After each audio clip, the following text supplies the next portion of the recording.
Lights Out brings you stories of the supernatural and the supernormal, dramatizing the fantasies and the mysteries of the unknown. We tell you this frankly, so if you wish to avoid the excitement and tension of these imaginative plays, we urge you calmly, but sincerely, to turn off your radio now. This is Arch Obler. I want to urge you particularly to stay with us after the play is over tonight, for a reason you won't regret. Today we have a simple story, as simple as a bullet hole through a man's heart or a knife to his heart. But first, Frank Martin. Why do we hear more and more about the importance of vitamin B1 and iron? Because by getting more of these two substances, thousands who needed them have gained glorious new pep and strength and pounds, new enjoyment of life. And remember, friends, ironized yeast tablets give you both these vital substances. So, if more vitamin B1 and iron is what you need, and if these deficiencies are making you thin and weak, jittery and tired out, get ironized yeast tablets right away. Start taking them tonight. See if you're not surprised at the wonderful difference in the way you look and feel and act. That's right. It's the one and only ironized yeast tablets you want. And now, lights out. Everybody.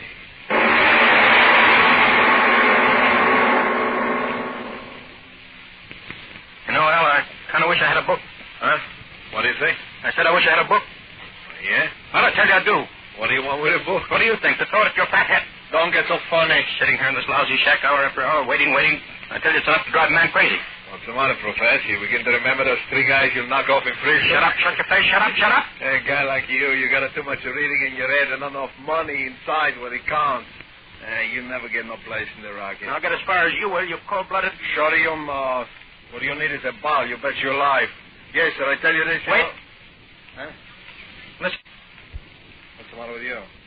I thought I heard... Heard what? I thought I heard outside. Maybe we ought to... Oh, stay where you are. I'll go. Can't do something.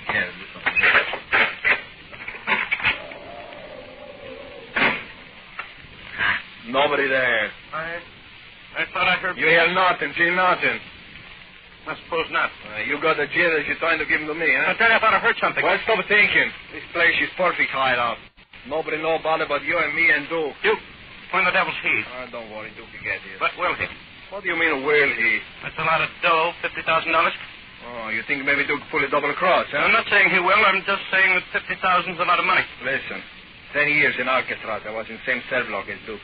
You know that? Well? Well, I get to know that guy inside and out. I know every idea he got in his head. And I suppose double-crossing isn't among those ideas, eh? Listen, Duke is one strong guy, see? Lots of muscle, lots of nerve. One tough guy. He got so much nerve and so much muscle, there ain't no room for the double cross. Yes, I suppose you're right. Sure, I'm right. I'm always right. That's why you and me and Duke is in the big door now. I'm always right. And just because I'm right, in a little while, we three are going to have another 50 grand to split up, see? How do you like that, Professor? Splitting up dough, I always like that. Sure. I never seen nobody like the dough the way you do. But you still got the first dollar you ever make in the rocket, huh? Wait. What's the matter now? You got the jumps again? No. Listen. Oh, that's adjusted aim. Oh, yeah. You got a lot of whips in it, Professor? 3 days. Yeah. A lot of good is going to do it as soon as the Duke gets here, Professor? A lot of good is going to do it at stop stuff. A lot of good.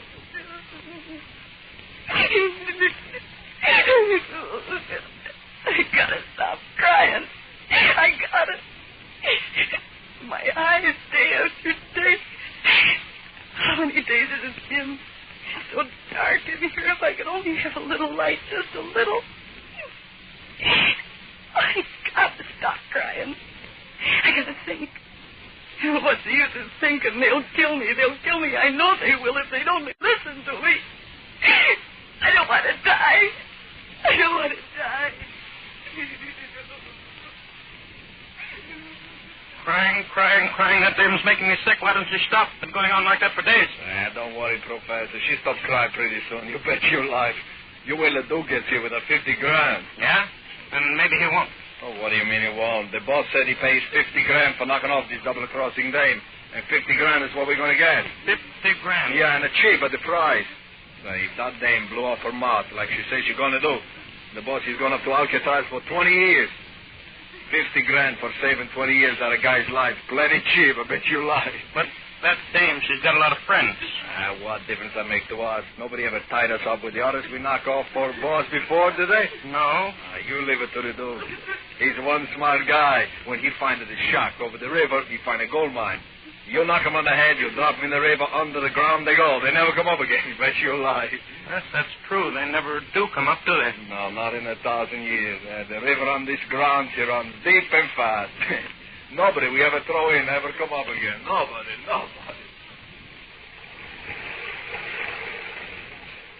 When I press my ear against the wall, I can hear the water running. Like it was a river under the ground. There used to be a river near the house when I was a little girl. I used to play near the water. And there was sun and light. I gotta see the light again. I got it.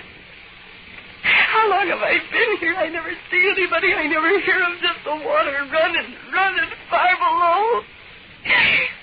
No, I won't listen anymore. If they'd only let me talk to them, if they'd only let me make a deal, I wouldn't testify against them. I wouldn't. I want to live. I gotta live. Oh, I'm so scared. I can't be scared. If I start being scared, I'll go on getting more and more scared. I'll begin to see things in the dark. The dark is full of awful things. No, I mustn't think of it. I'll go crazy thinking. I mustn't be scared. I mustn't be scared. Okay, Professor. 4 for you and 1 for me. Ring 'em and weave. 2 pair. King's up, huh? You bet. Wait a minute. Hands off the cash, pal. Huh? Read these cards and wait. Oh, my God. 3 queens. Thank you. He draws 4 cards. He gets 3 queens. Hey, you got a lot. Have I? Sure. Meeting up with me and Duke. Duke, where in the devil is he? Oh, you start that again. I tell you, Duke, get here. 1 o'clock. That's 3 more hours. Yeah, but what if he doesn't get here? I told you before, the dame goes in the river, we scrum out of here. But Duke said not to touch her until he got here. Yeah, but me, I ain't taking no chances waiting around there anymore. Only time dames, they don't talk is when they're under the ground or under the river. Yeah. 3 hours from now, if the Duke come back with the boss's door or not, in the river that dame goes, and that's that. And the river, she cover up everything. Everything. You bet.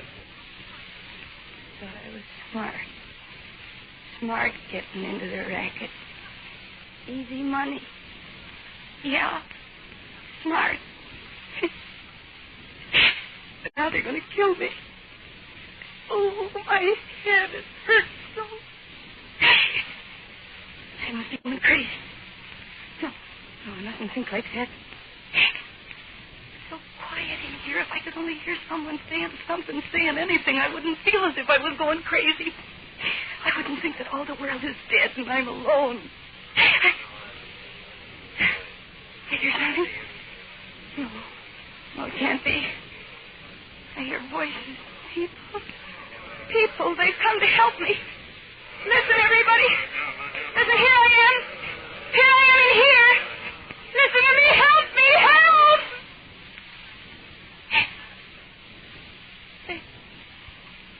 They've gone. There's nobody. In my head. It was all in my head. I'm going crazy. I am. Oh, help me. Somebody help me. I gotta get out of here where it's light, where the sun's shining. Listen to me, somebody. I'm going crazy here in the dark. Help me. Help me. Help me.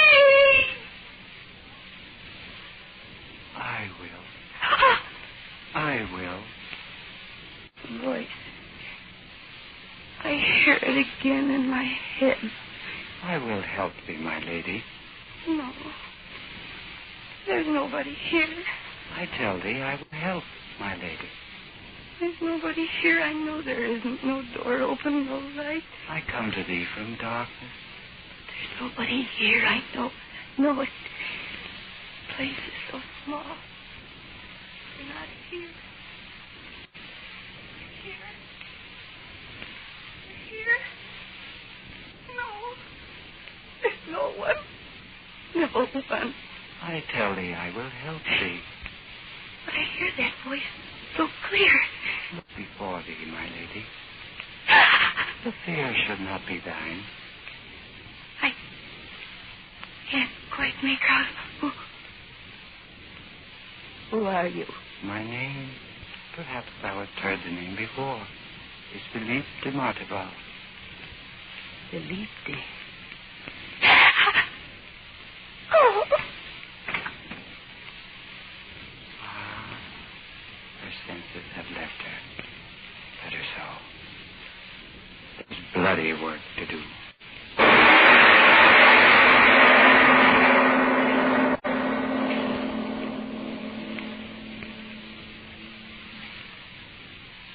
Ladies and gentlemen, I think you and I and everyone else at this point would welcome the reality of an interruption about something that is real. The reality of taking a deep breath and listening to the problems of keeping healthy in wartime. Meantime, girls, are you short on vitamin B1 and iron? Are these deficiencies what's making you say, I never have any fun anymore. I've lost weight and I'm so jittery and tired out all the time. I just never want to do anything these days. Honestly, I don't know what to do. if more vitamin B1 and iron is all you need, do this. Try ironized yeast tablets. They give you both vital substances, and believe you me, they are vital. Because when you don't get enough vitamin B1 from the food you eat, you may lose your appetite, not eat all you need. Or what you do eat may not do you the good it should. And when you don't get enough iron from your food, you may be weak and pale. You may feel only half alive. Sounds reasonable. And you say ironized yeast tablets supply both vitamin B1 and iron? Right. It's ironized yeast and its wonderful two-way help that's been of such amazing benefit to so many, many men and women with these deficiencies. So try ironized yeast tablets if you need more vitamin B1 and iron. Then see if before long you aren't saying, It's a thrill to look so good and feel so good. I've gained pounds. My jitters are gone. My friends say I'm like a new person. How glad I am I tried ironized yeast tablets. And now back to Lights Out and our story of the girl and the gangster.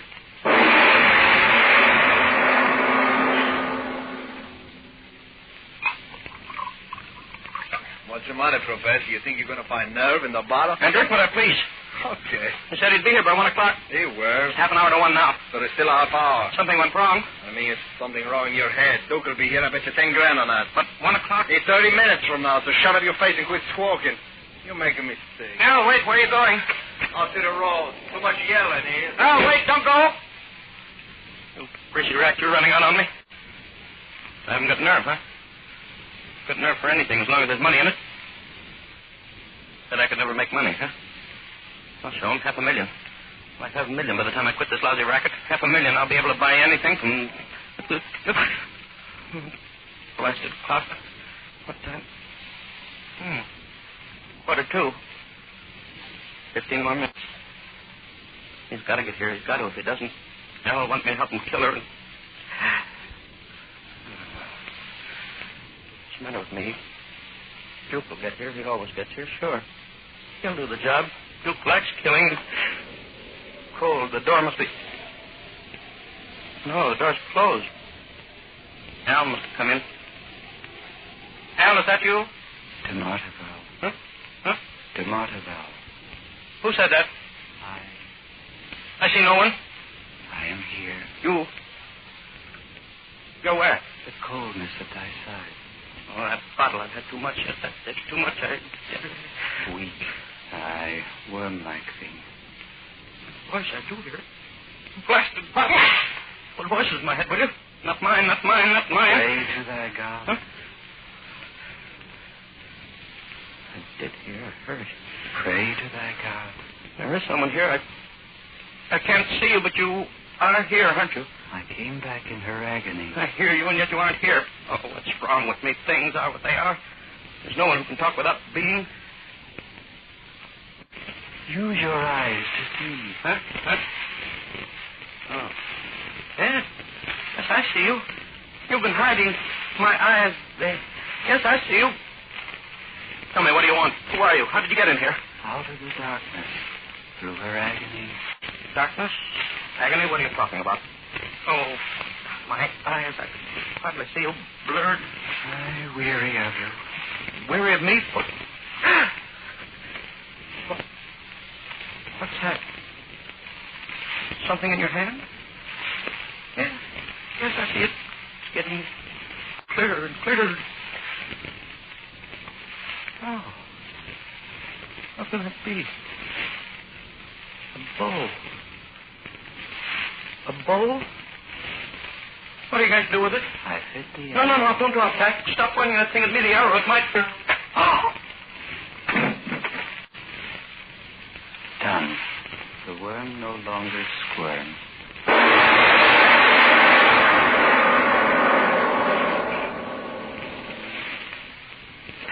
Hey, Professor, I think the Duke is coming. I begin to see the headlights of a car down the road about a mile away. Hey, Professor, what's the matter? You don't...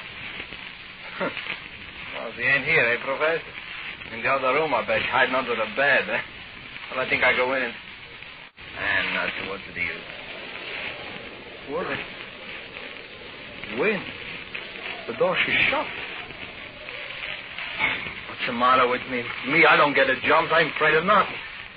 Hey, Professor, come on out of the room there. Wake up. I want to talk to you. There is little time for talk. Who said that? Professor, that you? Oh, yeah, I see you. What for you hide on the floor? Come on, you get up. Get up or I kick your face in. Come on, get up. Professor, who do that to you? To Martaval. Stand where you are. Yes. I got a gun on you. Stand still or I kill you. Yes. All right, now, wise guy. I'm going to find out what you look like. Come on in closer to the light. No. Listen, smart guy. I don't know how you get in here. I don't know what your racket is. You listen to me. My name is unsettling. Maybe you hear that name before, huh? No. No, yes. Talk a word. Who are you? What are you doing here? Come on across to the light. I grow weary. You grow what? What are you talking about? Come on close to the light, I tell you. And now keep your hands up. Up, I tell you. What do you think you're doing? Keep them up, I tell you. Crazy. I'm going to die on you. I'll blow you full of holes. What's the thing is on your hand? Drop it, I tell you. Drop it. Okay.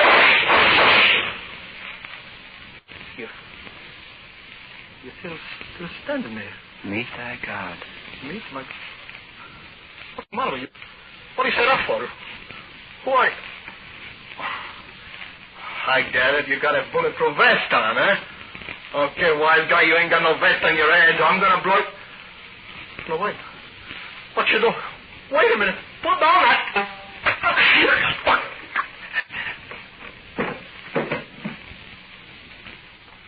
So, the worm, the rat, one more.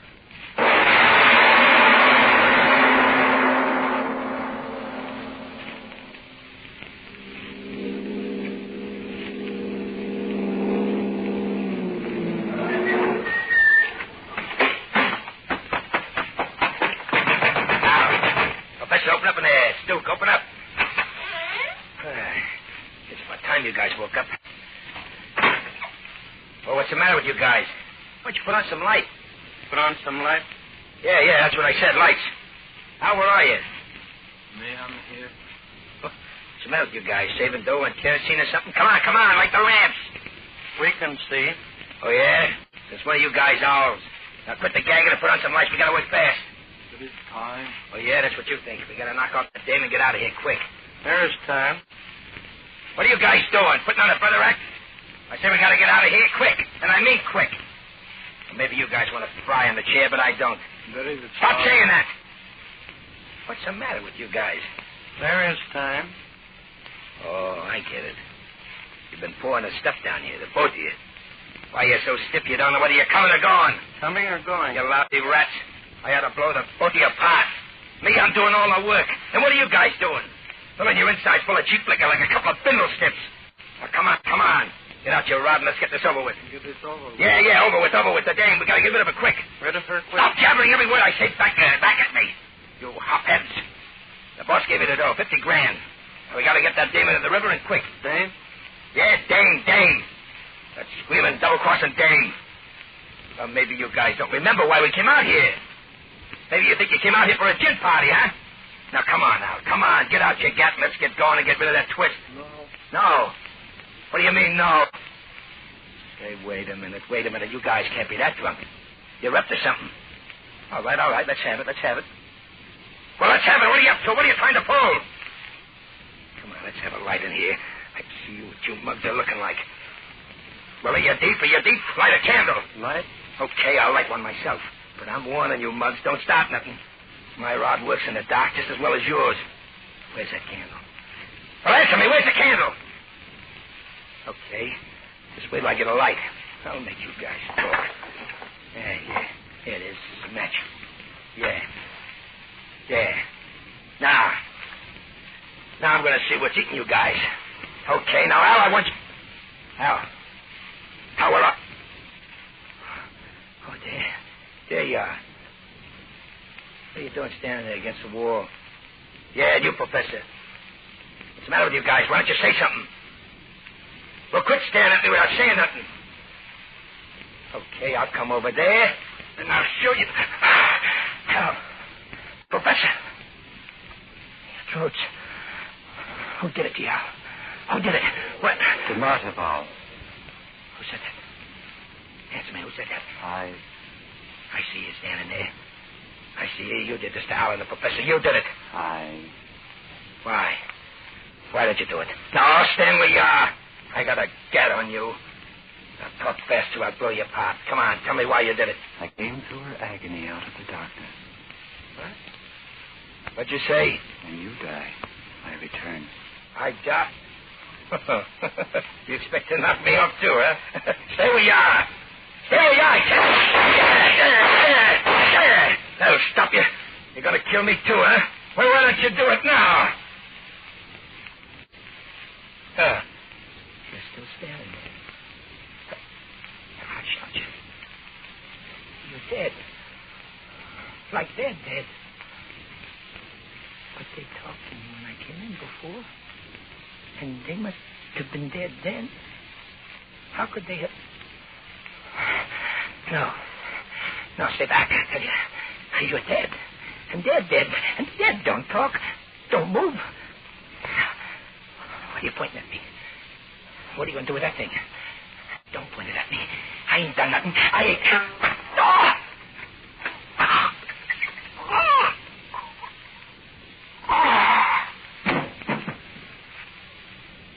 The worm, the rat, the snake. Finished.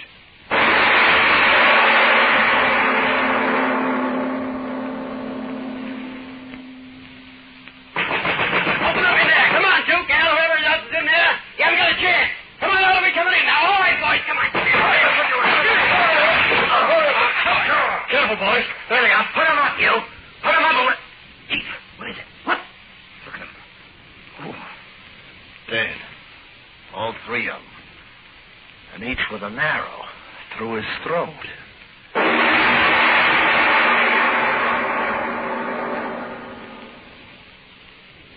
Doctor, how is she? It's all right, Mr. Martyrs. Your daughter's going to be all right. Nothing physically wrong. Thank heaven. It was most fortunate the police got there when they did. Another few hours and the horror of that darkness in her mind... Well, I repeat, it was most fortunate. But I heard through the door. You're referring to her cries. Let me assure you that it's nothing. It was nothing but hysteria, a reaction to her horrible experience, that's all. But she'll be all right, you can believe me. My poor little Ruthie. I hadn't seen her for years. And to find her again this way. Oh, Mr. Martyrs, there's something I would like to ask you if you don't mind. That's all.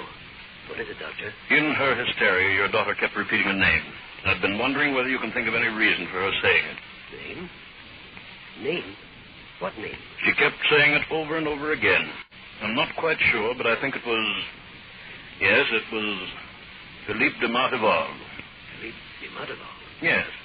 Could he have had anything to do with what took place? Oh, no, of course not. Philippe de Martival was an ancestor of mine, lived back in the days of the Norman conquest.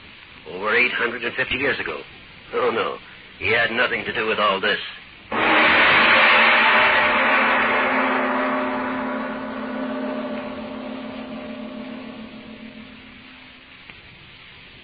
Ladies and gentlemen, my name is Claudette Colbert.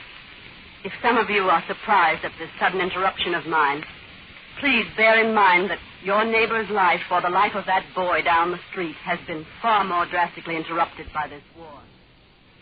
This interruption is not to ask you businessmen to close up your offices and tie hand grenades on your belts, take a bayonet in your hand and climb on an invasion barge.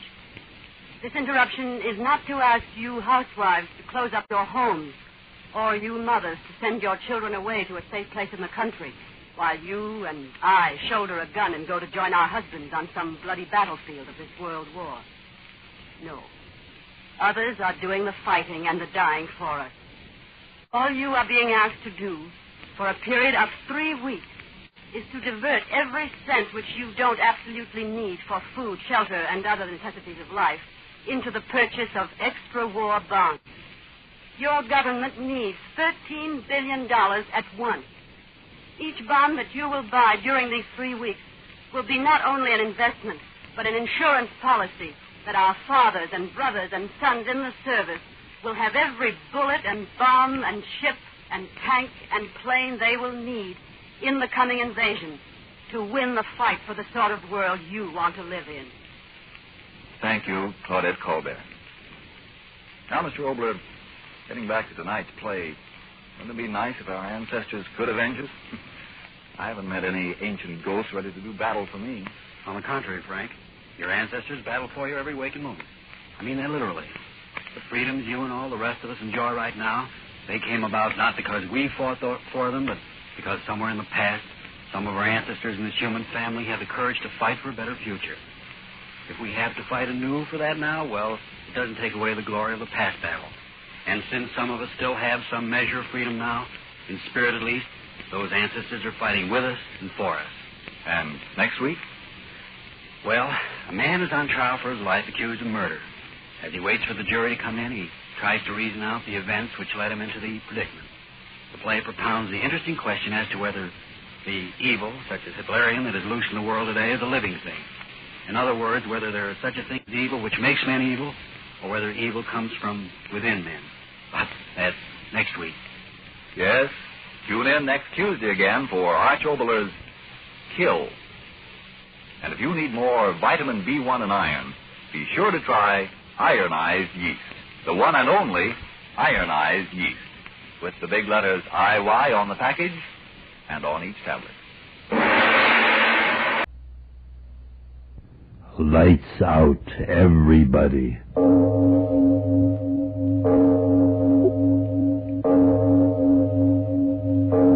It is later than you think.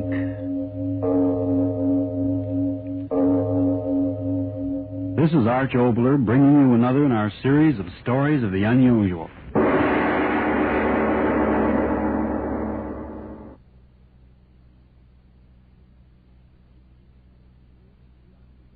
Our scene, a doctor's office. The doctor, a genial middle-aged man, is smiling across his desk at young Mrs. Peggy Connon. And he's saying, "Well, Mrs. Connon, I don't think there is much more I can say other than this. Don't be too afraid.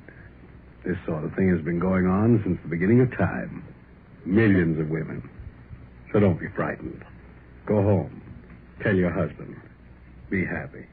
Thank you, Doctor. Goodbye. Goodbye.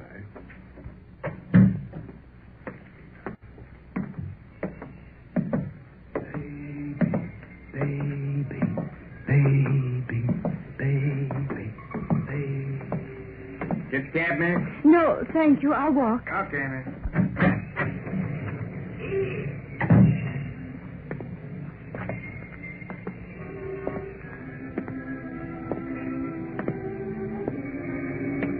Walk. Yes, I'll walk. It takes longer when you walk. No longer to get home.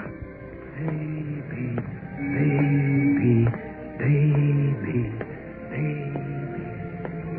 Home. What will he say? What will he say?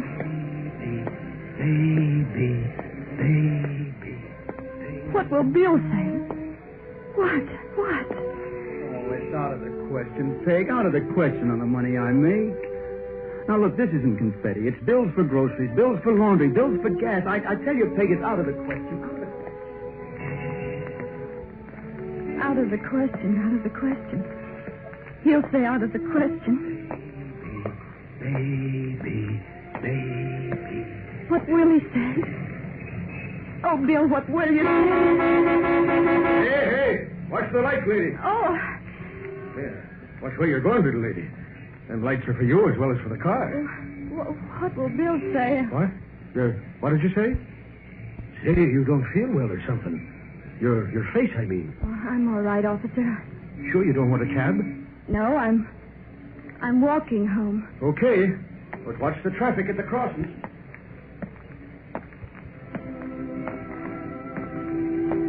If I take shorter steps, it'll take longer. Yes, shorter steps. Do you realize it'll set us back for the next 5 years? We won't be living. We'll always be paying bills for doctors, for hospitals, for nurses, for this and for that. Will he say that? It's been going on since the beginning of time. Millions of women. So don't be afraid. Go home. Tell your husband. Be happy. Be happy. Happy. Doctor said that, didn't he? Happy. Bill, we have been happy. Rowing. I don't think I'm going to row anymore. Too hot. Uh-huh. Just drift. Now, what was I talking about? Happiness. Oh, yeah, happiness. I think that the most important thing in life is to be happy. Don't you? Oh, yes, Bill. Now, you take ordinary people. On a day like this, what are they doing? Working in factories, working in offices, working. Isn't that right? Yes. But the park is here, the lagoon is here, the boats are here. And if they just had a little common sense, they'd say, the devil will work, we're going to be happy. And they'd come out here and they'd go boat riding. 4 million people. The lagoon would be awfully crowded, wouldn't it, Bill? No, I'm serious. All right, so I'm not working today, so I'll have $5 less. But I'm doing what I want, and I'm happy. I'm happy, too, Bill. Are you? Honest, Peg? Uh-huh. Oh, gee. When I think that only 2 days And ago, I wasn't even going to the dance. I took one look at Oh, you. but that's a song, Bill. Oh, it's the truth. Oh, gosh, I'm happy about you, Peg. I'm happier than I've ever been in my whole life.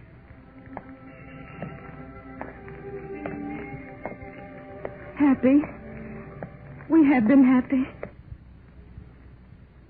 Practice makes perfect. Let's try that kiss again. Da-da-da-dee-dee-dee. We're not. Oh, Bill. We're good. You mean we're loud? Loud. Don't drive so fast. Oh, I'm in a hurry. Why, Mr. Bone? I'm on my way to get married. I'm on my way to get married. Oh, Bill. They'll think you've been drinking. I have. 4 Cokes, a double malted, 2 kisses, and a marriage license. Yippee! Bill, behave yourself. Oh, no. The bride and the bridegroom spent a happy night in jail. Hey. Huh? It's starting to rain. Shall I put the top up? Oh, no, please. Huh? Want the rain in my face.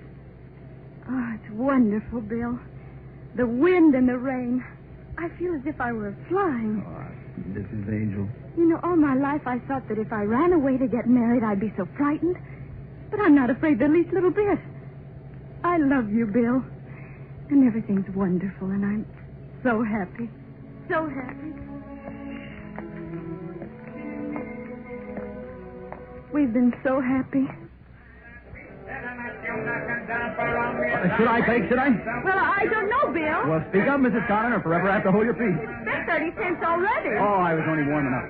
One more time, and I know I can hit it. All right, go ahead. Okay, mister, I'll try her again. Yes, sir. Here you are, son. Once for a dime. Knock down the top bottle and win the little lady a great big, beautiful doll. Okay, Peg. Here I go.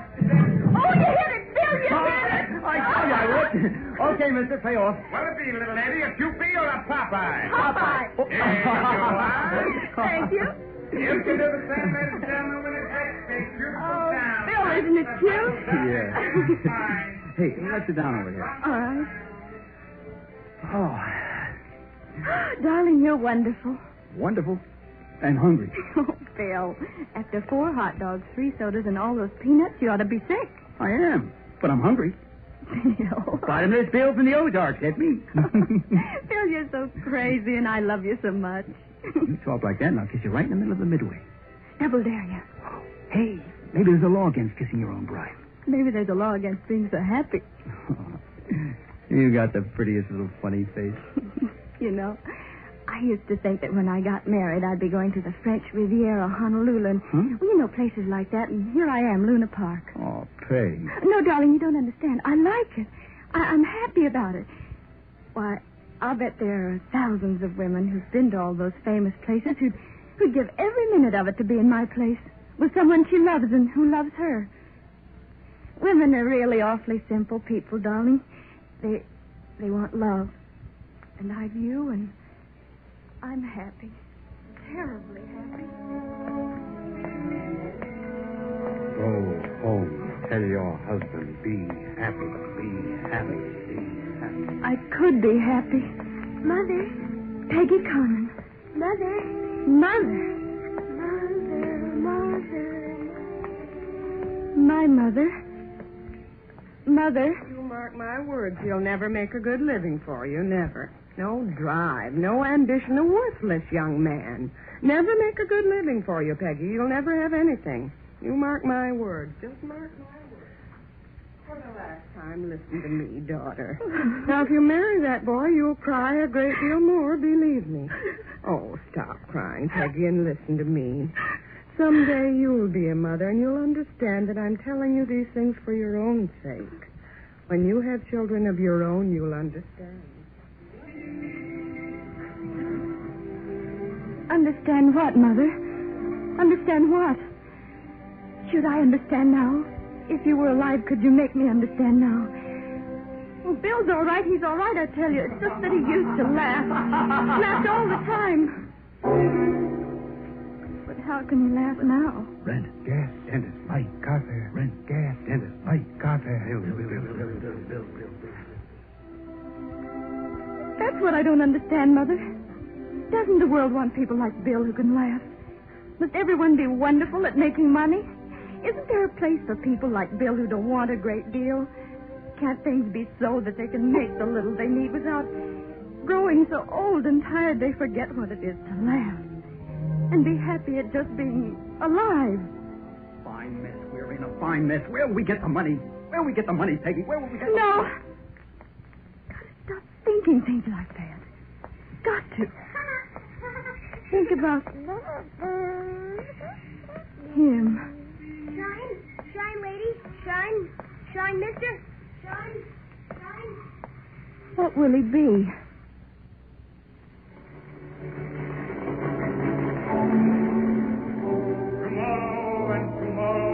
Tomorrow creeps in this petty pace from day to day to the last syllable of recorded time. And all our yesterdays have lighted fools the way to dusty death. Our brief candle lights but a walking shadow, a poor... Oh, no! No. And so, my fellow citizens, standing here in profound humility, where so many of our truly great have stood, all there is left to say is this. In accepting this high office and in assuming the leadership of our great nation in these troubled times, I pledge myself... No. In that moment, he realized he no longer loved semicolon. In that moment, the past with her, comma, last year, hyphen, drenched moment, comma. Maybe. And so it is with a great deal of pride that this network brings to you the premiere radio performance of the world's premier violinist, David Conant.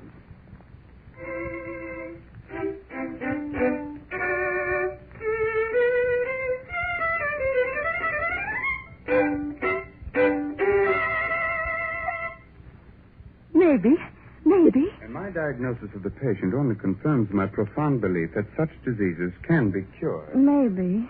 So, an investment of these issues, with my concern, will net you a profit of not less than the sum of twice your investment. Oh, no. Oh, Silly Peggy. You used to say that, didn't you, Mother? Silly Peggy. Because I laughed at the wrong time. Maybe I laughed then. Maybe I'm laughing now because I'm afraid. It's happened to women for millions of years. No, not that. Pain goes quickly, I know it, but... Bill. What'll Bill say? No, stop thinking. Stop thinking.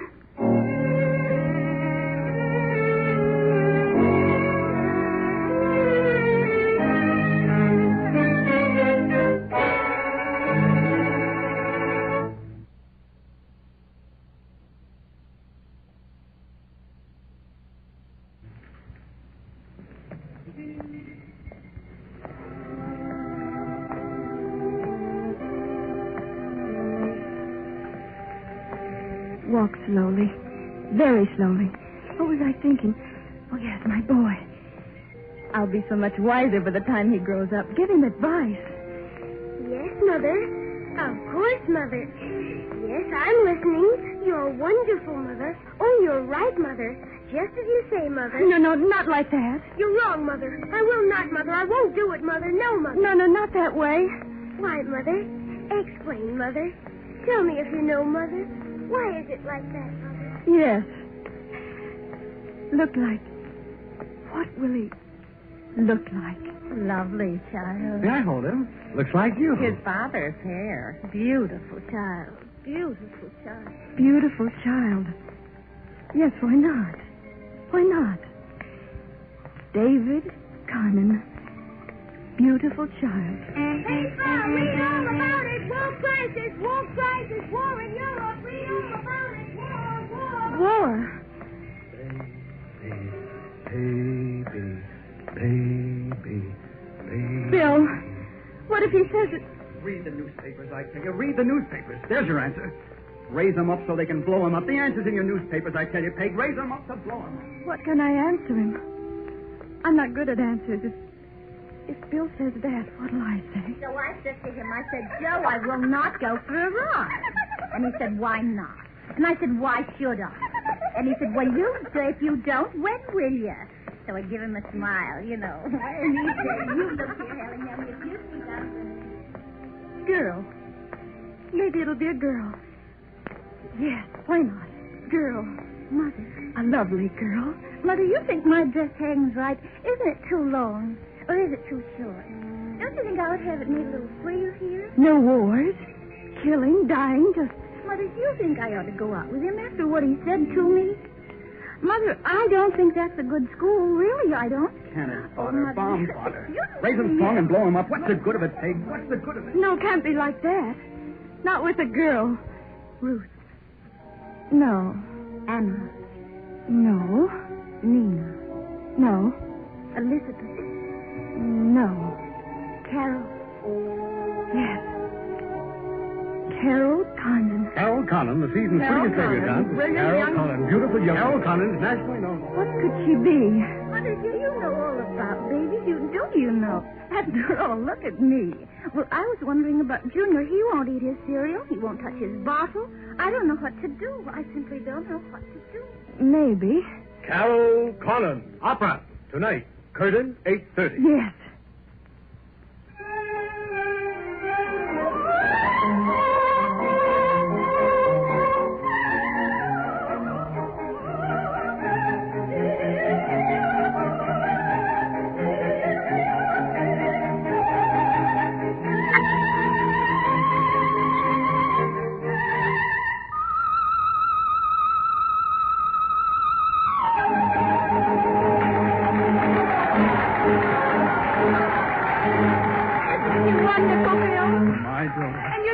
My daughter.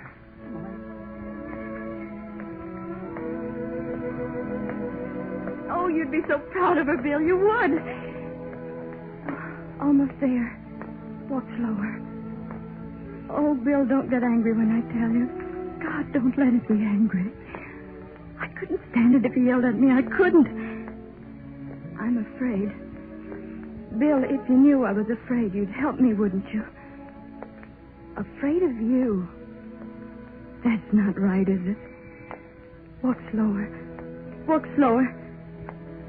If, when I get there, Bill, and you look at me, if then, for the first time in my life, I can say everything I've been thinking before you have a chance to say anything, then you'll understand how I feel, and because you love me, you won't say anything that'll hurt me, and you'll take me in your arms. Oh, Bill, but I can only think things. I can never say them clearly when they should be said. Maybe everybody's like I am, talk when it's too late. This time I've got to talk now, right away, the minute I get in the house, because if you talk first and say things that hurt me, you and I will never... Oh, Bill, all I want is to be happy, just a little. Everything's so mixed up all over the world that... Bill, all I know, all I want is... You say something, Mrs. Collins? Oh, Mr. Tomasi. What's the matter? You walk right up past the house, huh? Yeah, maybe you're thinking you don't live here no more, huh? I was so preoccupied, I didn't notice. Sure was a hot day, huh, Mr. Collins? Yes, it was. I don't like to go in. Oh, but your husband, he's at home, huh? Home? Sure, he come about 10 minutes ago. I'm going to see him go upstairs. It is late, isn't it? Sure. You put it in the girl, but when a husband come home from work and a wife are not at home, sometimes you get a plenty man, huh? I bet you're scared, huh? I'd better go up. Hey, I'm going to come up and put his stone and fix that water faucet. All right.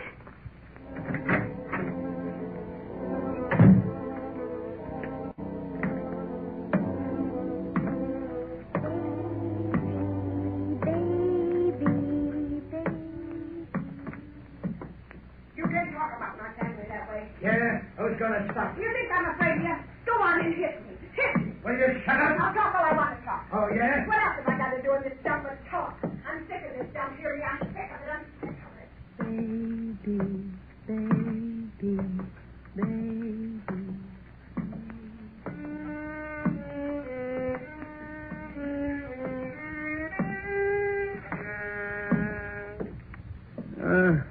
Good evening, Mrs. Collins. Good evening, Mr. Gold. You're playing very well tonight. Yeah. In 60 years, even a fool learns to do something. Oh.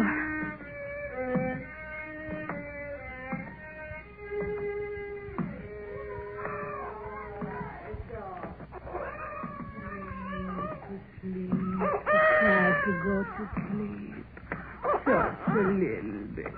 Oh, good evening, Miss Conlon. Hot tonight, yeah? Yes. The baby all right? Oh, yeah, lots better. See? He's so tiny, isn't he? You like a baby, Miss Conlon? Well, Yeah, I know. They look like lots of trouble, but you bet you for people what got little, a baby's the whole world. Yes. Believe me, baby's good. Good. Good night. Good night, Mrs. Maslow.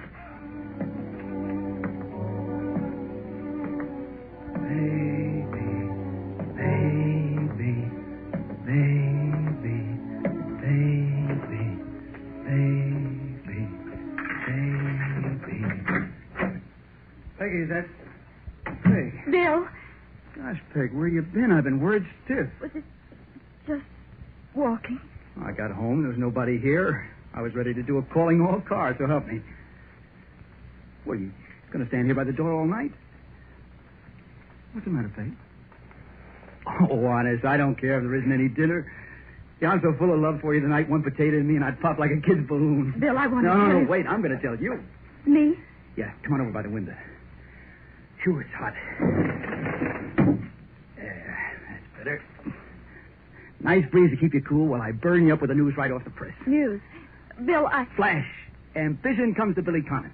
Bill, if you'd let me tell How you... can you tell me when I'm trying to tell you? Now listen, sweet funny face. Today, the great lords of industry unlock the octopus long enough to hand Billy Conant, now hold your breath, $5 more a week.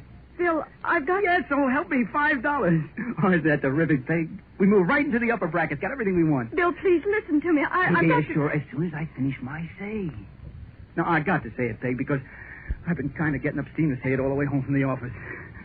Now, all this may sound a little screwy to you, but here goes. Bill, I want to tell you today... Oh, please, funny face, don't interrupt to tell me about the bargain you saw today, because, well, if I stop talking, I'll lose my nerve, and then maybe I won't ever say it again.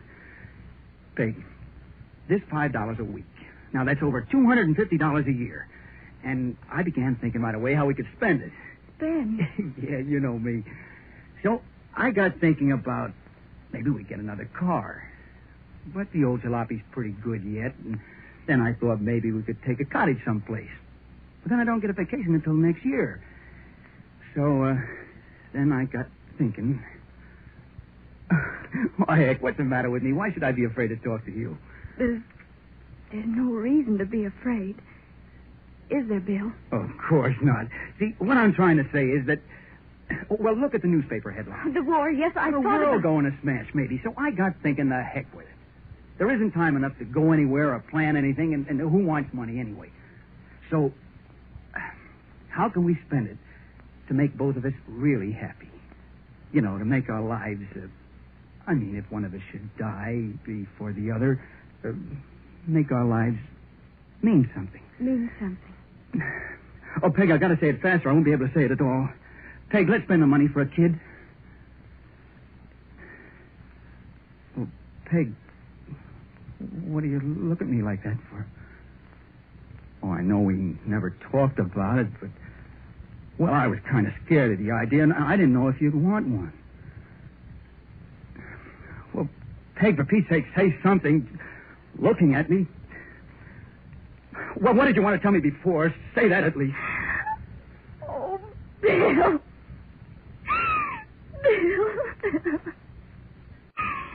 Wait till you hear.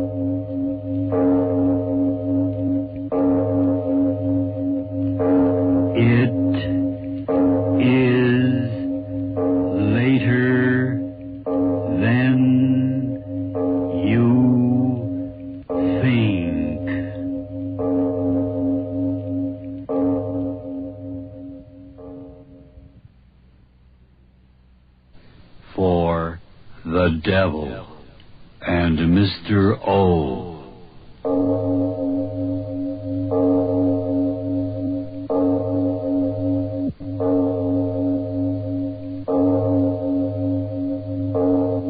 Good evening. This is Van Christo.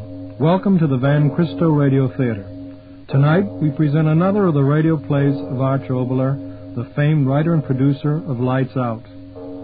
These collected plays, presented under the title of The Devil and Mr. O, represent radio drama at its finest. This is the theater of your mind, where you are about to enter the zero dimension. There are no boundaries or time limits here, only the depths of your own imagination. And now, to tell you about tonight's program, here is Mr. O. This is Mr. O, Arch Oboler. Have you ever wanted to turn time backwards to a pleasanter era, back to the days long before ticking atom bombs and air pollution and the inbred madness of our cities? Well, our story begins after a word from your announcer. The most natural... This is Mr. O again. Now picture this in your mind. We're in the Dordogne region in France. Beside a road shimmering in the heat of the midday sun stands a large, dusty limousine. The lid to the engine is open, and a begrimed little Frenchman tinkers with the mechanism. Within the car sits an Englishwoman, Kay Stanton by name. And next to her is Jim Brent, an American, a member of our own State Department's diplomatic corps. By the way, if you haven't turned out your lights yet, turn them out now and listen to Neanderthal.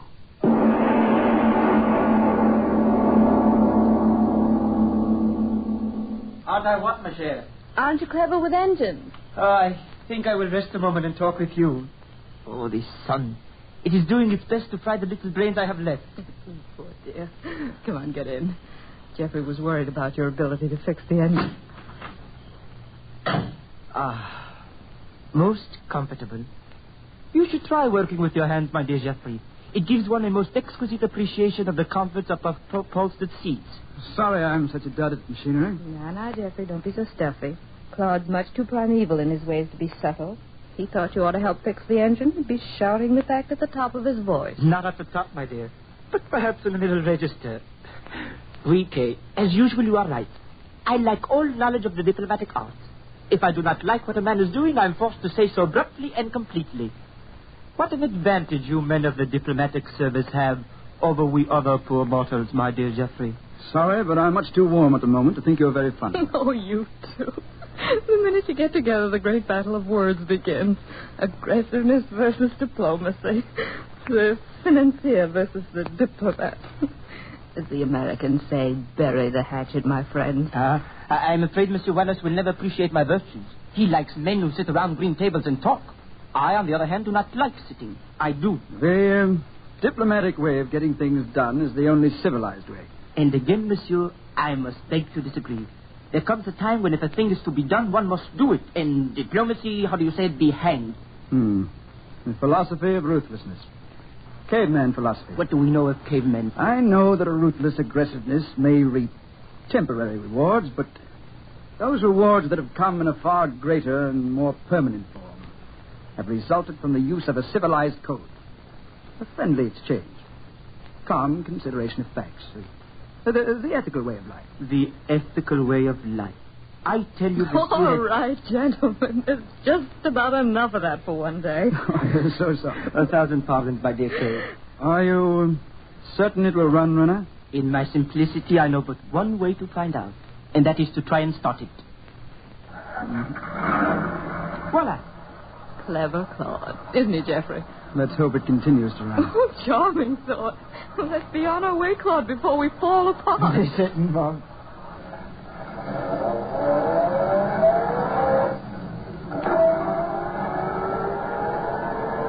We're very late, Claude, so speed's the word. Right. The sooner we get out of this country, the better I like it. Why do you say that? Oh, I don't like this place. It gives me the chills. With the sun doing its best to parboil us, what are you talking about? I'm not talking of temperatures. I'm talking of atmosphere. These forests and hills. Whenever I travel through here, I feel as if I were passing through a place old beyond decay. But that is amazing. What do you mean? Because what you say of this country we are passing through, you speak profound truth. Truth? We are at Le Moustier. Le Moustier? Oui. Does that mean nothing to you? Nothing. Not to me either. Le Moustier, the Mysterian period, dawn of mankind, the Neanderthal man. You mean here? Oui, here. In this country which you say is old beyond decay, were found Neanderthaloid skeletons, what you call cavemen, men from the dawn of man's antiquity. Claude, are you serious? Some of the finest specimens of Neanderthaloid skeletons have been discovered in the caves right in this region. Really? It is unfortunate we are in such a hurry, or we could stop, perhaps, and see a few of the caves where the excavation have been made by the anthropologists. We haven't time for that sort of thing. I said as much. Claude. So I was saying, the anthropologists have found the most wonderful remains of this early species of man, who are said to be the source of the horrible ogres in our fairy tales. What are you talking about?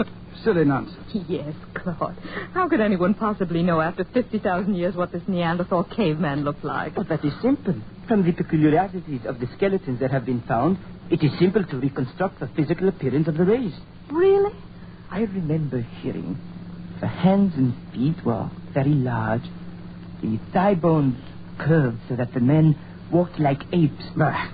Teeth and jaws were large. Enormous brow ridges resulting in a fierce, horrible expression. How nice. Oh, no. They were men and not men. Horrible, character. Kay, would you mind telling your erudite friend to step on the accelerator? We've got to be at Monet within 2 hours. We'll never get there at the pace he's driving. And Kay, would you tell your impatient compatriot that I drive as fast and in a manner that pleases me alone? Would you tell him that? Claude, look out, the road's blocked. Don't swing your wheel, you fool. I can't hear something is wrong. I can't. The cliff! Hey!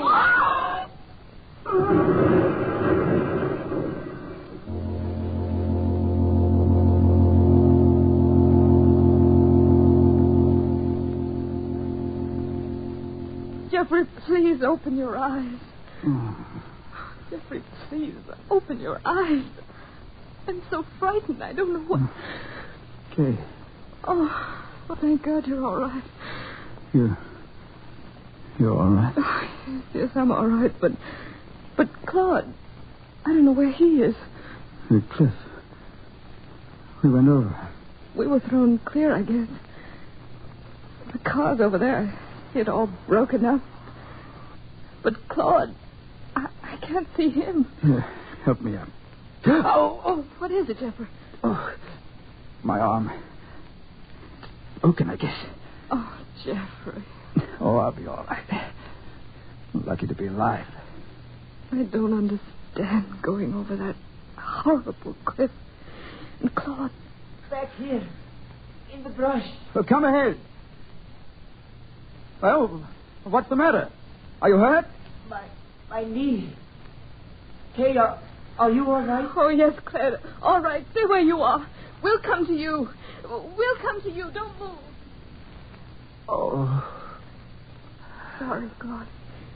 Got to get that knee bandaged. It is all right.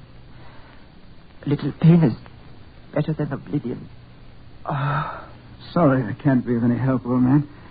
It's a blasted arm of mine. It is all right, my friend. Kay is doing excellently.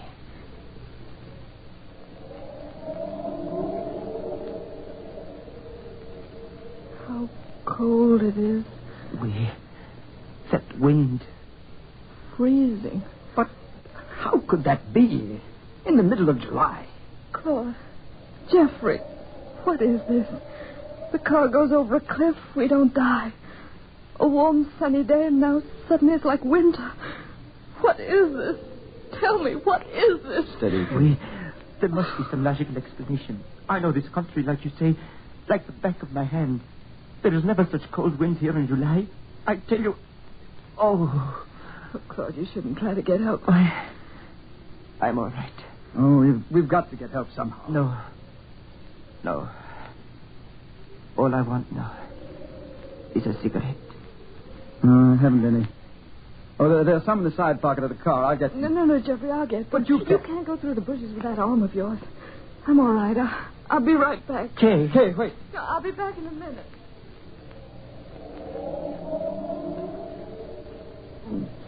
This infernal knee. Better sit quietly. Quietly.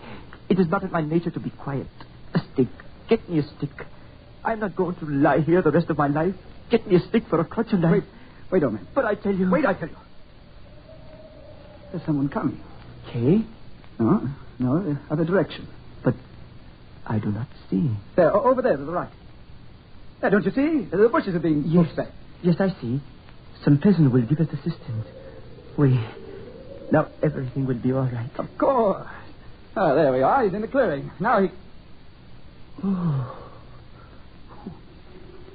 Who is that? Oh, no. Claude. Who? Am I mad? This cannot be. He's looking at me. God. Yes. But who? Who? You do not understand? Understand what? Talk up. Did you not see him as I saw him? The short, hairy, twisted body, the head thrust forward, the neck bent like an ape, those enormous brow ridges, the broad, flat nose. You did not recognize. Well. Once, in your own British Museum, I saw a reproduction of a man like that. Huh? But never did I think that I would see him in life. I tell you, speak. Who was he? Who? A man of the cave. A Neanderthaler. Near? Are you insane? Why, the race is extinct 50,000 years. I tell you only what I saw, what I know. And I tell you you're mad. But you saw as I did. No. The thick, hairy body, the short, ape-like limbs, that misshapen face like something out of a nightmare. Yes, a nightmare of 50,000 years ago. A caveman comes out of the past. No, stop talking like that. It can't be, I tell you, it can't be. He's some madman wandering these forests, that's all. Why, cavemen died here 50,000 years ago. The past doesn't come back. I tell you it doesn't. Why? Claude. Eh? Kay. Oh. Kay. Kay. Kay. Kay, where are you? Kay, where are you? Kay. Answer. Kay.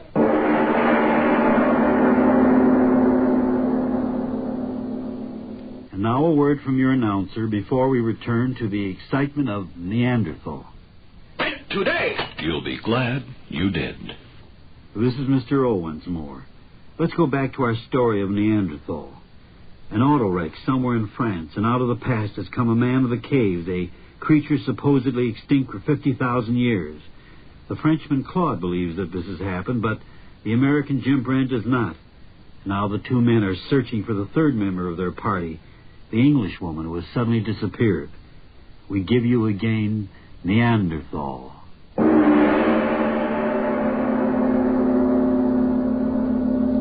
Well, it's nonsense, I tell you. Hallucination. Eh? Yes, hallucination. Driving along, we were talking about the Neanderthal man. So when we saw that hairy peasant, we immediately took for granted that, well, here was one of the Neanderthal come to life. I tell you, the air was hazy. Our nerves were shot. We saw things that don't exist. Why is it so bitter cold? That, at least, is reality. Keep moving. So, I'll answer my own question. It is bitter cold because time has moved back to the third interglacial age. You do not believe the evidence of your senses.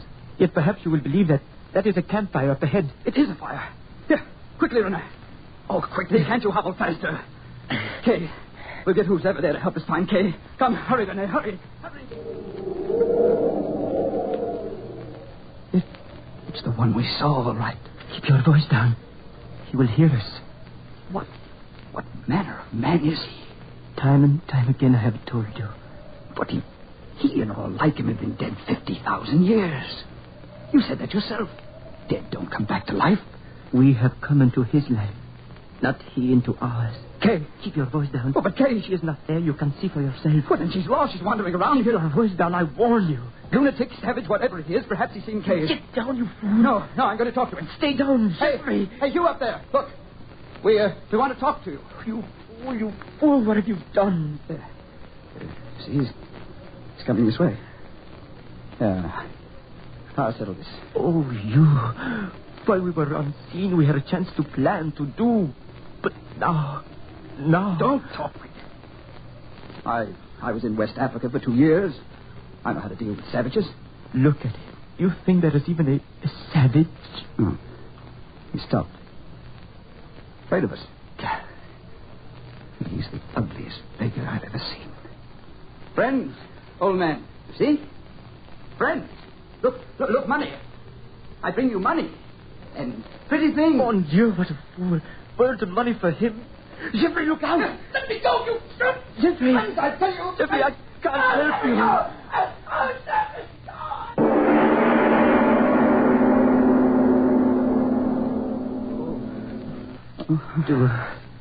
Do not try to hold back your tears, my friend.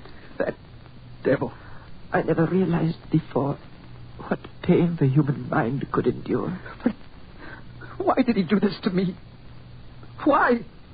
Do you ask the wolf why it kills? Oh, killing would be one thing, but... Once I saw a gypsy break the wings of a wild bird. Oh, Renee. Oh.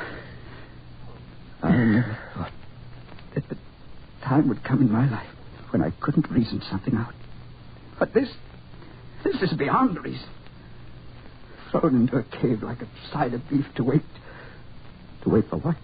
What? Oh, I only... Wait. What? Someone is coming. Ahead. I hear nothing. Listen. A woman. Kay. Catherine, is that you? Kay, answer. Oh, Jeffrey. Oh, Kay, you. Oh, Catherine, are you all right? Kay, where were you? No, you. Are both of you all right? We're all right. We don't matter. Are you all right? So dark in here. Are you all right? Tell me. Catherine, you. It is you that matters. What? No, listen. There's so little time. Eh? What? He's busy building up a fire. There's a chance if we run quickly. Run quickly? Yes, come. We're not at liberty to go, my dear. Why? A matter of broken bone. Oh, no. That is the way it is. Tell me what happened. Jeffrey, you. Claude, you. Tell me what happened to us. That old... Who is he? Is he really a Neanderthal? There is no doubt. But men like that have been dead for centuries. How did it happen? Why are we here? When the automobile went over the cliff, we went into another dimension of time. What? I don't understand. And I, too, understand little. But can it be that events in time are static things, that everything which occurs remains in existence as life moves on further along the corridor of time? Then you mean when the automobile went over the cliff, in some way we went back into time instead of forward? No, that's impossible. Things exist when they exist, not afterwards. No, there's a factual explanation to all this. Factual? Is not the pain of our bones fact enough? Is not... Wait. What is it? A chant of some sort. Why is he... What is he saying?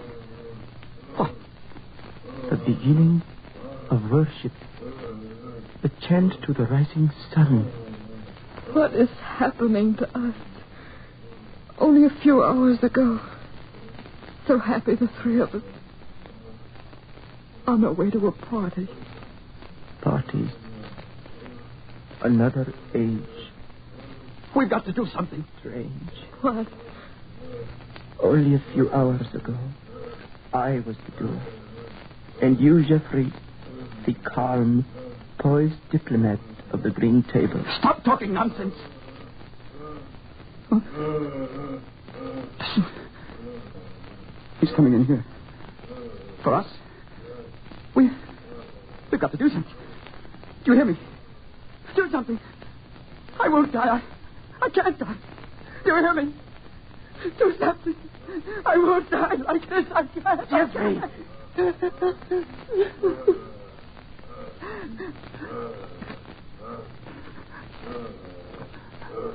I'm sorry. I never could endure pain. We understand, Jeffrey. Try not to think, dear. All my life, I've known what to say. And now? Oh, Jeffrey. No. Let me talk. While I can talk, I'm a man. And I won't be a man when he gets in here. If I had a gun. A world of reason. And that's what it was to me. And everything could be settled with reason. In a world of reason. If I had a gun. Everything could be straightened out at the conference table. That's what I thought. All my life it would be that way. All my life. But you see, that was because I'd never met force in all my life. If I had a gun. But you can't reason with unreason, can you? When you're facing brute force, words and ethics and logic and good faith don't mean anything, do they? If I had a gun. You've got to face force with force. And a gun is force. And I've got a gun. Jeffrey! Got of it, hey? Yes, I tell you, I've got a gun. Diplomatic service. They made me carry it. Oh, I hated it. I thought I'd never use it, but now we've got to, don't we? We've got to. Oh, he's coming in here. God, your right arm's all right. Reach in my pocket there. The gun, use it, use it. But I use it if we're to live, use it. Jeffrey, it's reaching. Come on. No, my hand, I can't. All right, then. I'll shoot it.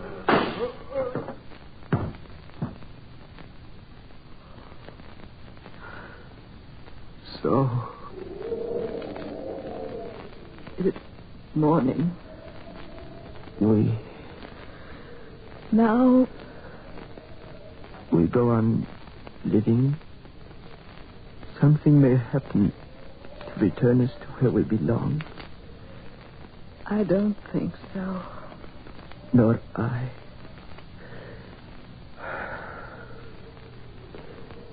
Perhaps we will be able to leave some record behind us so that the world of the future will know and understand this strange thing that has happened, this meeting of the present and the past.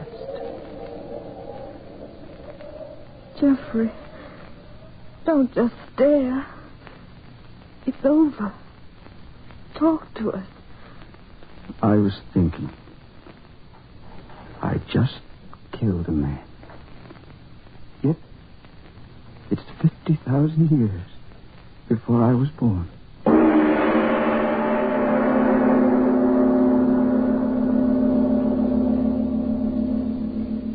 Ladies and gentlemen, you have just heard a fantasy, just a story about a long time ago world where brute and unreasoning force were the order of the day and men were afraid until they found deep courage within themselves. Yes, what you heard was just a fantasy. But think about it in terms of what happened in the recent past of our world and what might happen in the very near future. Think about it. But let's talk more about that after a word from your announcer. This is Mr. O again. We were talking about the future, all right? Let's talk about our future play. Of all the stories out of my writing past, the one that many people ask me about is the very strange story titled The Revolt of the Worms. Yes, worms. Those little night crawlers on your lawn, those strange, slimy creatures of the dark who plowed under the land long before mankind ever invented the plow. So, next week I bring you The Revolt of the Worms, and I challenge you to listen.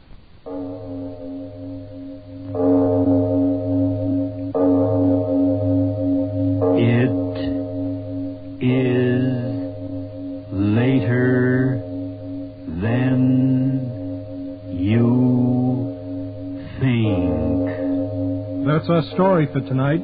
I hope you enjoyed it and will join us again as we travel through the zero dimension in the theater of your own imagination.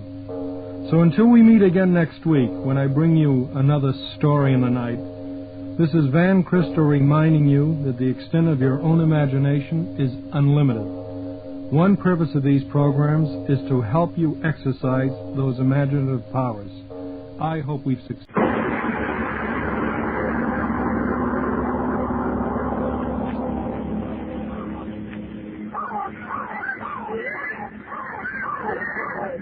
The jungles of the upper Amazon.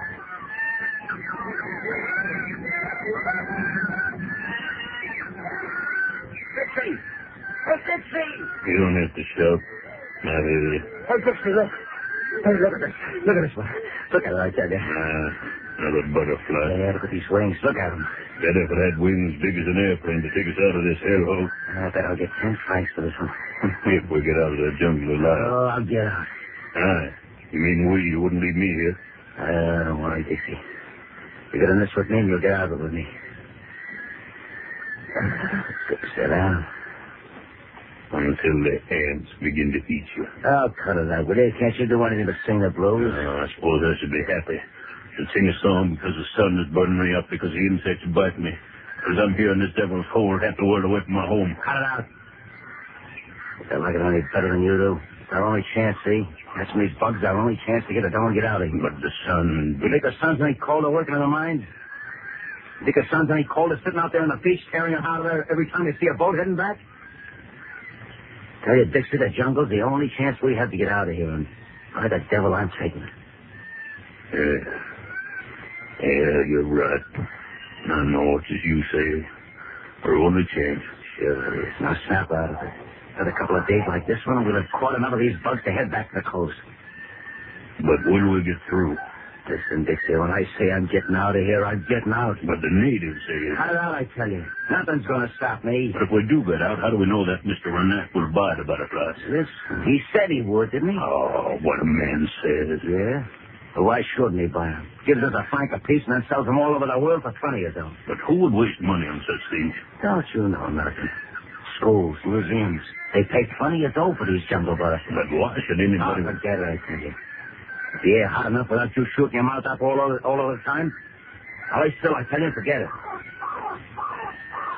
All right. I'll forget it.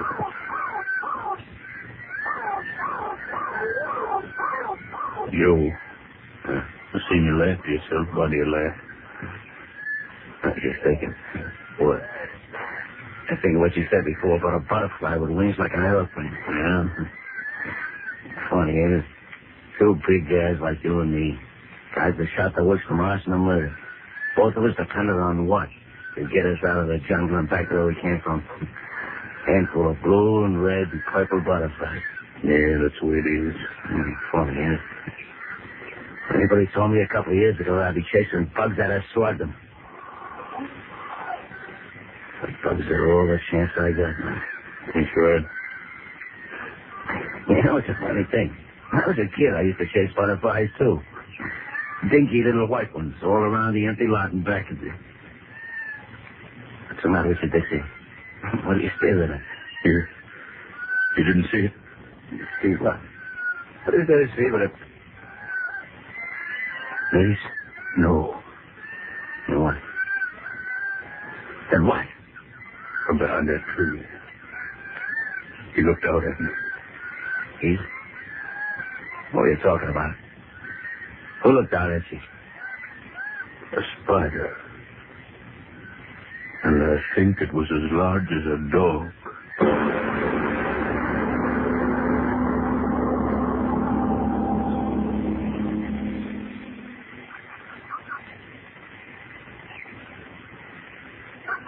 Joe, not sleeping. Nah, I can't sleep either. Oh, so hot. Hey, it used to get nice and cool about this time of night where I used to live. Joe. Yeah, what's the matter? Did I see it? You starting that again? But I must have seen it. I must have seen it. It was all so clear. But I tell you, it was nothing but a monkey hanging there. Spider. But I saw... Go on, the heat's frying your brains. Go on to sleep. Yeah. Sleep. I'll try.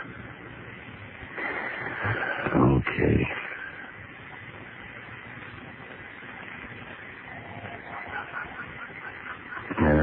Black mosquito got it under the netting. You get it? You get it? Oh, no. Got it. Another one? Hole in the netting. What's the matter? I might as well get up and fix it. Blasted stuff is falling apart with you. Joe. What do you want? Don't go too close to the edge of that clearing. What are you talking about? I'm just going to fix the netting so that... Joe, what? Joe, what is it? Joe! Okay.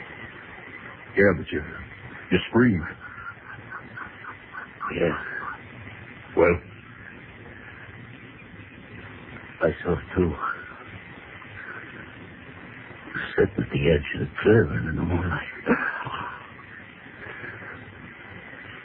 Yeah. Spider as big as a dog.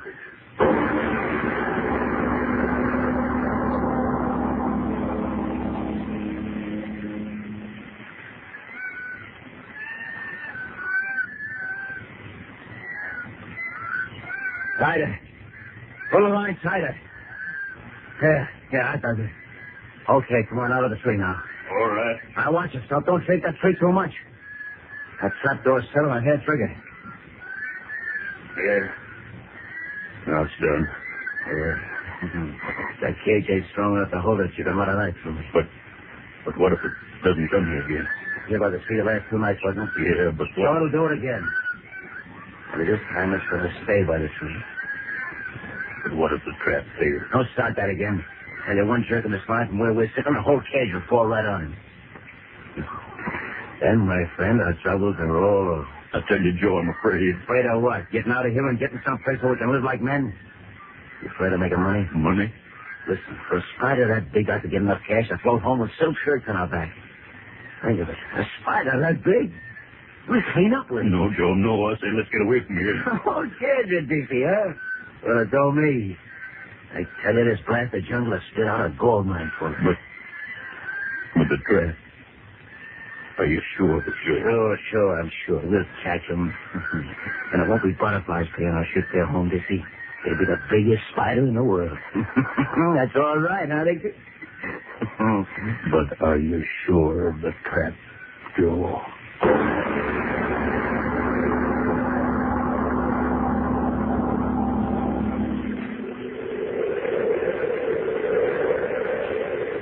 The wind's strong tonight. Yeah. I wonder what time it is.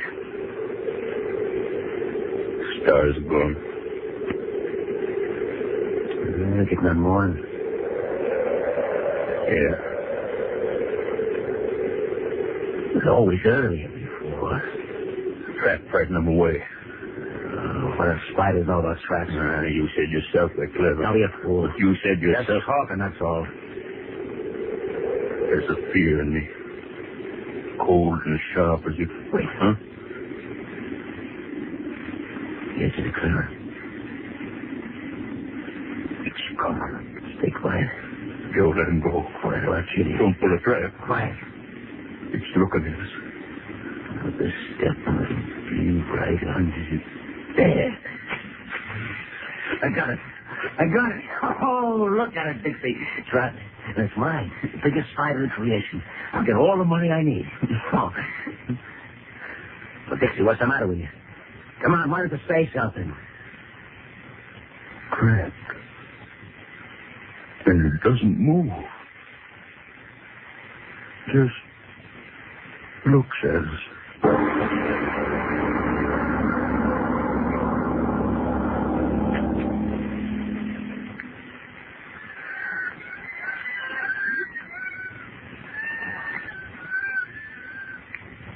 Joe. And? How many days since... Well, say, since we caught the big fella? 3. Yeah, 3 days. You haven't said it. You're telling me. Why do you... Because I'm playing it smart. Pretty soon that thing won't be caring much about anything. And I'm going to slip the bottom of that cage and off we go. They say such creatures can live for a long time without eating. No, not with that size. I figure that sitting out there in that sun all day, well, in about a week it won't care much whatever we do with it. Joe? Yeah. How could such a creature be? What do you mean, how could it be? You're looking at it, ain't you? But such a spider. It's there. That's all that means anything to me. But such a giant creature. That's it. It's a giant, ain't it? Well, you've seen giant human beings in circuses, haven't you? But they just happen, that's all. That's the way this spider happened. So black. Yeah. It's a midnight special, ain't it? Those big, hairy legs. Once I saw an octopus. Devilfish. Oh, yeah, sure. This one looks like a sliding devilfish, is that it? Yeah. Oh, we'll not make a billboard at a circus sideshow. Will we clean up? The legs, the strength, and muscle. Not when I get through. Look at it, Joe. Be honest. Huh? Isn't there a strange fascination when you look at it closer? What are you talking about? Its eyes. Well, How they shine. So what? As if there was a thought behind it. You starting that again? All these 3 days it sits there so quietly. Its eyes like burning flames just watching. Cut it out. If it is thinking, I'm afraid of what it is thinking.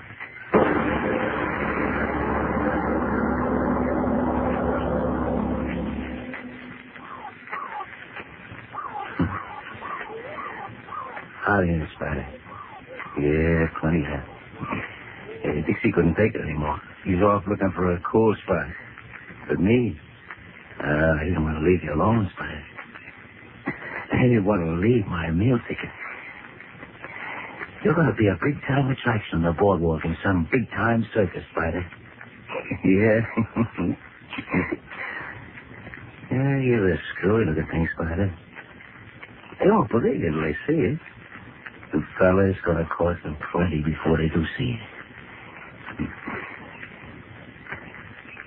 Hey, Spider. How'd you move? Spider. You're not dead. Get a stick. Spider. Right, so you're not dead. You can't be dead. It's been only a week since. You can't be dead. You're my chance. You can't be dead. Curled up with your legs over you. Rest your move. Reaching a cigar. Let go. Let go of me. You bastard devil. You fooled me. Let go. Let go of my arm. Get away. Let go. Dixie. Dixie. Spider. Come on, Dixie.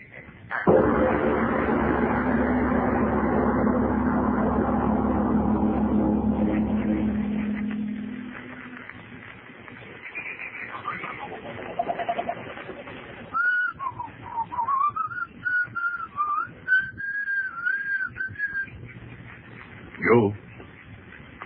Joe, where are you? Joe.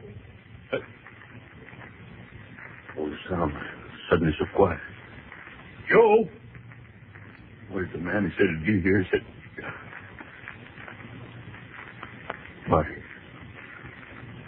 Buddy, what? Cried it up.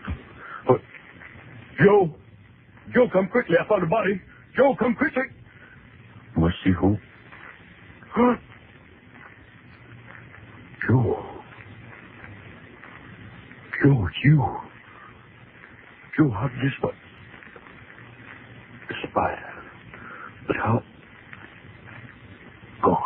Gone through the cage. What he did to you, Joe. Might come back while I was staying here. Might come back. Gotta get out. Here, get these together. Butterflies, take boxes and get out before. Something move behind that tree. No, won't get me. Won't get me. It won't get me. Oh.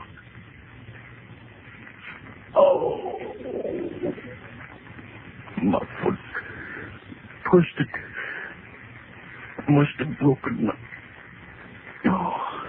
Gotta get away. Gotta get away. Gotta get away. Gotta get away.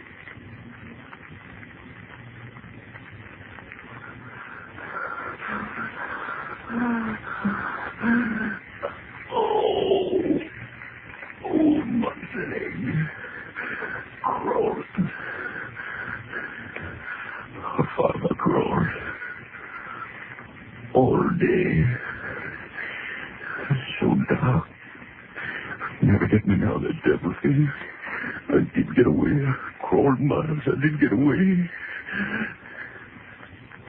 Clear. Someone to help me. Crawled in the house. Someone to help me. So dark. Tired. No strength to call out. Crawl and find someone to help me. And I'll be free. Free. Got something. What? Body. Joe, you, but how? What? Back in the camp. I'm back in the camp. Crawled all night in the circle. Back in the camp. No. Get out. Get out before I...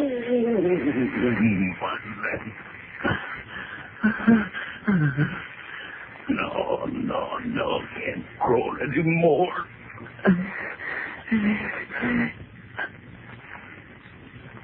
That sound. What? behind me. Wait till you jump on my back. No, don't. Nothing. Isn't there? If I could only crawl again, if I could only get away before... The moon coming up bright. Now I'll see what... Not here. Only you, Joe. Empty flesh over there in the moonlight. Blast you to the devil, Joe. You brought me here. You was right that you died, but that spider won't get me, not me. It's gone now. Well, it will get better. I will get away. Yes, I will. Spider, come back. Oh, no. No closer. No closer. No. Go back. Well, what? On Joe. Crawling over him. But Joe is dead. What is the spider going to... Spinning a web over him. Turning him around and around like a fly. Covering him with that thick silk.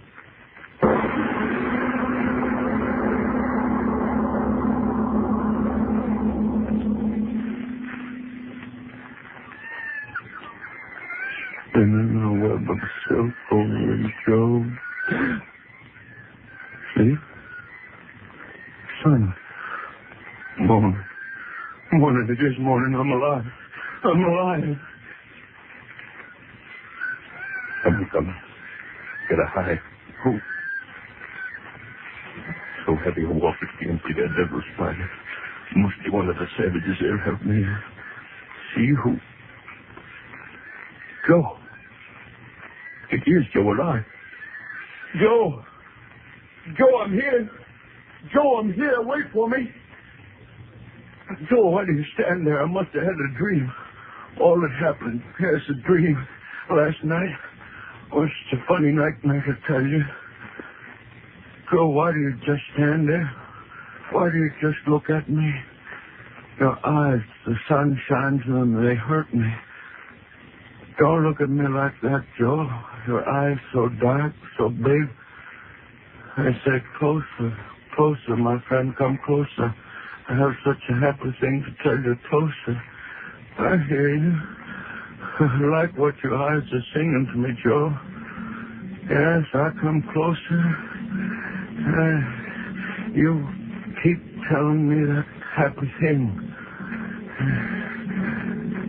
Yeah. I'm close to you now, Joe. Tell me what your eyes... Your hand. Why do you grab my arm? Your other hand, my other arm. Why do your fingers hold my arm so tight they hurt me?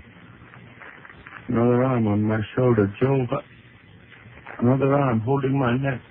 Joe, so many arms. How can it be? Joe, it is you. I see your face, but your eyes bigger and bigger.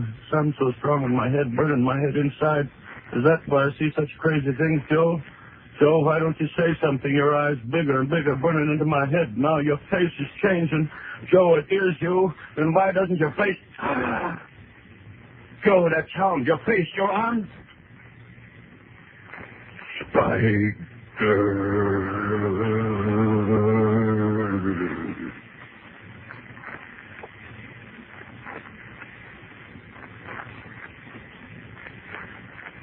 You are the spider. The spider. Your eyes fooled me, didn't they? Made me think I was seeing Joe, but all the time it was you, Mr. Spider. Your wonderful eyes you have, Mr. Spider. I'm not afraid anymore. Isn't that a joke? Your black arms pull me close.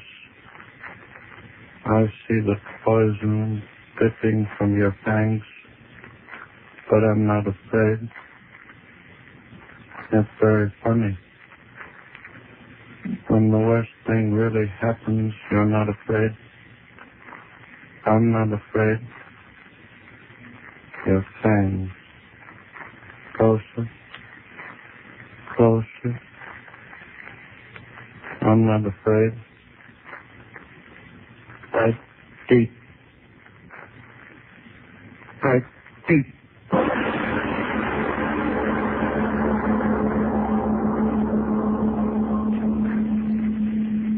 Lights out, everybody.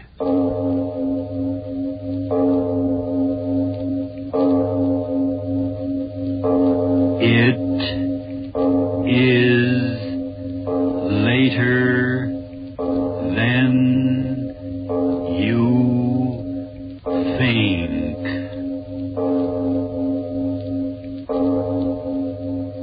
This is Arch Obler bringing you another in our series of stories of the unusual. And once again we caution you, these lights-out stories are definitely not for the timid soul. So we tell you calmly and very sincerely, if you frighten easily, turn off your radio now.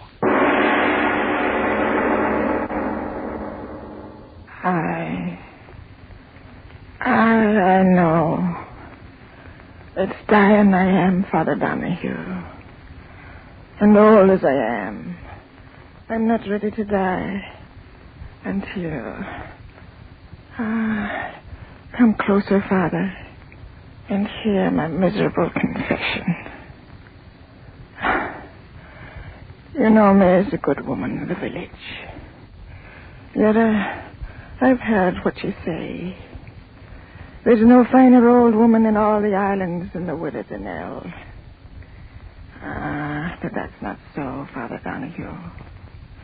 And if I'm to meet all my old friends in the island of paradise, then hear me out and pray for me.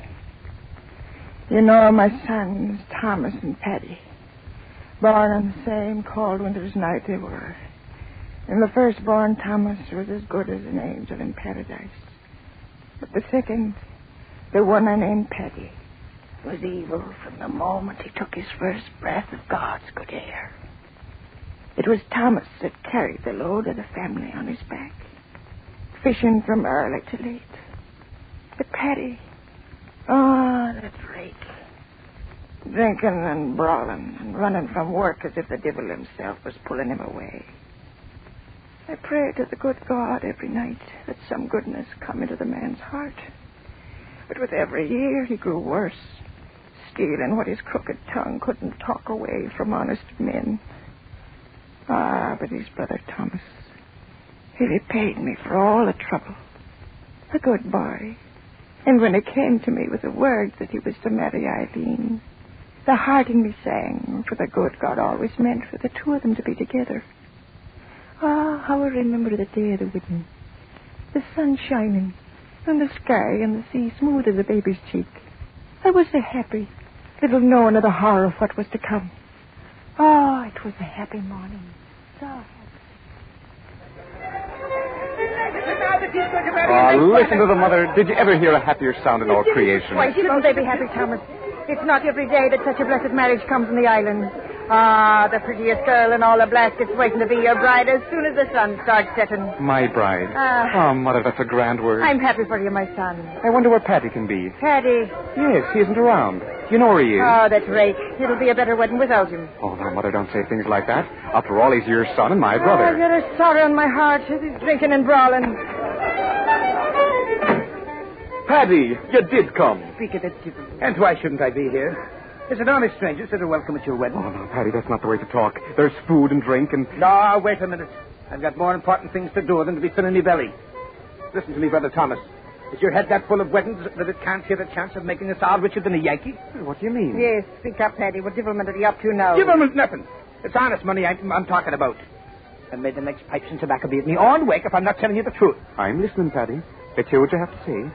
Do you remember the hulk of a ship that was wrecked off in East Nabro a bit ago? Well? Well, I went there yesterday to see if there was anything worth having. Listen to me, brother. In the bottom of a pool no deeper than this room is lying enough bolts of copper and brass to make you and me the richest men on the island. What? You can believe there is. Wouldn't you rather bring the bride a pocketbook filled with gold sovereigns than the empty leather you've got now? But, Paddy, I... Wish you, Mother. You talk to the men. But if it's in the sea, it'll wait until after the wedding. Oh, wait, will it? And with those Inish boats sailing out around the place, I tell you it's now or never. And may my sword to the devil if I'm not saying 2 words. Thomas, it would be nice to have a bit of money in the house. Yes? Then what are you waiting for? You've got a boat big enough to handle the stuff, and I'll be there to help you. And in 3 hours you can be back here dancing. Oh, it's Eileen. Let her have the word whether you stay or go. Stay or go where, Mother Danelle? What's going on, Thomas? Well, you see, Eileen... You're the day short. Let me say it. Eileen, there's a fortune in brass and copper bolts waiting for us in water no deeper than a man's neck, over off Innisnabro. And Tommy here thinks you'd be fool enough to say no to his going. But must he go now? The sea doesn't wait. He'd be back in 3 hours, Eileen. I just think, Eileen, you'd have it just for every day of the week. Thomas, do you want to go? We could build a new house with the money. Mother Danelle, do you think Thomas should go now? I mean, with all them out there? Well, we're so poor, and Thomas, young as he is, so worn and weary from work. Maybe this is God's blessing, a gift from heaven for putting our faith in him who watches over all of us. God's blessing is right. £100, and we'll be the kings of the island. Come on now. We can take the side path down the cliff. Wait, brother. Eileen, is it your wish? I'd be a poor wife to you, Thomas, if I stood in your way of making a living before our marriage. My darling. There'll be time enough for that now when we get back. Come on, Thomas, let's get out of here. Hurry back to me, my dearest. The sea will take me to our good fortune, and the sea will bring me back. Out this way, Thomas. Come on, hurry up. Yeah, I'm coming. Until the wedding, darling. God go with you. Thomas! Yes. I'll be back in 3 hours, Mother. As rich as a Yankee. Bye. Oh, Eileen. Oh, little baby, why should you cry? Thomas has plowed the sea so many times. Why should you cry this time? Mother Danelle, I'm frightened. Frightened? And tell me, why should you be frightened? I don't know, but when that door closed behind him, it seemed as if the waters of the sea were closing over. Oh, Mother Danelle, hold me close. I'm so afraid. And soon, Father Donahue, Eileen and I left the dancing and the fiddling behind and climbed the long path up to the top of the cliff so our eyes could see far out over the water. And all the time, Eileen kept crying that she'd never see Thomas again. That she'd never see Thomas again. Oh, Thomas. Oh, stop crying and never saying say the things you're saying, girl. It's tempting the devil to do his evil work. Oh, I haven't climbed up this path for a minute. It's a little too steep for me old bones. Thomas, where are you? Oh, now stop that, girl. Our Thomas has found so much copper and brass, it's taken him longer than he thought. Oh, Thomas wouldn't come back like he would. Oh, well, Paddy would if there was a shilling extra to be made, and he talked Thomas into it with that sharp tongue of his. The last ship. I know we'll see them. They're both weighed down with good fortune. Eileen, stay away from the edge. You'll go over the cliff. Oh, Mother Danelle, to the west. What? To the west where they went. The water. Oh, Mother, that wind. Where did it come from? Oh, to the west where he was. But in all my years, such a wind has never been before. The water. Look at it swirling and tossing before the wind. It's dead. No. My Thomas dead. No. Dead. Stop saying that. It's not dead, my Thomas. Eileen, come back here. Come back from here. Oh, that was a time, Father Donahue. The wind grew wilder and wilder. In a minute, the sea was pounding at the base of the cliff. And the girl shrieking she wanted to die with Thomas. And me frightened her back from the edge and praying to the good God to give me old arms the strength to hold her back until she came to her senses. None of us got a wink of sleep till the light of morning. Oh, that wind. I can hear it now. Snarling and talking.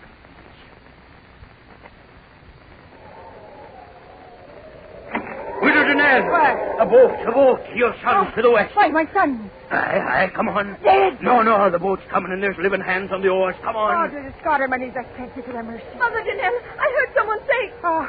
Mother Danelle. Oh, Eileen. Eileen, the merciful God has brought them back. Oh. Come on, quick. They're trying to get into land. Hurry now. Oh, Mother Danelle, quickly. No, wait, child. Your shawl. Your shawl's there. Now give me your arm. Oh, my old leg trembles. Oh, I can hardly walk. Yes, lean on me. Oh.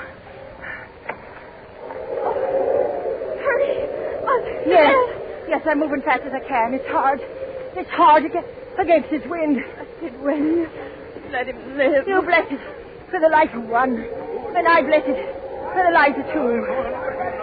Good neighbors, let us through. My son. Let us through. Oh, I can see nothing. The waves in the dark. Uneasy, you see. Oh, yes, Mother Danelle. I see them. I see. Where? Point it out to me, girl. Where? Oh, over there. Follow my finger. Oh, Mary, they're coming back. Yes, I see the boat. Oh, blessed boat. I see it. Praise God, I see it. One. There's only one boat. Well, what are you saying? Thomas, Teddy, Mother Kate, come back. The waves. The current, right? There's only one in the boat. Wait! The boat's in! Thomas? Oh, no. No, I didn't wait for me. My son, take me to him. Oh, yes, forgive me. Come, I'll help you. Ah, good girl, Eileen, good girl. Oh, which one? Thomas. I know it, Thomas. I know it. Yes, Thomas, the good Thomas, he lives. Stand aside, everybody. Let the widow Danelle and the girl through now. Let them through. Let me through. My son, which one? Well, I'm back, Mother. Are you pleased to see me? Paddy. Oh! Please, stand back now. You, Paddy. Yes, me. Ain't I got a right to live? Tell me quick, where is my son? Where's Thomas? Tell me, Paddy, where is my Thomas? Where do you think he is, old woman? Dead at the bottom of the sea.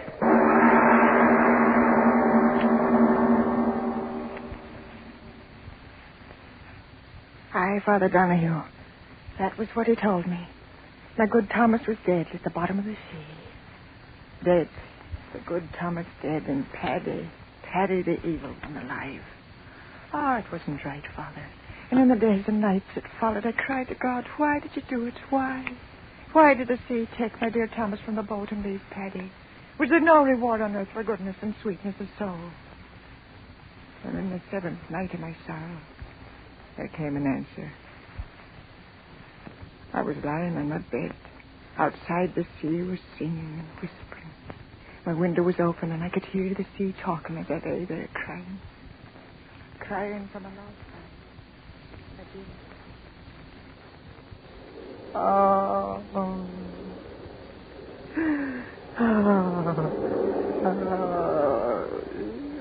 Do not cry, Mother.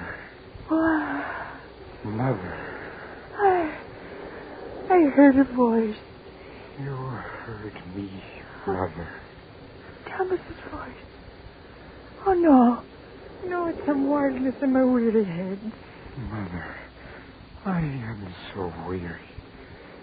You must listen. Oh, dearest God. Why do you do this to me? My son is dead. Dead in the sea. Why do you bring me the memory of his voice? Mother, believe me. If I could only see you, I would believe. Oh, no. The horror the sea made of me. Wind and wave and grinding rock against my flesh. Oh, I wouldn't care, my son. Just let me see that it is you, not my own voice speaking in the head. Oh, Mother, you don't know what you ask. But if there is no other way, close your eyes until I give you a word to open them. I've closed them. Now open, Mother, and have no fear. I beg you. Oh. This was Thomas. Oh, no. Mother, why did he murder me? Murder? The sea was calm. We reached the pool where he set the copper in the brass lay. I stripped off my clothes and dove under. Oh. And when I tried to come up for another breath of air, oh, Mother, he wouldn't let me do it. Oh, no. With his hand, he held me under. My hands, they tore at his arm. But he held me down until at last I screamed for mercy. And the water filled my mouth, my lungs, and killed me. My own brother killed me. And that is why I tore myself out of the sea. I want to know why he did it, Mother. Why? I cannot rest in peace until I know and understand. You tell me, Mother. Oh, speak, Mother. What gain could come to him for such a horror? I do not know. Oh, believe me, my son, I do not know. Then I must go back. I cannot stand this pain. Oh, my good Thomas. Look at this, what was Thomas Denere's face, Mother. Look at it and give me your oath you will not tell my Eileen or my brother of this night. Oh, but Your oath, Mother. They must not know. You hear me? They must not know. I swear, Thomas. Oh, merciful one, this pain. I go, Mother. Where? Back to the sea. Oh, and will we ever meet again, my son? Yes. The day I find out why he made me drown, I will return, Mother. I will return. Thomas, my son, come back. Oh, my son. My son. But he was gone, Father Donahue. Gone back to his nameless grave at sea. Then it happened. Paddy talked his way into the good graces of the girl. Simple little Eileen. What did she know of the evil of men? That devil Paddy and my good Thomas's Eileen. It took the life out of me and made me long for the quiet of my grave. And then came the day of the wedding. Again the fiddler was playing. Again the good people of the islands were happy. I alone was sad, weeping at what I knew.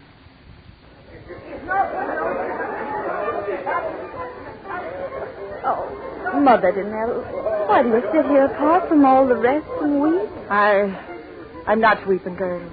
For weeks you've been so sad. Can't you find a little joy in your heart for this day of my marriage to your own son? My son. Well, I do not love him as I did dear Thomas.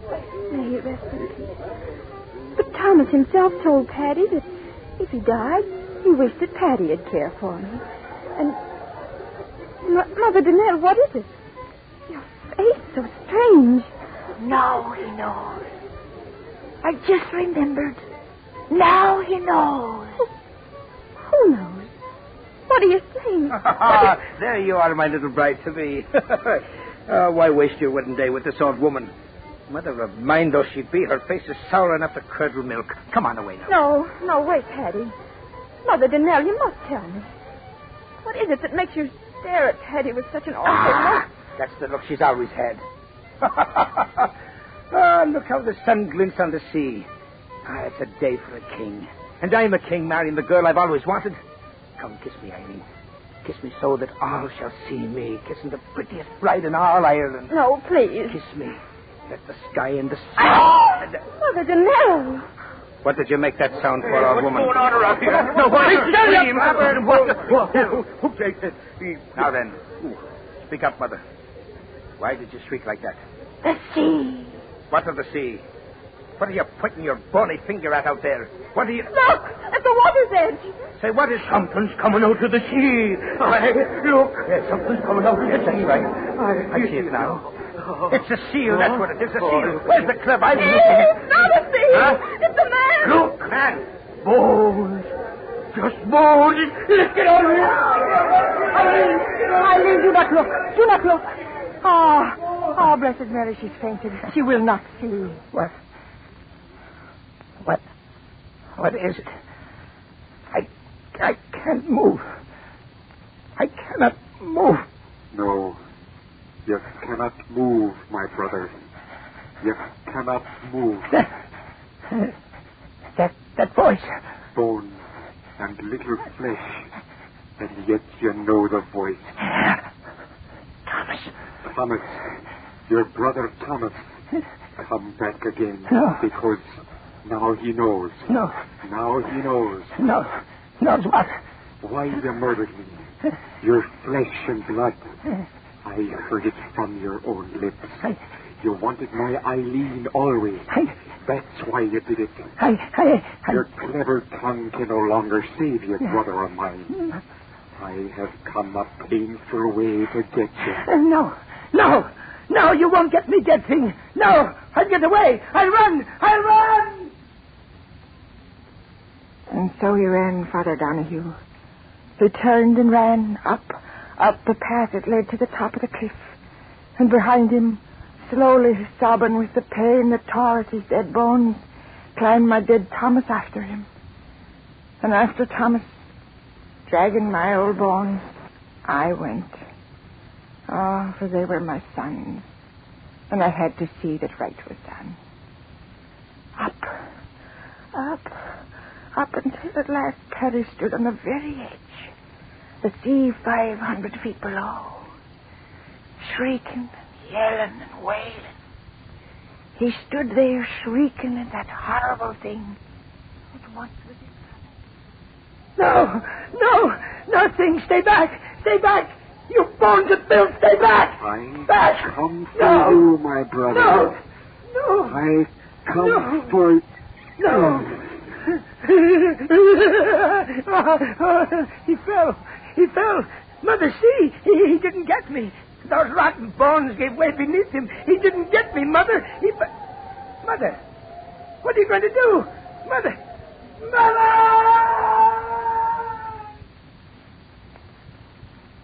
Over the cliff Paddy went, turning and twisting, and into the sea where the water covered him over.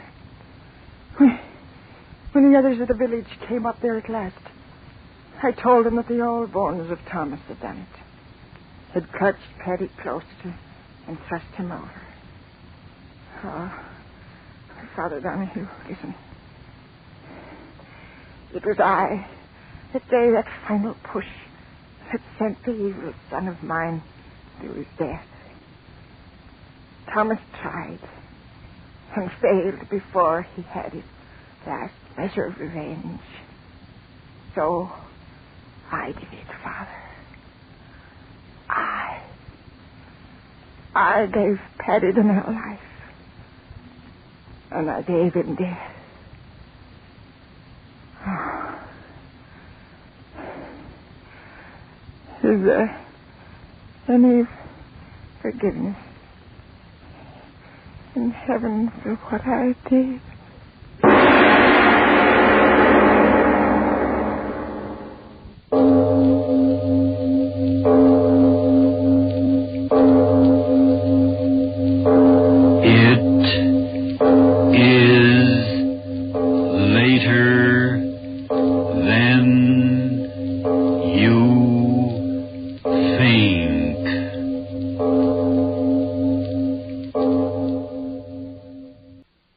Ironized Yeast presents Lights Out, Everybody.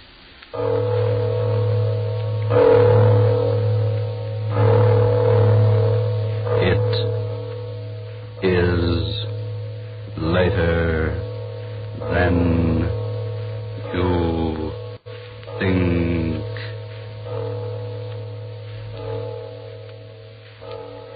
This is Arch Obler bringing you another in our series of stories of the unusual. And once again we caution you, these Lights Out stories are definitely not for the timid soul. So we tell you calmly and very sincerely, if you frighten easily, turn off your radio now. But if you're fascinated by the mysterious, the fantastic, the unearthly, then anticipate chills in our story of Poltergeist. But first, Bob Lamont has a word for you. Remember the name, Ironized Yeast Tablets.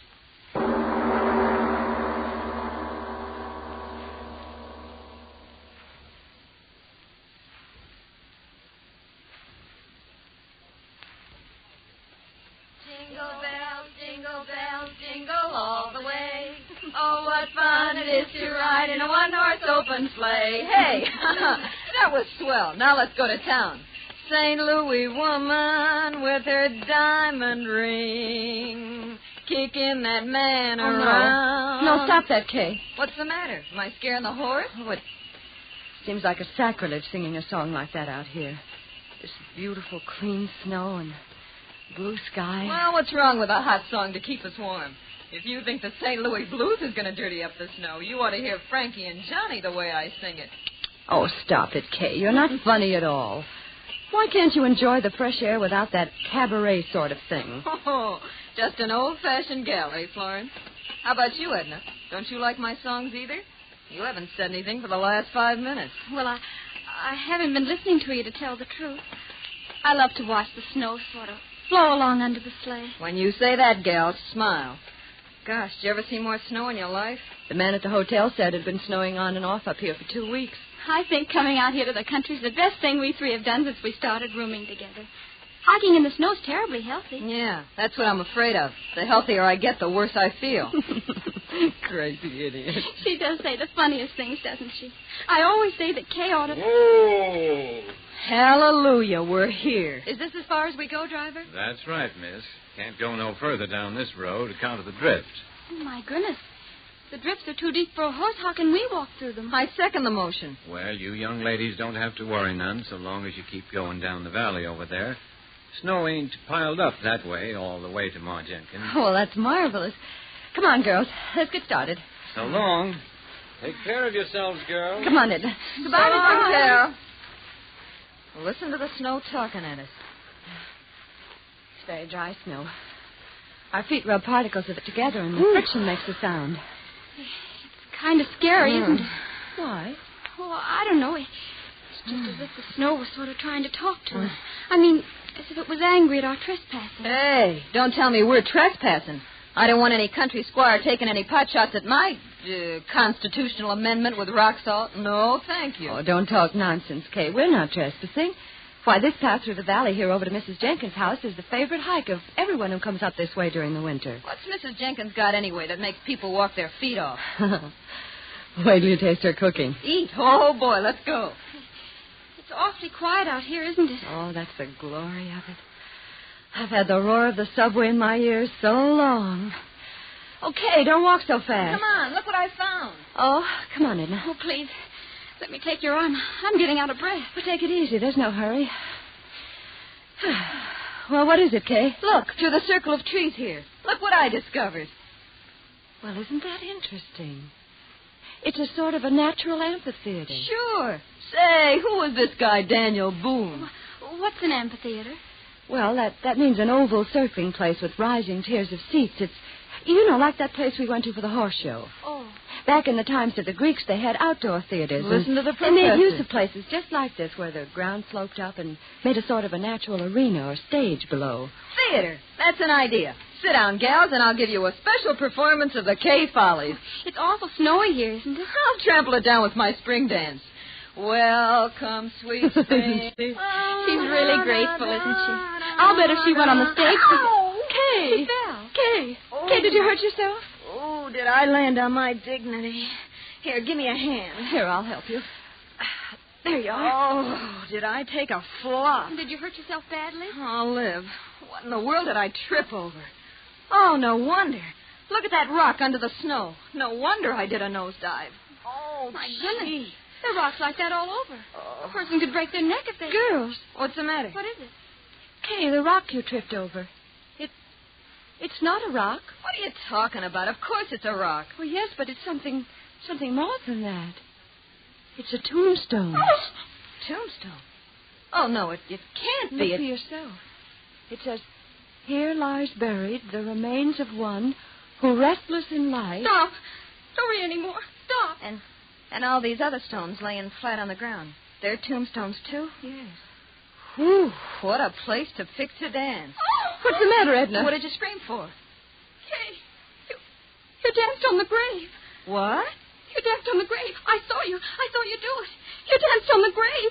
Okay. Edna, stop it. Stop Oh, it. what's come into her? Edna, stop acting Edna, like stop, that. for heaven's sake. Control yourself. Okay. Kay, I'm so sorry for you. You danced on a grave. For heaven's sake, stop talking like that. Sure, I danced on a grave. Well, yes, of course she did. It was perfectly accidental. And what if it wasn't? What of it? The poltergeist. The what? Edna Hanson, what are you talking about? What's that word you just used? Poltergeist. Okay, what have you done? You superstitious little fool. If you don't stop talking that way, I'm going to slap your face. What's the matter with you? I didn't do anything. You walked on the grave. You danced on the grave. So Edna, what? be sensible. We all walked on graves, but it was purely accidental. Yeah. We had no intention of desecrating them. It doesn't matter, I tell you. It doesn't matter. The poltergeist. He'll come. I know he will. Oh, what's the use? She's crazy. Edna, what are you talking about? What's the poltergeist? What are you so frightened about? My father, he told me. If If you walk on a grave, if you dance on a grave, the poltergeist. Poltergeist what? What is a poltergeist? An evil spirit. It comes out of the grave. It kills. It destroys. It'll kill us. It'll kill us all. Stop it. It throws things Oh, out there. please, lay off that way, Edna. But it won't get me. I'll run Edna, away. come back here. She's gone insane. I'll get her. Kay, catch her. Edna, don't run away. Nothing will hurt you. Nothing. Oh, Edna, look out. Kay, what happened? That stone. It hit Edna. Edna, open your eyes. Blood all over her face. Kay, who threw that stone? Who threw it? I don't know. It came from the graveyard.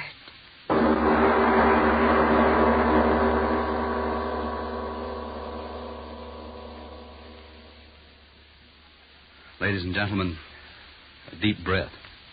We all need one before we go on with the story of Kay, Florence, and Edna. The story of Poltergeist on tonight's Lights Out. You and I are rational people, and yet so many strange things are happening today, happening to people all around us.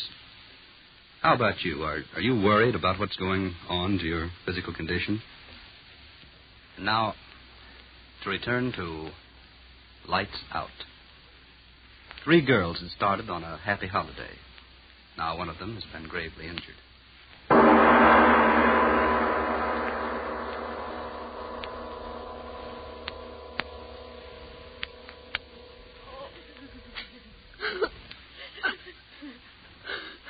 Now, girls, take it easy. Take it easy. Oh, Doctor, she won't die.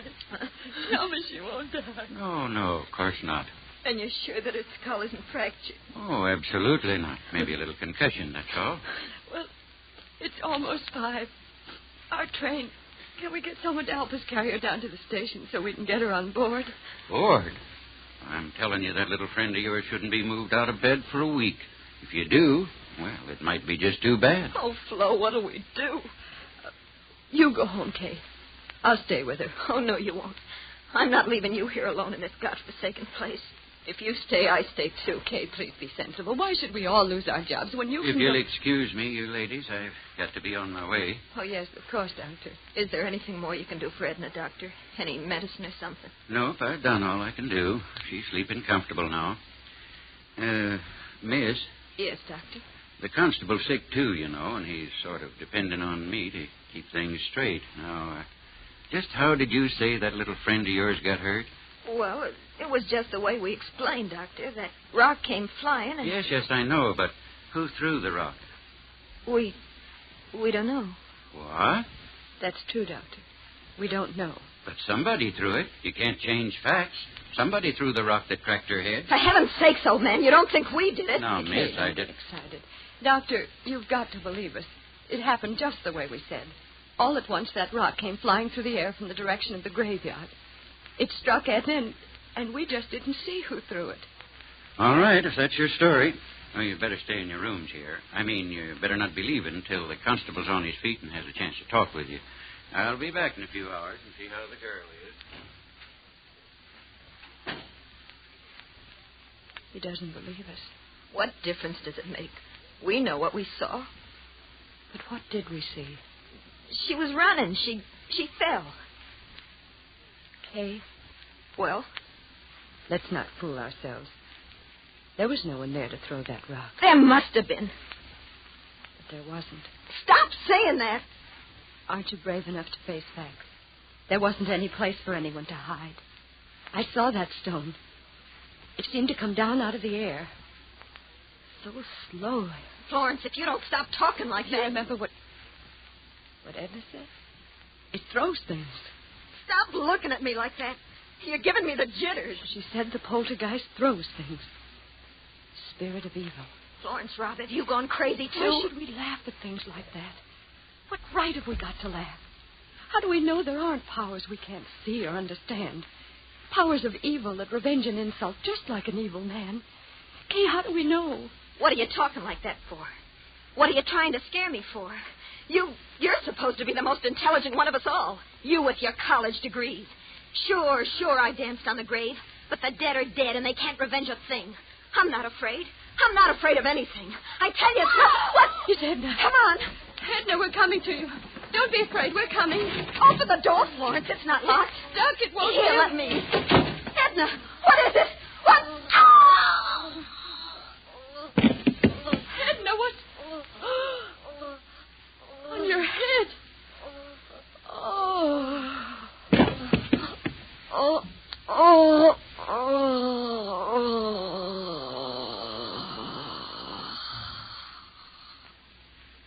Hey, what's going on here? Oh.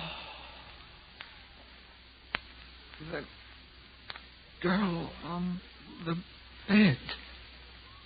Her head. It's crushed flat in by a rock. God in heaven. It's not a rock.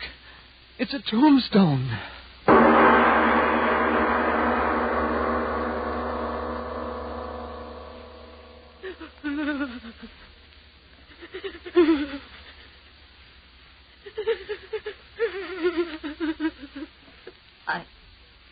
I wish I could cry, but I haven't got any more tears. Oh, Edna. Edna. Florence, darling, please. You'll kill yourself if you keep on like that. Oh, if this horrible night would only end. It was my fault. Mine. I was the one who got her out here. She didn't want to go.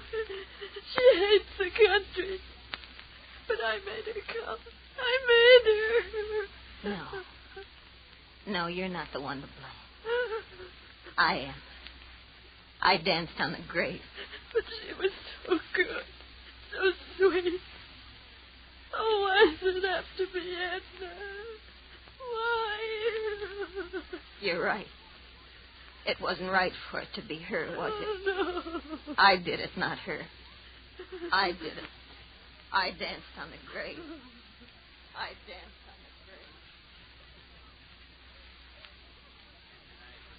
You can't deny what you see with your own eyes. But I tell you, Doc, nobody could have carried that tombstone up the steps without me seeing him, could they? But there it is, ain't it? Yeah. There it is. Either somebody's playing a terrible joke or... You don't have to say it, Doc. I know. That's just the trouble. You don't know, and I don't know, and nobody knows. Yeah. And that tombstone. Well, what about the tombstone? I ain't quite sure, but that's a tombstone out of the old burying grounds up at the bend. You're crazy. No, I ain't either. Well, that place is a good 3 miles from here. Yeah. I know. Who could have carted a heavy stone like that for 3 miles? Yeah. Who? Stop looking like that, you flap-eared old fool.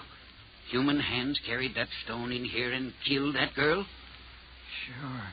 Yeah, the constable will find out who did it the minute he's on his feet again. You wait and see. No, he won't, Doc. You're smarter than me and all that, but this time you're wrong. There ain't nobody that takes in breath and leaves out breath like you and me, or the constable's going to find out who killed that girl. You know that, Doc. Oh, stop talking. I wish the constable was here and this night was over. It's been a terrible night. Terrible.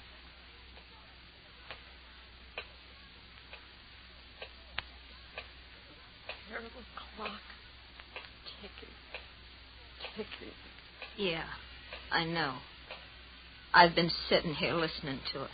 I can't stand it anymore. I'll stop it. Why bother with it? Come on to bed, Kay. Please. There's no use sitting there. It won't help her. Yeah. Nothing can help her. But maybe I can help you. Me? It was my fault. Mine. I was the reason it happened. It killed her, and it'll kill you and me, too, unless I stop. No, don't say that. It's true. But why should you be hurt? I'm to blame, not you. Listen, Flo. I'll go out there. There? Out there to the graveyard. What? I'll talk to it. Kay. I'll tell it I didn't mean to do it. No. That I didn't know where I was dancing. Please. Maybe somehow it'll hear, listen to me, and then it won't hurt Oh, you. No, I won't let you go out there. It'll kill But you. Florence... It'll kill you, too. But Florence... No, I'll hold you. You can't go. You can't. All right. Come on to bed, Kay, please. In the morning things will be different. But it won't. Nothing will hurt us. And then they're right outside the door. They won't let anything get at us. Kay, please come to bed. Yeah. We'll pray. Pray? I don't exactly know how. Just say anything. Anything. Like this. Now I lay me down to sleep. I pray the Lord my soul to keep. If I should die before I wake, I pray the Lord my soul to take. Now you. If I should die before I wake, I pray the Lord my soul to take.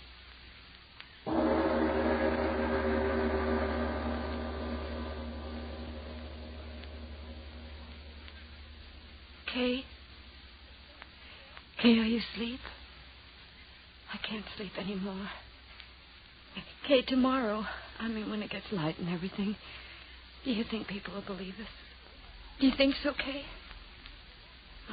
I'm not quite sure what happened. I always used to be so sure about things. And now Kay? Kay, where are you? Kay, where... The window. She went out the window. She's gone out there. To the graveyard. To talk to it. Oh, Kay, why did you go? Why did you go? I'll go out there, too. Oh, she'll be so frightened out there alone. I'll go, too.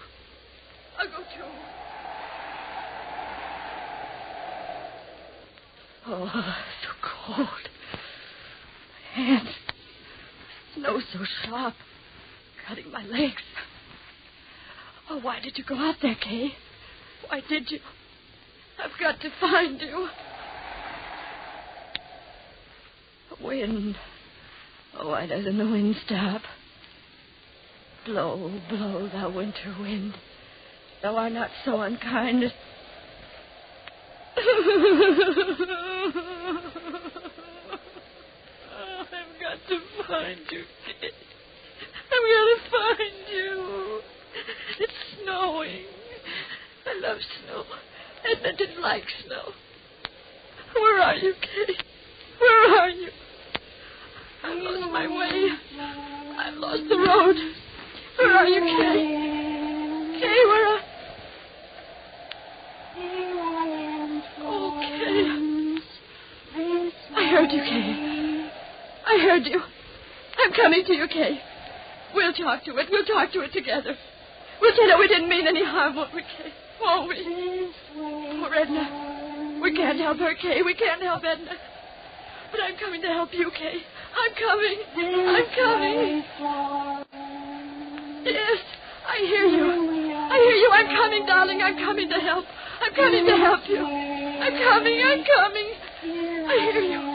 I hear you calling my name. I hear you. Yes.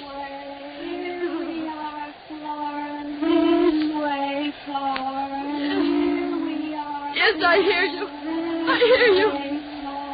Where are you? Where are you? No! No!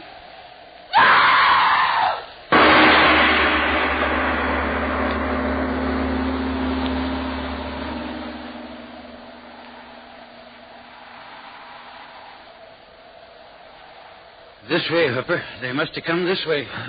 Climbing out the window like that in the middle of the night. They must have gone crazy, the both of them. Well, let's not worry about that now. We've got to find them. Here, give me that lantern. What is it, Doc? What have you found? A shoe. One of the girl's shoes. My gosh, stuck in the snow. We're going the right way. Come on, move fast. We've got to get to them. Doc, look at this. What is it? Over there. Ain't these footprints? Yes. Yes. Yes, that's right. Footprints. Hello! Up ahead! Hello! Doc, we're getting pretty close to the old burying grounds. Well? Maybe... Oh, look here, Doc. Let's not be fools. Let's wait till morning. What? Let those frightened girls freeze to death? Get along. But, Doc, You come with me, or the whole town will know what a yellow-livered no-good you are. All right. All right. You don't have to get so sore, Doc. Hello! Hello! Anybody up there? Hello? Doc! Doc, look! What? There they are. Up ahead. Glory be, they're alive. The both of them. Come on. Doc! Doc, look at them. That's the burying ground up there. And they're dancing. Dancing on the graves. What? They must be out of their heads. Come on. We've got to stop them. Doc! Doc, wait for me. Oh, Doc, it's dark again. Where are they, Doc? Where are the girls? Have they stopped dancing? Yes. Huh? They've stopped dancing. Did they ever dance? What are you talking about, Doc? We saw them. We saw them dancing in this place with our own eyes. Did we? The moonlight. Here it comes again. See with your eyes again. Oh, no. Both of the girls froze stiff to the ground, each with her head crushed by a tombstone.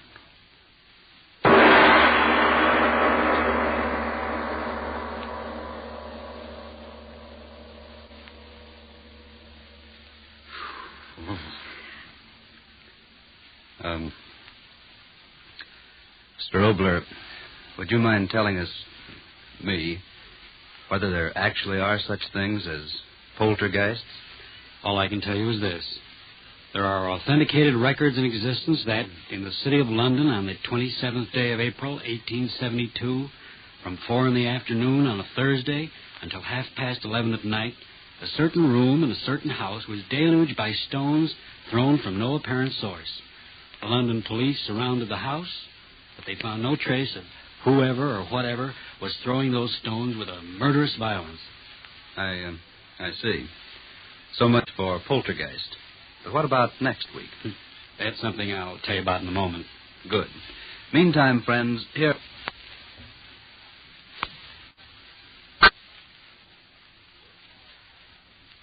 Fair enough. Then if you need more vitamin B and iron, ask your druggist for the genuine, the one and only, ironized yeast tablets. And now, Mr. Obler, what happens next week? Well, anything can happen, but specifically next week, Mangara, a strange title and a strange story. The power of suggestion. The dictators have shown us to what evil purposes that power can be used. Well, next week, a man who... but that, as usual, is next week. Yes. Lights Out, written and directed by Arch Obler, will come to you again next Tuesday at the same time. Be sure to listen for the amazing story of Mangara. And if you need more vitamin B and iron, be sure to try ironized yeast, the one and only ironized yeast, with the big letters IY on the package and on each tablet.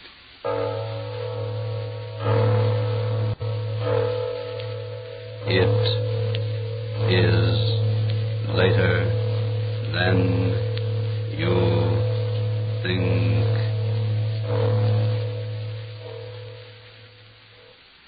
Ironized Yeast presents Lights Out, everybody. Lights out, everybody.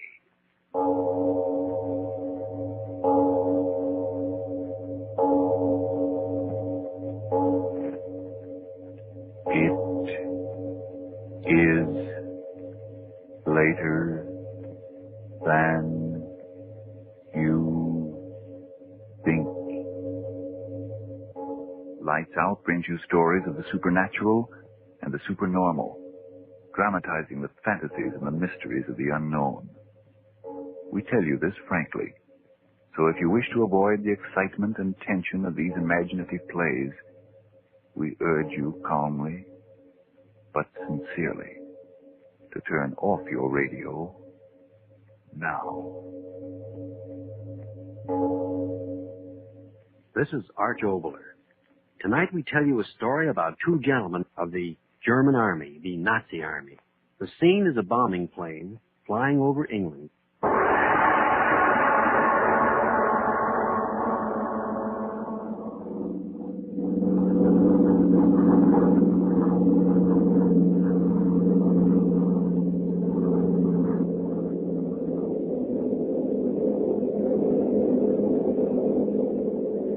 Lieutenant, Herr Hauptmann, you are ready? Fertig, Herr Hauptmann. No, speak English now. We are almost there. And remember, from the moment your feet touch that blasted English soil, only English. Yes, Captain. Now, check your equipment.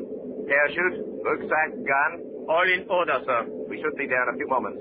Now, remember, if for any reason I do not get to our point of rendezvous, or if I'm not there when you get there, you are to wait 2 hours, and then go on alone to Melford and carry out our orders. Understood? Yes, Captain. Pilot! Ja, Herr Hauptmann. Wir sind da? 2 Minuten mehr. Also, Bombenhöhle verlassen. So bis dahin, Herr Hauptmann.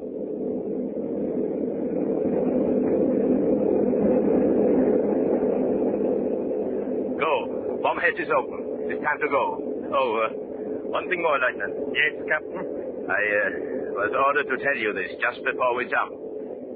If you are successful in your part of this mission, the General wishes me to inform you that the Führer himself will reward you. Now jump. Heil Hitler. Heil Hitler. Pilot, I'm going. Viel Glück, Herr Hartmann. Danke. Heil Hitler.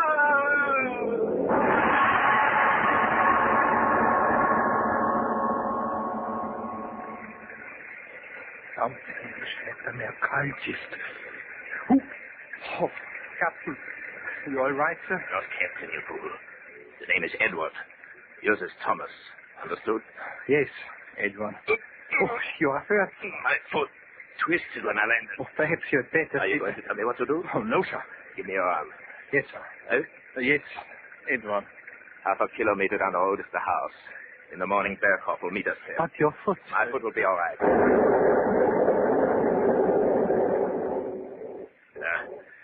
Infernal English climate. Faster, my dear, Thomas. The Englishmen have work to do.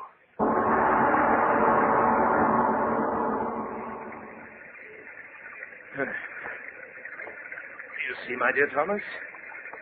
You should never doubt what intelligence gives you. 10, 11, 12 steps. So, now the key. You have not lost the key? Oh, no, sir. I have it here. Get the door open. Infernal rain. No? Open it. It is stuck, sir. Here, let me. What's the matter with you? It is open. In quickly.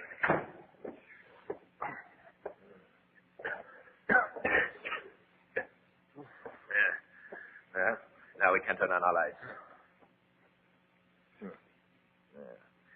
These British, how well they built the old piles of masonry. Come. We will build a fire and make ourselves quite comfortable until Berghoff arrives in the morning. Yes, Edward. There is no longer any danger of our being observed. Yes, Captain. Captain. What? I thought I heard... You heard what? Laughter. Infernal flashlight. Give me yours. Yes, Captain. Now, walk on. This house is empty for years. You should know by now that our military intelligence makes no mistakes. Yes, Captain.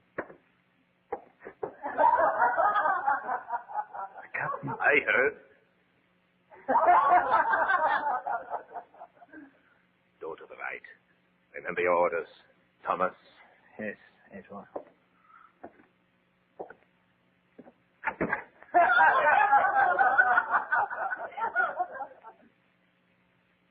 Good evening, gentlemen. Won't you come in by the fire? Yes, thank you. Come, Thomas. My name is Burley. I am Edward Cooper. My friend Thomas Davies and I got lost in the rain. We thought this house was quite deserted. Deserted? Not for 500 years. Oh, may I present Lady Burley? How do you do? How do you do? My great-aunt, Mrs. Westland. How do you do? Now, William, they can meet the rest of the family later. Does someone give them a drink? They're soaked to the skin. Here you are, gentlemen. Oh, yes, gentlemen, my son-in-law, John Pearson. How do you do? How do you do? Drink them while they're hot, gentlemen. Thank you. Really, you gentlemen should get out of your wet things. Would you like to go up? No, thank you. We're quite all right. But confused. Confused? Yes, Mr. Davies and I were told on good authority that this property hadn't been occupied for the past 25 years. My dear man, where do you think you are? Melford Towers. Good heavens, young man, you are lost. You certainly are. Milford Towers, that's 2 miles north of here. You're at Dorset Manor. Just took the wrong turn somewhere. Melford Towers, Mr. Carver. Cooper. Mr. Cooper, why in the world were you going to Melford Towers on a night like this? Please forgive our inquisitiveness, Mr. Cooper, but after all, Milford Towers is quite deserted, you know. Yes, we know. What do you mean, sir? Oh, Mr. Davies here and I started quite early. Lost ourselves completely. It got dark and, well, here we are. Oh, yes. John. Yes, Sir William. Ring up the constable. Yes, of course. Wait a minute. Why the constable? Well, it's quite obvious. Is it? Of course. Ring up the constable, John. No, put up your hands, all of you. I say now. Oh, what is he going to do with the gun? What is he going to do with the gun? Make that old woman keep quiet. Old woman. Lieutenant kann Chance nehmen. Wir müssen sie töten. I said to keep your hands up. German, William. German spies. Not spies, old woman. German soldiers. You're in civilian clothing. German soldiers, Englishmen. Soldiers. Soldiers to rescue a soldier. William, what are they talking about? How long did you think we would permit you to keep our great Rudolf Hess imprisoned? Malhausen! Rudolf Hess! What are you? Shut your mouth! How dare you? You two! No, here. Now, quiet, all of you! Nimm den nächsten Zimmer und schreib sie. Alle? Alle. Quickly. Go. All of you. Do as he says. Or do you want me to shoot? The next room, quickly. Well, I suppose... Where is he?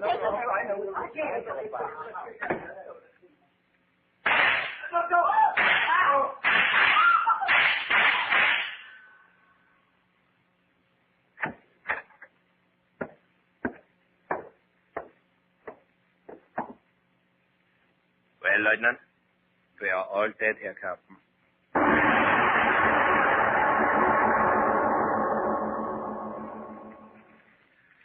No more wood. The room is warm enough. Yes, Captain. Now then, where was I? Oh, yes. Bearcourt will bring an automobile. We will then proceed to this point on a map. There, a few hand grenades in the right place, and Herr Hess will be with us. Then we will... Lieutenant, didn't I just tell you no more wood on the fire? It's warm enough. Yes, Captain. Is it still raining out there? Oh, yes, Captain. Infernal climate. Yes, Captain. Yet, the weather is fortunate. Who will come here on a night such as this? Oh, yes, Captain. No matter. As soon as it is daylight, we will go. 7 in the morning, Berghoff will be there.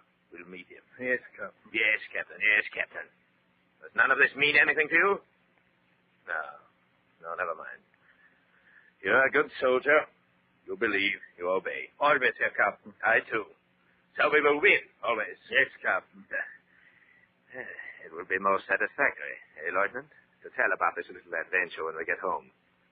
To come right in under the noses of the British and... What are you listening to? I don't know, sir.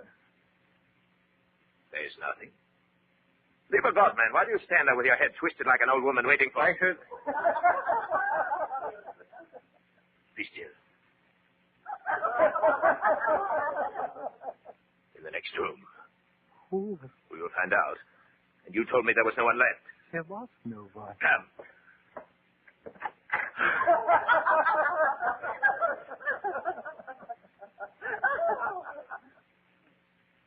Good evening, gentlemen. Won't you come in by the fire? They. All of them. My name is Burley. May I present Lady Burley? How do you do? Shot them. You said you shot them. My great aunt, Mrs. Weston. How do you do? Now, William, they can meet the rest of the family later. Someone give them a drink. They're soaked to the skin. I did kill him. You dirty liar. Here you are, gentlemen. Your drink. No! You blasted Englanders. What is this trick? Oh, yes, gentlemen. My son-in-law, John Pierce. Stop talking. This time you will die.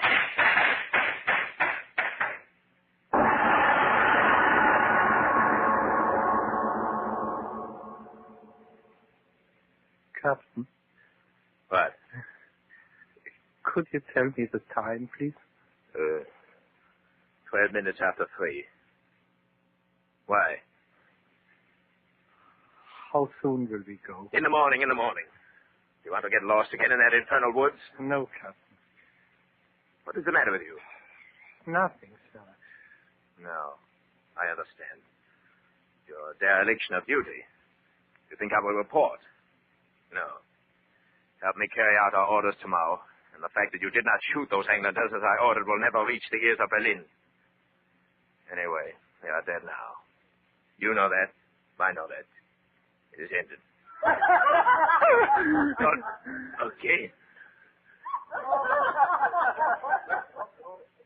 It is they? No, I shot them myself. I saw the bodies fall. It is they? No, it cannot be. I'll show you. You see, they are dead. gentlemen. Won't you come in by the fire?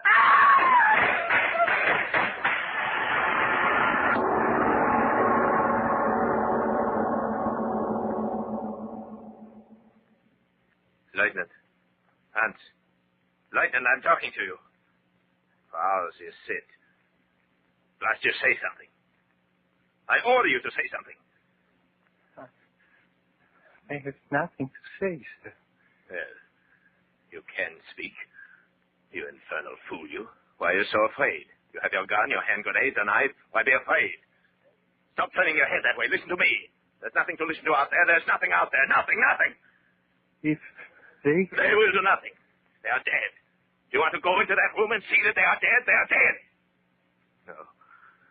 Why should I have to convince you? 3 times? How often must I tell you? I saw that same thing happen in a campaign in Poland. Poland? Why do you hold on to my words? Yes, in Poland. The first campaign, there were snipers in the village. We wiped out everyone, men, women, children. But the next morning, the vermin were there again. Uh-huh. We thought they were there. I didn't see them. Others did and went running through the streets throwing hand grenades. There was an explanation, of course. There is an explanation for everything. The men who saw, who thought they saw, were tired. Their eyes played tricks. I heard the doctors in my division talking. They said it was tricks of the mind. Those people are dead. They must be dead.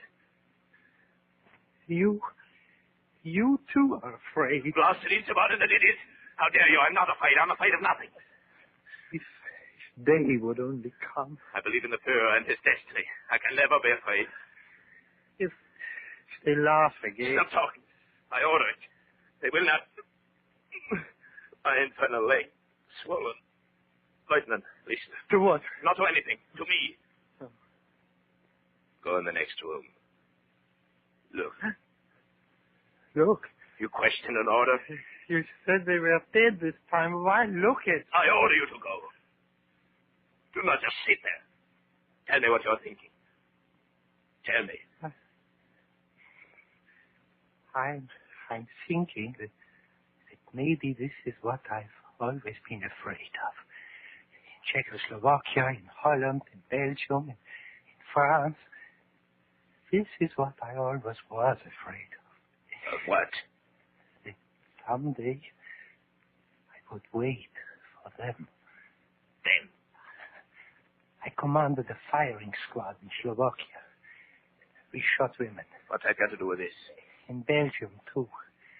Women. What are you talking about? In Poland, the tank I was in was covered with the blood of the children and women. You blasted fool. You are a soldier of the greater German Reich. I think to myself, why don't I just leave you here and run? You would not dare. I think to myself, what is the use? Sooner or later they will come for me. Who? Who will come for you? The dead. Shut your mouth! The dead are dead. We exterminate the vermin for the glory of the great Reich. I always suspected you, Hans Miller, you weak-minded fool. I explained everything to you. Hallucination, always hallucination. I know what I will do. What? If they laugh again, I know what I will do. Yeah. Grenade. What are you going to do with that hand grenade? I hold it. Take your fingers off the firing pin. No. I order you. No. I am your superior officer. Put that grenade down. No. You maniac. What are you going to do? Sit and wait. For what? If they laugh again, we were wrong. You and I. You and I and the Führer. How dare you? All wrong. And I will pull out the firing pin, and we will die. Put down the grenade. If we were wrong, I would rather finish it here, now, than wait again. You crazy. No. The gun, put it down, or I will pull the pin. All right. I'll leave you here. I will go. My leg. You see, you will stay with me and wait. Hans, in the Führer's name, be careful. That firing pin is loose. If you pull it, do not be afraid. If they do not laugh again until it is dawn, I will believe what you said. that it was hallucination.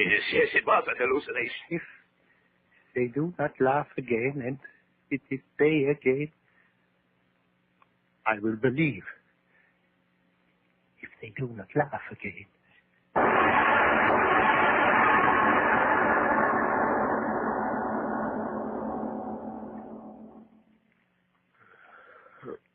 If I could sleep. You can sleep, sir. With you sitting there, grenade in your hand. Hans, listen to me. It is almost dawn. Not yet. It is almost dawn. Nothing has happened. They are dead. So, put down that grenade. Get our things together. Help me and we will go on to Melford and meet Berghoff. When it is dawn. But in a few moments it will be day. I know it. Then wait for those minutes. If they do not laugh again, I will believe, and we will live. They will not laugh again. Never. Look. On the wall. Light. The sun. Day. Not quite. I was right. And the bill. Right. No one can stop us. We are the chosen. Put down the grenade, Hans, and... Listen. Listen. To what? To what? I thought that I heard... Listen! Listen to them! The dead come back to repay us for what we've done. No! Don't pull the trigger and stop them! Wait, not move it, not move it! I'll show you they are dead. Someone else in there. I'll show you, Good evening, gentlemen. Won't you come in by the fire? You see, it's for dead! You were wrong! Oh, the grenade, don't hunt!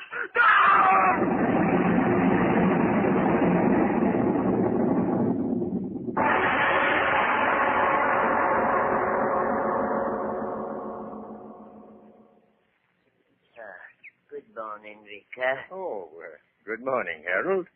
Lovely morning. Aye. Certainly rained last night. And that thunder. What brings you out so early, Harold? Oh, me old woman told me she had an explosion or something just at daybreak, so I come over. Explosion? Aye. She must have dreamt it. Birds singing in the morning. No explosion here. Aye. But I do wish they'd tear down these old ruins. It does no good leaving them stand there to remind us that Sir William and all his family were killed by a German air bomb 3 years ago. 3 years ago last night.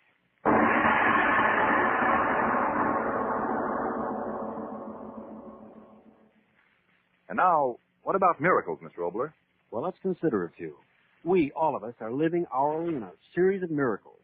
Now, it may seem a far cry from the miracle of heroism to talking about that war stamp book of yours, but there's another little miracle. 8 25-cent stamps, 8 hand grenades. 6 25-cent stamps, 1 winter combat helmet.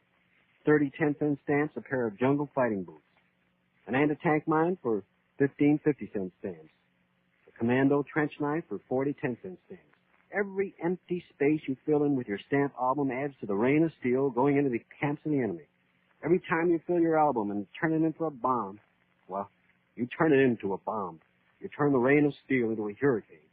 Your way to do more to help beat the Axis is by buying enough stamps to fill the empty spaces in your stamp book. Then turn it in for a war bond. It will bring on that inevitable miracle of a bomb. It is later than you blink. Arch Obler's Lights Out, Everybody.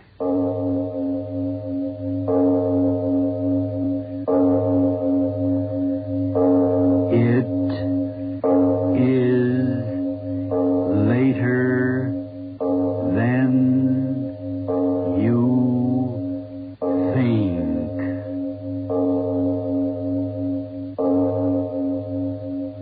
Arch Obler bringing you another in our series of stories of the unusual. And once again we caution you, these lights out stories are definitely not for the timid soul. So we tell you calmly and very sincerely, if you frighten easily, turn off your radio now. A man and a woman in a Bronx apartment. And an evening you may never forget with the visitor from Hades.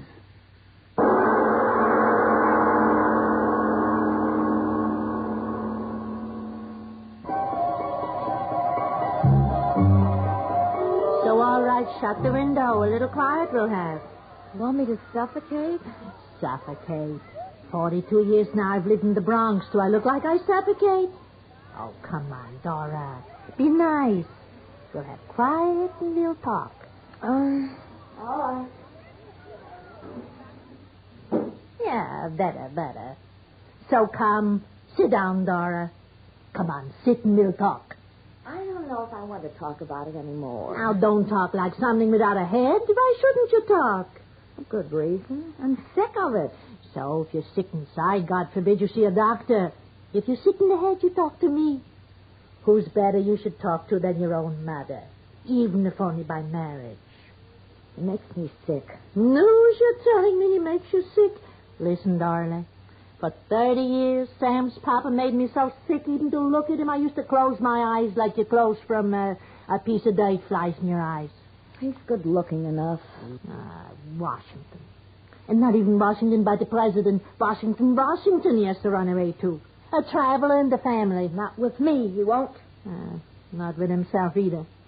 Now, believe me, it's up to you, Dora. Fighting all the time. If you knew how sick I was of it. So bad at fighting and getting what you want, believe me. The door. Yes, I heard. Now, is it Sam? Sam, at 10 after 4? Yeah, him and a bank president. Mister in a hurry, whoever it is. Just the superintendent. And he fixed the light in the bathroom. All right. Sam? Dora? Is it Sam? Yes, Ma, it's Sam. Now, Sam, don't start anything. Well, what should he start? With his own mama he should start? Ma, I thought I asked you to stay away from Dora when I'm not here. Sam, I tell you, don't start that again. Mama, answer me. Didn't I ask you to stay away? Mamas who aren't welcome by their daughters in marriage I've heard of. But an own son who wouldn't don't get melodramatic, Ma. All I'm asking is that you don't see Dora when I'm not around. We had that understanding, didn't Sam, we? you stop. Why should I stop? All right. So both stop. I got a home. I'll go. Oh, Ma, for Pete's sake, why can't you talk No, I don't want to talk. I don't want to stay. Oh, goodbye. I talk to you tomorrow, darling. All right. And don't forget what I told you. New York is good enough. Of course, Mother. Goodbye. Goodbye. New York's good enough for what? For you. So she has been at it again. Dora, why won't you listen to me? She isn't right for you, my Ma. Maybe I haven't heard that one. Then hear it again because it's true. All her life, everything she's done's been wrong. My pa, he was a swell guy, but she ruined him and his business the way she's trying to ruin you and me. Little boy's getting excited. Listen, she ran him and his life. What he should do, not do. She breathed for him, and pretty soon he was glad to die. Believe me, glad to die. Stop yelling at me. The neighbors hear you all right, half as loud. The devil with the neighbors. They don't have to stand 10 hours a day in that sweatshop. I do. If you had what it takes, you wouldn't have to work for other people. You'd have a place for yourself. I'd have a place for myself if you'd stop spending every nickel a week before I make it. I got a right to live, have fun, ain't I? Can I help it I married a dumb jerk, can't make a decent living? Don't say those things, I warn you. I said them yesterday, I'll say them now, I'll say them again. You're a jerk! Dora, a big, empty-headed jerk! Stop it, I Your tell Mom's you! right, she's always right. The only way to treat a jerk like you is to spend every cent you make just as fast as you Dora, make tell it. me. So you can keep on. I'm telling you, Dora. You're a jerk! A jerk! Stop it! A jerk like your pa was Don't a jerk. say that, my pa. A jerk! You're my Dora, stop a it. fat-headed jerk who never amounts to All right, anything. I'll A jerk. stop you. A jerk.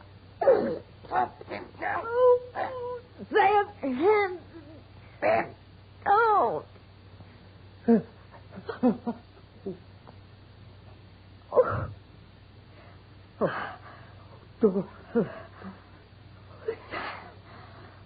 Dora, I didn't mean to. Stop looking at me like that. I didn't know what I was. What my hands. Don't blame me. Blame yourself. My pa. The things you said. You wouldn't have said that if If you knew him, he was good. His face was so thin and quiet when my ma'd start in on him for nothing. For nothing, I tell you. His eyes were like a dog you kicked. That's why I wouldn't stand here saying those things. Not about my pa. What you say about me, all right. I'm used to it. First my mother used to. Now you. But not about him. You understand? Not about him. Well, don't stand there holding your neck looking at me. Say something. I hate you. All right. And I hate you. So much. I could kill you. And I you. Window. The dining room. So who cares? But a window broke. Didn't you hear it? Well, that'll break up the house. Oh, Sam. Oh, I'll go myself. Those kids. I told the superintendent to keep them off the street. If he thinks I'll pay for the glass, he's got to... Sam! Huh? Sam? Come here. What's the matter? What's the matter with you? What? Sam! Look! What? Oh, no.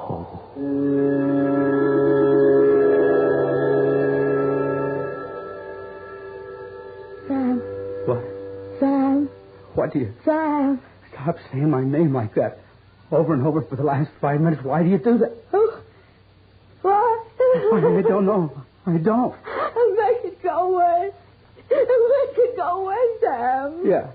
Yeah. My flat. You. What do you want here? Who are you? Get out of here. Do you hear me? Get out of here. I'm getting out of here. I'm getting out. No, Dora, wait. No, let go of me. I'm getting out of here. Dora, stop. He's getting up. Don't move. Sam, where is he? He's sitting down in front of the door. If I could scream. I'm afraid The police. Sam, call the police. Yeah, the police. I'll call. No, how can I? Well, don't stand there. The telephone. You stop. Try. You've got to. Right. All right, but walk alongside of me. I feel so dizzy. Just another couple of steps. His eyes. Oh, the telephone. Quick. Operator. Silas. Oh, yeah. Quick. How can I until the operator... Hello, operator. Tell her, Sam. Operator, please get me the police, quick. Some came into our house that was something. Sam, he's getting up again. Police, operator. The police. Sam, hang up. The police. Hang up, Sam. You don't like it. Sam. No, you're crazy. My receiver out of my hand. Don't like it. Look. Oh, Sam, don't let him. No, it's all right. Just stand quiet. Squad car will get here in a couple of minutes, Dora. Couple of minutes? Like a couple of years. Oh, Sam, listen. Why can't we break a window, get the neighbors in? We won't be alone. They won't be scared. They'll get him. Please. I got my throat. They'll go away. Come in, quick. You say I should come in? All right, I'm in. And the superintendent's kid. Oh. Hey, something's the matter? Get out of here, quick. Huh? Don't stand there. Get out of here, quick. Well, you said I could come in. Go. Do as I tell you. Go quick before he... Dora, wait. What? Let me talk to her. I got to. Oh, gosh, what's the matter with you two? Look at me as if I was something in the zoo or something. Arlene, tell me. Keep your voice down. Hmm? Why did you come in here? I knocked first. Sure I did. I knocked. No. Why did you come up here? Well, my pa was busy. He told me to come up and tell you he'd call the plumbers. And they said they'd be over as soon as the agent okayed the job. So my pa said to tell you. No, wait. That doesn't matter. What I want to know is... Sam, he's watching her now. Gee, Mr. Crook. Is she sick? She's looking right at him. Mr. Crook, what's the matter? Can't you see? No, I don't. Oh, gosh. You do see. Oh, I'll say I do. Gee, will Pa be sore? What are you talking about? My Pa, will he be sore, that busted window? Window? He says it's bad enough the extra work he's got to do around here without climbing around putting in windows that kids break. Don't you see? Sure, I see. Gosh, you think I'm a dope or something? Well, I'll go down and tell my Pa. Oh, wait a minute. Well? How could the kids break a window up here in your flat? I mean, it's the 5th floor. Oh, Sam, tell her. Take it easy, Mrs. Cross. You don't have to tell me. So you had a fight and broke the glass. That happens in the best regulated families. Don't say I told you, but last week, Mr. Bannerman, the druggist fell on the floor. He threw a lamp at Mrs. Bannerman and he busted. Get out. No, Sam, you can't. Get out, I tell you, going out. Right away. I'm calling you if they yell me. Now you'll pay for that window, believe me. I'll tell my pa plenty. Sam, she could have helped us. You threw her out. Why? She could have helped us. No. She could have. He let her in. Stop it. If you'd have let me tell her, she could have called the neighbors. They'd have... Stop it, I said. Stop it. He gets restless when you talk so loud. Sam, why didn't you let her help us? Dora, because listen. And then don't talk when the cops get up here. The reason she couldn't help us... They can't help us, is it? Don't you understand? He was looking at her all the time, and she was staring right where he's sitting, and yet she didn't see him. You do know what I'm thinking. Maybe no one can see him. But you and me.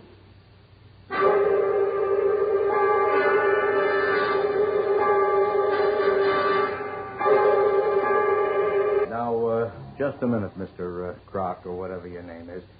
Let's get this straight. You never put in a call? Officer, I tell you, look around you. Oh, are you starting that line again? Mrs. Croc, why don't you tell me what's up? My wife has nothing to say. I'm asking her, fella. So you had a little fight with him, huh, lady? Then he got a little rough. You picked up the telephone, you hollered for the police. Is that it, lady? All right. Now, there's something screwy going on up here. I don't know what it is, but I'm waiting for you to tell me. Come on, Croc. It's in your face. Out with it. You don't see anything? I see plenty. You and your wife sitting here staring at nothing. Nothing. Listen, please. Listen. I'm listening. Take out your guns. Shoot him. Kill him. Huh? Who? There, in back of you. Quick. Dora, I beg you. Hey, mister, what is she talking about? In back of you. Look. Why don't you look? Nobody in back of me, lady. I told you, Dora. You told her what, Croc? What is it? I told you. Why don't you listen to me? There. Sitting there, staring at me. At you. Get him out of here. Oh, that's it. You see him. You do. Sammy sees him. He'll help us. He will. You will, Sergeant. You will. Well, sure. Why not? I told you, Sam. Yeah, get a doctor over here from Bellevue in a couple of hours. Bellevue? Well, take it easy, lady. Nobody's going to hurt you. Do you think that she's crazy? Yeah, sure. And I might have guessed it. Yeah, I'll be back in a couple of hours. No, I'm not crazy. Listen to me. He's sitting there watching me, watching Sam. I'm not crazy. I'm telling you it's true. It's true. Oh, why won't you listen? Why won't you listen?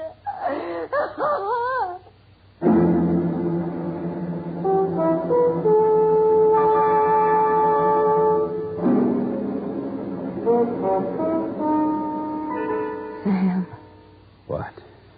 What time is it? About 6, I think. Getting so dark. Maybe if we could turn on the lights, he'd be gone. Yeah. Comes from the dark. He can't stand the light. I've got to get to the light switch. I've got to. No, don't do it, Sam. But Sam, don't. No, if he touches you. But I gotta. The lamp. What? The lamp behind us. If I backed up to it, grab the switch before... Oh, careful, Sam. Just keep looking at him. I got it. Oh, Sam. The light. No. Still there. Dora. What? Dora. Or is he laughing at us?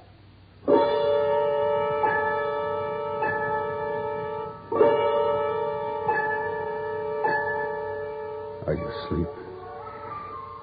No, Sam. You had your eyes shut. Must be almost 6. Yeah, it's getting light. I haven't stayed up all night since I was a kid.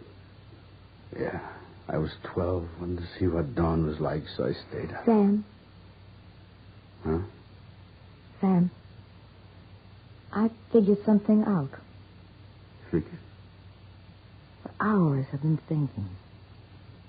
Something about his face. Well? His mouth.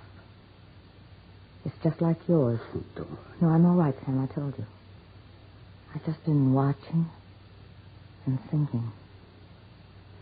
Mouth. Just like yours. Don't. Don't say anything, just look. Well? His eyes. Huh? I never noticed. What? His eyes. Like yours. When you're crazy mad. Look at his eyes. Dora, am I right? I don't know. All I know is his mouth. When you choked me before. Your teeth. Were they? Yes? Dora. What? The way the light shines.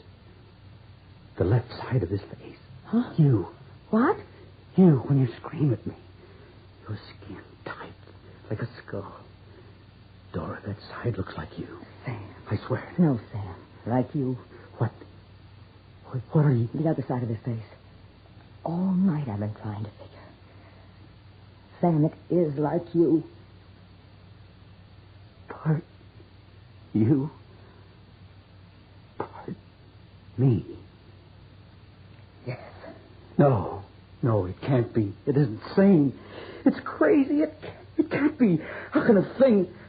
I tell you, it isn't real. It isn't. Sam, what's the use yelling it isn't real when it's sitting there?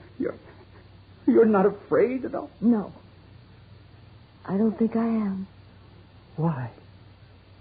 That thing. Just the worst of you. And the worst of me. Huh? Oh, Sam, I'm so tired. Maybe I can't talk straight, but... that thing. Part you when you wanted to kill me, and part me when I wanted you dead. Don't you see? I think I do. He's getting up. Yes. Looking at me. Sam, I'm getting a little afraid again. Oh, Sam, quickly before anything happens. Tell me why you've hated me so much. Well, I... Tell me, quick. Well, the last year, I worked so hard it wasn't enough for you. Never enough. I couldn't figure out why, except you hated me. Why did you, Dora? I didn't. I only... Yes, I did. Why shouldn't I say it? I've hated you ever since that night you lost. What? Remember? You ought to remember. A kid, you said? Not me, not in this lousy world. Fill the house with anything you want, but no kids, never. So that was it. That was it. Why didn't you talk? Talk? Don't you know yet? All my life, the things I really feel, I can't. I talk about them inside me. I cry. I hate. Oh, Dora. Sam. Gone? Yes. How can it be gone? Sam, go see. Yes, I will. Excuse me, Mr. Croc. Pardon you so early, but I saw the light under the floor there, and I heard you talking. What is it, Superintendent? Well, nothing, except I was wondering, last night my girl, Arlene, she came downstairs with all kinds of crazy talk about you and the missus. You know how kids are. I was wondering, well, somebody said cops came in the building last night about 9 or 10 o'clock, and I can't figure out where they went. Did they come in here? Did anything happen here last night? Oh, Mrs. Clark, I didn't see you standing there. Well, did anything happen here last night? Last night? Yeah. Anything happen? No, nothing. Oh. Oh, well, then, excuse me. No, wait, Superintendent. Huh? Wait. There is something. Huh? There's a couple of windows to be fixed.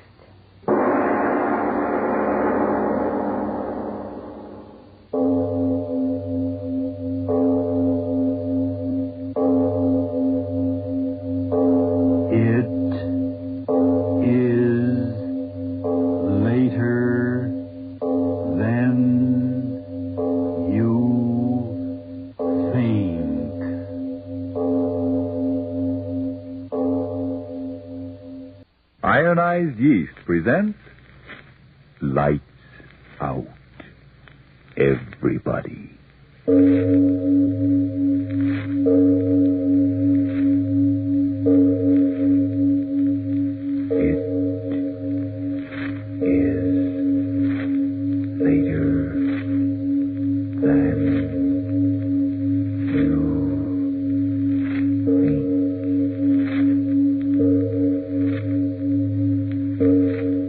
Lights Out brings you stories of the supernatural and the supernormal, dramatizing the fantasies and the mysteries of the unknown. We tell you this frankly, so if you wish to avoid the excitement and tension of these imaginative plays, we urge you calmly but sincerely to turn off your radio now.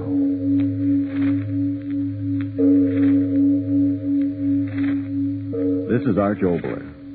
Due to circumstances beyond my control, we're unable to bring you the play Alter Ego as planned. I hope we'll be able to present it soon. You know, someone once said that one disease of mankind would never be visible under a microscope, no matter how powerful. The disease, jealousy. And that's our story for tonight. Prelude to Murder. But first, Frank Martin. What would you give to be able to breeze through your work and really enjoy your fun? Well, if you're short on vitamin B1 and iron, if that's why you're underweight, often feeling jittery and tired out, get ironized yeast tablets. They supply both vitamin B1 and iron. Their famous two-way help has benefited numbers of people who were short on these substances. So if you need more vitamin B1 and iron, don't wait. Get the one and only ironized yeast tablets right away. Start taking them tonight. And now, lights out, everybody.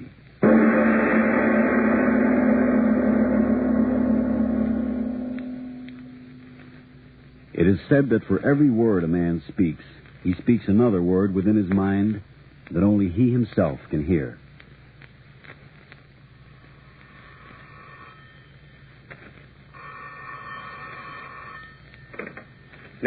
Yes, what is it?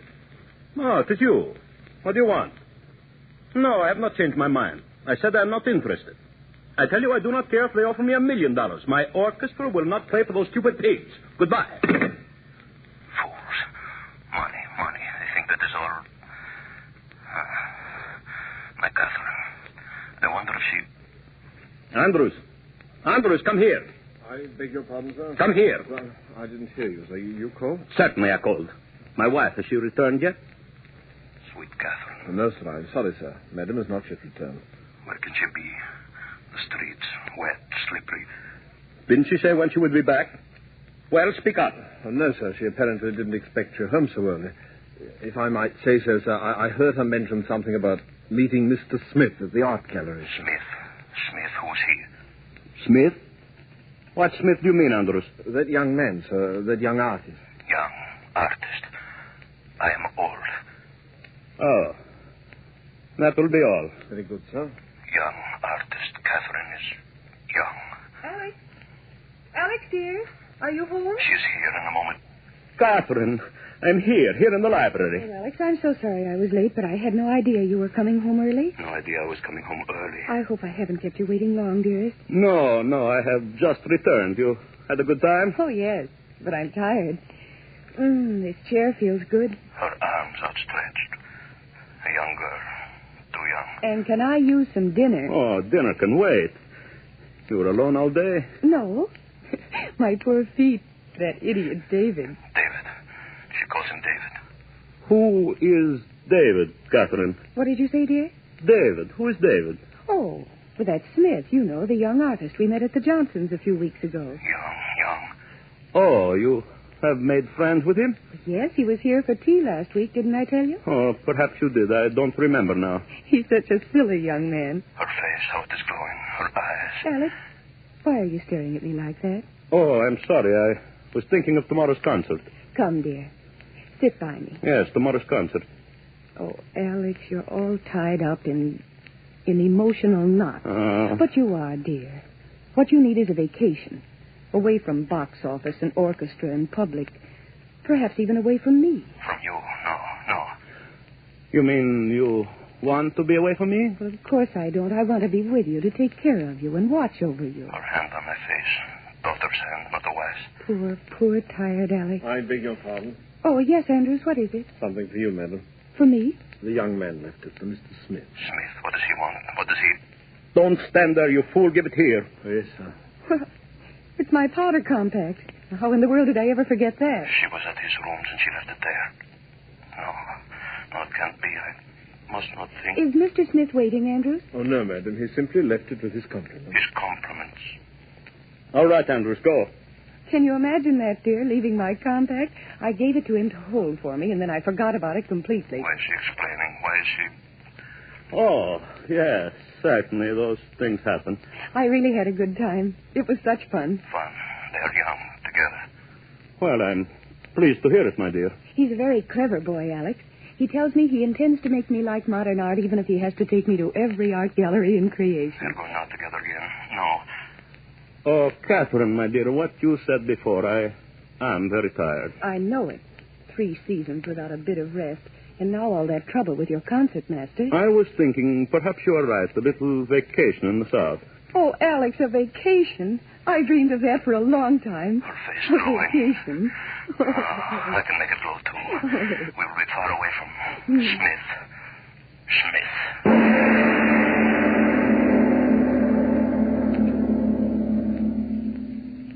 No, David. David, please stop. Now, I can't laugh anymore. You must hear the end of it. So Little Red Riding Hood said, "What long ears you have, Grandmama." And the wolf said... Oh, the wolf said... The wolf said... There you are, you two. Oh, now, is that nice, David Smith, taking Mrs. Nadova off to the darkest corner of my conservatory? I can't imagine what you two have been doing here. Oh, but it is romantic. I've just been telling Mrs. Nadova about Little Red Riding Hood. Oh, why, you naughty boy. Huh? Oh, but it's perfectly all right with me. It is romantic here. But don't let the maestro catch you. Please, don't say such things, Mrs. Crackle. Oh, why, now, you mustn't get angry with little me. Well, I'm sure I don't blame you. David's just the handsomest thing. You'll pardon us, Mrs. Crackle. Shall we go, Catherine? Yes, please. Oh, you're not leaving. I'm sorry, Mrs. Crackle, but I'm very tired. Oh, but the maestro, what... Well, he told me he was calling for you. Yes, I know. Will you be so kind as to tell my husband I'll meet him at home? I can't imagine what you two are so angry about. Oh, there's Henry signaling to me. That man is simply lost without me when it comes to making a party a success. Well, I'll be back in a moment. I'm sorry, Catherine. Oh, it's all right, David. Mrs. Crackle's just a very silly woman with a very silly little mind. I'll go get your things. No, wait, David. I'll go with you. I should never have come to this party of Mrs. Crackle's in the first place. That's Mrs. Crackle. It should have been Cackle. Oh, David. Well, that reminds me. You never did finish your story. Whatever did happen to your modernistic Red Riding Hood? Well, if the truth must be told, she took one more look at the wolf, and she said... Oh, there you are, you two. I was afraid you'd already gone. I've a surprise for you. Here she is, Maestro. Alex. Oh, how nice you've come for me. I got away from the rehearsal early. Alex, you've met David Smith, haven't you? Smith, what is he? Oh, yes. Yes, I believe I have. Glad to meet you again, sir. Sir, he wants me to look old in her eyes. Catherine, I hope I'm not disturbing your plans by this early arrival. Well, of course not, Alex. Your wife, she's very angry with me, Maestro. Angry? I've got a very dark conservatory, and I do manage to blunder in there at the most inopportune time. Mrs. Crackle. No, she cannot mean... I do not understand you, Mrs. Crackle. Oh, I don't mean anything. I just meant... Please, Mrs. Crackle. You see, Alex, Mrs. Crackle's imagination is exceeded only by her good taste. I'm sure you understand what I mean. Good day, Mrs. Crackle. Thank you for the very interesting afternoon. Shall we go, Alex? Come, David. Mrs. Crackle, what did she see? What did she see?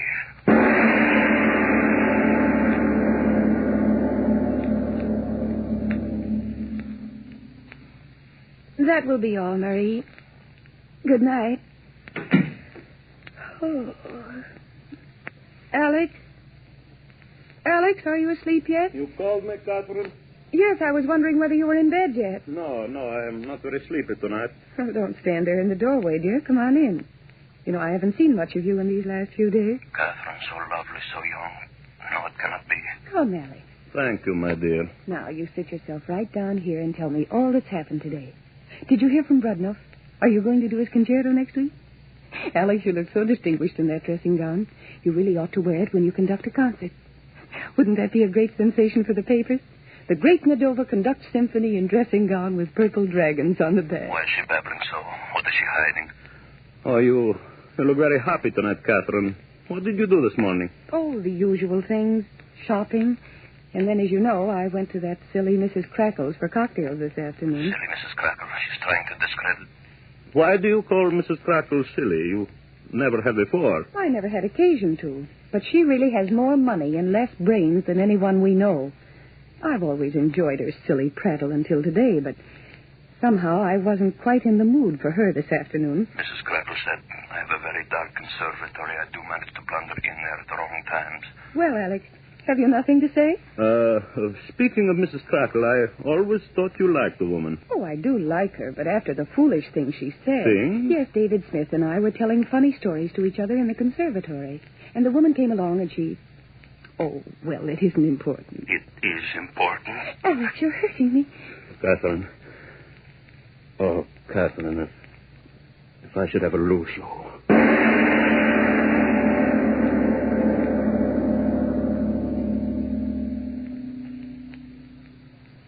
Now, remember, Joseph, everything must be in order by Saturday. Our plane leaves at midnight. You understand? Midnight. Yes, Maestro. The luggage, all is in order? Oh, yes, Maestro. Oh, by the way, Maestro, I wired Washington this morning. Oh, so? Did you cable Schumann? Yes, Maestro. I said you would be pleased to accept his invitation to conduct the Philharmonic and that you expected to be in Buenos Aires not later than the 1st of September. Excellent, Joseph. Excellent. This is a little surprise for my wife. She does not know where to stop off in Argentina. So, surprises are good for wives, eh, Joseph? But not for husbands. Why did he say that? What do you mean, Joseph? No, I simply was making a joke, Maestro. The man is hiding something from me. Smith, my wife. I do not like poor jokes, Joseph. I'm very sorry, Maestro. Why is the fool sorry? What is he thinking? What does he know? Is there anything else, Maestro? Huh? No, nothing at all. Joseph. Yes, Maestro? Why did you say... Did you mean... Oh, never mind, my car. Yeah, your chauffeur is waiting outside, I think, Maestro. Almost made a fool of myself, even if Joseph did know. All right, I go. In a few days, thousands of miles between her and that Smith. Good evening, Alex. Catherine, you. Come on, Alex. Don't look so shocked. After all, I'm only a wife calling for her husband. She called for me. She does care. But Catherine, I did not expect you to call for me. Well, the unexpected is always interesting, isn't it? Well, home we go, Alex.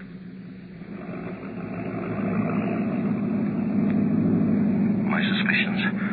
How foolish they have been. Well, Alex, aren't you going to say something? Oh, I am so happy to see you. I do not know what to say. Here I did not expect to see you until I reach home, and then to find you waiting for me. Oh, my little Catherine.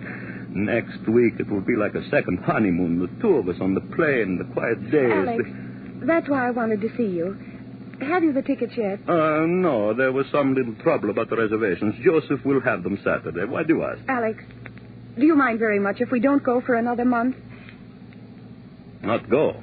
I want to stay in town for at least another 30 days. She wants to stay at Smith. That's Smith. I'm sure it won't be too difficult to change the arrangement. You see, Alex, I completely forgot about the orphanage, and I simply must be here for the charity drive. They're depending on me. You do understand, don't you? Orphanage.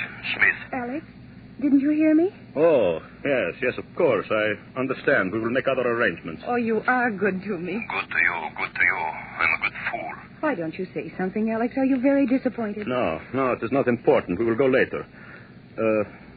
Catherine, I, too, have something I want to tell you. Well, this is a day of surprises. Surprise. Joseph says the husband, too, can be Well, I'm waiting. What is it, dear? I am buying you a little present. Alex. There. I made her forget him already. Drive to Tiffany's, my dear. Tiffany. Alex Nadova, what are you up to? Only yesterday I saw the most beautiful turquoise I have ever seen. It had the bright blueness of your eyes. Catherine and I want you to have it. Oh, Alex. We will have it fitted into a ring, and you will wear it upon your finger, and perhaps when you look at it once in a while, you will think of me, your Alex. My dearest Alex. There. I made her happy. Oh, my Catherine, I'm an old man.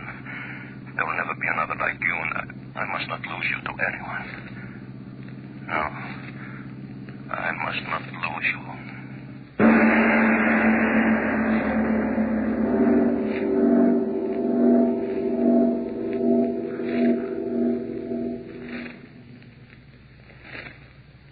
Ladies and gentlemen, suppose we take a brief intermission before we continue with the second half of our Lights Out story. The story of a man consumed with an overpowering jealousy. Let's leave this tale of the mysterious workings of the human mind for just a moment to visit a perfectly normal American family. A husband is returning home from a day at business, and he says, Mildred, is supper ready? I'm as hungry as a bear. Everything's ready, honey. My, it's wonderful to have you with an appetite and full of pep again. You know, I must have needed more vitamin B1 and iron, like you said. Since I've been taking ironized yeast tablets, I'm starting to feel like a new man. yes, friends, lots of people who simply because they were deficient in vitamin B1 and iron were weak and jittery, underweight, and felt all in. Today, thank ironized yeast for helping them gain glorious strength and energy and needed pounds. You see, when you don't get enough vitamin B1 from your food, you may lose your appetite, not eat all you need to keep your normal weight and strength. And when you don't get enough iron from your food, you may be weak and pale, feel only half alive. Pleasant little ironized yeast tablets give you more vitamin B1 plus more iron. So, if you're short on these substances, go to your druggist this very night and say, A bottle of ironized yeast tablets, please. And now back to our Lights Out story of Prelude to Murder.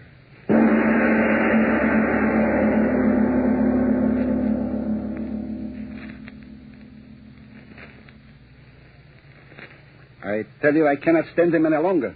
Woof, woof, woof, all the time. He is not a man, he's a bear. My dear Glickstein, you must be patient with the maestro. You know he's not himself these days. Am I to blame if one day he goes on a vacation, then the next day he does not go on a vacation? I tell you, I am an artist, not a blacksmith. Did you hear him before? Well, Glickstein, he barks. You are not a violinist, you are a fiddler. A fiddler, me, Maximilian Glickstein, who for 5 years was under the great Toscanini himself. I tell you, Joseph... Here he comes. Oh, yeah. Please, Joseph, don't tell him I was complaining. Please. No, of course not. Good evening, maestro. Good evening, maestro. We thought you had left already. Heads together. What were they? No, gentlemen. No, I'm still here. Go right ahead, Glickstein. Ahead? Yes. Why stop at a very interesting conversation I saw you having with Joseph? I wasn't talking. I mean, nothing important. He's frightened. What was he whispering? Catherine Smith. Speak up, Glickstein. Why are you so nervous? What were you saying? Maestro was nothing at all. He was simply inquiring into the state of health of your wife. Yeah, your wife. I heard she was not feeling well. I was asking Joseph how she felt. It was of Catherine. They are lying. There's something about her I do not... Yes, Maestro, that is what it was. Madame Medova. Oh, your sudden solicitude into the state of health of my wife touches me deeply, gentlemen. Good night, Maestro. Good night, sir. Good night, Maestro. They begin to whisper about me behind my back. Everybody whispering. Catherine and that Smith.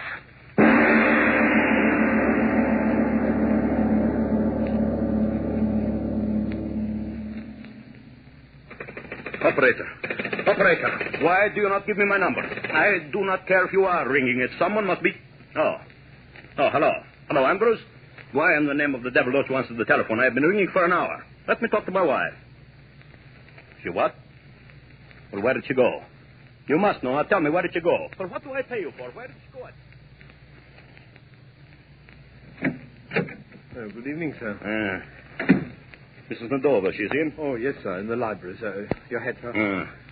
She's home. Where's she been all day? Where has that Smith been all day? At the desk writing letters. She's not heard me. What is she writing? If I could only see. Oh, Alex. Her hand covers the paper. I frightened you, my dear? No, of course not. Why should I be frightened? I was a little startled, that's all. She is frightened. That letter under her hand, if I could. Well, writing letters, I see. Yes, it's just some silly correspondence. No. Do not get up. Finish your letter. Oh, no. It's all done. Well, how did the rehearsal go? The letter, who? Answer me, Alex. How was the rehearsal?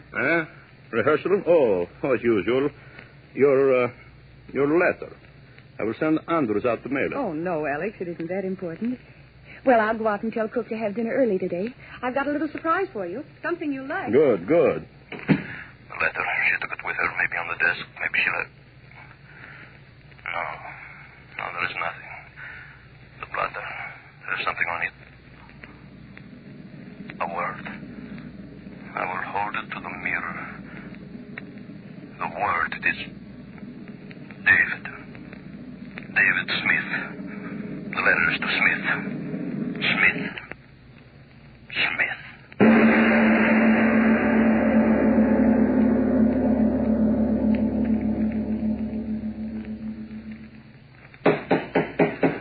In a moment I will see him.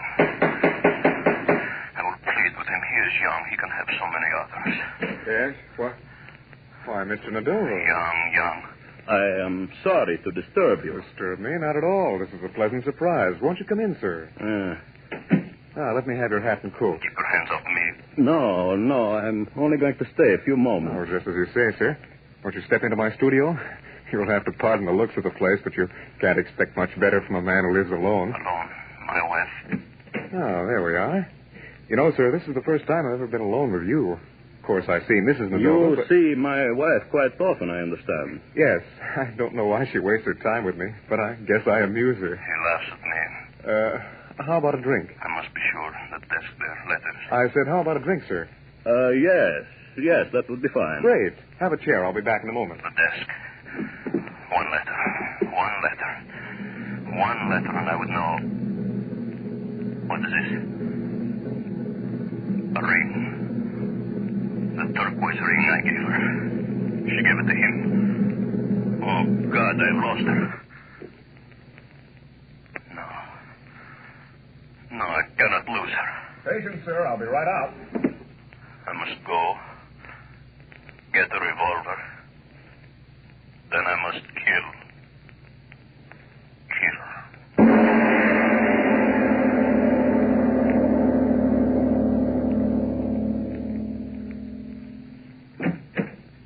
Oh, Maestro.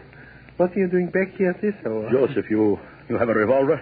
Why, You showed it to me once. Remember that Luger, your army revolver? Oh, yes, Maestro. Get it for me. Get it for me, I say. But Maestro, A dog. I have to shoot a dog. I didn't know you had a dog, Maestro. My wife, she has a dog. I understand. And it is sick, huh? Is it a young dog, Maestro? A young dog.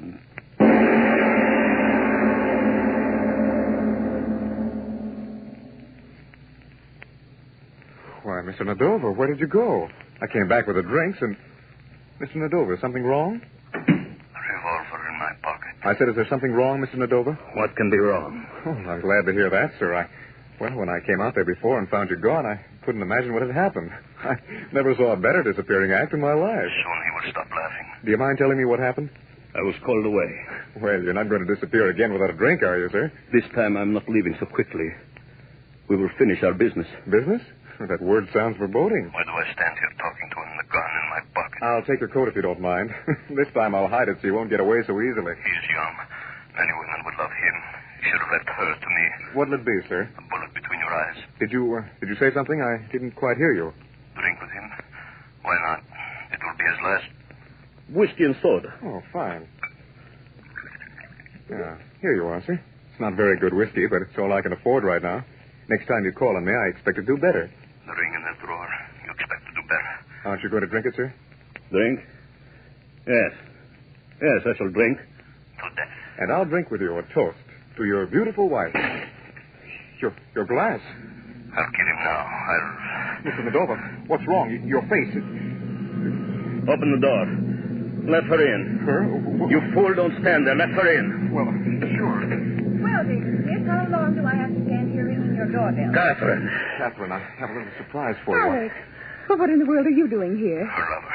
She will see him die. Alex, you're looking so strangely, darling. Don't you feel well? I think you ought to sit down, Mr. Medova. Well, Alex, what's wrong? Here, sit down. Alex, you're not well. Why didn't you come straight home? Her hands on me, lying hands. Water, David. Get some water. Yes. Alex, what is it? Shall I call a doctor? What's wrong? When he comes back with the water, standing over Oh, me. Alex, say something. What does it say? David, hurry up with that water. I'll be there in a second. In a second, he will stand over me. The bullet must not move. Hurry, David. Yes. Yes, hurry, David. Oh, poor Alex, I'm so glad I came here to David's. If it weren't for that ring, I never would have come, and I'd never have known how sick you are. Ring? Yes, the turquoise ring, dear, the one you gave me.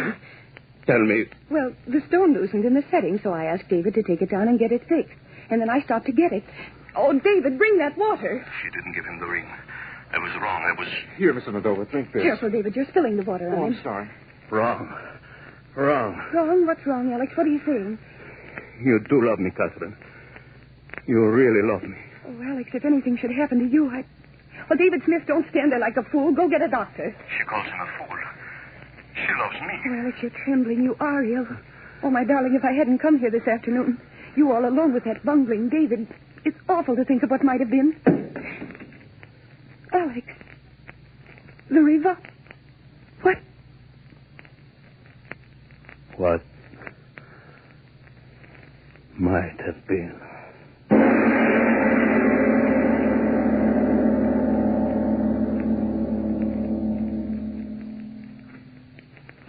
Well, Mr. Obler, what might have been? Potent words, Frank. What might have been. Say, for instance, that someone had given that unhappy little Austrian house painter named Adolf the job of painting a roof. And he'd fallen off and landed right on... Yes, I see what you mean. Frank, would you like to hear about the bees and the flowers? Well. All right. In just a moment. Friends, if you're underweight, run down, unable to eat as you should, and if vitamin B1 and iron shortage is all that's to blame, try ironized yeast. Now, there are cases where these conditions may be due to other causes. If in doubt, consult a doctor. But if you simply need more vitamin B1 and iron, remember ironized yeast tablets cost but a few pennies a day. And you don't risk even those few pennies. For ironized yeast is sold on this money-back basis. If you don't begin to eat better, to look and feel stronger, peppier, and more alive, the cost of the first bottle will be refunded to you in full by ironized yeast, Box IY, Rahway, New Jersey. And now, what's this, Mr. Obler, about the bees and the flowers? Well, once upon a time, there was an old man whose greatest pleasure in life was to take his neighbors on a pleasant little Sunday trip to the woods nearby. He'd explain to them all about the bees and the flowers and the birds. But one day on this course in nature study, the birds and the bees were forgotten. But as usual, that's next week. Yes, tune in next Tuesday again for Arch Obler's story, Nature Study. And if you need more vitamin B1 and iron, be sure to try ironized yeast. You'll know it instantly by the yellow and orange package and by the big letters IY on the container and on each tablet.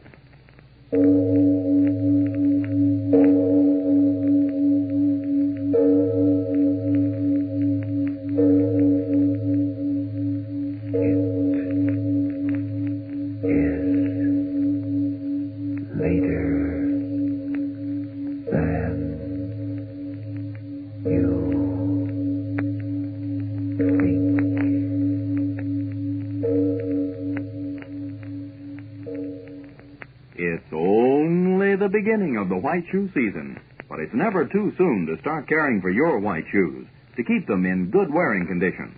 So clean your shoes with Energine Shoe White. It's made with the very whitest pigment obtainable. Only the very whitest. It spreads over shoes easily, dries evenly, helps keep your shoes looking their whitest and best longer. Lights out, everybody.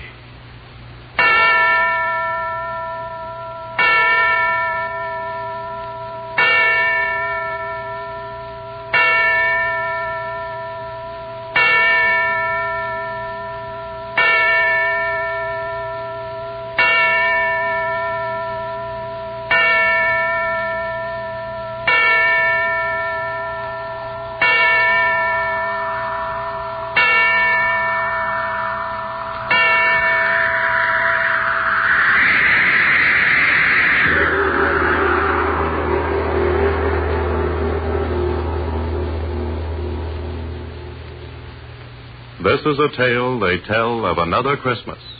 A Christmas 19 years ago. The Great War was over. War-weary soldiers and officers were at last being allowed to rest, to enjoy such recreation as soldiers might find. Leave areas were established in various parts of France, and at intervals, individuals were sent from the stations of their organizations to these areas, there to rest and refresh themselves for a brief period. This story properly begins on Christmas night, 1918, 19 years ago.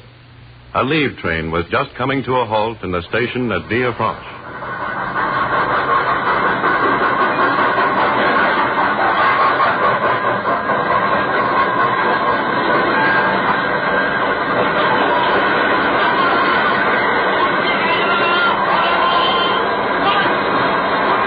On peut monter à ce compartiment-là, monsieur. Il y a seulement un officier. C'est un Français. C'est première classe, monsieur. Oh, merci, monsieur. I choose a brighter mind. Here you are, mate. Ta. Ah, merci, monsieur l'anglais. Merci. Not English, you know, chap. Australian. Anzac. Company? Ah, oui. Vous êtes australien, n'est-ce pas? Righto. And Merry Christmas, old chap. Un joyeux Noël, monsieur l'Australien.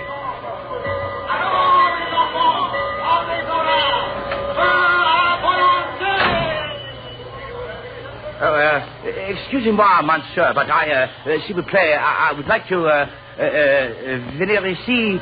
Oh, blast it, I can't talk the ruddy language. It is not necessary to speak the blasted language, monsieur, since I speak yours after a fashion. Oh, beg pardon, old chap. The station master told me you wouldn't mind if I stowed myself in here with you. I hope. I should be very glad indeed of your company. I am Captain Esme Rochefort de Gascoigne, of the 212th Regiment Artillery, GPS. I'm Lieutenant Horace Ballantyne, of the Australian Light Horse, sir. You are welcome, monsieur. May I help you with your baggage? I'll have it stowed in half top. Thank you. There. Oh, going on leave, Captain? Oui, I am not sure where yet, but c'est la guerre. One never knows where it goes in this war. Too right, Bigger. That was jolly good of you to share your compartment, old chap. I am only too glad. It has been rather a lonely journey so far. I am delighted to have someone to talk to. First-class compartments are not too easy to copper, either. A bit cushy, this, isn't it? Not too bad, indeed. You'll pardon me, I know, but I am a bit curious to know how an Australian officer should find his way to Villefranche. I don't quite know myself, Captain Gascoigne, is it? Yes. And your name is Ballantyne? Right. I must remember. Well, I was at Gallipoli in the infantry with the Executive, the 3rd Austrian Division, you know. Got a bit of a crack in the head, and the first thing I knew, I found myself transferred as town major, a village a few miles east of here. Nothing but Americans in it. Ah, the Americans. They are good soldiers, eh? Fair dinkum. And now you find yourself bound for leave on Christmas night. Righto, and jolly glad of it. Where are you going, do you know? Report to the RTO at Isle of Bane. That's all I know. You have the same difficulties in your army, I see. One never knows where one goes. You are a long way from home, my friend. Righto. A bloody long way. Halfway around the world, you know. And you have come to fight for France. I salute you, monsieur. It's been fun. Oui. And now it is over. And our young men lie dead under the stars out there. We lost a few, too. Our young men, monsieur. French, British, Australian, American. Not to mention a few German chappies. Quite. Eh bien, one cannot make the omelette without breaking the eggs. A bloody lot of good eggs, friend Gascoigne. Oui. I wish the blasted train would start. It is always a mystery how they control these trains. Particularly when one wishes to go somewhere in a hurry. Oh, American chap out there. Looking for a flight, I fancy. Perhaps we could invite him in here if you do not mind. Why not? If it's all right with you. Oh, he is a comrade and there is little room on the train. Righto. Oh, Yank. Yank there. This way, Yank. He comes? But strike me pink now. The blighter's black. And an officer, too. So? I have heard that the Americans have 2 divisions of Negroes, and they have many officers who are, as the Americans say, colored also. But I have never seen one. You don't mind if I ask him in? My dear Valentine, why should one mind? Is he not a man, an ally, an officer? Do we dislike one another because I am French and you Australian? Good chap. We've lots of blacks in our units. What the devil's the difference? What difference does it make what color the blighter's skin is? Oh, yes. Room here. Do you mind awfully, Lieutenant? Not much room anywhere else, old chap. Oh, come in. We've room for one. Thank you. I was afraid I was going to be left behind. My name's Valentine, Lieutenant Australian Rifle. I'm Captain Melvin, 370th American Infantry. Delighted, Captain. And this is Captain... I have to help the chap out, Captain. I am Captain Esme Rochefort de Gascoigne of the French Artillery, Captain. Welcome. Gentlemen, thank you. Oh, here. Give me your musette. I shove it up from the rack. Oh, thank you, Lieutenant. Feels good to get that thing off my shoulder. Sit down, Captain Melvin. Thanks. Been standing around there all day long on one foot and then on the other waiting. Finally, when the train did pull in, I thought I was still going to stand there. Good of you to take me in. We are delighted. Righto. You're an Australian, eh, Lieutenant? Righto. From Adelaide. I just think of that. Where are you from, Captain Melvin? Oh, I'm from Chicago. And you, Captain Gascoigne? My home is in Bayonne, as one might infer from my name. Your name, Captain? Gascoigne. Bayonne is in Gascony, you see. I see. Oui. It's odd, ain't it?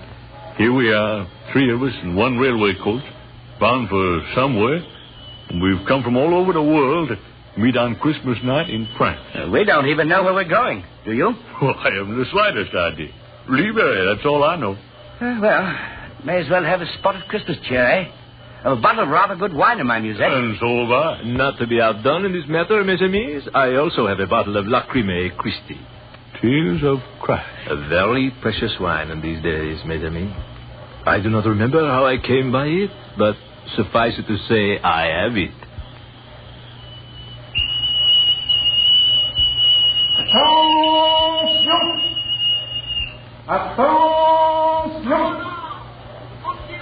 We are about to start, huh?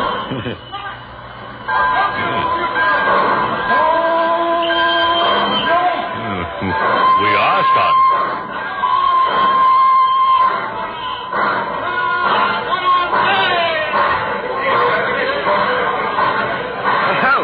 A ruddy, happy crowd out there at the station. Christmas. Oui, still Christmas, despite the fact that most of them all want to get out of the town and go somewhere. Last Christmas, I was down in Texas, in Logan. I was in the hospital at Marseille. And I, mes amis, had dinner with a German general. A German general? Captured on Christmas Eve. Yes. Gentlemen, will you drink with me? With pleasure, oui, if you will drink with me. And with me. Well, then, to Christmas, eh? Yeah. To Christmas. To Christmas. You know, my musette's so bloody full of junk of all sorts. I was afraid I might have lost the bottle. Souvenirs, huh? Oh, yes. Silly toys and things that I picked up. Given to some kid somewhere. Lord knows they have few enough. I have gifts, too, in my musette. There is no one left of my people to give them to, but it is a sentiment for Christmas. Suppose we all do that. Mine's packed with odds and ends. I didn't know if I'd ever get back to that outfit after this leave, so I got some souvenirs together. Another drink, mes amis? Oh, not now, thanks, Captain. I'll wait a while. I think I shall, too. Quiet. It is a beautiful night, eh?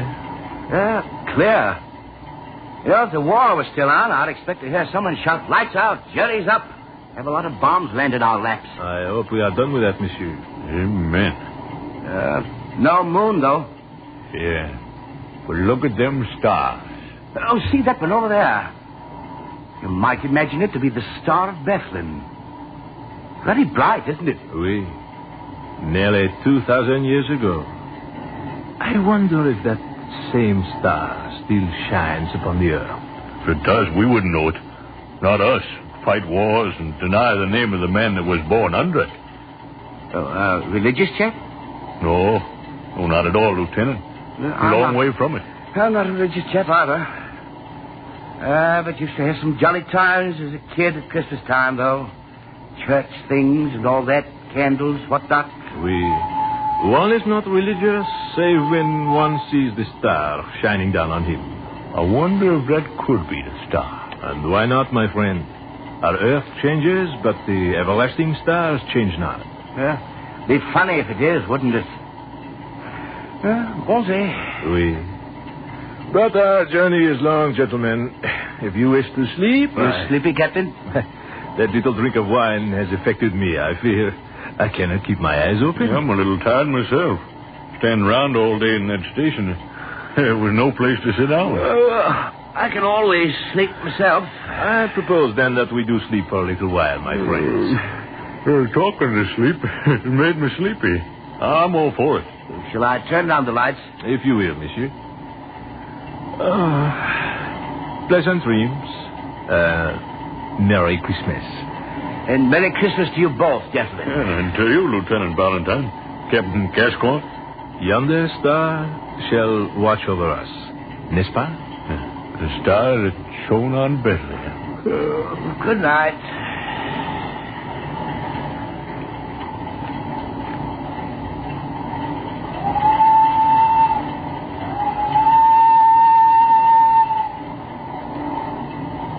Are you asleep? I'm not. Nor I. Almost, though, I must say. I was thinking. It seems that I have met you both before. Somewhere. That's really odd. Why, my friend? I was thinking the same thing. I was, too. But it couldn't be. One from France, one from Australia, one from America. Oui, it is so.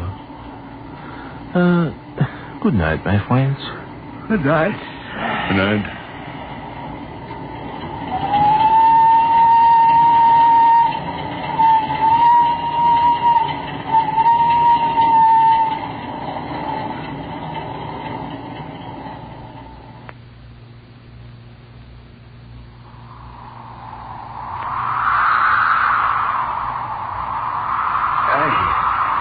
Friend Gaspard, we have journeyed far, and the sign that thou didst promise to us is not yet. Peace, Balthazar. We have not yet come to the end of our journey. Behold, Melchior crieth not out. Canst thou not study his patience to be like unto him? Yet thou art tired, Melchior. I am tired and weary. Yet must we go on. No man knoweth what the end of his far journeying shall bring him. Dost thou see, Balthazar? Thou must needs have faith. I have faith, friend Gaspard. Yet my burden upon my shoulder is cruel heavy, and I would fain rest. Have faith, O Balthazar. Have faith, I conjure thee. Faith. I lead on, O Gaspard. Whither thou goest, there will I follow thee. And also I, Gaspard. For I know that thou art inspired of God, that his hand doth lead thee. Yet not even I know what miracle he will do before our eyes. No matter. We will follow, and thy road lead to death. Now, which road takest thou? That to the right hand or to the left? I know not. Wilt thou not call upon God, Gaspard? Aye. Kneel down, brethren. O Lord, Father God, lead us, thy servants, in the way thou didst set out for us. For know, Lord, Father God, that we are poor, and our eyes know not the right, and we would follow the way that thou wilt have us follow. Therefore we pray thee humbly, dear Father. A miracle. Miracle?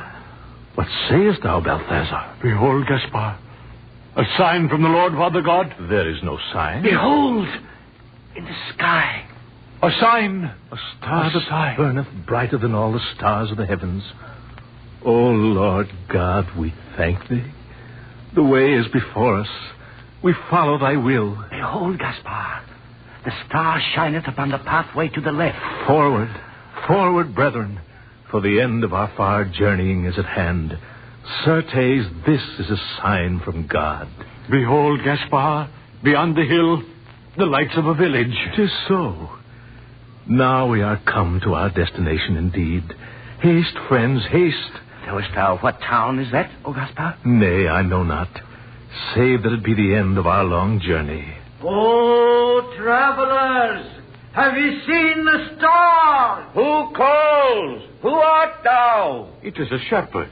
See the flocks of sheep beyond the road? Seest thou the star, travelers? Knowest thou its meaning? Aye, we have seen it, O shepherd, yet we know not its meaning, save that a miracle of the Lord Father God is nigh unto us. From the blackness of the sky it sprang into blaze, traveler. Dost thou think it portends the end of earth? Nay, friend, not the end of earth. Say rather its beginning. What sayest thou? Behold, shepherd, the mantle of the Lord is upon him. He speaketh of miracles. Aye, and the miracle will come to pass. Haste, friends, haste, for this night will hear the voices of angels chanting, and the sound of many great wings. Peace on earth, peace, goodwill to men. Glory to God in the highest. Verily, ye speak as men that understand the workings of the will of God. Say now, shepherd, how is yonder village named? Surely, if ye know what shall come to pass because of the star, how is it ye know not the name of the town? We have come from far lands, shepherd. Aye. What matters it if we know not such trifles as the name of a little hidden village, when we know of a miracle to be wrought in the name of Almighty God? Aye, 'tis so. What miracle shall come to pass? It is hidden from our ken, O shepherd.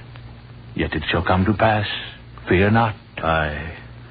And such a miracle as shall set all the world to singing praises, lifting up their voices unto the heavens, crying in a loud voice, Mighty, mighty is the Lord God of hosts. Ye be not of Israel? Nay, I am from the land of the Greeks, and these my companions be also from far lands. Melchior from Ethiopia, Balthazar, a wise man of Egypt, a soothsayer unto the king. Ye have come far. Aye, so. Since many days our feet have trod the pathways of hidden, unknown places. Yet always have we set our faces unto the east, obeying the bidding of a voice unheard, the guidance of a hand unfelt. And ye go now into the town? Thou hast not told us its name, shepherd. Certes, all men know that yonder town is called the town of the house of bread, even Bethlehem. Know ye that I, even I, am of Bethlehem, where was born 1,000 years agone David, son of Jesse, that was king of Israel. 'Tis well. For now I speak with the tongue of the Lord, the wisdom he hath put into my mouth. Behold yonder Bethlehem, whence came David, king of Israel. Now this night shall be born in Bethlehem that Messiah, that very Son of God, which the ancient prophets have foretold. And this is the miracle that shall come to pass. For he shall be born of a virgin immaculate, and his name shall be Jesus, called Christ. O thou Lord God, Father, I give thanks unto thee that thou hast appointed me and my companions, that we shall be witnesses before all the world that the Son of God is born. Haste, my friends. We must on, for the miracle is at hand. The Spirit of God is upon him. Speak with the tongue of the Lord. Haste. O holy man, may I not go with thee, seeing thou knowest not the village, and I with my brethren was born there? Aye, thou mayest come with us, but haste, friends, haste. Behold the star, how it seemeth to beckon us on. Lo, it cometh down from the heavens and standeth above the rooftops of the town.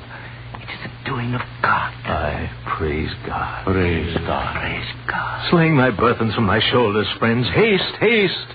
I marvel also that there should be lights abroad in the town.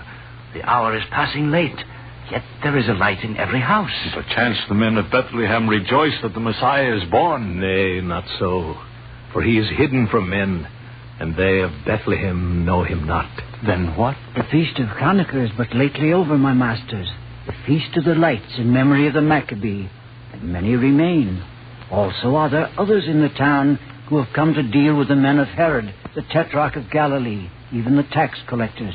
And thus is the city full, even all the inns. Dost thou know where we shall find him, O Gaspar? Hath it been revealed unto thee? All in good time, my friend. We follow the star. Perchance he shall be born in a family of high repute. Aye, 'tis not fitting that the Son of God shall come from an humble home. The will of God shall be done. The child Jesus be born in the wide fields under the star, my friends. Haste. Behold, these be the walls of Bethlehem, O wise man. Yonder lieth the gate. Perchance the soldiers of the Tetrarch may refuse us admission into the city, Gaspar. Nay, they are gone away, Melchior. Aye, they all lie in the inns and public houses and carouse of the people of the town. Gaspar, art thou sure indeed that we shall find him in Bethlehem? Dost doubt the word of God, Balthazar? On, on. Now, whither do we go, O Lord Gaspar? Name me not Lord, Shepherd, for we are all humble men in the sight of God. Praise God. Praise God. Behold how the rays of the star shine down upon this certain street. It is the way, friends. Follow.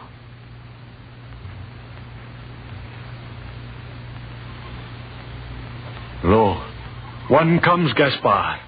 In haste. Aye, but so... Perchance he knoweth. Hold thou, men. Whither goest thou? Who art thou? Stand aside that I may pass. Who art thou? Know that I am a citizen, even as thou art. If indeed thou art a citizen and not a strolling player or hawker of false jewels. Oh, speakest thou thus to me, who am the great physician? Know, man, that I am Balthus, the leech, the learned, the clever, skilled in cupping and the arts of the chirurgeon, the saver of lives, the bringer of babes into the world. Peace! Thy tongue clacketh like the wheels. Thou art chirurgeon, O man of Bethlehem? Aye, I am that. I am Balthus, wrestler with the angel of death, sometime physician unto great Antipater himself. I am... Hold, I pray thee. Hast thou attended woman this night that was brought of child? And how didst thou know that, stranger? Wilt thou say aye or nay? Aye, I have done so. And look ye now. This night have I come upon a miracle, a very marvel, a prodigy of nature. Never before in all my time have I... Cease thy clacking and speak, leech. And who art thou thus to... Speak of the marvel that thou hast witnessed, man. Behold, not 2 hours have passed since one came post-haste, crying before my door, O Balthus, O most noble surgeon, O saver of lives, come down and haste. And I, setting down the goblet of sack posset wherefrom I did drink, flung open the window and looked down. To thy story, leech, to thy story. Behold, crieth the man in the street, behold, Balthus, a woman hath need of thee in the stable, nigh unto the inn of the 2 oxen. In the stable? Aye, in the stable. Now I am a man of charity, and always ready to answer the call when sickness stalketh abroad. In the plague that came upon Bethlehem 9 years ago... Aye, thou art always ready when thou dost smell the smell of gold, leech. Say on, and quickly. If thou wilt but be still and let me. I spoke of a marvel. Say on, say on. I flung my cloak about me, and I came in haste, as ill becometh a man of my age and girth, and yet I am charitable, I say, and behold, in yonder stable was a woman couched in the straw of a manger, brought to bed of a child. Surely women have been brought to bed of a child in stables before, chirurgeon. Aye, so. But mark me well now. This woman was a virgin. Nay. I swear it by the holy phylactery. By my father's beard I swear it. Verily was a child born unto her, and she a virgin. Thou hast drunk too much of thy sack posset, neighbor. Thou a physician. I swear Hold. Thou said enough, leech. Verily hast thou stood before a miracle this night. A miracle? In sooth, a very prodigy. Where lieth the woman thou didst attend? In yonder stable. The man did say that they'd come from Nazareth in Galilee to give his testimony unto the tax collectors. And though they beseeched the innkeepers, yet would none of them give them room, saving only this one, who, having pity upon a woman with child, did say unto them that they might find bed amongst the kine in his stable, and did charge them naught. May all the blessings of God be on this innkeeper, that he hath offered shelter this night, unto the Son of God.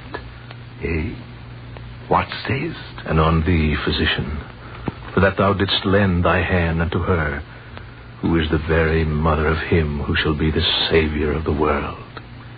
Verily, I know not who thou art, old man, yet I perceive that thou hast the gift of prophecy. If I have served, then I am glad, for I took naught from them. And the babe did look upon me with a look that I shall ne'er forget, though I live to be the last on the earth. Now I crave thy blessing. If thou dost speak sooth, I am most blessed among men. Verily shalt thou stand at the right hand of him who hath come to the earth, physician. Thine was the hand that first touched him. Verily art thou blessed. I thank thee for thy grace, friend. Go now inside the stable. I go to the temple to render thanks unto God. For verily, I believe thee. Now, my friends, 'tis the end of our long journey before us. Come with me, I pray, each of you. Come and fall down and worship the infant Jesus, Son of God, which shall be called the Christ. Praise unto him. Praise unto the Son of God. I will not go in. I am not worthy. Nay, shepherd, there be none of us worthy to touch his hand, yet there be none too humble to do him reverence. Come. Aye, come, shepherd.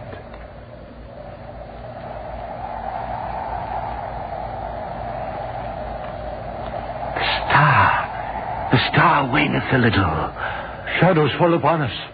The star paleth before his glory. Nay, Gaspar. Behold in the sky a sign. A sign? Oh, Father, Lord God. A sign.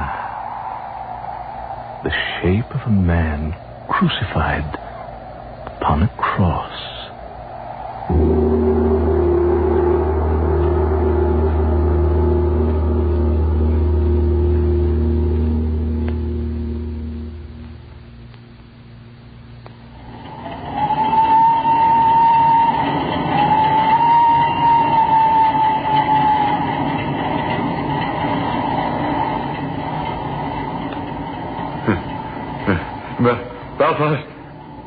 Valentine.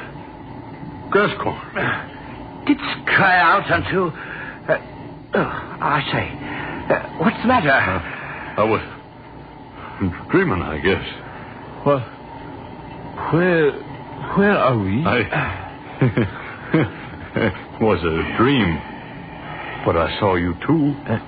You saw us? It's hard to remember, but I... Did you dream of 3 men, Melvin? Yes. I did too. Gaspar? And Melchior? And Balthazar? Gascoigne? And Melvin? And Valentine. Good heavens! Look at our shoes, all of us. What? Straw. Where did... Straw! From a stable. And that smell. What? Gentlemen, I have been in the East. I know what that smell is. It is myrrh and frankincense.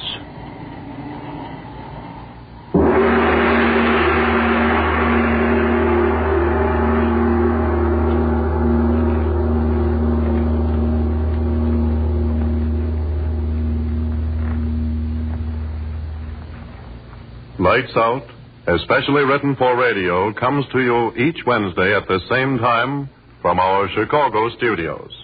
This is the National Broadcasting Company. Ironized Yeast presents Lights Out. Everybody.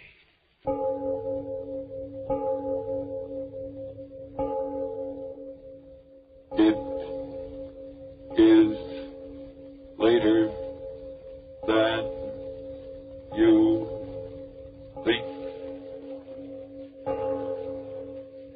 Lights Out brings you stories of the supernatural and the supernormal, dramatizing the fantasies and the mysteries of the unknown. We tell you this frankly. So if you wish to avoid the excitement and tension of these imaginative plays, we urge you calmly but sincerely to turn off your radio now.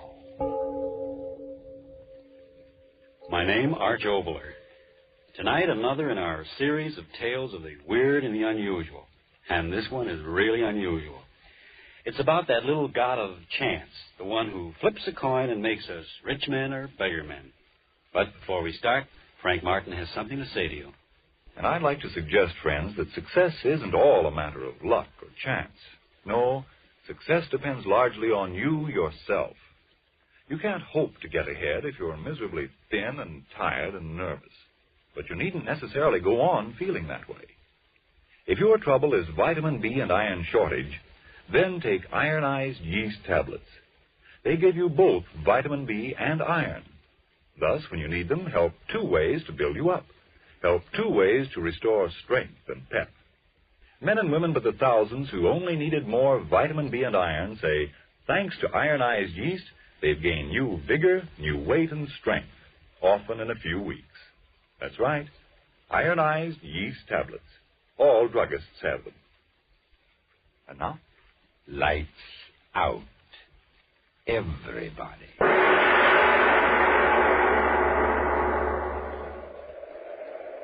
You say the world is planned. I say the world is chance. Sailing, sailing over the bounding main. Cut it out, Laura. Cut it out. You're rocking the boat. Babe, this is really fun. Will you quit doing the Big Apple? This ain't rock seats. This is a canoe. Smell that air. Isn't it just terrific? Yeah, there's too much of it. Dottie Nelson, don't you talk that way. You know mighty well we came out here to get healthy. All right. So I'll get healthy even if it kills me. Sure was a funny way to pick out a place to go on a vacation, wasn't it? Eeny, meeny, miny, mo. Yeah, and this place was mo. Well, what if we picked out Alaska or Cicero or someplace like that? At least this way. Oh, Daddy, look. Look at what? On the shore over there, all those big flowers. Flowers? Oh, for Pete's sake, the way you were wiggling, I thought it was Indian. Come on, let's go pick them. Okay, by me, as long as you do the paddling. Hey, look out, Girl Scout. You're driving over the curb. Land ho! Oh, hey, you tear the bottom out of this battleship and we'll have to pay for it. Oh, I didn't hurt it. Come on, get out and help me pick these posies. All right. As long as there's no keep off the grass signs. Dottie Nelson, will you get it through that head of yours if this ain't Central Park?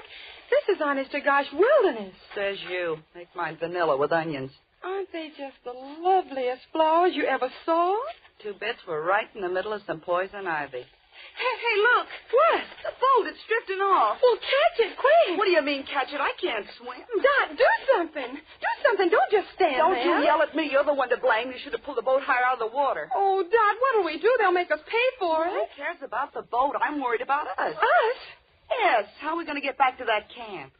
Well, we can walk. Oh, you sure must have strained your brain thinking up that one. Oh, you needn't get so fresh about it. You certainly don't think I wanted the boat to... All right. Let's hang up the boxing gloves and get out of here. Dot. Huh? How dark it's getting. So what? Why is it getting so dark? Listen, lame brain. I may be just a hillbilly from 10th Avenue, but I know clouds when I see them. So they're clouds. You know, clouds, rain, remember? I'm scared. Oh, what have you got to be scared about all of a sudden? Come on. I'll get you back to camp. No. Wait, Dot. Huh? That's not the way. We gotta go the other way. Listen, lame brain, I'll do the path finding. But you're wrong. You're all mixed up. It's the other way. Is that a path or isn't it? But there's a path going the other way. Yeah. Well, yeah, that's right. Well, what'll we do? You go one way and I'll go the other. Oh, no, we won't. I'm scared. We'll stick together. Okay, we'll flip for it as usual. I had a nickel. Oh, yeah, here it is. Heads, we take the right-hand path. Tails, we take the left-hand path. All right. Okay, call it. Heads. Heads it is. Okay, Girl Scout, lead the way. No, you go first. Okay, but if this path leads up to the middle of nowhere, so help me, I'm going to pull you apart like a herring. So dark. Keep moving. Wait, Dot. Well, what's the matter now? It's more posy. Listen. You hear it? So help me. trouble? I told you we were heading the right Will way. you turn over that I told you so record and keep moving? I'm hungry. Keep moving. All right. Keep moving. Okay.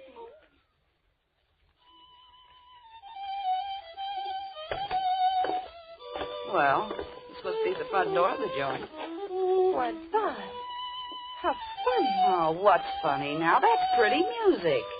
The place hasn't any windows. The door's all I care about. Do you think we ought to disturb whoever's playing? Disturb is right one side, Lady Gwendolyn. I'll do the knocking.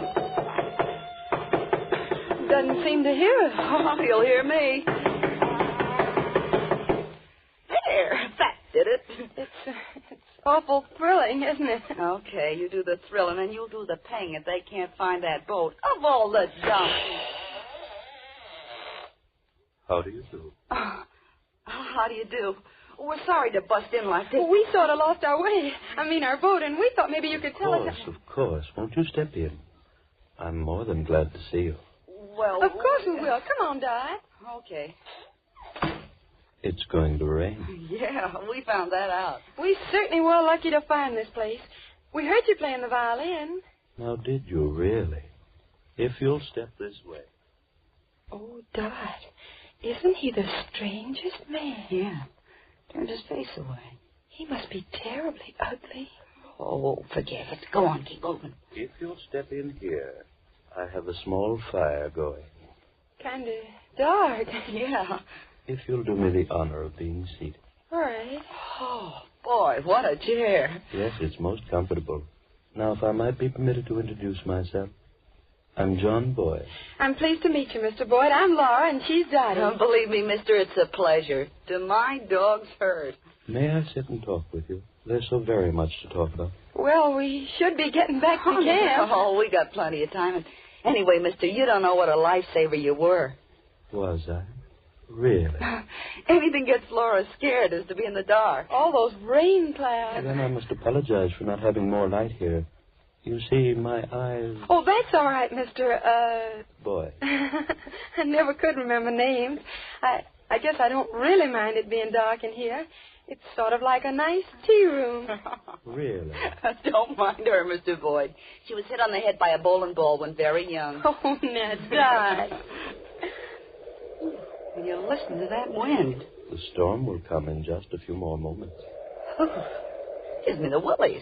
Is your wife home, Mr. Boyd? I'm quite alone. Sure must get lonely out here. It was. Very lonely. Getting awful dark in here, isn't it? The storm... Oh, don't be alarmed. A door banging in the wind. If you'll excuse me for just a moment, I'll fix it. Okay. Dad, huh? Let's get out of here. Why? You're scared, too, Oh, huh? I'm not scared. It looks so funny and shadowy in the dark. Dad, huh? What's that funny smell? Yeah, I noticed it. Like medicine. He walks and holds his head so funny. Now, why does he keep away from the light of the fire? Let's get out of here. Yeah, okay. We'll make a run for it before the rain starts. Okay. I suggest you stay. Yes, I suggest you stay. Come on, Dot. You'd better stay, my dear. The storm, it's close at hand. Yeah? Well, something tells me I'd rather be out there than in here. Me too. Well, I'll be seeing you. Come on, Laura. Okay. Mister. Yes? Mister, the door's locked. I know it. You know it. Hey, listen.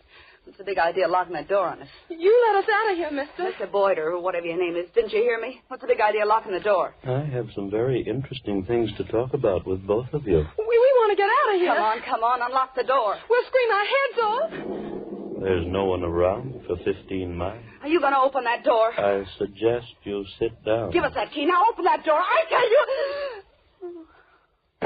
Dot, why did you... Sorry I had to do that. I'm really a very gentle man.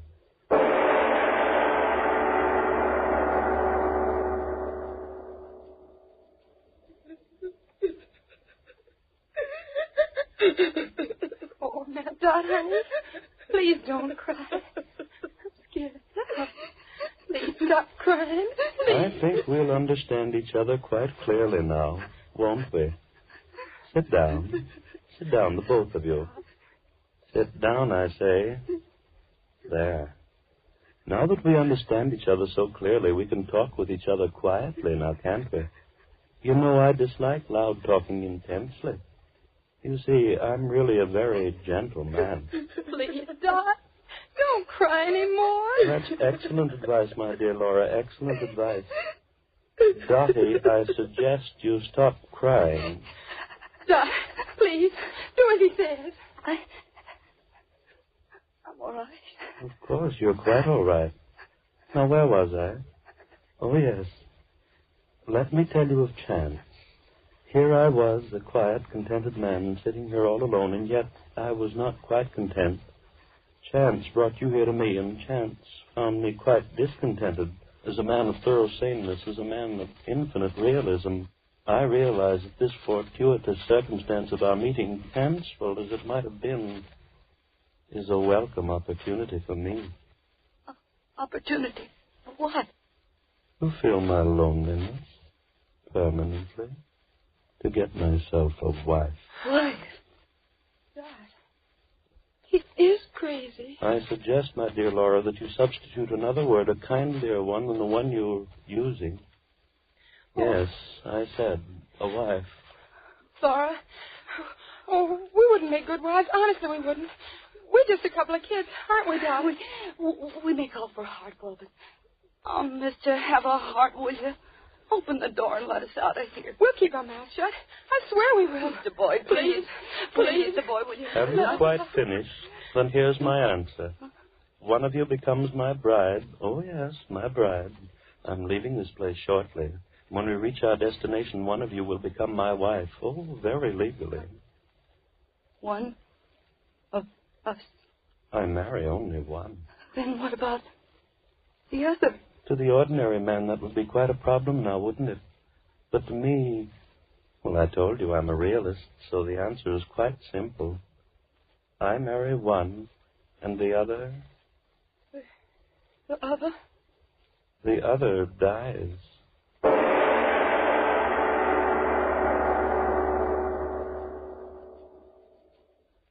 Ladies and gentlemen, two girls apparently are forced to decide between the being who calls himself a gentle man and death. A most difficult choice to make. But before it takes place in tonight's exciting lights-out tale, a deep breath to slow up at least my racing pulse, and a moment more to consider another matter before we return to the story of Voss Triest. It's a matter that's facing many an American today. Listen. Gosh, they say I'm too old to fight, and it's beginning to look like I'm even too old for this war job of mine.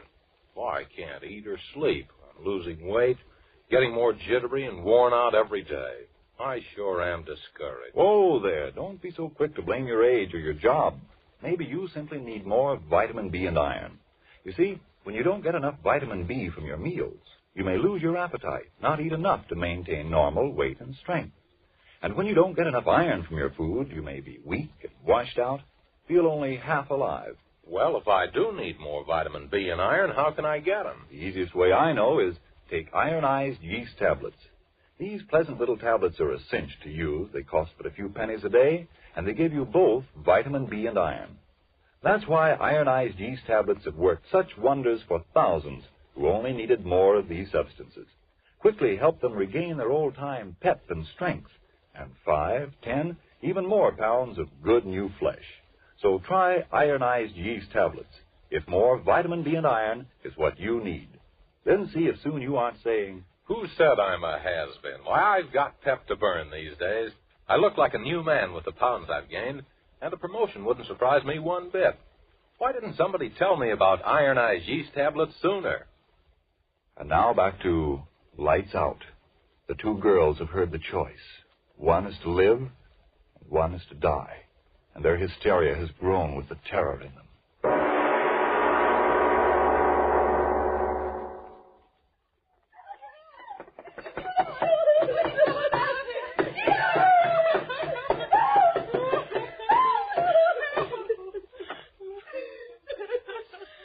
Are you quite through, my dear?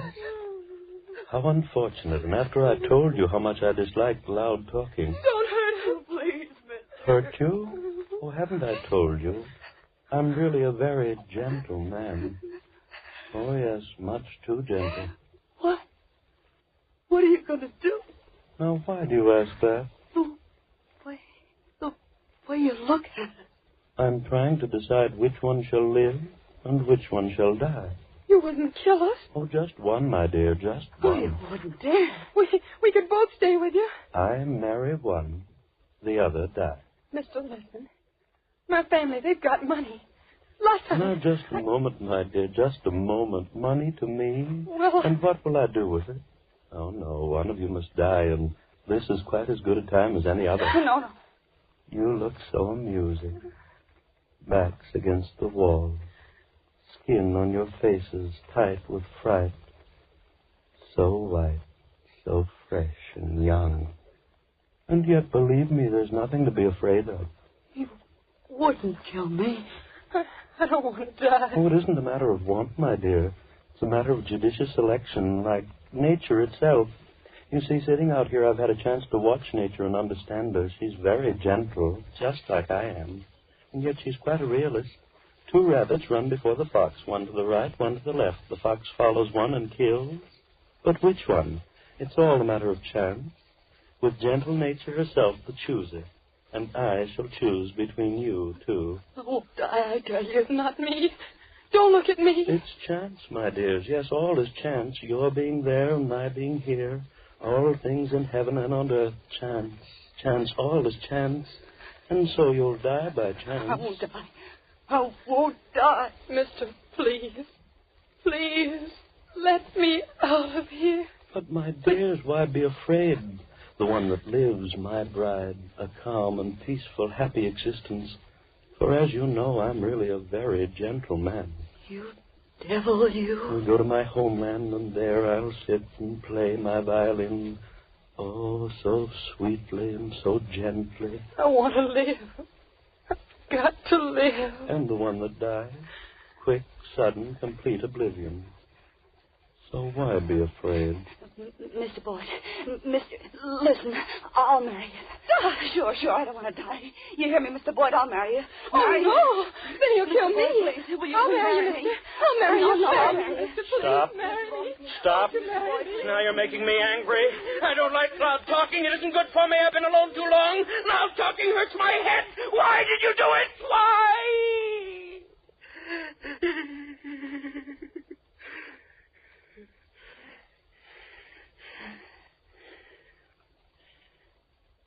You see what you did?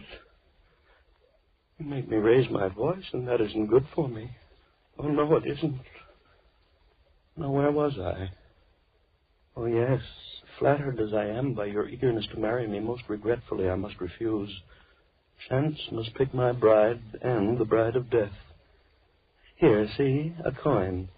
One chooses heads and one chooses tails.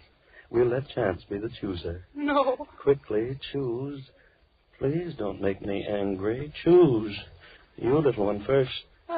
Will you choose? Tails.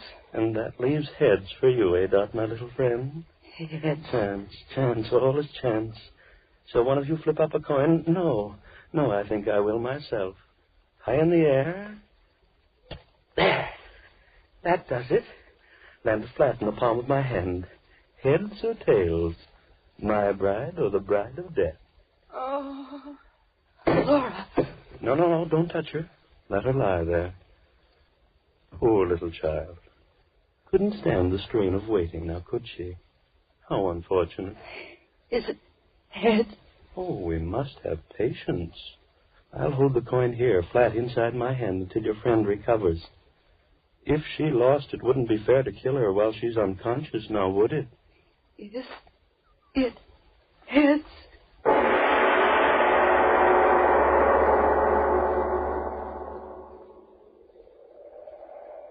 Oh, there's no doubt about it, Jim. They're drowned, the both of them. I should have had more sense than to let them have the boat. A couple of city kids like that. Now, Jim, don't blame yourself. This water's treacherous. Look where the bottom of the canoe stove in. They must have hit a rock and gone right over. Yeah, neither one of them could swim. They told me that. Oh, this is an awful thing to happen. Hey, did you wire the sheriff? Yeah, I will as soon as we get back. Come on, let's keep on going downstream. We've got to find them. Yeah, that's right. Hey, what's that? What? Did you hear it? Oh, that. You mean that fiddle playing? Oh, I know. That's old man Boyd. Lives a couple of miles up through the valley. At least I think he does. I've never been up there, though. Hey, the wind makes it sound as if that fiddle's right here.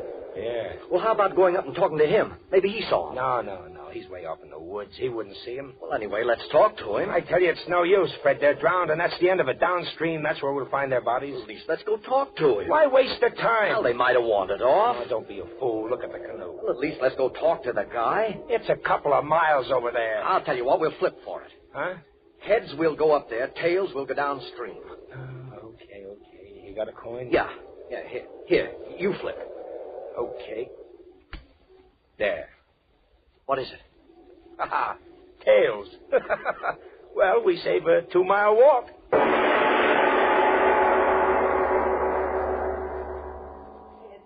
You gotta tell me, is it heads? Patience, my dear daughter. You must have patience. Oh, Laura's waking up. Yes, open your eyes, Laura. What? You fainted? Yes, my dear, you fainted. Help her to her feet, Dottie. Help her to her feet. Come on, Laura. Oh. Now then, we're all together again once more now, aren't we? You're feeling quite well, aren't you, my dear? What? What was Chance's verdict? Oh, don't worry. It's all quite well. I live? Oh, no, the coin is still inside my hand. I waited for you. Oh. I knew you'd like it better that way. Stop torturing me. Tell me, is it heads? Is it heads? Tell us, please, tell us. Oh, you've made me quite angry. I told you not to shout at me. Very angry. Yes, indeed. Mister, tell us. All right. My fingers cramped a little bit from holding them closed so tightly, but now we'll see. Well, interesting indeed. Which one is it? Which one? Remember, I promised one of you the happiness of being my own dear bride. Yes. Which one? And remember, I promised the other one would have extinction, quick and sudden. Oh, which one? No. Let me ask, which one of you chose tails? I did. Then die.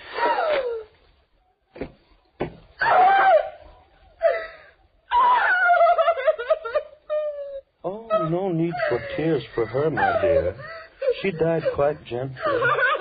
Now, enough of tears. For since she's dead, it's you who will be my bride. No, I won't. There is no choice. Chance was the chooser and you the winner. I'm a man who always goes by chance. Now get up to your feet. This one is Death's bride. You make it all quite difficult, you do. Why do you persist in making me angry? Chance, all is chance. You'll be my bride. We'll be quite happy in my homeland when we get there. We'll pack, get to the seashore. No. First I'll play for you.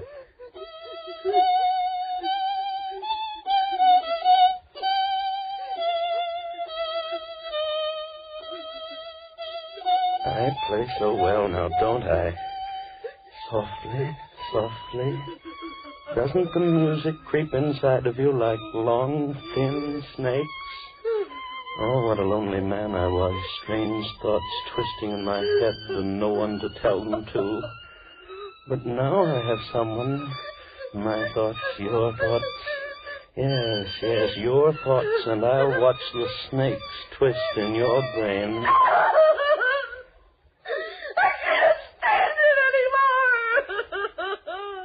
Now you've made me very angry. I won't play for you again. I won't. And crying loudly, too, when there's no reason. The marriage will be quite legal on shipboard. Shipboard, yes, shipboard. I told you we must hurry. The rendezvous. I've been waiting for months. If we miss this, there'll be no more, and I must get back. And that reminds me there's something I must tell you. Yes, tell you because I try to be a fair and gentle man. Come, over by the fire.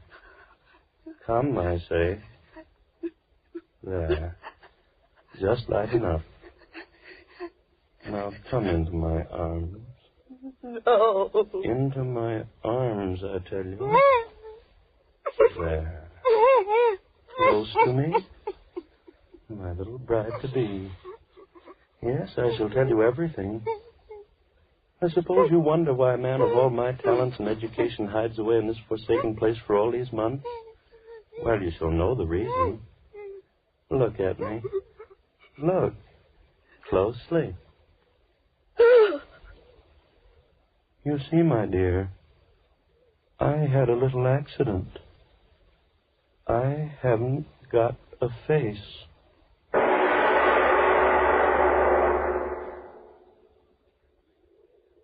Hey, Fred. Yeah? There's something I want to tell you. Yeah, Fred. I know. Shouldn't let him have that canoe. No, it ain't that fella.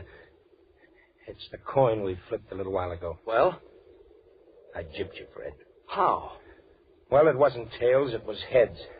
You won. It's been kind of bothering me, Fred. Come on. Let's go back upstream and talk to old man Boyd, the way you said, huh?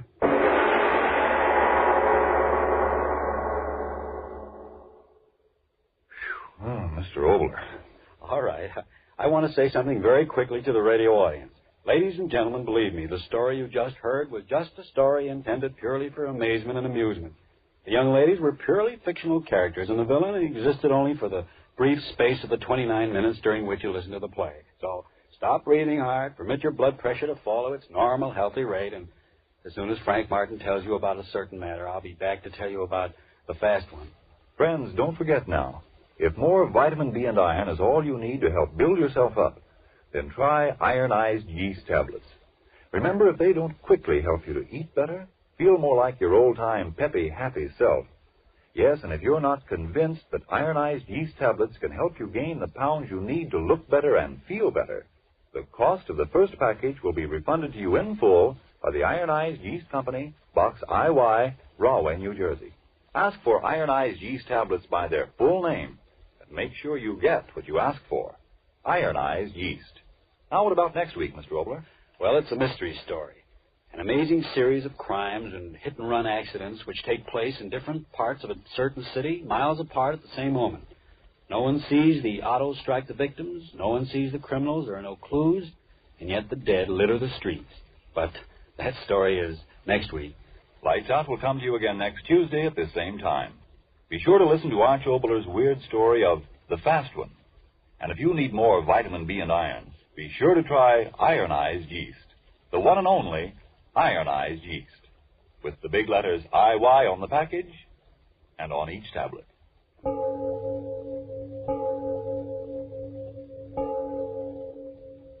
It is later that you sleep.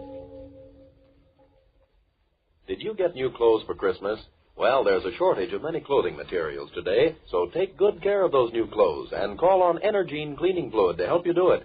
Energine removes grease spots from your clothes. Grease spots that may be harmful because they make your clothes look worn and run down, and because they're the favorite feeding place of moths all year round. Energine will get rid of those grease spots in a jiffy, easily, neatly, efficiently. To get better wear from your clothes, get Energine cleaning fluid tomorrow. This is the Columbia Arch Obler's Lights Out, everybody.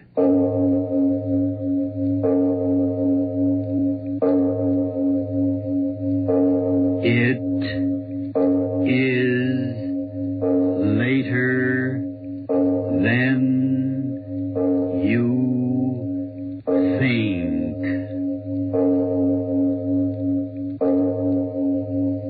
This is Arch Obler bringing you another in our series of stories of the unusual.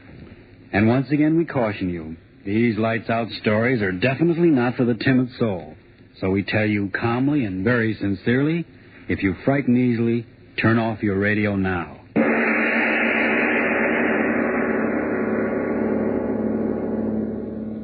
The voice you are about to hear is that of the thoughts of one Darrell Hall, accused murderer. He sits in a courtroom awaiting the return of a jury which is to decide whether he is to live or die. And as he waits, the thoughts in his mind seethe and swirl, seethe and guilty, not guilty, guilty, not guilty. Oh, why don't I stop thinking those words? Words those jurymen are saying. He's guilty. He's not guilty. He's guilty. Not guilty. No, Guilty. no, I've not got to guilty. stop thinking of what's going on in that room. The jurymen, I've got to stop thinking of them. I've got to keep my head clear. I've got to figure things out. When did all this start? Yes, I remember. That night Wayne and I were sitting in my room talking about dreams. I remember he said... Oh, come on, Darrell. Don't expect me to believe that one. I'm certainly telling you the truth. A fellow with your imagination wasting his time teaching biology to a bunch of co-ed nitwits? No, sir. You should be writing fiction. Well, I assure you, my dear Wayne, I've told you the truth. Here. Are you really serious? I am. You actually mean that in all your life you've never had a dream? Never. Not even when you were a child? To my knowledge, I've never had a dream in all my life. Well, how do you like that? I like it very well. I close my eyes, oblivion.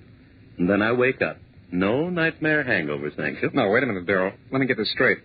You mean you've never even had a dream after, eating a Welsh rarebit at midnight or surrounding a dozen green apples or anything like that? Believe me, Wayne, I've never had a dream of any shape, form, or description in all my life. A dream to me is just a word, something that happens to other people, but never to me. But everyone must dream. Well, just so happens that my subconscious doesn't work that way. I tell you again, I've never dreamt. Oh, what do you know about that? It's just unbelievable. I tell you, unbelievable. Yes, that's what he said. It was unbelievable. Unbelievable that I'd never dreamt. And then after a while, he went away and left me there. It was early evening, but I remember that somehow, strangely, I was very tired. I sat down in the easy chair. Oh, I was so tired. I closed my eyes. I slept. And then it happened. A strange murmuring in my head. Yes, that's how it started. A murmuring as if in warning. And then in the darkness around me, strange faces lifting and falling. White faces, faces without hope. Their eyes full of horror. Their white, bloodless lips pleading wordlessly in a way that made the heart in me cry out in pity. And suddenly I knew I was asleep and dreaming. Yes, dreaming for the first time in my life, and these faces I was seeing were things of a dream. And even as I knew that, the dream was gone. Blackness. And yet I knew that I was still asleep, and in me there was a terrible feeling of foreboding, of a horror to come in that dream. What? How? I didn't know, but I wanted to stop sleeping. I wanted to open my eyes quickly before... And then I saw her. In my dream, I tell you, I saw her moving slowly toward me out of the darkness that was my dream. At first, a white wraith-like thing, and then I saw it was a woman. Yes, the body of a woman, but the face... That face... Gross. Unclean. The thick, bestial brows. The wrinkles of... The lecherous writhings of thin crimson lips that lifted from teeth bright and pointed and flecked with blood. Closer, closer to me, and then she spoke. One word. Kill. Yes, that's what she said, kill. And as she said it, she moved closer. Her hands went out in her eyes. And in my dream, I screamed... I awoke. I remember just at that second the clock on the mantel began striking. 5, 6, 7. I counted each chime in happiness, since the hearing of it meant that I was awake out of the horror of that dream. When the clock had stopped chiming, I sat there. My one thought was, if that's dreaming, may I never dream again. I heard a sound. What was that? I sat still, afraid to move. And then I laughed. It was my own heart. My own heart still pounding with fright at what I had seen in my first dream. Oh, why do I sit here thinking of what has been? The jury in there, they've got to hang me, got to hang me. He's guilty, not guilty. No, guilty, no, I mustn't guilty, think of them. Better guilty. to keep my thoughts on how it all started. Better to figure things out. Where was I? Yes. Sitting there, listening to the beat of my heart, thinking of the horror of that dream. And then suddenly that wordless, pitiful murmur I heard in my dream was whispering in my head again. As quickly as it began, it was gone. How could this be? I was awake. This was no dream. Then why had I heard that same sound that had come from those pitiful white faces that had floated before me while I slept? Why? I heard it, a sound behind me. Who? Yes, my friend Wayne, it must be. He come into the room standing behind my chair thinking I was asleep. I turned around and I said, Wayne, is that you? Why? Ah! Yes. I screamed. I screamed so loudly there was blood in my throat. For it was she again, that woman out of my dream. But this wasn't a dream. She was standing there, I tell you, she was standing there close to me, looking at me, and those devil's lips said that one word. Kill. I jumped to my feet. No one in the room, no one. I tell you, I remember standing there, my head reeling. Who was she? Where had she come from? But there was no one in the room. Had there been anyone there? I didn't sleep that night. And by morning, I had it all figured out. 2 dreams, that's what it had been. And the second had been more vivid than the first. Yes, of course, I had never dreamed before, and of course my first dream would seem reality. And yet, some measure of uncertainty remained with me. Mary saw it in my face when I had dinner with her that night. I remember she said...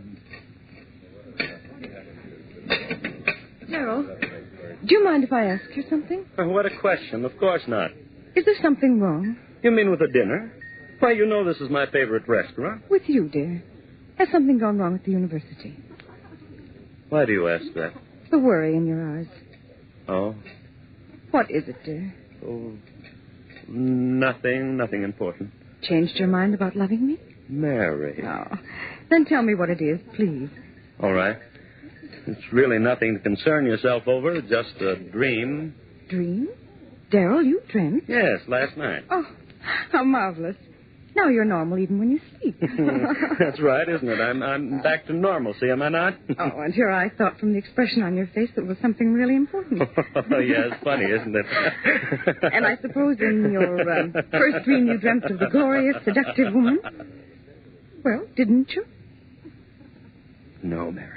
Oh, so you had a nightmare. If you don't mind, let's not talk about it anymore. Shall we have our dessert now? I suggest the hot green apple pie with cheese and... Darrell, was it as bad as all that? Horrible. Oh, that's cruel. Your very first dream, an unhappy one. Oh, well, I'm sure that if you dream again, you've more interesting times ahead. Oh, Darrell, look at the time. 7:01, and we promised the Armstrongs we'd pick them up at 7:15. Darrell, what is it? Your face. Do you hear it? Hear what? You do hear it, don't you? The voices. Voices. Darrell, what are you talking about? Why, the people in this restaurant are most well behaved.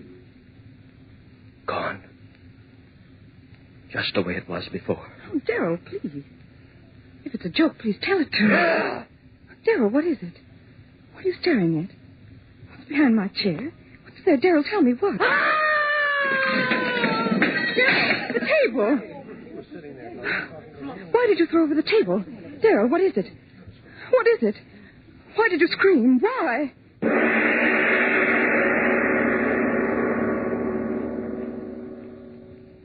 Yes, she wanted to know why I had done it. Scream, thrown over the table. They all wanted to know. But how could I tell them? Tell them of her. Standing behind Mary's chair, that thing of degradation, and those lips saying, kill. I went home. Mary thought I was overworked. It's your nerves, darling. You've been working so hard. Go home and rest, darling. That's all you need. Rest. What good was rest? I had to reason things out. All my life I'd lived with reason, and now this horror. Hallucination. Yes, that was it. I had been working hard. They paid so little at the university and expected so much. And so I rested through the next day. It was quite dark when I awoke. The phone rang. It was Mary calling to find out how I felt. Are you sure you're all right, Darrell? Oh, yes, Mary. Yes, I'm fine, thank you. You sound all right. Your advice was good, dear. Rest apparently was just what I needed. Then go along back to bed. I'll talk to you tomorrow. All right, dearest, and thanks for calling. Goodbye, Darrell. Sleep well tonight. I hung up the receiver. And then the clock on the mantel behind me began striking. Always at 7. Yes, that was true. Both times at 7 o'clock was when that horror had happened, and then, with the last chime of the clock, I realized it was 7 again. 7. Would I see her again? I stood there, back against the wall, waiting. So quiet. I could hear the clock ticking away the seconds. Would it happen again, this hallucination of mine? I waited. I heard no pitiful murmur of voices. Just quiet. The tick, tick, tick of the clock, so dark in the room I could see the shadowy emptiness of a chair near the other wall. And then the chair was no longer empty. There was someone in it, and I said, "Who's there?" There was no answer, and I said, "Answer me, who's there?" No answer. A strange darkness in the room. Deeper and deeper, I could see nothing, and then 2 swirling pools of flame-red light, closer and closer. I stood there. I couldn't move. A rumbling began in my head. Fear, I tell you, fear tearing at my brain. Louder and louder, while those red circles of light came closer and closer. What was it? What was it? What? And then I knew. It was her eyes. Her eyes burning close into mine, into the brain of me, pounding one thought into me. Kill. Why did she say that? Why? Kill whom? Why should I kill? Why should I kill? If I had known then. The jury coming back, the verdict, what? No, not yet. Still out. They've got to find me guilty. I've got to hang if I live. But I mustn't think of that. I must think of what happened. What happened? Well, where was I? Yes, that woman, her eyes pounding that word into me, and then gone again. But this time as real as the breath in me. I knew it. I knew it. And with that realization, a coldness as of a wind blew around me and clutched at my heart. For if she was reality somehow, I knew I was lost. And so it began. Night after night at the stroke of 7, first that wailing dirge of those lost souls, and then her writhing lips. Kill.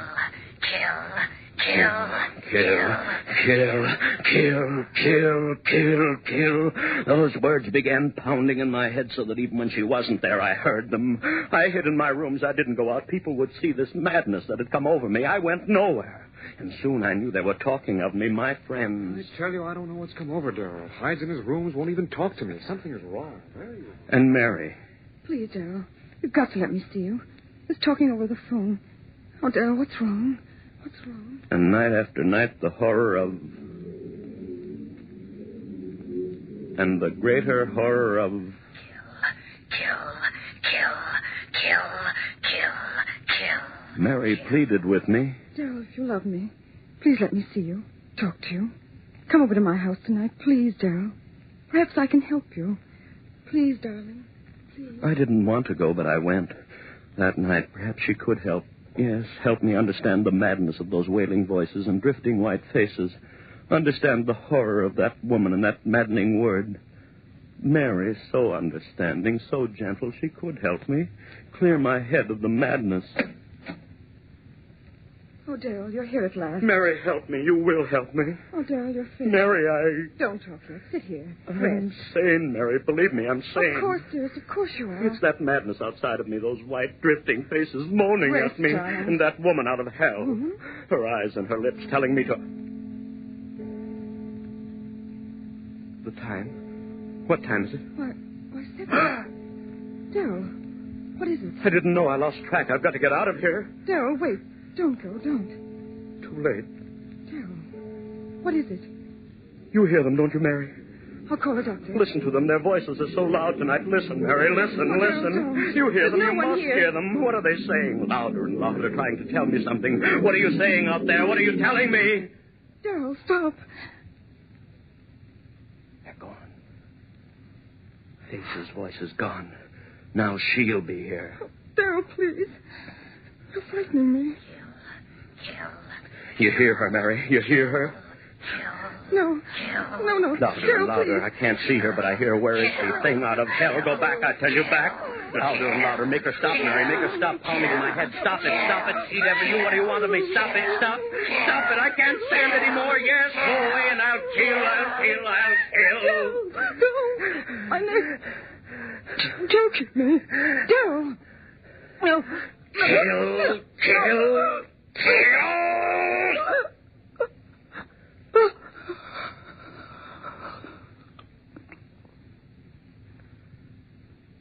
Mary.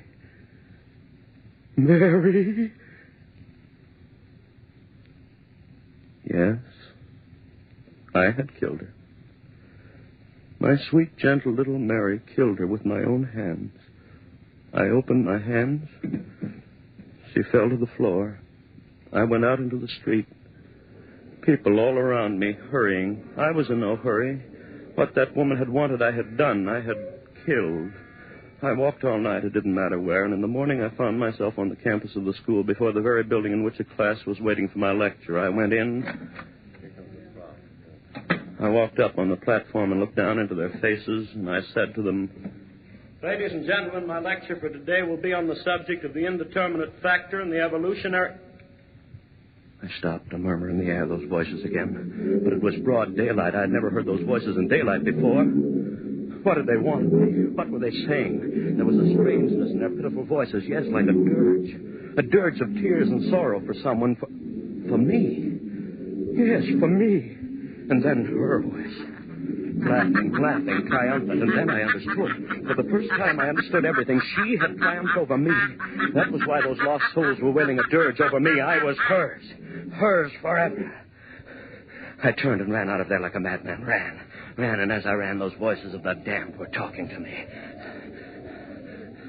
You are doomed as we are doomed. As all who murder are doomed. We listened to her and murdered. Now you are one of us. No peace for those who murder. No rest through all eternity. No rest for those who murder. Through all eternity. I covered my ears with my hands as I ran. No use. I heard them. Only one hope for you, man. One hope. Expiate your crime. On the gallows. Pay for what you have done. Die on the gallows, and you shall have rest. One hope, man. One hope. So that was it. If I paid society for my crime, she would fail. I would be free of her, that thing, that essence of evil, that siren who called men to murder her so that their souls would be slaves to her for all eternity. Yes, I would pay for my crime. I ran on back to Mary's house. Yes, I would pay, and gladly with my life to have peace and the rest of oblivion. I went back into the house. Yes, Mary was still there. Cold. I lifted her. Those same hands that had crushed the life out of her lifted her and carried her out into the sun. My eyes were so filled with tears that I could hardly see where I walked. People began milling around me. Hey, look at that guy. He's got a woman in his arms. Where's he carrying her? Hey, she must have fainted. No, look. She's dead. Hey, who killed her? Hey, who killed her, mister? Who killed her? I did. I killed her with my own hands. I killed her, and please, I want to die for that.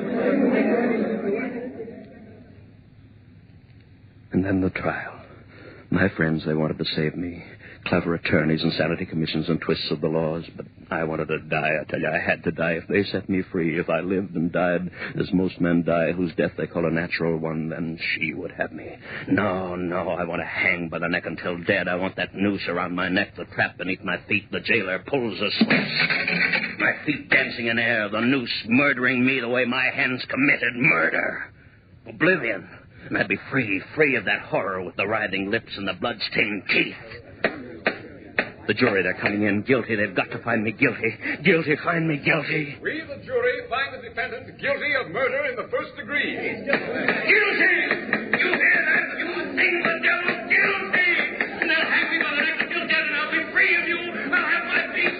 You failed, you dreamed, you. I'll pay for my crime. You'll never get me. You'll never get... Hey, he's fainted. The defendant's fainted. Get a doctor, someone. Ambulance, call an ambulance. It's no use. This man is dead. Heart attack. Holy. And would you take a look at his face? As if he was looking at the devil himself.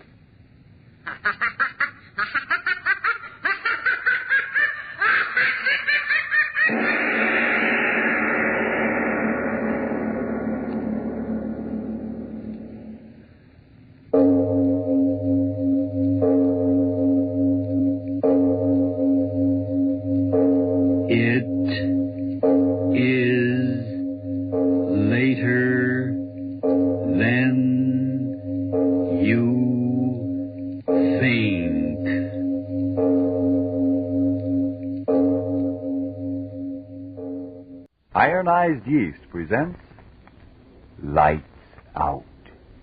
Everybody.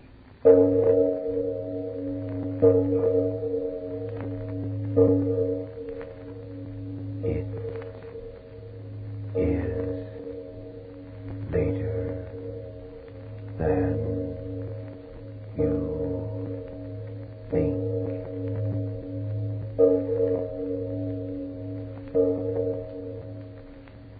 Lights Out brings you stories of the supernatural and the supernormal, dramatizing the fantasies and the mysteries of the unknown. We tell you this frankly, so if you wish to avoid the excitement and tension of these imaginative plays, we urge you calmly but sincerely to turn off your radio now. This is Arch Obler. Tonight, a strange story about ordinary people. Two girls just like you or your daughter or the girl who works next to you in the office. But first, Frank Martin. Worried because you're underweight and frazzled out? Miserable because you lack the pep and strength and energy you need these busy days? Well, cheer up. Very possibly you simply need more vitamin B1 and iron than you're getting from your food. And pleasant little ironized yeast tablets supply both of these vital substances. They've been of amazing benefit to thousands with these deficiencies. Gains of glorious new pep and strength and needed pounds within just a few short weeks are nothing unusual. That's right, ironized yeast tablets. And now, lights out. Everybody.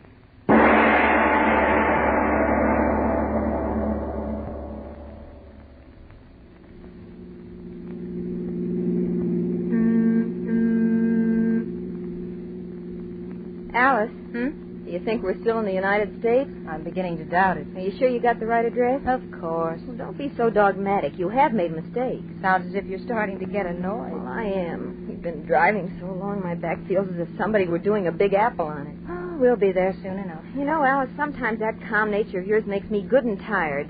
You sound as if you want to quarrel. Oh, I'm sorry. It's just that... Well, I looked forward to this vacation for weeks, and now that it's happening, well, it isn't so much fun. Oh, wait till you get to my Aunt Harriet's.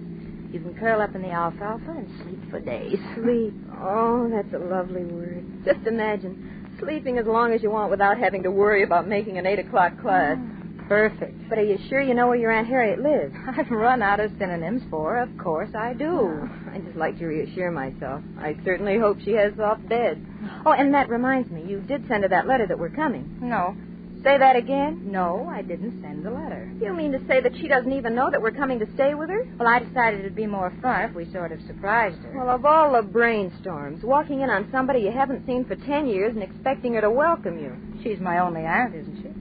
But maybe she won't have room for us. Don't be silly. I told you Aunt Harriet lives alone and likes it. Well, maybe she won't like it if we barge in on her. Don't be silly. Of course we'll be welcome. From what I've heard, she's a little old darling. When you were 8, she was a darling. For all you know, she's taken the welcome mat in years ago. Hey, wait a minute. Didn't you say we were supposed to go down Camden Road 3 miles? Yes. Then you are lost. That sign back there, this isn't Camden Road. You're silly. I saw it with my own eyes. It said Pig Snackle Road. Oh, there, see that? Pig Snackle Road. You are wrong. Pig Snackle Road. That's too good to be true. Are you crazy, laughing at a name of a place when you haven't got any idea where you are and my Oh, back... don't be silly. I'm sure we'll find... Hey, there. There it is. There's what? The edge of the world? Oh, no, the crossroad. The entrance to Aunt Harriet's place ought to be just a little bit beyond it. That's what you say. Yes. There it is. Here we turn here. Turn. Hey, wait a minute. What are you trying to do, turn over? Oh, it won't be long now. You're telling me. This is no road. It's a cow path. Aunt Harriet likes privacy. Oh. I remember Dad and Mother used to say that. Another 100 feet on this road, and I won't need a bed. I'll need a stretcher. Come on, slow down. I knew it. What a road. Even the tires couldn't take it. What do we care? Aunt Harriet's place just a little ways down. We'll walk. You mean leave the car right here in the middle of the road? It's Aunt Harriet's own private road. No one will bother it. Oh, come on. Take your bag. Let's get out of here. Oh, all right. I'm just a stooge. Come on, let's go. We'll just be in time for dinner. That's what you think. What do you mean? I mean, maybe your Aunt Harriet doesn't like guests who walk in just like that. Hey, Alice, now what are you stopping for? All right. I just noticed. Noticed what? How dark it's getting. So what? Come on. When the sun starts setting, it gets dark. I learned that in Physical Science 101. Yeah, but back there on the road it was so light, and here it's so dark and gloomy. What's the matter with you? Are you going to take your suitcase and come on, or are you going to stand there being afraid of the dark? I'm all right. So many trees around here. No wonder it's dark. If that Aunt Harriet of yours wants privacy, she sure got it. And I hope when we get there, I'll have the same... Lona. Now what? Look at that mist coming up through the trees. Yeah. Like long, white, curling fingers. Oh, stop that, will you?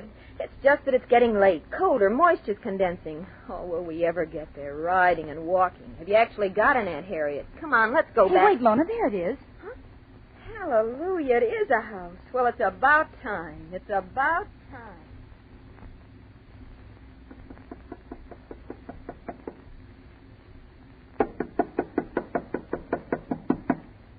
Harder, Alice. Knock harder. I can't. It hurts my knuckles. Oh, let me. She must be home. There's a light upstairs. And you were going to surprise her, eh? But she never leaves this place. Oh, go on. You don't even know that she lives here. A fine business. Car with a flat, stuck in the middle of nowhere. Nobody home in this godforsaken place. Me so tired I could sleep standing on my head. But she must be home. You're repeating yourself. Oh, if this is a vacation... Hey, wait a minute. Wait, there's someone at the door. Oh, yes. Yes? Oh, what do you want? I'm looking for... are you Miss Saugus? Yes.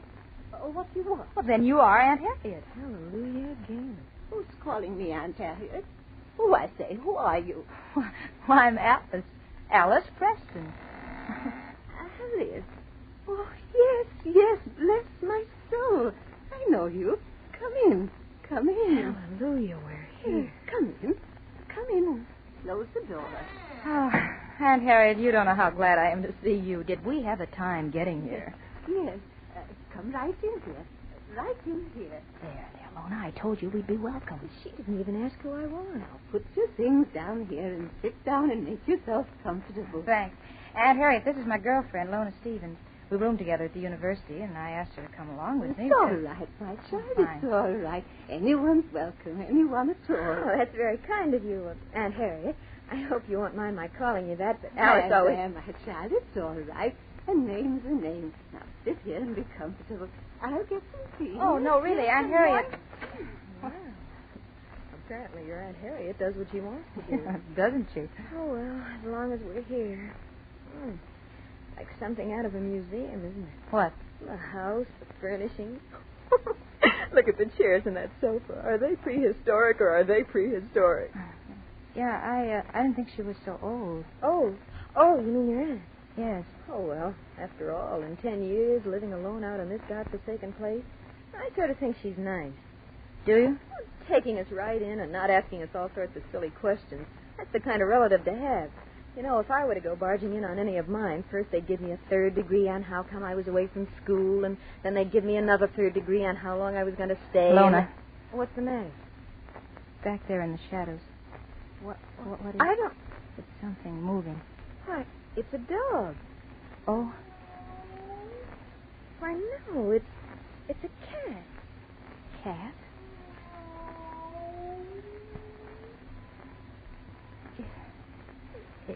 It is a cat. Not a cat. Look at the size of it. Tiger. Lona, what'll we do? Don't move. If we do, it'll... Now, here's your tea, young lady. Nice, warm tea. Just what you need. Aunt Harriet. What's the matter? What? Oh, he frightened you.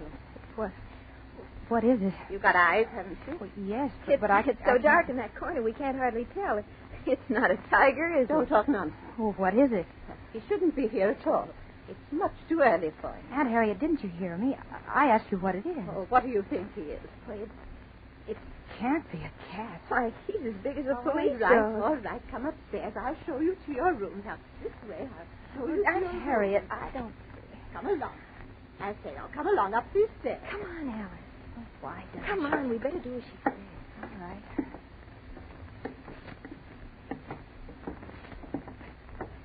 You must be tired, you two.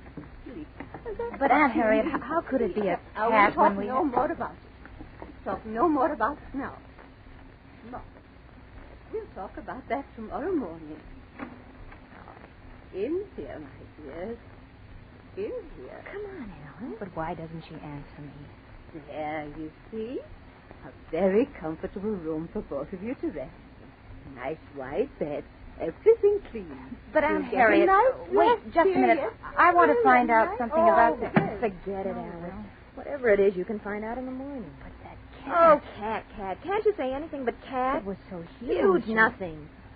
Well, we just imagined it, that's all. I mean, there in the shadows it looked monstrous. You heard it. It sounded just like an ordinary tomcat. But You saw didn't see any more than I saw, and I think it was just a long shadow that got us fooled, that's all. Yes, that could be it. Yeah. Couldn't it? Of course. You remember in Psych 101 class, old Pudgy Wudgy told us about the tricks your eyes play in bad light when it comes to judging signs. Yeah, I remember. Local signs, they called it. Right. Well, that's the way it was with that cat. I'll bet you your Aunt Harriet thinks we're both a little screwy. That's why she got us up here to bed in a hurry. Oh, bed. Isn't that a wonderful word? And will we sleep? I hope so.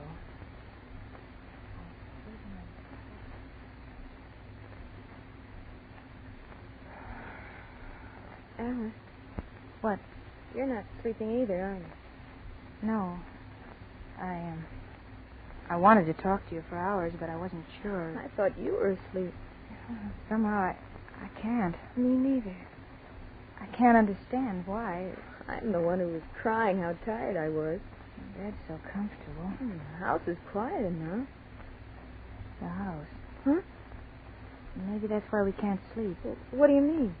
Well, there's something about the house. What? Something oppressive that won't let us sleep. Oh, you're crazy. No, I'm not. It's just that we're too tired to sleep, that's all. Yes, that's it. Too tired, nerves on edge. No, I've been lying here for hours trying to figure it out. Now I know. Will you stop talking like that? Don't you feel it, Lona?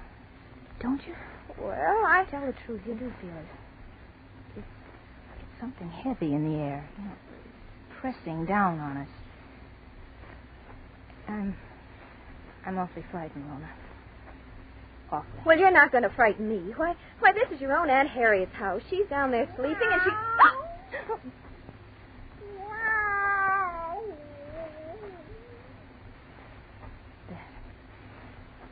That cat. Yeah. It sounds huge, doesn't it? That's because it's so quiet in the house. Lona, there's another one.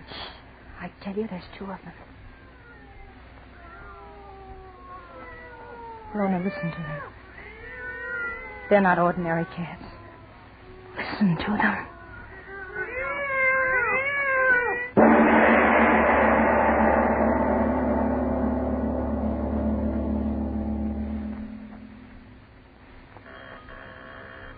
Ladies and gentlemen, we leave our lights out story of Little Old Lady for just a moment to accompany a young lady who's calling on a friend. Hey, Sue, how about taking a walk? It's a wonderful day. Not me. I'm too tired. I don't know where you get all your pep. I'm always tired. I'm losing weight. I can't sleep. What can be wrong with me? Very possibly you simply need more vitamin B1 and iron. You see, when you don't get enough vitamin B1 from your food, you may lose your appetite, not eat all you need to keep your weight and strength up to par. And when you don't get enough iron from your food, you may be weak and pale and feel frazzled out. But if I don't get enough of those things from my food, how can I get them? Ironized yeast tablets supply both vitamin B1 and iron. Thus, ironized yeast helps two ways in these deficiencies. Helps you two ways to regain weight and pep and sparkle. So, if you need more vitamin B1 and iron, get ironized yeast tablets right away. Tonight. See if soon you aren't saying... Talk about pep. I'm fairly bursting with it now I've regained this nice weight. My, but I'm glad I tried ironized yeast tablets. And now back to our lights out story of Little Old Lady.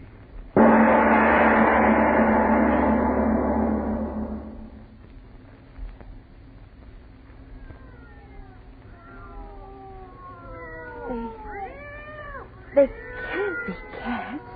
I'll call Aunt Harriet. She'll tell me. She'll make them stop. Alex, wait. Don't go out there, you little fool. Aunt Harriet, I've got Get away from that door. Listen to those things down there. Listen to them. No, I can't stand any more of it.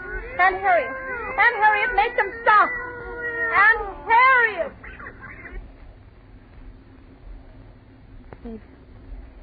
They've gone. What were they?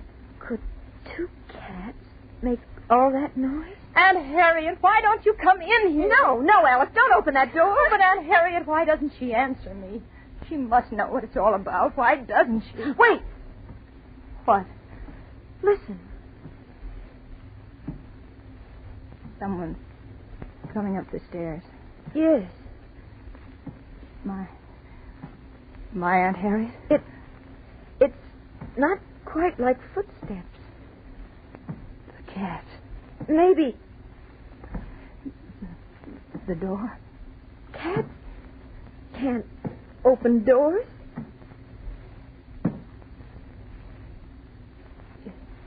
It's right outside the door. I can hear, can't I? Is it a cat? Of course it is. You don't think so either, do you?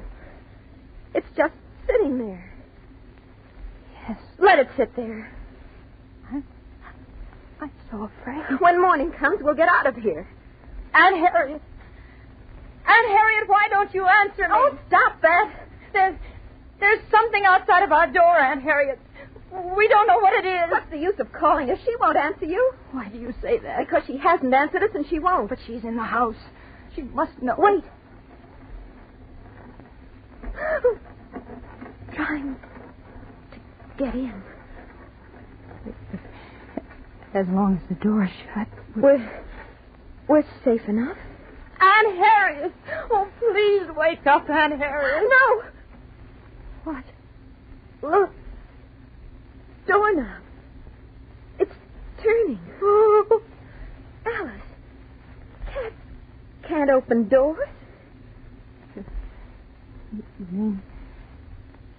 You mean Aunt Harriet? Yes, it must be Aunt Harriet. She will, and she's trying to open the door. I'll open it for her. No. Oh, no, Lorna, stay away from that door. I'm afraid. Oh, don't. Come right in, Aunt Harriet.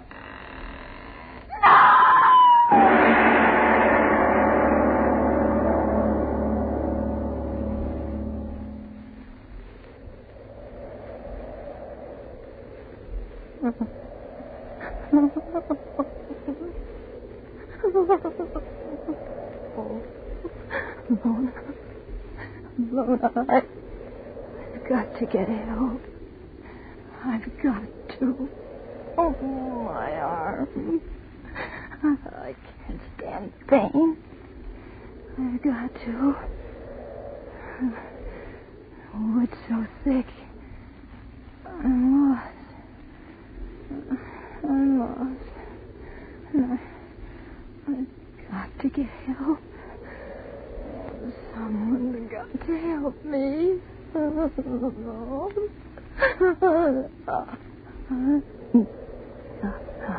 I'll get help for you. I'll get help. It's getting bright.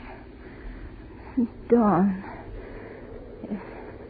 If I could only find a path, a road. The bushes tearing my clothes. Why do you tear my clothes? I just want to get help for Lona. I'll get help for you, Lona. I will. Road. An automobile. Help! Stop! You've got to stop! Help me! Please! Oh, help me! Oh, Lona. What is it, sister? What's the matter? Who are you? Help me, come with me right now. Now, Please take it easy. I'll help you. Sure, I'll help you. Help me. I'm Hurry. sheriff of this county. Hurry, you must help me. Now, wait a minute. Please. Are you with the girls who left that car on the side road back in the woods? Car, yes. Yes, we left our car there. Oh. Hurry. Please help me, my friend Lona. Joe, these are the girls. We found your car in the woods, and we've been looking for you for hours. Please don't stand there talking. Hurry. We've got to help her. It's killing her. Killing her? Joe, did you hear what she said? Don't talk. Hurry. Hurry. Come with me.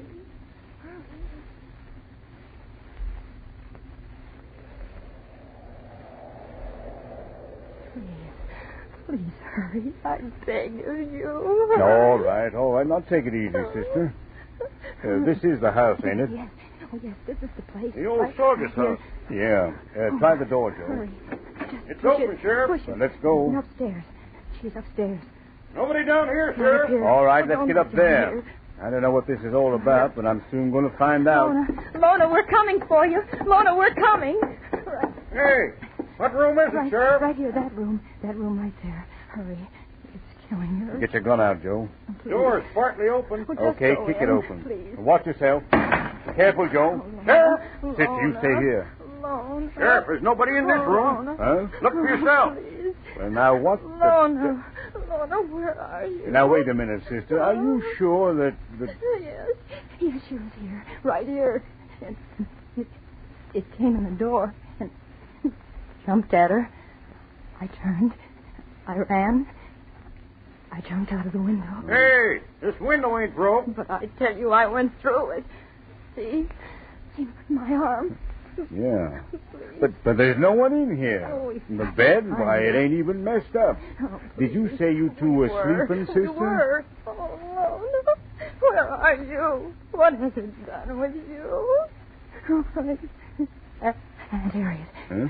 She'll know. Or has it killed her, too? Sheriff, come quick, bring the girl. Come along, sister. Joe, what is it? Look in there. Aunt Harriet. Old lady sitting on the rocker and knitting. Oh, Aunt Harriet. Lona, where is she? What happened? Oh, Aunt Harriet, please tell me. Yeah, tell us all. And might I ask what this is all about? Aunt Harriet, what's the matter? Didn't you hear anything? Lona, that horrible cat thing.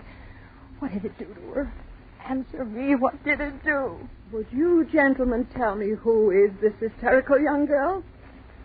Aunt Harriet. Now, look here. Don't you know who this girl is? Certainly do not. But, Aunt Harriet, I'm Alice. I came here with Lona. Don't you remember? You must be mistaken. I've been alone all night. You hear that, Joe? No, I was here. Lona and I did come here. It's a horrible joke. That's what it is. Aunt Harriet, please tell him you're just joking. Lona, where is she? I don't know what you're talking about. I never saw you before in all my life. No. Oh, no, that's not true, Aunt Harriet. Now, wait a minute. I've had about enough of this out of you, sister. Chasing up here with all that bunkum about cats and killings and all that. No. Everything. You better come along with us. Everything I said to you was true. It was true. Joe, take her other arm. No, let go of me. Come on now. Please, Don't Aunt raise Harriet, a fuss. don't let them take me away. Come Those on, sister. horrible cat things. I tell you, there were two of them Oh, here. come on, come on. Don't let them take me Now, away. don't mind her, old lady. We'll take care of her. Yes, take good care of her. Cracked little thing. Now, come on, sister. No. Wait. Look at her teeth as she laughs. Look at her teeth. Mother in heaven, they're cat's teeth. And their hands, their claws. No. Stay away from me. Grab her, Joe. Stop you. Let me go. Stop my cat. Let me go. Oh, in my eyes. Get her, Joe. She's getting away.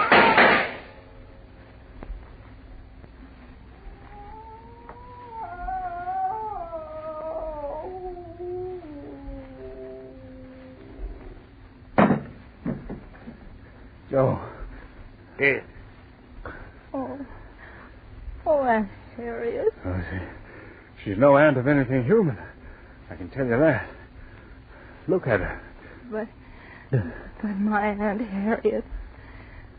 Aunt Harriet Saugus. Saugus? You hear that, Sheriff? Yeah. So you came here thinking she was Mrs. Saugus. Did you, girl? Yes. Yes, Lona and I. And Lona must be dead now. How could my aunt do what she did? How could she? This thing is no aunt of yours, child. Your Aunt Harriet Saugus died in this house 3 years ago. And she left 2 cats.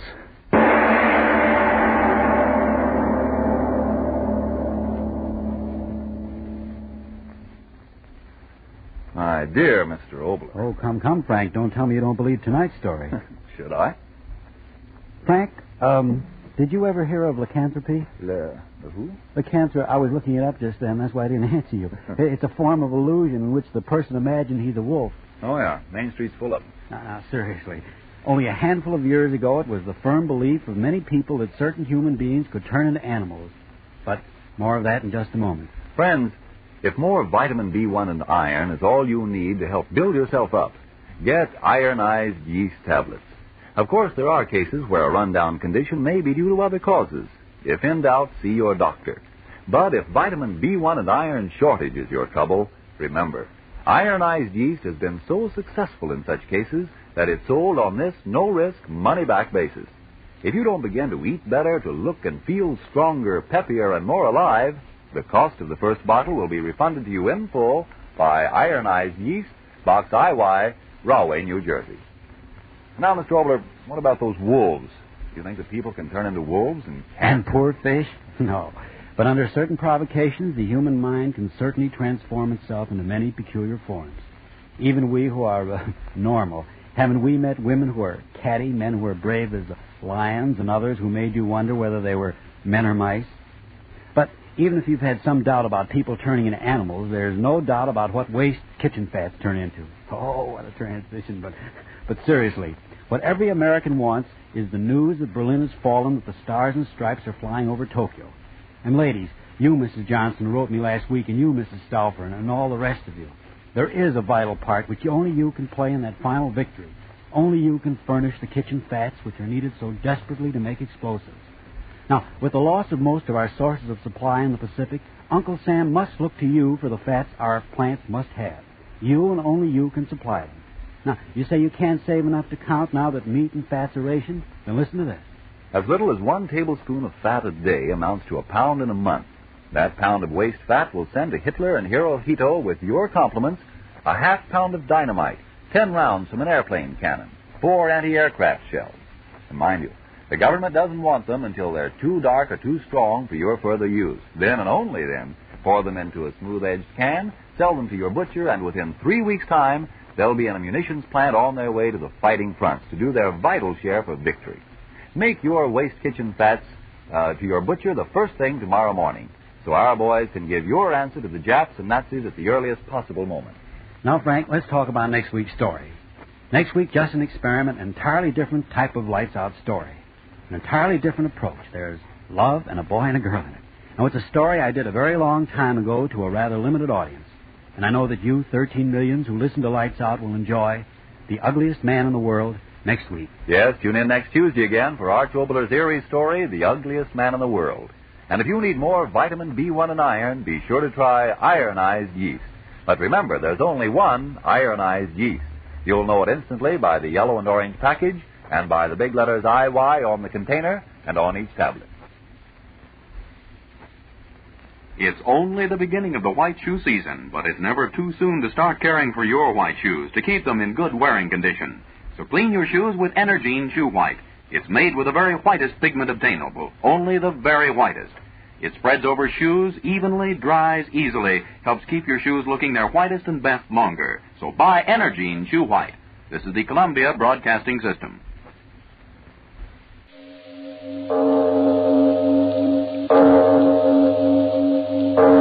It is later than you think.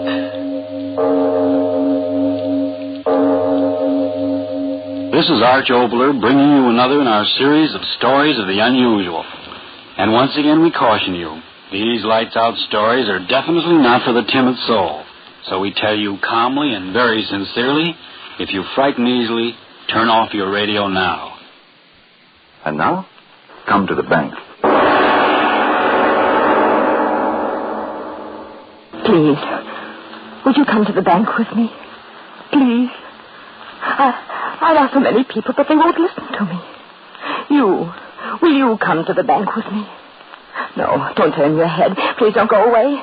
Listen, if I tell you very carefully why I want you to come to the bank with me, you will come, won't you? He's locked up in there. He can't get any air. No, don't get excited. I didn't say he was locked up in the vault. All he's got in their vault is money. I don't care about money. All I care about is him. I didn't mean to tell you. All right, I did.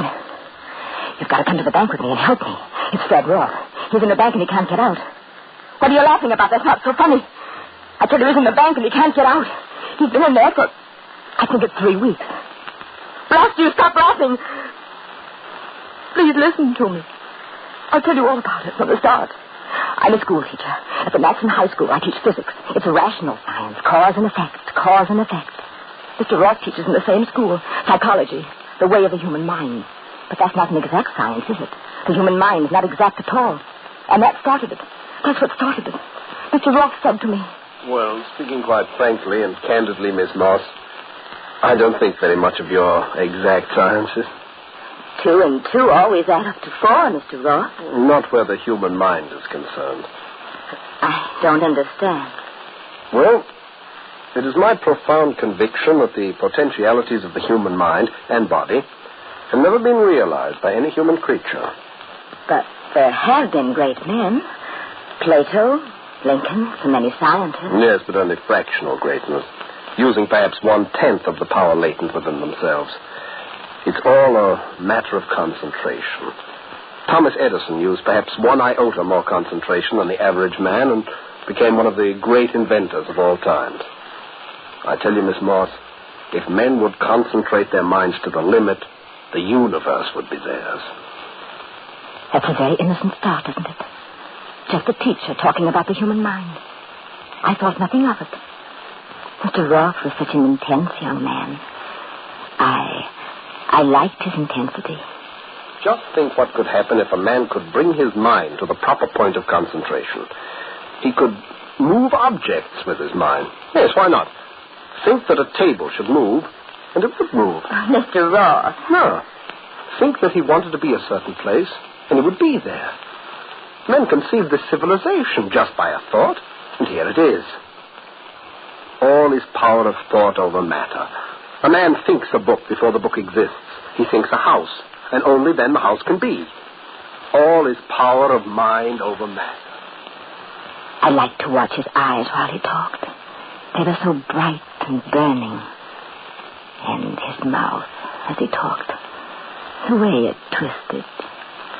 I couldn't help liking Mr. Roth, could I? We had dinner together once. Will you have coffee with your dinner or later? No, what did you say? The waiter wanted to know if you wanted coffee with your dinner. Oh, no coffee. No, monsieur. Very nice of you to have dinner with me, Mr. Ross. Well, on the contrary, I'm grateful to you. You're a very good listener. Thank you. I've done a great deal of work in the week since I last talked to you. Have you?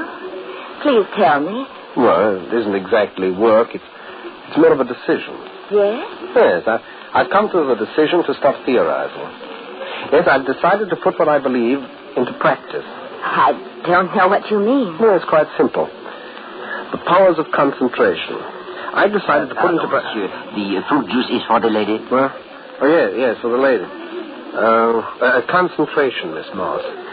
I've decided to put into practice my theory of concentration. I don't want to anticipate, but I expect wonderful results, Miss Morse. I might even say unbelievable results. Unbelievable results. Oh, must I tell you more? Please, come with me to the bank. All right, I'll tell you the rest. The day after he talked to me in the restaurant, Mr. Ross didn't come to school. I know that because at lunchtime he wasn't in his usual place in the cafeteria. And when I asked, they told me that he suddenly had taken leave of absence and that an extra teacher was taking over his classes. I was very disappointed. A week went by, 2 weeks. I decided to go see him. I took a few days off from my work. I found out his home number. Friday morning, I bought a new dress, very becoming one. Then I went to visit Mr. Ross. I was certain he wouldn't be angry with me. It's perfectly proper that I call on him as a friend. Yes, Mr. Roth, he's at home. He has for the 2 back rooms. He has not been out of there for a week. Won't even let me go in to clean up. You go right ahead. Head of the staircase and to the right. Mr. Ross, are you in there? It's Miss Morris. Could I speak to you for a moment? Standing there knocking, I suddenly realized that the door was ajar. But he didn't answer, and yet the landlord had said he was at home. I pushed the door open farther and glanced through the opening. Mr. Ross! Mr. Ross! Dead! Oh, no, I'm alive. Oh, I thought... Oh, Mr. Ross, your face, the way you look. What... No. Water. Glass. Yes. Sir, you are sick. I'm not sick. Water. Here, drink it. I'll hold it. Doctor, I'll call a doctor. No, wait. But you're ill. Listen to me. Yes. I'm not sick. Well, then what? I told you. Well, I don't know. I've been sitting here for a week. Sitting? For a week? Concentration. Practicing concentration. Concentration. The experiment was most successful. Yeah, most successful. I've proven that I can do what some of the Orientals profess to do. Slow down through concerted willpower the essential life processes. A week without food and water. Is that not a triumph, Miss Morse? Well, I don't know. Mr. Ross, why do you do these things? I'm trying to explain it to you simply. The human thoughts are like the rays of the sun, spreading in all directions. By the use of a lens, the rays of the sun can be focused on one point. And instead of warmth, there is a focal point of intense light that can burn its way through all obstacles. And so it is with human thoughts. If, through concentration, a man could focus them on one point, he would be a god among men. I tell you, Miss Morse, that I am confident that I, through training, can become that one man in a million. Even as muscles can be trained, so I am training my mind. And the day when my training is complete, I will be able to do anything I desire. You hear me? Anything. Any day. When he said that, thin and weak and tired as he was, his eyes looked at me. I was afraid. For him. I made up my mind right then. The first thing was to get him out of that room. He ate, rested, and then went out with me. I don't see why I let you talk me into this, Miss Moss. I have so much work to do. The walk will do you good. But where are we going? Well, first I want you to come to the bank with me. Beg your pardon? Well, you see, I've been thinking of taking a little vacation, and I need some money. Going to withdraw some. Oh, I see. I too want to get off someplace where I can concentrate. Well, yes, most important. Yes. Have you thought about going out to the country? These buildings, Miss Moss. Look at them. Steel and concrete. So firm and so solid. So enduring. You know something, Miss Moss? Walking so fast, Once upon a time, they were only an idea in man's mind. Perhaps even now they have no solidity, but are just ideas hanging in air, through which a man with single-mindedness of purpose could walk as easily as if he were walking through air. Do you understand me, Miss Moss? Well, I'm not sure. The country would be a wonderful place to work. Now, wouldn't it, Mr. Ross? We went into the bank. He kept talking about the powers of concentration. I hardly listened to him. All I could think about was that somehow I had to get him into a new environment. The foyer of the building where the bank was. We went in. People, elevators. Suddenly, Mr. Ross stopped. He stared at the wall. I said, Mr. Ross, what are you looking at? This is the time. Time for what? I told you. When my subconscious reached the proper point of incubation, I would know that my powers had reached the point where I could do anything. Mr. Ross, anything. Let go. Well, this is the time. Now, I must make use of that power now. No, please. What are you going to do? That marble wall. Straight ahead. I say I can walk through it. No, please, stop joking. I will walk through. No, Mr. Ross, come back. Don't. Ah! Mr. Ross! What? The wall! Down! Ah! Oh, what? Mr. Ross! He walked through the wall! You hear me? He walked through the wall!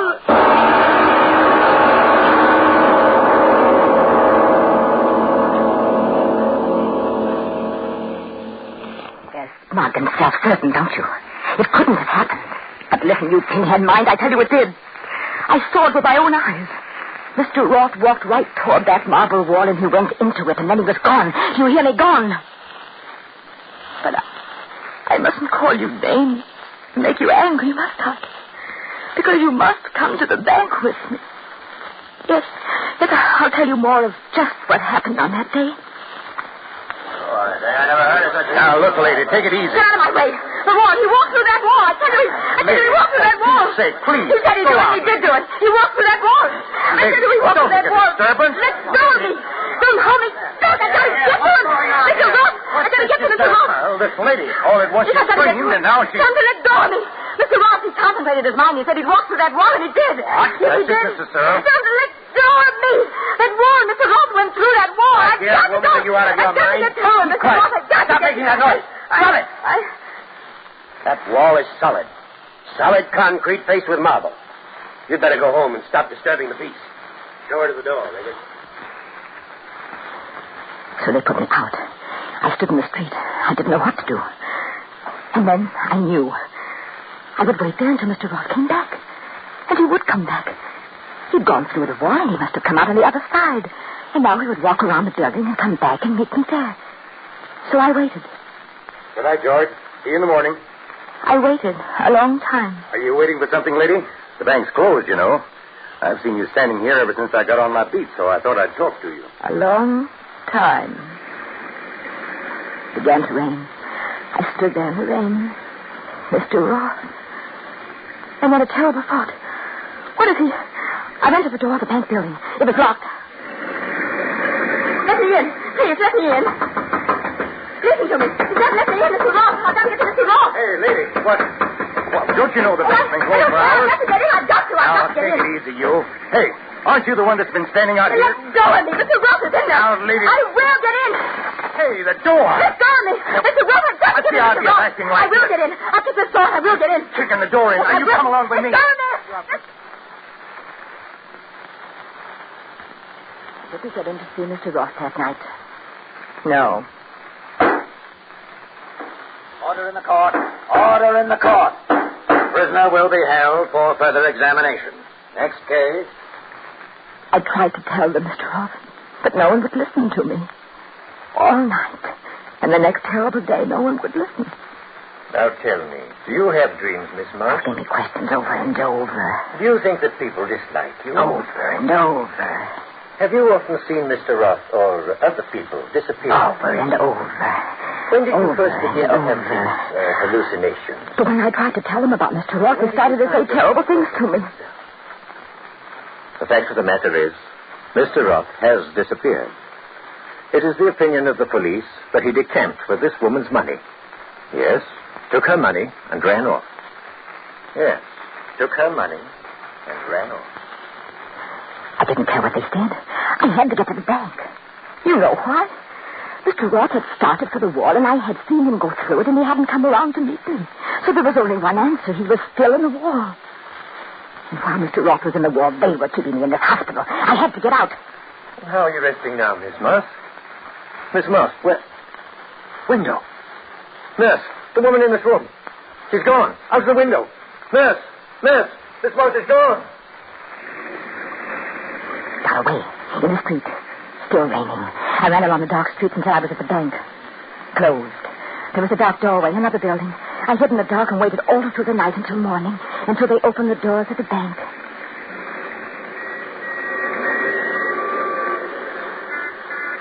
I went into the bank. I walked toward the wall. That wall. I wanted to run to it, but I walked. Then I was there. The very wall he'd gone into. Mr. Ross, are you in there? It's Miss Moss, Ada Moss. Mr. Ross, please, if you're in there, answer me. They'll see me standing here by the wall talking, and they won't let me stand here. Mr. Ross, please, I've got my ear close to the wall. If you're in there, answer me.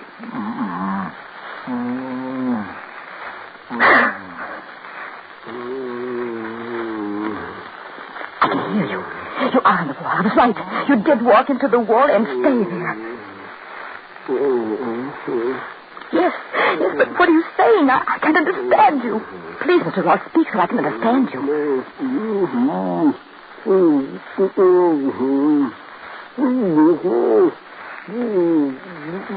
Yes, I understand.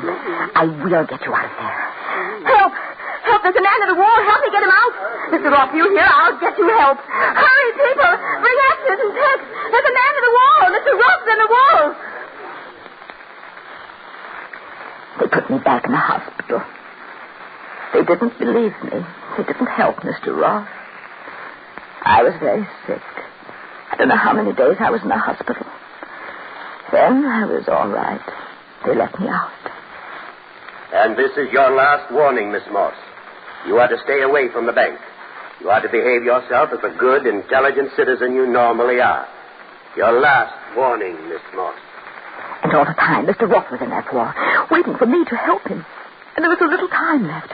A man such as Mr. Ross, powers of concentration. He could and did perform a miracle, walking through a wall. But even considering his strength and breath and the way he said, slowing down the vital life processes, how long do you think he could live entombed in that wall? I had to get to him. But when I walked by the bank, hiding in the crowd so they wouldn't see me, I saw that there was a policeman there. They put a policeman there just to keep me out. I had to figure out some way to get in there. Tell Mr. Ross to keep alive, that I was working to help him. I had to figure out a way. There's a store across the street. A store selling paints. That was the answer. Something for cleaning? Of course, madam.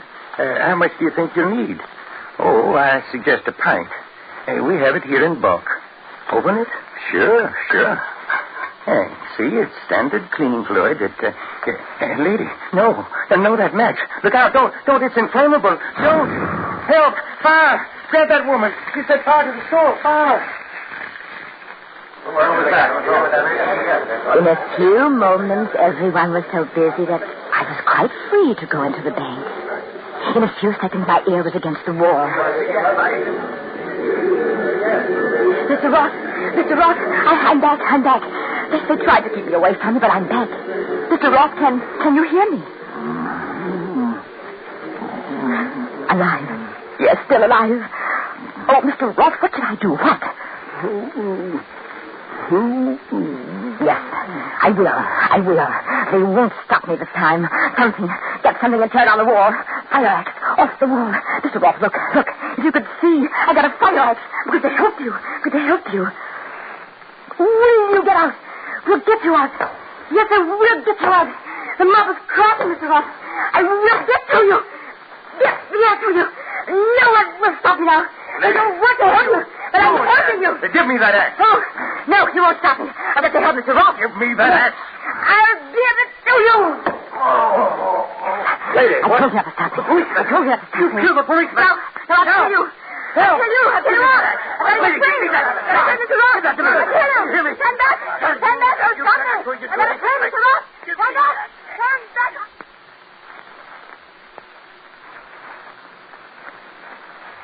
I'm locked up now. They locked me up. You've been my first visitor in weeks. Do you know what that means? All these days he's been in that war, holding himself alive with all his will. But sooner or later, if he thinks I'm not going to help him, he'll give up hope. And he'll lose his will to live. And suddenly he'll die. Do you hear me? He'll die. Please make them let me go and come and help me save Mr. Ross. If you don't help me, it will always be on your conscience, won't it? At night when you're alone and you can't sleep, you'll open your eyes and you'll see Mr. Ross entombed in that wall. But it won't be Mr. Ross anymore. Just the bones of a man. Bones and dead, decaying flesh and worms. And the skull will talk to you and ask you, why didn't you help me? So I ask you again, please, won't you come to the bank?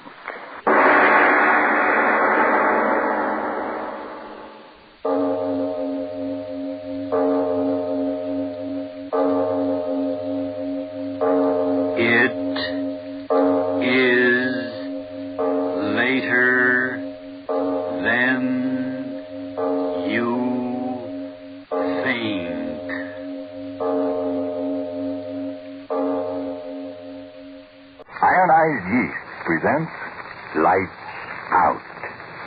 Everybody.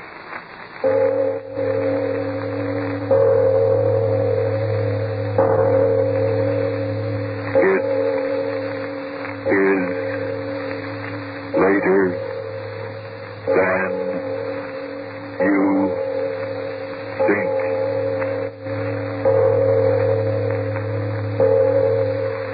Lights Out brings you stories of the supernatural and the supernormal, dramatizing the fantasies and the mysteries of the unknown. We tell you this frankly, so if you wish to avoid the excitement and tension of these imaginative plays, we urge you calmly but sincerely to turn off your radio now. My name, Arch Oboler. Tonight, another in our series of tales of the weird and the unusual. The idea for today's play, the story of Mr. Maggs, came to me a few years ago when I was in England, pre-war England. Calm, peaceful, serene, no enemy bombers overhead, no screaming sirens, and England happily without worry. But before we start, Frank Martin has a word for you. Friends, these critical times are making terrific extra demands on all of us. But if you've gotten miserably thin and tired and run down, don't necessarily blame the war or your job. It's quite possible you simply need more vitamin D and iron than you're getting from your food. Well, if you do need more of these vital substances, get them a quick, easy way. Take ionized yeast tablets. They help two ways in cases of such deficiencies. Help two ways to build you up. Help two ways to increase weight and strength.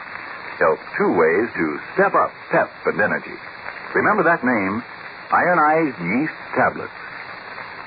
And now, lights out. Everybody.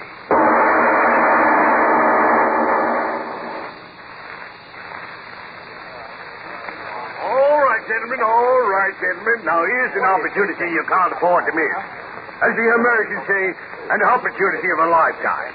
In auctioning off these effects of various deceased members of the community, I assure you that no single piece has more pretentious value than this genuine oaken traveling trunk. As you see, gentlemen, it's bound in brass and locked tight and secure with a massive, genuine brass lock.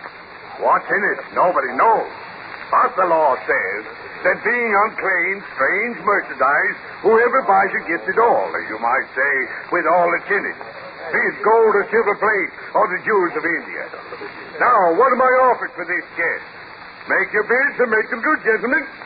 Do I hear someone say 10 pounds? 5 shillings. Now, gentlemen, look at it. Locked tight. And nobody knows what's inside. A fortune waiting here. And somebody talks of 5 shillings. Now, come, let's on with it. What am I offered? 5 and 6. Oh, gentlemen, for firewood alone. I offer 6. 6. 6 and 6. 7. Well, gentlemen, it appears we're having a competition in little numbers. Is there anybody here would like to raise a bid and 8 for me? 7 and 6. 8. Gentlemen, I ask you, is there anybody here which heard what I said about this chest being locked and sealed? Oh, let it go. It's the last thing I've got to auction. So let it go. We'll all go home. Going to the little gentleman right down there for 8 shillings even. Do you hear any more? Sold. Step right up here, sir, and claim your purchase. Now, what might your name be for the record? Name? My name is Maggs. Yes, Harold Maggs. And the money, Mr. Maggs? Oh, yes, sir. My pocketbook got it all ready. 8 shillings, sir. Here you are. Right you are. You understand, of course, the cartage is extra. Oh? Oh, is it? Right you are. Now, where will I send it, Chess? Well, I don't know. I mean, extra charges. Where will I send it? 92 Applegate Southwest 3. Right you are. Is that all? That's all. The chest is yours. You'll get it in the morning. In the morning? But I'll be at work in the morning. Your old woman will be home, won't she? Oh, yes, but she doesn't in know the anything morning about... they'll deliver it, and in the morning you'll get it. Good night to you. Oh, good night. And thank you. Thank you. Thanking me, huh? If you knew what I know of that trunk, you wouldn't be thanking me. You'd curse me to the devil.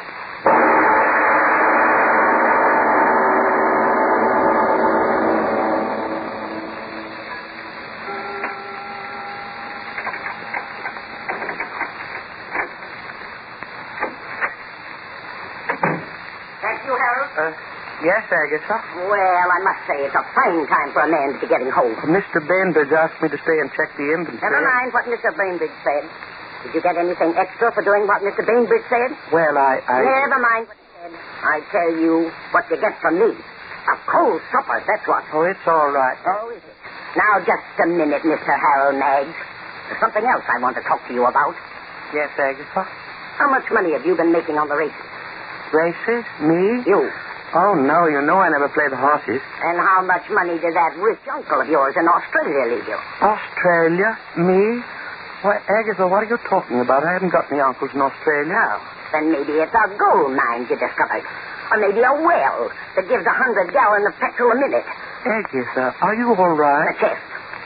Oh. Why did you buy it? Well, They didn't give it to you, did they? It was only 8 shillings and I... Only 8 shillings? You mean to stand there and tell me you spent 8 whole God-given shillings for that thing? Yes. Harold Meggs, I ought... Agatha, what's that? Never you mind what that is. Up in the garret. Yes, up in the garret. Where that great prize of yours is. Up in the garret where you should be until your head's examined. But, Agatha, what... It's Freddie, breaking the thing open to see what's inside. Breaking it open? Yes, and I told him to do it. Freddie, have you opened it yet? Not yet, Mom. Oh, Agatha, please, I don't want him to... No, keep quiet. I know you haven't got a key to it. But Raymond told me all about this prize package that did. Oh, but... Plunked it right down in the middle of the kitchen floor. And poor Freddie and I had to carry it all the way upstairs. We'll find out what's in it soon enough. No, please, he shouldn't break the lock. It's a good one. Maybe I could pick it. I'll go up. No, Harold, come back here. Let Freddie do what I told him to. Harold, come back here this minute. Harold, you regret this, making me climb these stairs. Harold, do you hear me? Ma'am, Maggie. No, Harold, what's come over you? He won't smash my chest, he won't. Well, Mom said I could. She did. She said I could. You strike that boy. Oh, I didn't. Well, you thought about it. He may not be your flesh and blood, Harold Meggs, but he's mine. He's a big lout, 30 years old. Mom, he called me a lout again. Quite enough. Harold Meggs, give me that hammer. Yes, Agatha. I'll fix your precious chest. Your precious lock. That's right, Mom. Show him. Oh, a good one, Mom. You smashed it. Oh, it was a good padlock. You keep quiet. By a cat in the poke, will you teach him, Mom? Well, now we'll see your grand bargain. Help me lift the lid, Freddie. Sure thing, Mom. Well, see what you win with my good money. Mom. Why, it's empty. Empty. Hello, Nag, you wretch, you. Taking the bread out of the mouths of your good wife and your son to buy empty trunks. Wait, Agatha. Wait for what? For what? It's not empty. What are you talking about? See? The whole inside crusted with dried blood.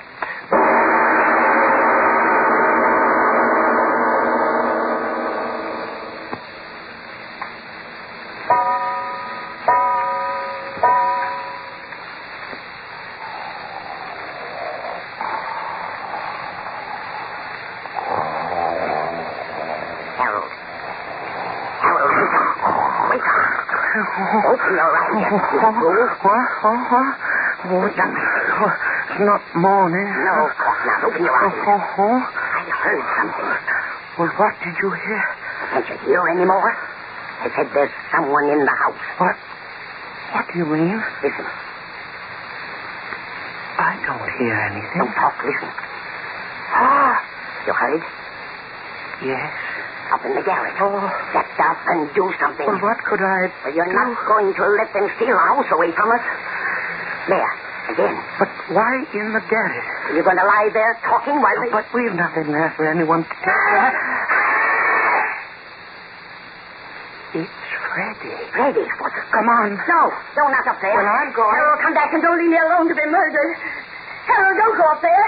Harold, I'm frightened. Agatha, come up here quickly. No, I'm afraid. Agatha, quickly. All right.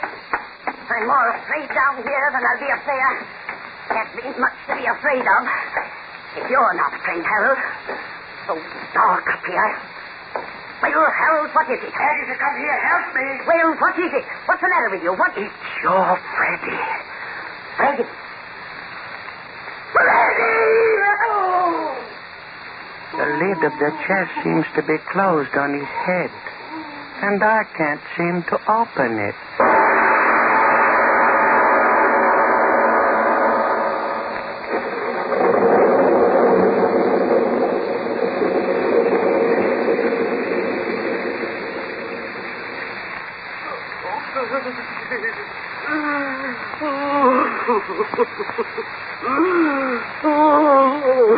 Agatha, it's no use going on like that. There's nothing we can do for you. I knew you loved the boy. Guess he's the only thing you ever loved in all your life. Oh, do something, you worm, you. What is there to do? Storm's so bad, just have to wait until morning, that's all. If you hadn't bought that infernal chest. If I hadn't bought it. Murdered him, you did. You hated him for the memory of my first husband. No, I wouldn't say that, Agatha. Why not? You bought the chest, so it's your doing. Well, in a way, you're right. I brought the evil into the house now, didn't I? What are you talking about? An unhappy house, and now there's evil in it. What are you saying? Since we came downstairs, all these hours since it happened, I've been thinking. Thinking what? How do you think Freddie died? And why? You crazy? Asking me if I know how he died? I saw it, didn't I? But I asked you, why did he die? Why? Because the infernal lid of it fell on his head, that's why. Oh, my Freddie. Yes. The evil did it. Evil. You are crazy. The only thing evil was your buying it. You just don't understand, do you, Agatha? What are you looking at me like that for? I tell you, the lid fell down on his head. Evil. Evil. Stop trying to make me as crazy as you are. Come on back up there and help me carry my son down so I can stretch him out decent and respectful for when the undertaker comes. No, Agatha. What? I've made up my mind. I won't go up there again. Oh, yes, you will. He'll lie dead in a bed, my son.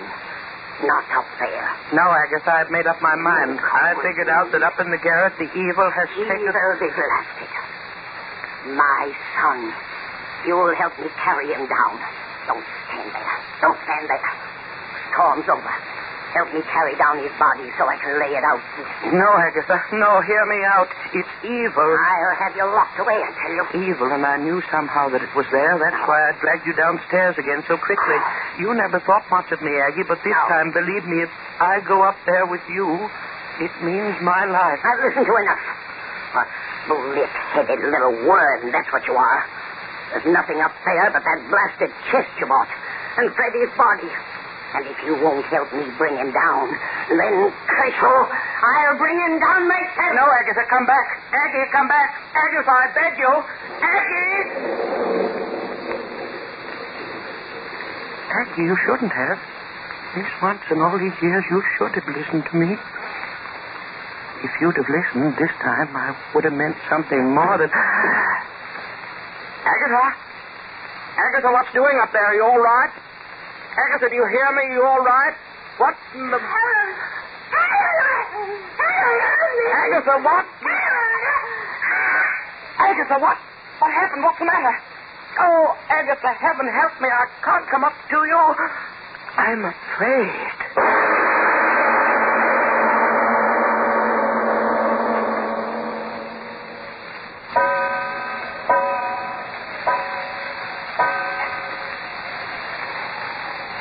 Agatha, that's another hour. It's hard waiting, Agatha. I've got to keep so quiet. I've got to listen. Perhaps you'll say something. Call me again. I've got to know what happened. A man can go crazy not knowing what happened. I'll keep very quiet. Perhaps I'll hear you saying something up there. Agatha? Wind. I hear nothing but the wind, Agatha. I'm afraid to move out of this chair, Agatha. As afraid as I've ever been in all my life. And that's been many times, Agatha. Something safe about this chair. It's my chair. I've sat in it so many times it knows me. And while I'm in it, nothing can happen to me. Now, can it? But if I were to get up, leave it, walk toward the door. No, I won't do that. I'll sit here and wait in the chair. And when it's daylight again... Agatha, is that you? I heard you again. Agatha? Agatha? Agatha, why don't you answer me? I hear you moving around. Why don't you answer me? Agatha! Agatha, isn't it you? Sounds as if a heavy chest were being moved along to the head of the stairs. No, nothing more. So quiet. Coming down the steps. Coming down. Agatha, is that you? You're bringing the chest down? Agatha, is it you? No, it couldn't be you, could it, Agatha? And who is bringing it down? Who is it? Answer me. Answer me!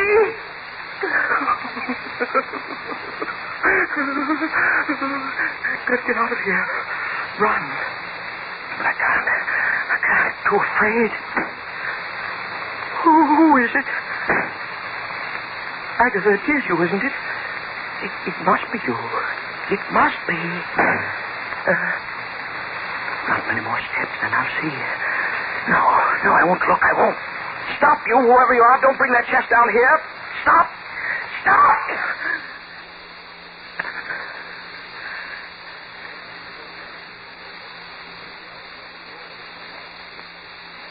Stop. No further. Stop. I won't have to see. I won't have to see. Again. Oh, no. So close, bottom of the stairs. I'll see. What? Oh, if I could close my eyes. Only one more step. I know it.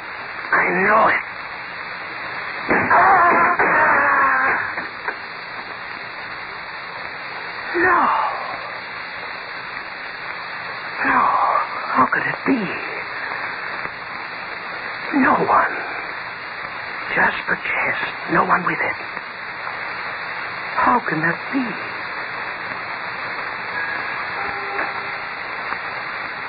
No one. How could a trunk come down the stairs, one at a time, alone?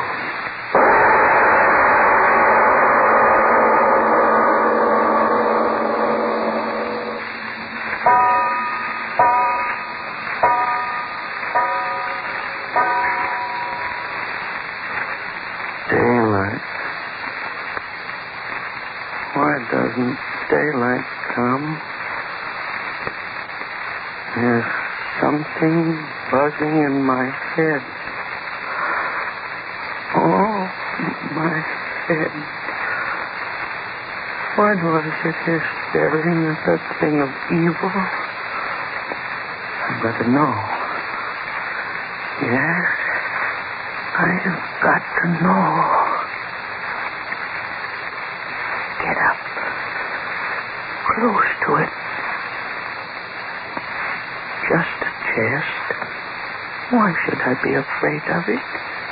Just a chest. Put my hand on it.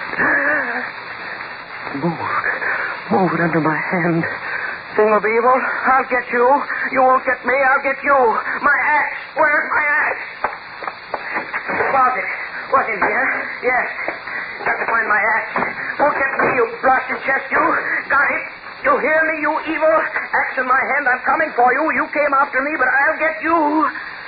I see you there at the foot of the steps, you chest, you. Lying there so quiet, aren't you? Think I'll open you and then you'll get me, too? Well, you won't. You won't. I'm coming for you. See? I'm creeping close to you. Slowly. The way you crept down the stairs for me.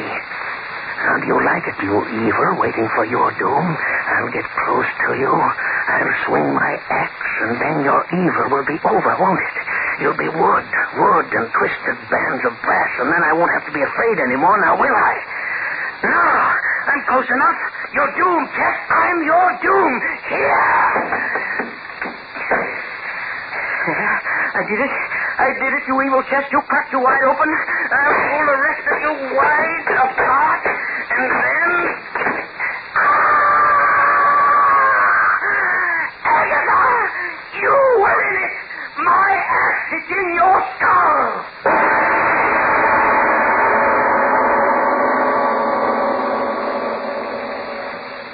Harry? Oh, Harry. Yes, Mr. Jennison? Harry, that chest you delivered over Applegate Way. Where's the sergeant's seat for it? Oh, there it is. Lying right here. Yes. Receive one chest. What are you laughing at, Mr. Chemist? Now, just thinking. Thinking of what, might I ask you, sir? Thinking and wondering if they found out. What's that, sir? That the chest was the one in which that murderer, the young last Wednesday, used to stuff his murdered victims. Cool. I wonder if that little man that bought it, what was his name? Mags, found out about his bargain yet.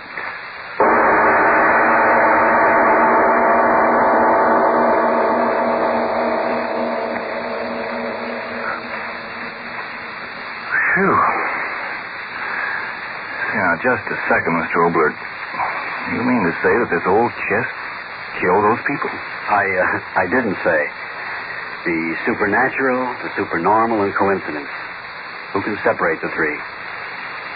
I'd like to tell you something that actually happened to me, though, a few years ago. A number of years ago, back in Chicago, late at night, I sat down on my typewriter to try to write a short story. I sat and sat and sat there, but no ideas came along. Then, just as the clock struck 12, and I remember the time very, very well, the idea came along. Quickly, I began to type the story, a criminal in the hotel room hiding from the police. He can't remember exactly what to do. Finally, in his panic, he climbs out the window and hangs from a narrow ledge high above the city street. Finally, just as the police come in, he falls. Well, I got that very far with the plot, and then suddenly, rather tired, I went to bed.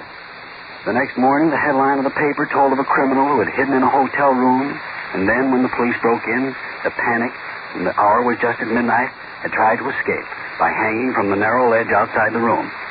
In other words, as I was writing that story, at that very moment, mind you, it was actually happening. Coincidence? Supernormal? Who knows? But now, what happens next week, Mr. Obler? Next week? Scoop. Quite a strange title, I'll admit, and a very strange story. It's about a man who worked all his life only to have what he'd worked for taken away. But that, as usual, is next week. Yes. Lights Out will come to you again next Tuesday at the same time. Be sure to listen to Arch Obler's weird story, A Scoop. Oh, by the way, in answer to those inquiring about scripts, a new book of plays by Arch Obler, Plays for Americans, has just been published by Farrer and Reinhardt. These plays may be used without royalties by any person or group in connection with our country's war work. And if you need more vitamin B and iron, be sure to try ironized yeast, the one and only ironized yeast, with the big letters IY on the package and on each tablet.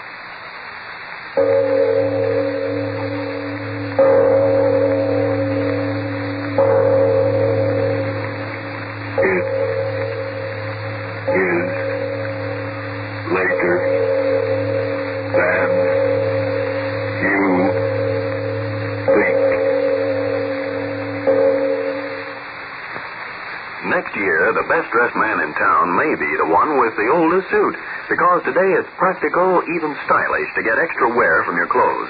And Energine cleaning fluid can help you do that, folks, for Energine is a spot remover. It gets rid of those little grease spots that moths love to feed on, grease spots that settle on clothes and make them look worn, run down, and old before their time. Yes, Energine removes those spots easily, quickly, at practically no cost. Get more satisfactory wear from your clothes by caring for them this easy, economical Energine way with Energine cleaning fluid.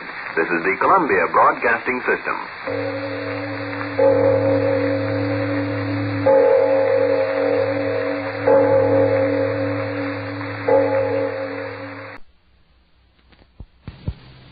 Lights out for the devil and Mr. O.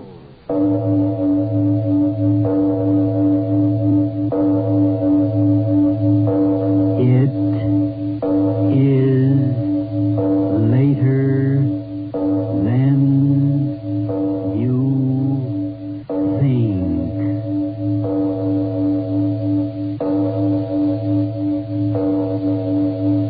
Turn out your lights now. We bring you stories of the supernatural and the supernormal, dramatizing the fantasies and the mysteries of the unknown. We tell you this frankly so that if you wish to avoid the excitement and tension of these imaginative plays, we urge you calmly but sincerely to turn off your radio now. This is Mr. O. Arch Obler. Nature Study is the title of our story. Nature Study. That's a charming pastime, the wonders of nature and all its infinite variety. But the most varied and fantastic subject of all, I think, is the nature of man and woman, the saint in them, the devil in them. And now, if you haven't already done so, turn off your lights for Nature Study.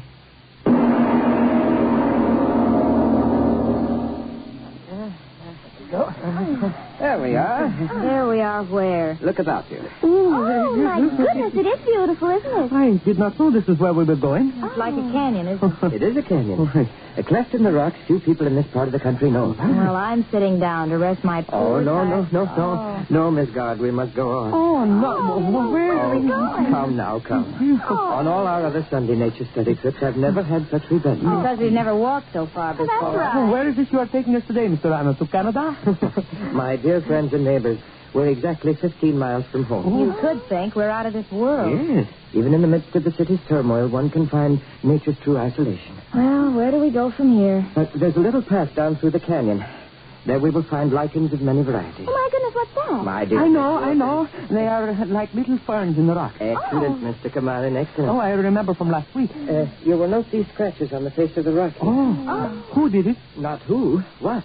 The glacier. What's the matter, Miss Guard? You seem displeased. All I want to say is this. Do you mean to say we came all this way by subway and streetcar and bus just to see some old rock scratches? Well, there isn't any place in the state that has a finer record of glacial action. How do you like that? I thought I was going to see flowers and then just scratches and rocks. Well, Miss Guard, Mr. Arno, he's a smart man. He knows Well, then maybe he knows I want to go home. I see you're tired. This is all there is to see. I'm starting back now. Oh, come on, Miss Wilkins. Let's get out of here. Find some real excitement. Well, I don't know. After all, Mr. Arnold took all the time and come. What's that? Something up there. The rock. Look out.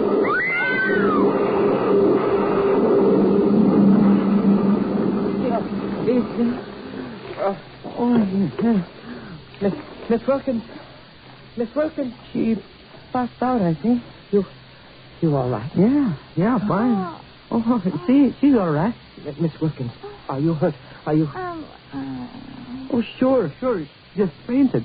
And no wonder all those rocks falling down. It's a miracle we weren't hurt. You all right, Mr. Kamari? Oh, sure. We are all right. Nobody hurt. So Miss Wilkins, what's the matter? Under that rock. Legs. Who? Miss Guard. It's Miss Guard. The rock. Get him off. Get her out. The rock. No, Get her out. No, Miss Wilkins. Get her You out. stay back. We'll get her out. Yeah, we'll do it. Come on. Hurry. And the other one now. Come on. Now, a little more. There. One more rock.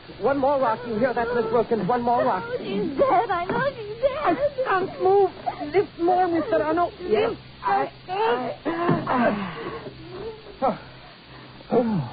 Oh, good. Oh, Miss Guard.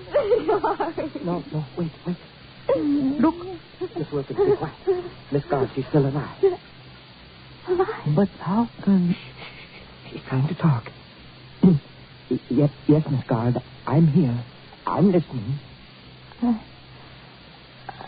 Yes, what is it? I don't know. I'm sorry, I can't understand you, Miss Guard. What are you trying to tell us? Yes, what, Miss Guard, what? I can't die without Telling what? My husband didn't die. Hard to say. I killed him. Poison. I killed him. Guard. Guard! She's dead.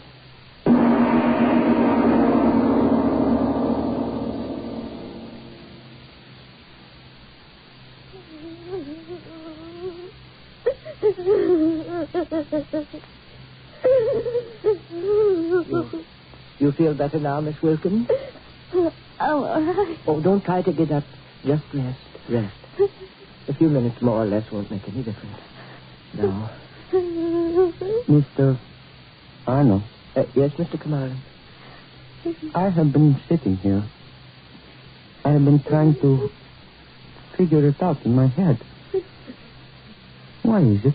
Well, there must have been a fissure in the rocks. The action of frost and rain loosened them, and perhaps the vibration of our voices. No, I'm thinking, why should it hurt her, not us? Well, I guess that's what you'd call fate. Do you think... Did she really kill her husband, like she said? Well, I don't know. I don't know anything about her except she was a neighbor. Yeah. And she lived in our building for a whole year already. I really don't know about her. I know. You, Miss Wilkins? Tell us, please. She told me. She used to sing in a nightclub. So? Really? One morning she wasn't feeling good. She came down to my apartment. I guess she felt like talking. She told me she used to work in this nightclub, and then she married this rich fellow, lots older than she was, lots of money, and she married him, and she didn't like him very much, and all of a sudden he died. Oh. Did she tell you that there was anything unusual about his death? No. She just said all of a sudden he died. Like poison? Oh, what are we sitting here for? Let's get out of here. Quick, let's get out of here. Yes, Mr. Arnold, why do you sit there? Lead us the way out. Mr. Arnold, what's the matter with you? Why do you sit there looking at us? I didn't want to say anything before. Say what? Say what? I went over there, the only way out of the canyon. The rocks have blocked it off. Oh. I'm very much afraid we can't get out.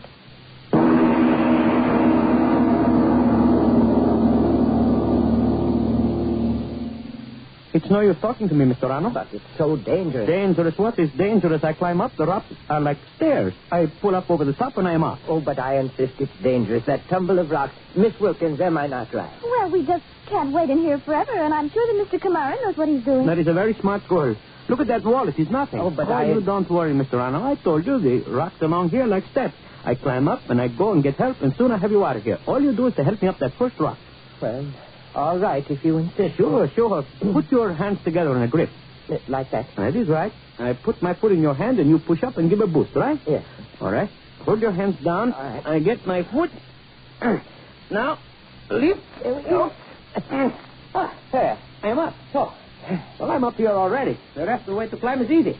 What did I tell you? Be careful, Mr. Kamaran. Here I go. He is very strong, isn't he? What'd you say, Miss Wilkins? He is very strong, isn't he? Oh, yes. Careful of loose rocks, Mr. Kamaran. I am all right. Test every handhold. Those rocks are loose. He'll get us out of here. I know he will. Yes, he will. He's up so high. Oh, yes. I just can't watch anymore. Well, he only has a few more feet to go, and he'll be over the edge. You're doing very well, Mr. Kamaran. Sure, I told you. Your Kamaran, he always down. Mr. Kamaran, what's the matter with him? I don't know. He suddenly stopped talking, isn't moving. Mr. Kamaran, what is the matter? Mr. Kamaran. My arm. Come. I can't hold. Cramp in his arm. Hold on, Mr. Kamaran. I'll try to get up to you. Don't let go. I'll try to... Let go!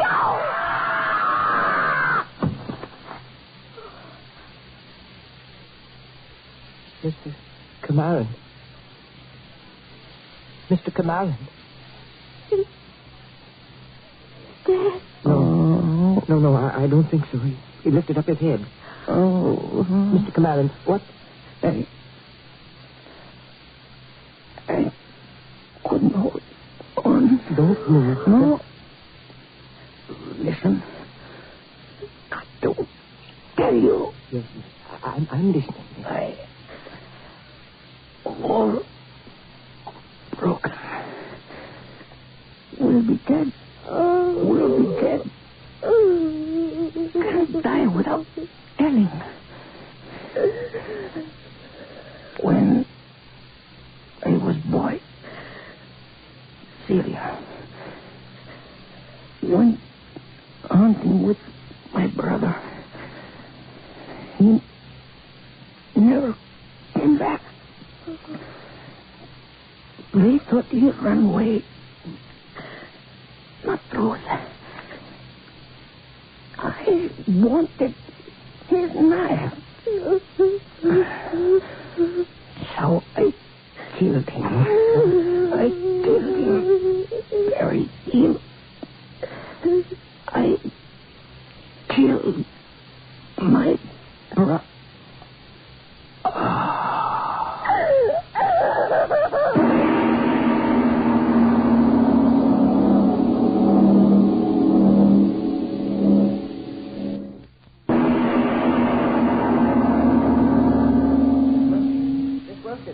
Where are you? Miss Wilkins, are you hiding? Miss Wilkins, you shouldn't have run away like that. You shouldn't. We'll work something out together. We'll get out of here. Oh, there you are. Why did you hide back here? Nothing's going to hurt you. Nothing. You're wrong. What? I'll never get out. Never. But why should you say that? This canyon is well known. Sooner or later, any moment, someone will come along and see us down here. No, never. Now, that's no way to talk, Miss Wilkins. They are dead, aren't they? Aren't they? Don't think of them. I gotta think of them. They're me. What are you talking about? You think I haven't got a brain in my head? You think I don't know what I'm talking about? Well, I do. I always do. I let everybody think I'm a fool, but I know more than you or anyone. And I know why they died. I know. Miss Wilkins, I don't know. I'm telling you. Listen to me. I'm telling you. I know why they died. Yes, of course. It was Will actually... you listen to me? All right. Miss Guard died, and she committed a murder. Yes. And Mr. Kamarin died, and he committed a murder. Well? That's why I won't get out of here alive. I committed a murder, too. What? I committed a murder, too. That's unbelievable. Oh, you're just saying things. No, not true. But you? Where? How? Married. All I wanted to do was get married. What? Mary Jane Ellis, we'd gone to school together, the same room in college, the same room when we came here to go to work, always together. My best friend, everyone said my best friend, Uncle Joe. I met him first, then she met him. She said she didn't like him, but I knew she did. She did. At the party, I came into the room. His arms had been around her. I knew they had. He couldn't fool me. She couldn't fool me. It was her fault, not his. My best friend. Joe was for me, not for her. He was thinking about her. He kept on thinking about her. Pretty, all right, she was pretty, but he was for me. At night, I'd lie there thinking if she was dead. If she was dead. She had to be dead. She had to be dead. Miss Wilkins, for 5 years. I've known you for 5 years. What you're saying isn't true. I know it isn't. Your mind, all that's happened. You couldn't really... Shut up, blast you, shut up! All right, Miss Wilkins. You listen to me. I killed her. I killed her with poison. And I'm going to die the way they did. And there's nothing anyone can do about it. You're out of your mind. No, I know exactly what I'm saying and doing. Do you know how long I've waited for this moment, Mr. Arno? 5 years. 5 years. Every night for 5 years. Every time I was alone in the dark, I've been waiting for this moment.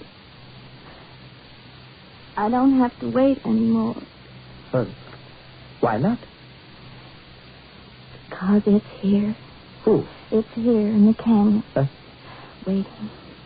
Waiting to kill me. There's no one here but you and me. They knew. Now I know. Well, I tell you, there's no one in this canyon but the two of us. And their bodies. What's over there? Huh? Oh, nothing but the shadow of a rock on the canyon wall. Not a shadow, Mr. Arno. What are you talking about? Not a shadow, Mr. Arno. I see it plainly. It is a shadow. Not a shadow, Mr. Arno. Why do you keep saying that? It's coming closer. The sun is getting lower in the sky. If it touches me, I'll die. Don't say that. The way they died. Stop talking nonsense. Get you out of here. Someone will come along. Up there. Is there anyone up there? We're down in the canyon. Get us out of here. Now, you just sit there and relax until Miss Wilkins. Miss Wilkins. Dead? Bottle? What? Poison. You killed yourself. Why? The shadow. Yes. Touching you. Only a shadow. But is it? Someone get me out of here. Get me out of here.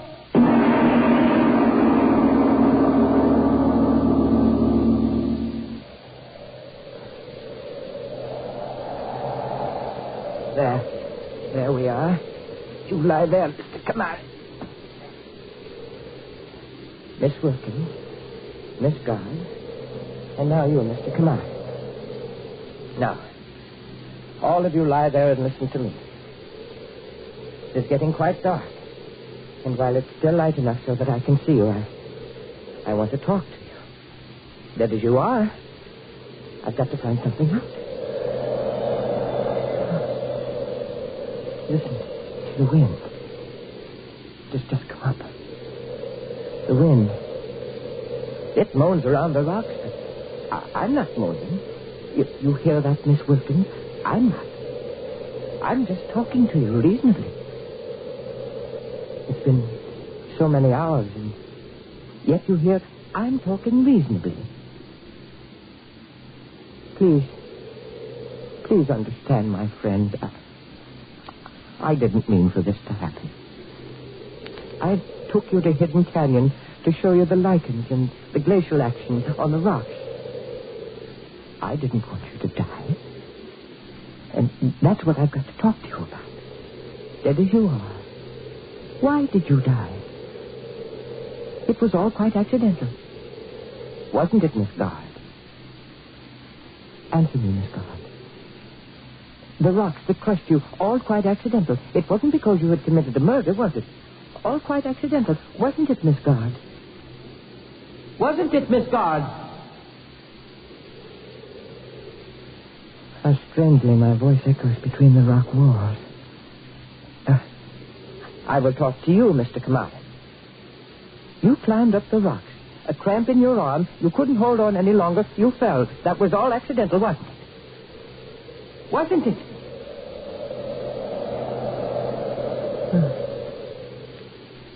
There's no reason for me to shout like that, is there?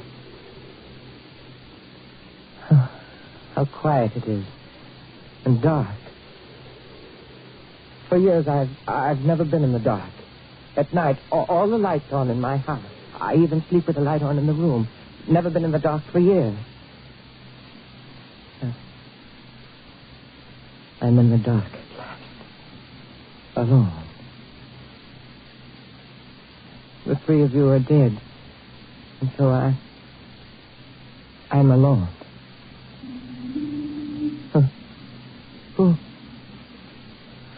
Oh, a bird. An owl. Yes, of course, an owl. Miss Wilkins, you shouldn't have taken that poison. You should have stayed alive to talk to me. As long as there's someone to talk to, but when there's no one but the dead, that's a frightening thing. And I don't like the dark. And now I'm in the dark, alone. That's a frightening thing, yes. Oh. Your faces. Why do I see your faces? Oh. It's the moonlight. How quickly the moon lighting your faces. Yes. I don't think I'm going to look at you. I'm going to sit here all through the night, my eyes closed. Yes. I will. I will.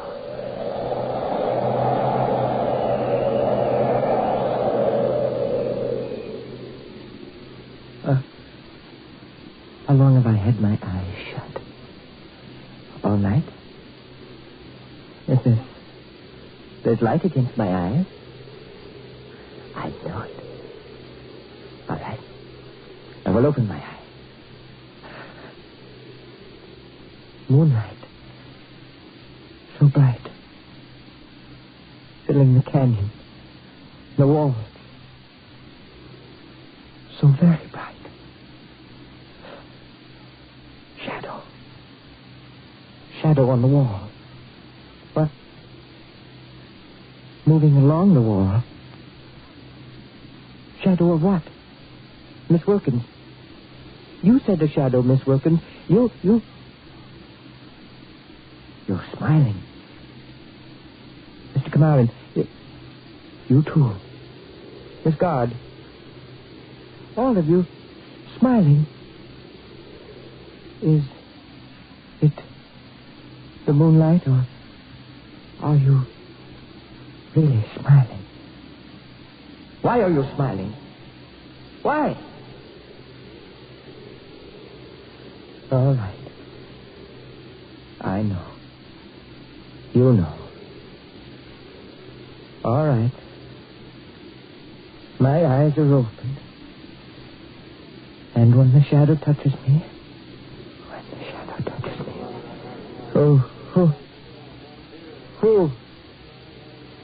Who's it? Lights. People. Hello down there. Anyone down there? Anyone? Yes. Mr. Kamarin, who killed his brother. Miss Guard, who killed her husband. Miss Wilkins, who killed her... Yes, I'm down here. Come and get me. I've waited for you for 15 years. I murdered my wife. You hear me? I murdered my wife!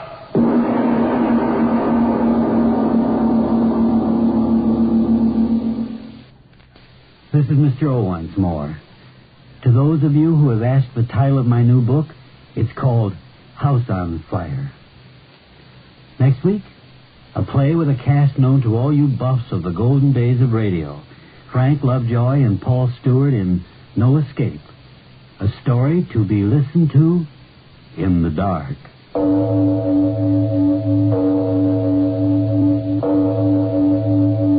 It is later than you think.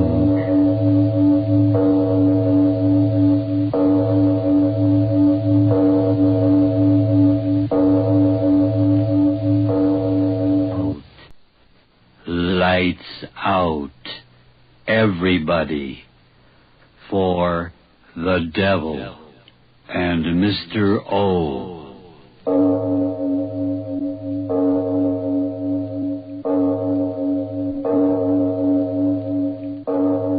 Good evening. This is Van Christo.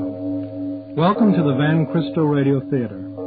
Tonight and in the coming weeks, we are proud to present the resurrected radio plays of Mr. O, Arch Oboler. Arch Oboler is regarded by many drama critics as one of the greatest radio playwrights of all times. He achieved national acclaim as the writer and producer of the highly popular Lights Out series. The true radio buff will remember many of the plays in the Devil and Mr. O collection from Oboler's former network series.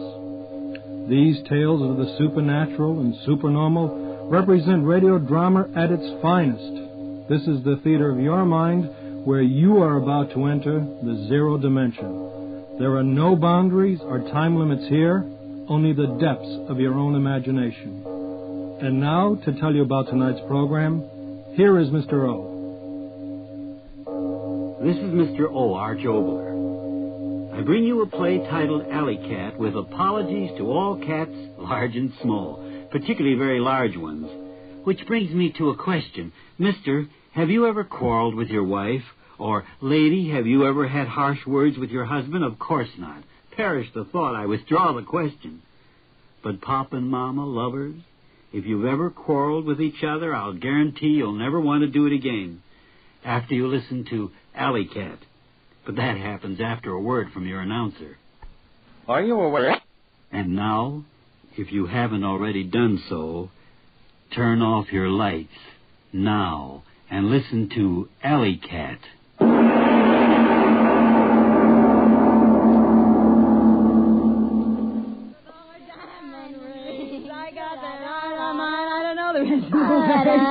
Hey, Chris, cut it out, will you?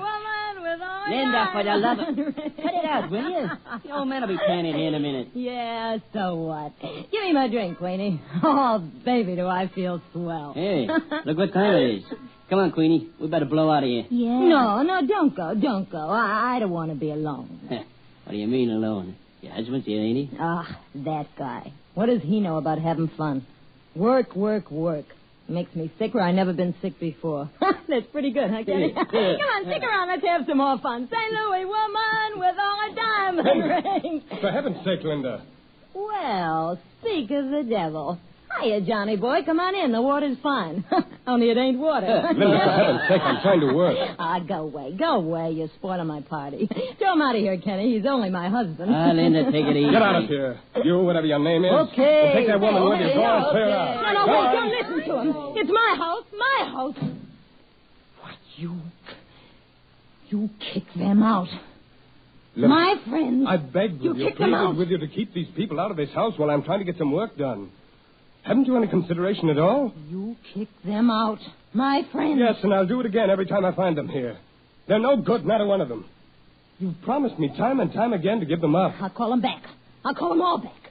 You can't tell me what to do. Not me. They're my friends, mine. I'd give a dozen of you for one of them. All right, Linda. If that's the way you feel. You haven't got a grain of loyalty in you. All I ask is a little peace and quiet in my own home, and I can't even have that. Ah, go away. Night after night, you and these people yowling and screaming like a pack of alley cats, and you the worst of all. I'm through, Linda. I'm through with you for good. Oh, no, you're not. Oh, no, you're not. Keep away from me. Keep away. Oh, Linda. Mm-hmm. You see? You're not through with me at all. You'll never be through with me. Never. Oh, Linda. Now, let me go. Let me go. I don't want you fool. You're not through with me. I'm through with you. No, I'm tired of you. Do you hear me? Tired of you. I'm going to get so far away from that smug face of yours I couldn't see it with a telescope. Linda, my wife. Ha! Your wife.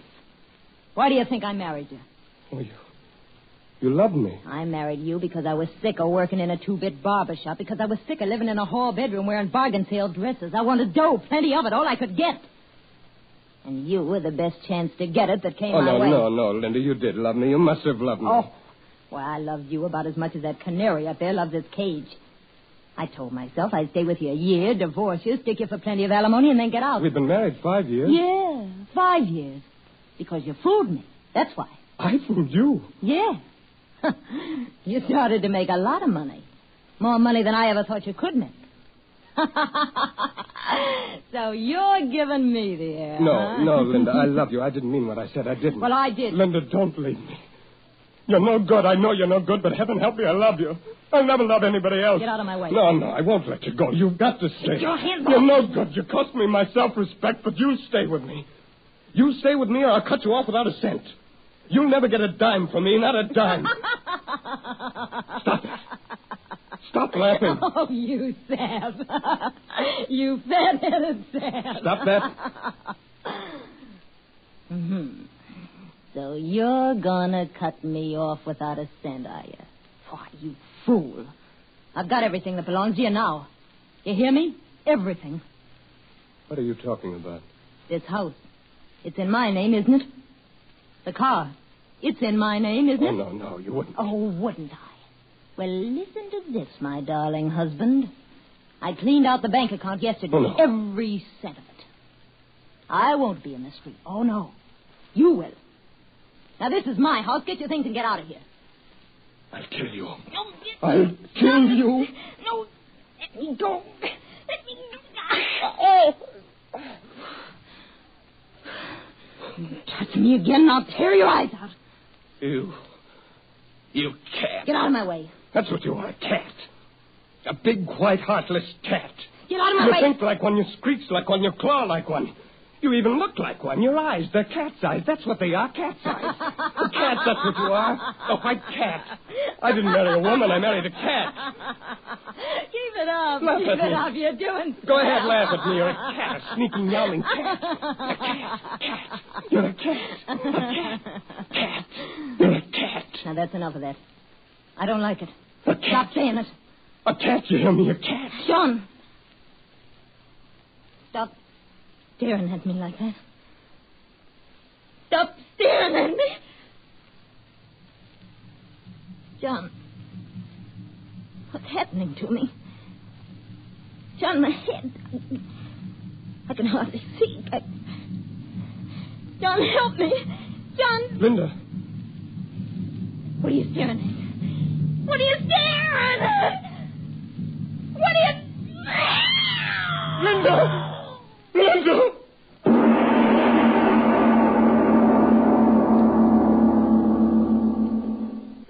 Now, John, you've got to control yourself. Everything will be all right. Oh, Doctor, what have I done? What have I done? John, please pull yourself together. I can't. You are not entirely to blame for what happened. Oh, I did it. I'm to blame. What'll I do? What'll I do? Stop talking like that. It's preposterous to say you are to blame. She was in a hysterical condition. I know. The suggestion that she was a cat caught her in an unguarded moment and resulted in temporary neurosis. But she... Doctor, can I go in and see her? But I tell you, she's sleeping. I know, but... Doctor, I've got to see her. I've got to look at her. I've got to make sure she's all right. Don't you see? I've got to make sure. Now, John, please. You've had a hard time of it. You'd better get to bed and get some rest. No. Doctor, listen to me. I've got to see her again. I've got to make sure she's all right. I can't rest until I know. But I tell you... Oh, very well. Just for a moment. Yes. Be very quiet. Yes. There. You see? She's resting very nicely. Doctor, look. What? Her hands. Look at her hands. And her teeth. Linda. No, John. You'll waken her. John. Linda.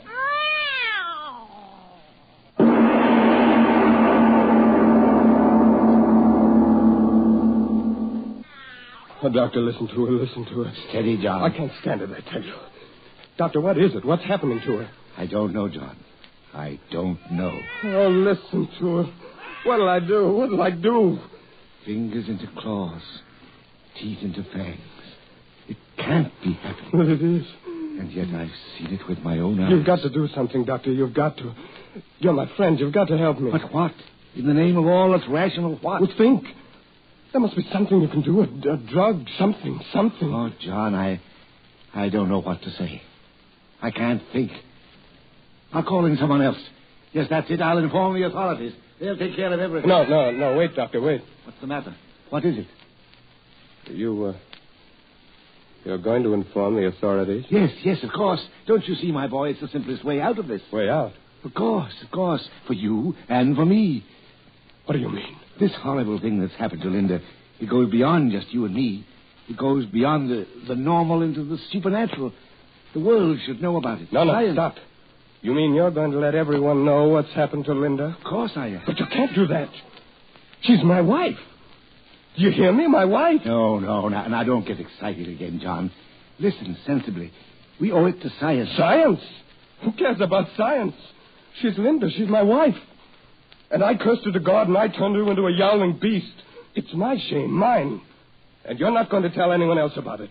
No one. It's my duty, John. I must inform the authorities. No. Keep away from that phone. Keep away, I say. I'm sorry, John. I must call. John. My friend.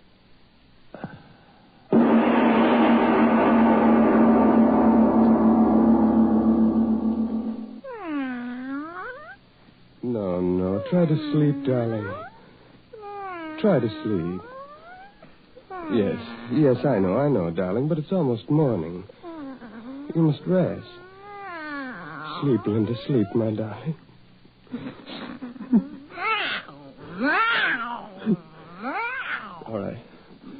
All right, darling, I won't cry. I've got to be strong. I've got to help you. And I did help you. He was going to tell them about you. Everyone. They'd have taken you away from me, locked you up, pointed at you, laughed at you. But I stopped him, Linda. I stopped him for you. He called me friend. But you're my wife, beloved. And I love you. I pleased you, haven't I, my darling? I never could please you before, could I? But now I've pleased you. I'll tell them he never came here, and no one will ever know, darling. No one but you and I.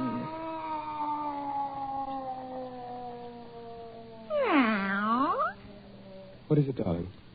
What's the matter? Why are you getting up? What is it? Why go to the window? What do you want out there? Oh, if I could only understand you. If I could only know what you're trying to say to me.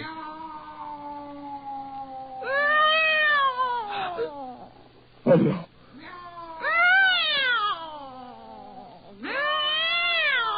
Linda. Linda, stop. On my knees, I'm begging you to stop. Linda, beloved, stop. Stop.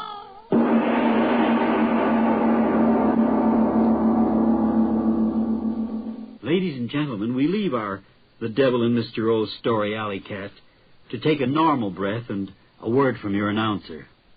And now back to The Devil in Mr. O's story of Alley Cat.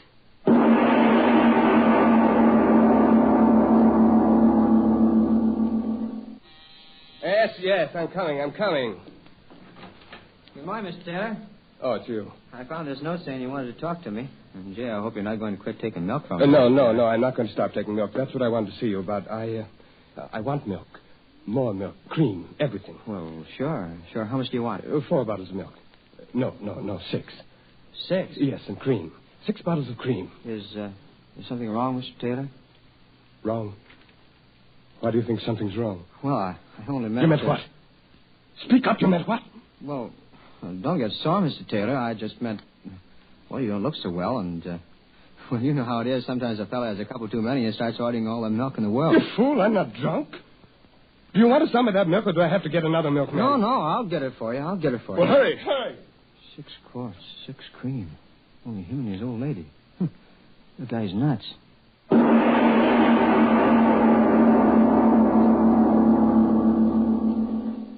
Well, good morning, Mr. Taylor. Early again this morning, ain't you? Morning. My first customer every morning for the last 3 days. I was saying to my wife this morning... Yes, Mr. Heinrich. Some other time. I'm in a hurry. My order, please. Sure, but you didn't give me an order yet. How about a nice broiling steak? No, nothing like that. But broiling No, steak... stop it. I'm in a hurry, I tell you. All right. You don't have to get so excited, Mr. Taylor. Now, if you'll tell me what you want, I'll get it for you. Oh, well, I don't know exactly. A couple of pounds of fresh liver. Yes, that's it, fresh liver. What? Again?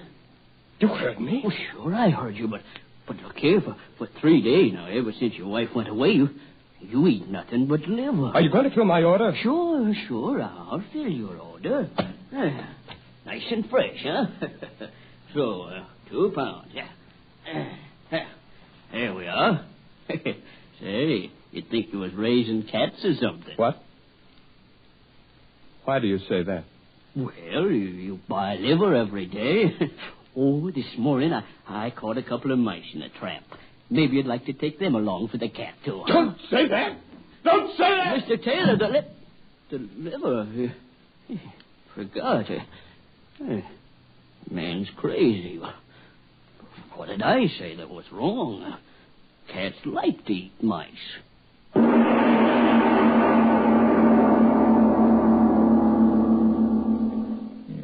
Oh, my Linda.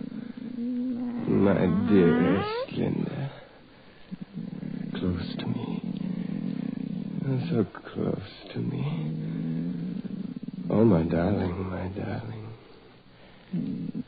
It's better this way. You can't leave me now. I'll have you with me always. I'll keep you here. Yes? Just you and I. I won't answer it. They'll go away.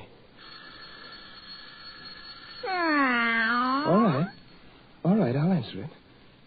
Linda, it can't be anyone that knows. He's dead. I buried him, Linda. You know that.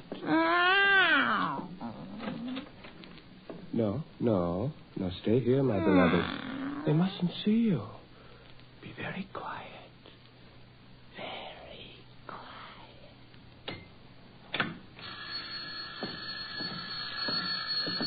Yes, I'm coming. Well, what is it? Are you the owner of this building? Yes, what do you want? Kerrigan's the name. I'm your neighbor. I've got the place across the alley from you. Oh, my neighbor? Yeah, Kerrigan's the name. I'm with the department. Department? Yeah, I'm desk sergeant at the 3rd District Station. A policeman? Yeah, I'm off duty today, so I thought I'd drop over and speak to you. Do you mind if I step in for a moment? Step in? Oh, no, not at all. Thank you. Well, you got a nice place here. Yes, nice, very nice. You know the same contractors made this place as made mine. You didn't know that, I bet. No, I didn't. Yeah, an Irishman by the name of Gil Hooley. If he was alive now, some of the people along here that bought places from him would murder him. What with the trouble they're having.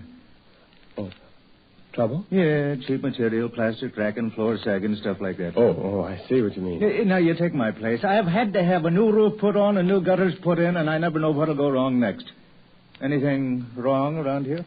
Oh, no, nothing at all. Yeah, then you're lucky. Say. What's the matter? I just remember why I come over. If you don't mind, I'll tell you. Yes? Now, it ain't me that's complaining, Mr. Taylor. I'm the kind of a man that can sleep in a boiler factory. But it's my Ella. There's a light sleeper for you. I always say that if a star in heaven twinkles too much, the noise wakes up me Ella. What's the trouble? Oh, no trouble at all, Mr. Taylor. Like I'm telling you, I'm the last man in the world to go around having trouble with me neighbors. But you know how the women are. Always finding something to make a fuss about. Oh, say, I'm not disturbing her, am I? Disturbing? Yeah, you know, your missus. She's not sleeping in the bedroom there, is she? No, of course not. There's no one in there. I thought maybe seeing the doors closed. No, I tell you there's no one in there. My wife is out of town. Well, that's fine. I always like to talk things over man to man without the women around. That's why I made my Ella stay home. Let me handle this, I says. There's anything wrong, I says. Let me do the talking and we'll stay good. What is it? What's wrong? What do you want to tell me? Well, to put it plain, it's the cat. Cat? Yeah, the cat. You just got it, didn't you? You had a cat? Yeah, it started a few nights ago. No, it ain't disturbed me none, like I says, but my Ella. Well, you see, our bedroom window faces right on the alley, and by golly, she hears every meow that animal makes. You're wrong. Huh? I have no cat. But my Ella heard... I heard it, too, for that matter. I have no cat. But I'm telling you, it came from this house. I tell you I have no cat. Isn't that sufficient? Well, now, seeing as you put it so plain, I'll be speaking up plain myself. I'm telling you, I heard a cat yowling last night, and the night before, and the night before that. And as sure as my name's Thomas Kerrigan, it came right from this house. Now, what do you say to that? Get out. Now, wait a second, me bucko. Well, get on your high horse. Get out. Get out of my house. Well, you sure are making a lot of noise about nothing, young fella. But it's your house, and if that's the kind of a neighbor you want to be, I guess I could... What are you standing there for? Get out. Get out. Now, just a minute. Take it easy. No cat, eh? Well, what was that I just heard? Nothing at all. You've got no right to become... You may not be a liar, but you sure are something close to it. If that ain't a cat in that bedroom there, then I ain't never heard a cat. Get out! Get out of here! Oh, no, I won't. Listen to that cat. If that ain't creating a public nuisance, I'd like to know what it is. It's none of your business. Get out of here. This is my house. Get out of here. Stop pulling at me, bucko. I may be off duty, but I'm still an officer of the law, and I'm telling you, that cat in there is violating the city ordinance. Now, if you don't make it shut up, disturbing me, Ella, I will. Stay away from that door. Stay away from that door. Say, listen to it. That ain't no cat you got in there. Yes, I lied. It is a cat. It's just a cat. But I'll make it be quiet. But go away. Now, wait a minute. Take it easy. If it's just a cat, what are you getting so excited about? Just look at her. No. Look at her. Your eyes blazing. What's going on here? I think I'll have a look. No, stay away. Oh, no. No. Get away. Take it away. I told you to go. My gun. I'll get my gun. My gun.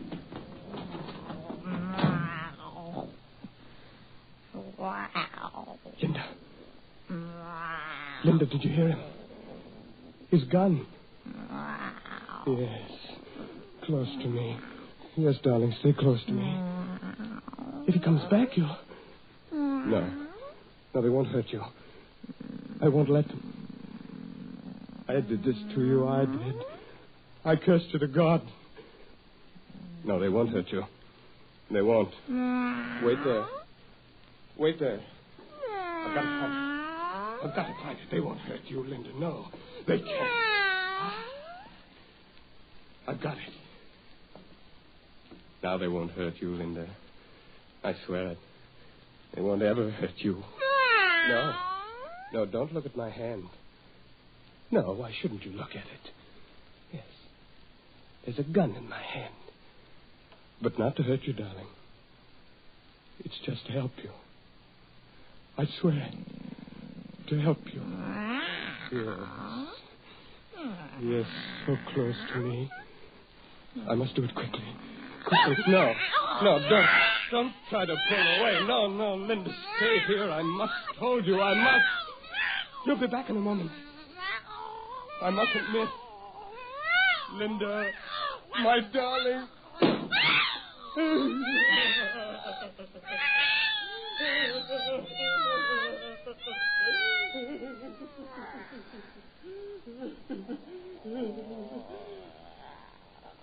I heard my beloved.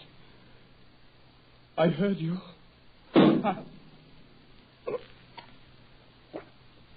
Wait for me, my beloved.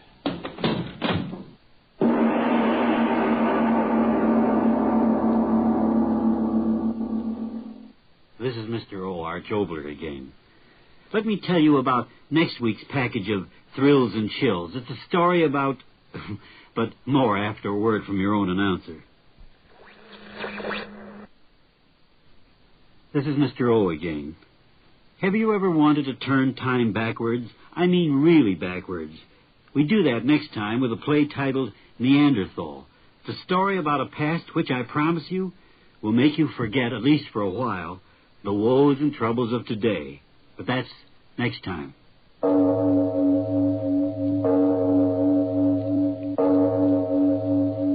It is later than you think. That's our story for tonight. I hope you enjoyed it and will join us again as we travel through the zero dimension in the theater of your own imagination. So until we meet again next week, when I bring you another story in the night, this is Van Christo reminding you that the extent of your own imagination is unlimited. One purpose of these programs is to help you exercise those imaginative powers. I hope we've succeeded.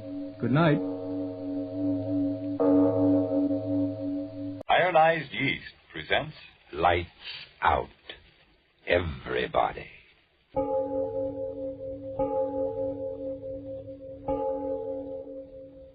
It is later than you think. Lights Out brings you stories of the supernatural and the supernormal, dramatizing the fantasies and the mysteries of the unknown.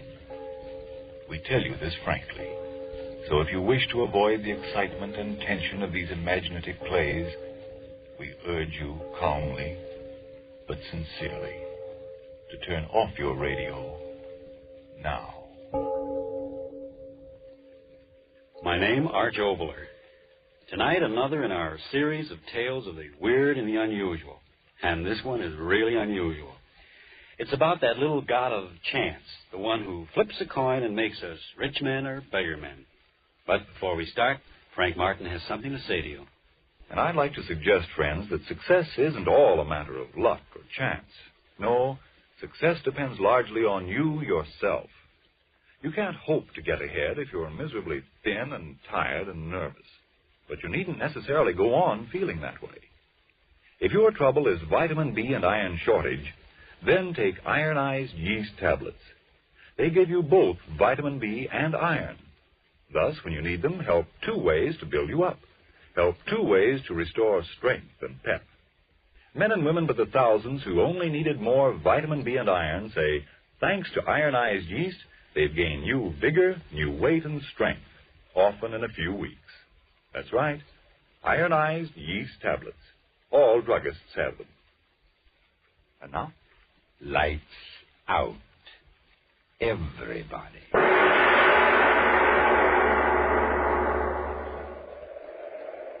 You say the world is planned.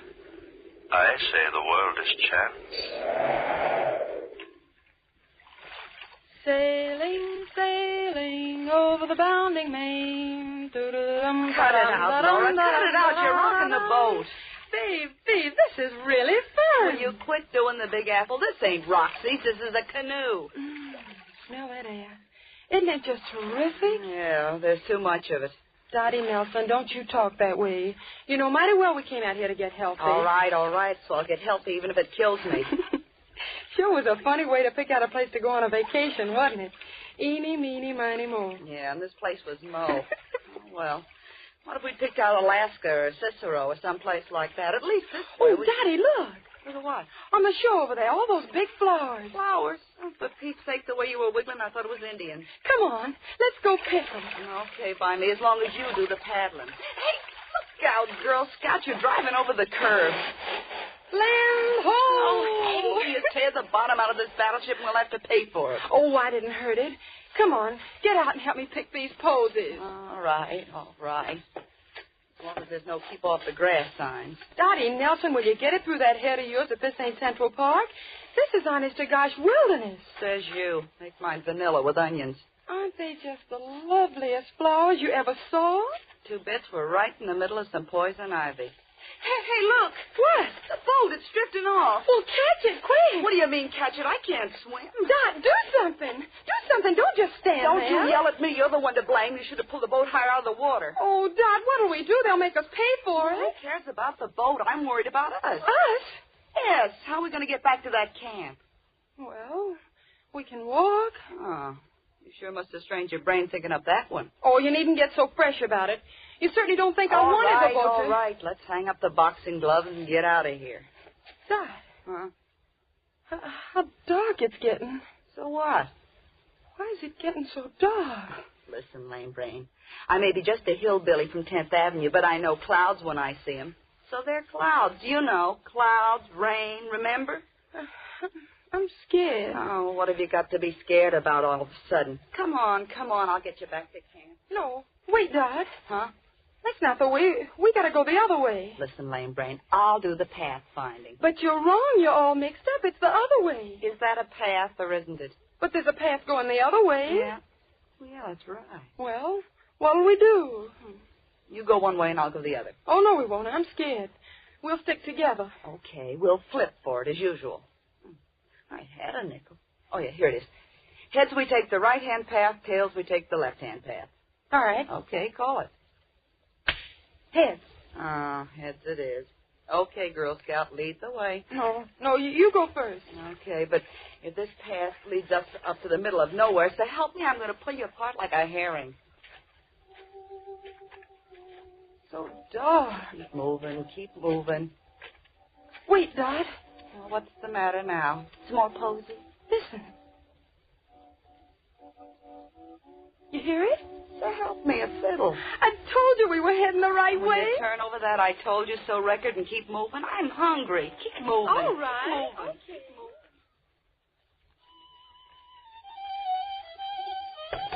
Okay. Well, this must be the front door of the joint. Why, Dot, how funny. Oh, what's funny now? That's pretty music. The place hasn't any windows. The door's all I care about.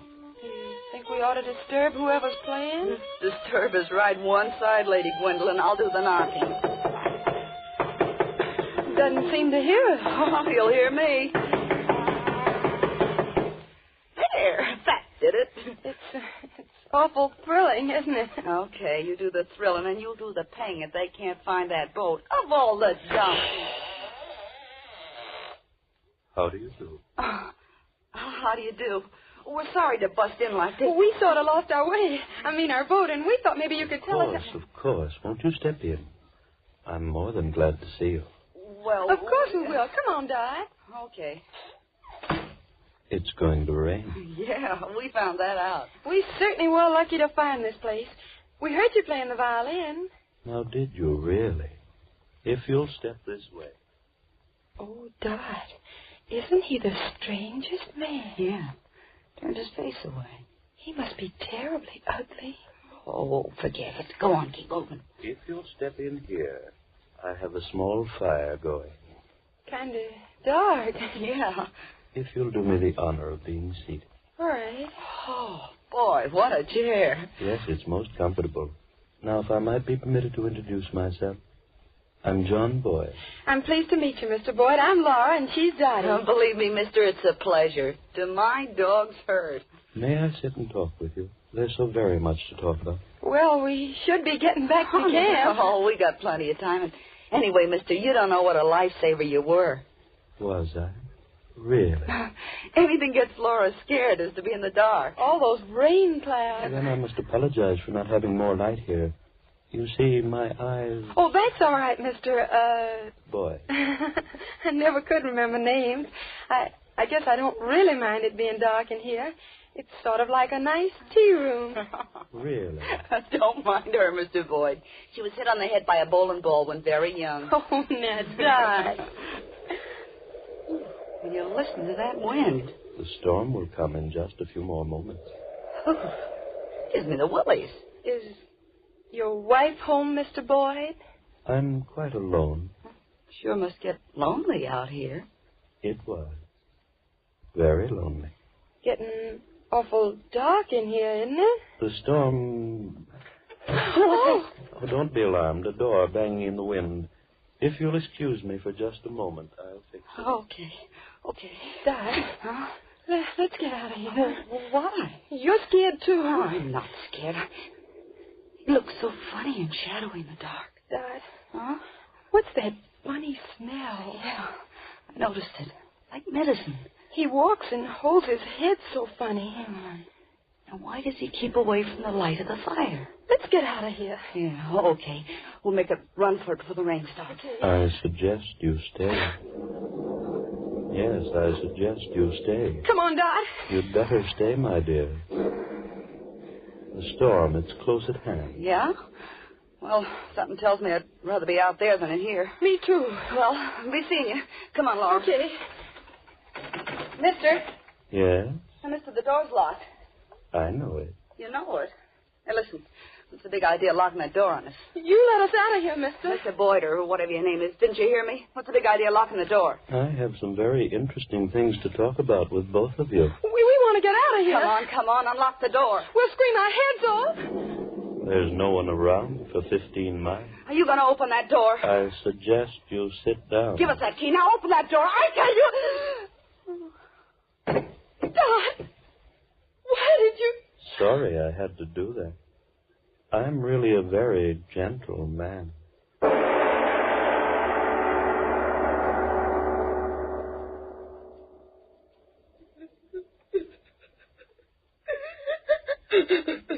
Oh, now, Dot, honey, please don't cry. I'm scared.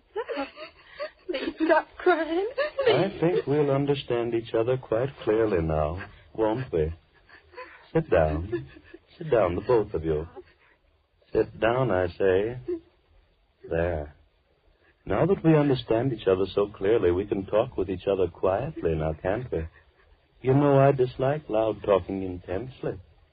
You see, I'm really a very gentle man. Please, Dot, don't cry anymore. That's excellent advice, my dear Laura. Excellent advice. Dottie, I suggest you stop crying. Dot, please, do as he says. I'm all right. Of course, you're quite all right.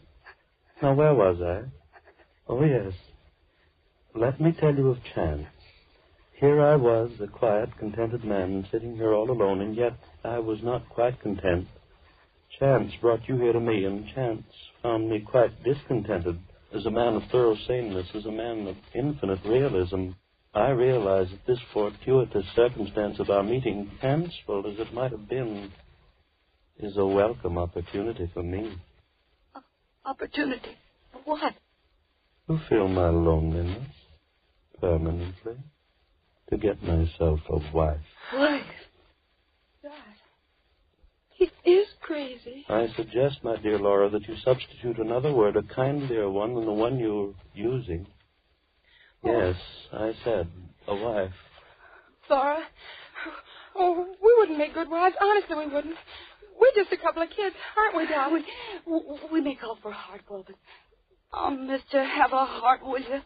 Open the door and let us out of here. We'll keep our mouths shut. I swear we will. Mr. Boyd, please. Please, Mr. Boyd, will you? Have you quite finished? Then here's my answer. One of you becomes my bride. Oh, yes, my bride.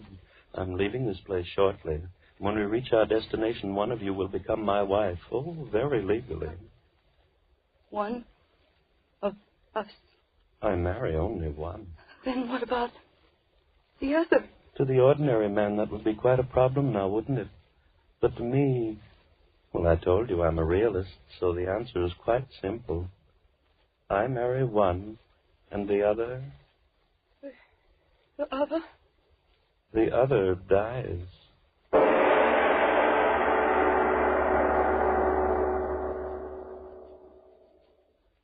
Ladies and gentlemen, two girls apparently are forced to decide between the being who calls himself a gentle man and death. A most difficult choice to make. But before it takes place in tonight's exciting Lights Out tale, a deep breath to slow up at least my racing pulse, and a moment more to consider another matter before we return to the story of Voss Triest. It's a matter that's facing many an American today. Listen. Gosh, they say I'm too old to fight, and it's beginning to look like I'm even too old for this war job of mine. Why, I can't eat or sleep. I'm losing weight, getting more jittery and worn out every day. I sure am discouraged. Whoa there. Don't be so quick to blame your age or your job. Maybe you simply need more vitamin B and iron. You see, when you don't get enough vitamin B from your meals, you may lose your appetite, not eat enough to maintain normal weight and strength. And when you don't get enough iron from your food, you may be weak and washed out, feel only half alive. Well, if I do need more vitamin B and iron, how can I get them? The easiest way I know is take ironized yeast tablets. These pleasant little tablets are a cinch to use. They cost but a few pennies a day, and they give you both vitamin B and iron. That's why ironized yeast tablets have worked such wonders for thousands who only needed more of these substances. Quickly help them regain their old-time pep and strength, and 5, 10, even more pounds of good new flesh. So try ironized yeast tablets, if more vitamin B and iron is what you need. Then see if soon you aren't saying, "Who said I'm a has-been? Why, I've got pep to burn these days. I look like a new man with the pounds I've gained, and a promotion wouldn't surprise me one bit. Why didn't somebody tell me about ironized yeast tablets sooner?" And now back to Lights Out. The two girls have heard the choice. One is to live, and one is to die. And their hysteria has grown with the terror in them.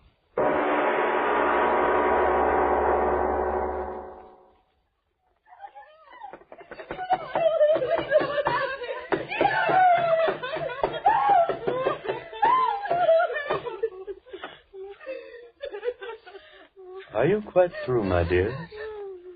How unfortunate. And after I told you how much I disliked loud talking. Don't hurt him, please, mister. Hurt you?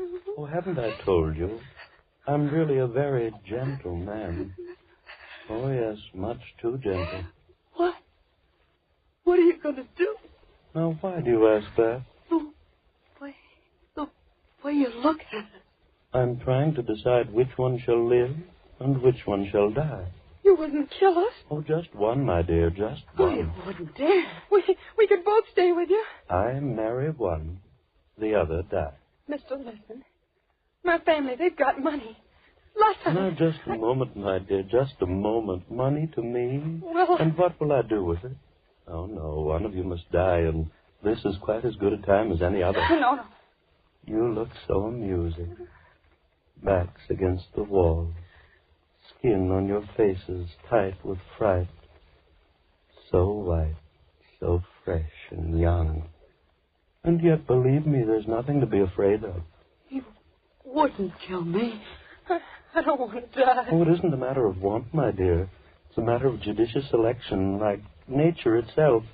You see, sitting out here, I've had a chance to watch nature and understand her. She's very gentle, just like I am. And yet she's quite a realist. 2 rabbits run before the fox, one to the right, one to the left. The fox follows one and kills. But which one? It's all a matter of chance. With gentle nature herself the chooser. And I shall choose between you two. I won't die, I tell you. Not me. Don't look at me. It's chance, my dears. Yes, all is chance. Your being there and my being here. All things in heaven and on earth. Chance. Chance. All is chance. And so you'll die by chance. I won't die. I won't die. Mister, please. Please. Let me out of here. But, my dears, why be afraid? The one that lives, my bride, a calm and peaceful, happy existence. For as you know, I'm really a very gentle man. You devil, you. I'll go to my homeland, and there I'll sit and play my violin. Oh, so sweetly and so gently. I want to live. I've got to live. And the one that dies, quick, sudden, complete oblivion. So why be afraid? Mr. Boyd, listen, I'll marry you. Sure, I don't want to die. You hear me, Mr. Boyd, I'll marry you. Marry no, you. Then you'll kill me. Boyd, please, will you I'll please marry me? you. I'll marry you. No, I'll marry you. Stop. Marry me. Stop. Now you're making me angry. I don't like loud talking. It isn't good for me. I've been alone too long. Loud talking hurts my head. Why did you do it? Why?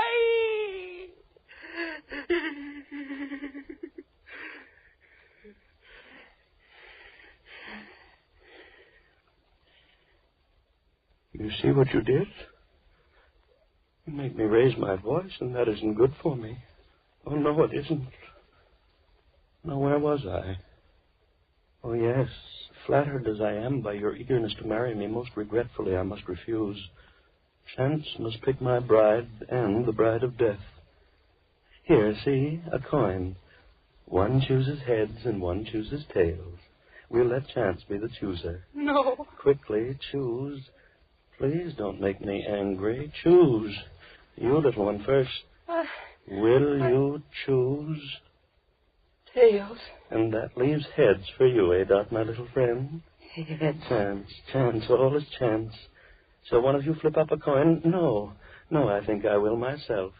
High in the air. There. That does it. Landed flat in the palm of my hand. Heads or tails? My bride or the bride of death? Oh, Laura. No, don't touch her. Let her lie there. Poor little child. Couldn't stand the strain of waiting, now could she? How unfortunate. Is it heads? Oh, we must have patience. I'll hold the coin here, flat inside my hand, until your friend recovers. If she lost, it wouldn't be fair to kill her while she's unconscious, now would it? Is it heads?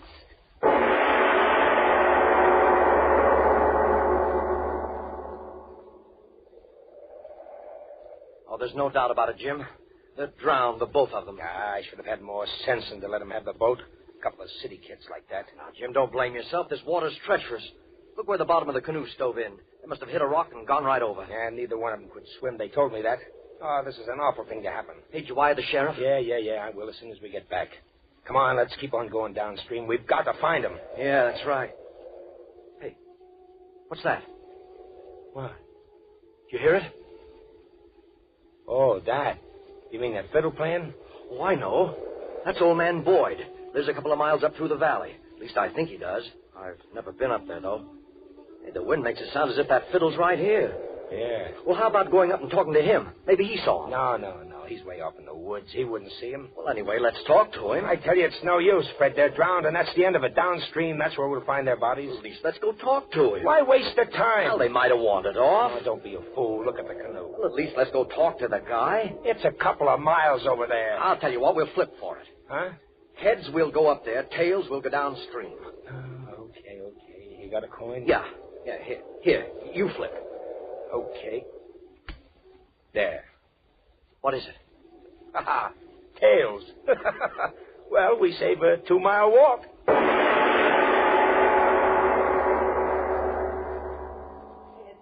You gotta tell me, is it heads? Patience, my dear daughter. You must have patience. Oh, Laura's waking up. Yes, open your eyes, Laura. What? You fainted? Yes, my dear, you fainted. Help her to her feet, Dottie. Help her to her feet. Come on, Laura. Oh. Now then, we're all together again once more now, aren't we? You're feeling quite well, aren't you, my dear? What was Chance's verdict?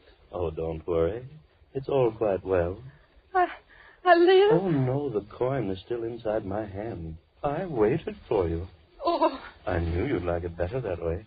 Stop torturing me. Tell me, is it heads? Is it heads? Tell us, please, tell us. Now, you've made me quite angry. I told you not to shout at me. Very angry. Yes, indeed. Mister, tell us. All right. My fingers cramped a little bit from holding them closed so tightly, but now we'll see. Well, interesting indeed. Which one is it? Which one? Remember, I promised one of you the happiness of being my own dear bride. Yes. Which one? And remember, I promised the other one would have extinction, quick and sudden. Oh, which one? No. Let me ask, which one of you chose tails? I did. Then die.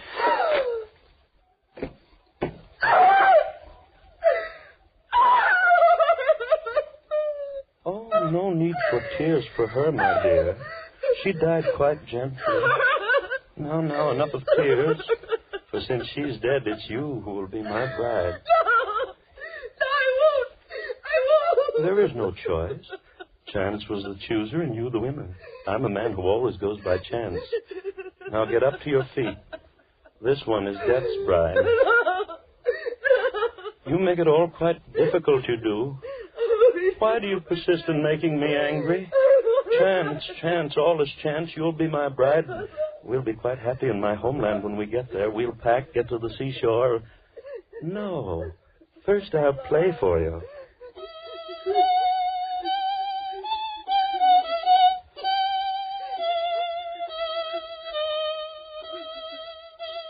I play so well now, don't I?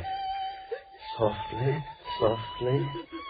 Doesn't the music creep inside of you like long, thin snakes?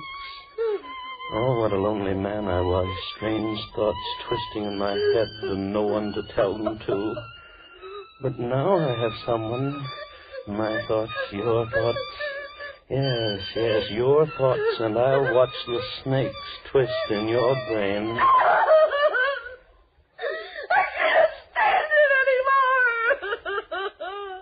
Now you've made me very angry. I won't play for you again. I won't. And crying loudly, too, when there's no reason. The marriage will be quite legal on shipboard. Shipboard, yes, shipboard. I told you we must hurry. The rendezvous. I've been waiting for months. If we miss this, there'll be no more, and I must get back.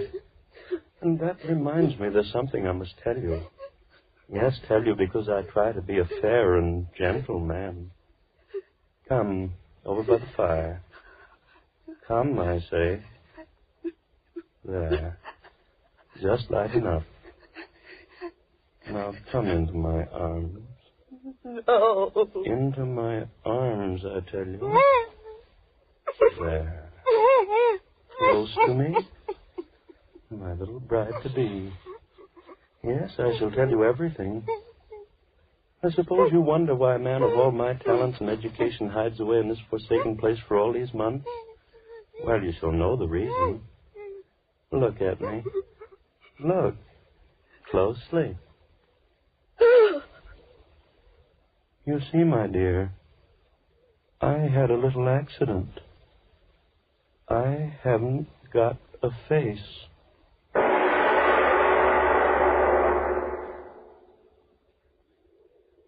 Hey, Fred. Yeah? There's something I want to tell you. Yeah, I know. Shouldn't let him have that canoe. No, it ain't that fella. It's the coin we flipped a little while ago. Well? I gypped you, Fred. How? Well, it wasn't tails, it was heads. You won. It's been kind of bothering me, Fred. Come on. Let's go back upstream and talk to old man Boyd, the way you said, huh?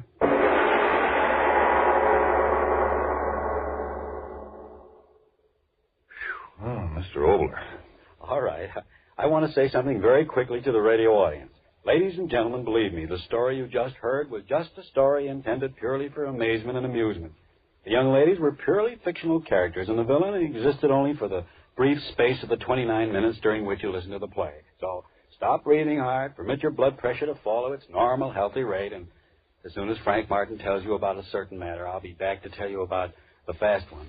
Friends, don't forget now, if more vitamin B and iron is all you need to help build yourself up, then try ironized yeast tablets. Remember, if they don't quickly help you to eat better, feel more like your old-time peppy, happy self. Yes, and if you're not convinced that ironized yeast tablets can help you gain the pounds you need to look better and feel better, the cost of the first package will be refunded to you in full by the Ironized Yeast Company, Box IY, Rahway, New Jersey. Ask for ironized yeast tablets by their full name, and make sure you get what you ask for. Ironized yeast. Now, what about next week, Mr. Obler? Well, it's a mystery story. An amazing series of crimes and hit-and-run accidents which take place in different parts of a certain city, miles apart at the same moment. No one sees the autos strike the victims, no one sees the criminals, there are no clues, and yet the dead litter the streets. But that story is next week. Lights Out will come to you again next Tuesday at this same time. Be sure to listen to Arch Obler's weird story of The Fast One. And if you need more vitamin B and iron, be sure to try ironized yeast, the one and only ironized yeast, with the big letters IY on the package and on each tablet.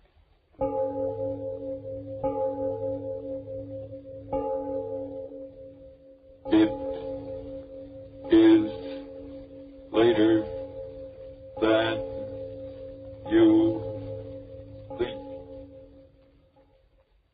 Did you get new clothes for Christmas? Well, there's a shortage of many clothing materials today, so take good care of those new clothes and call on Energine cleaning fluid to help you do it.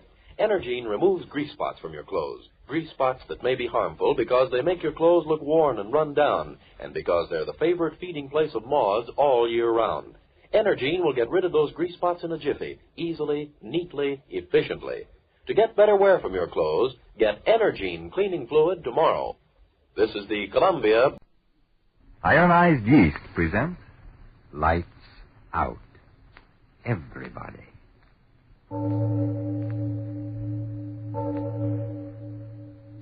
It is later than you think.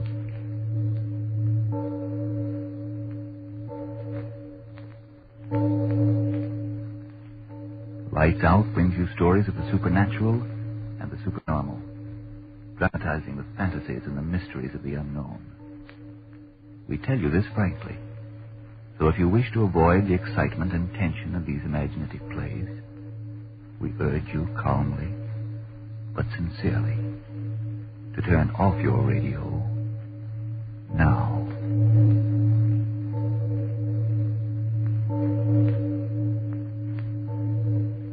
This is Arch Obler. Tonight we bring you a story of the Paris pre the Hitlerian new disorder, the Paris of lights and fun and strange adventures. It's a story of two college boys on the loose in Paris. But before we begin, Frank Martin with a question. Are you too tired to work, too nervous to sleep, too thin and run down to make friends or keep them? Well, no wonder you're discouraged. But cheer up. Maybe like thousands of other Americans nowadays, you simply need more vitamin B and iron. If so, try ironized yeast tablets. They're a cinch to take, cost but a few pennies a day, and do they help? Today, thousands who used to suffer from vitamin B and iron shortage tell how quickly ironized yeast helped them gain glorious new strength and pep and pounds. How today they really enjoy life. Friends, did you get that name? It's ironized yeast tablets. And now, Lights Out. Everybody.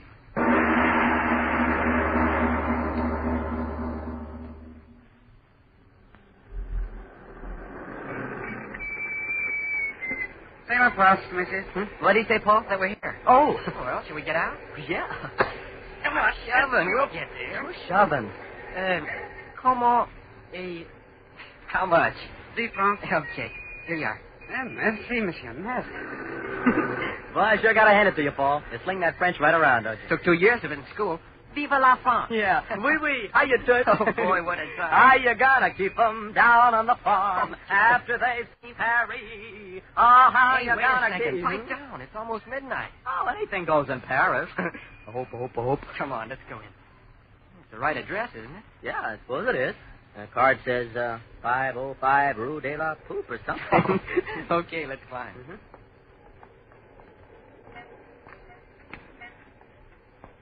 Hey, it sure looks like a joint. Don't be naive. I bet you it'll be about as exciting as a junior prom. Quit singing the blues. I tell you, this will be the real stuff.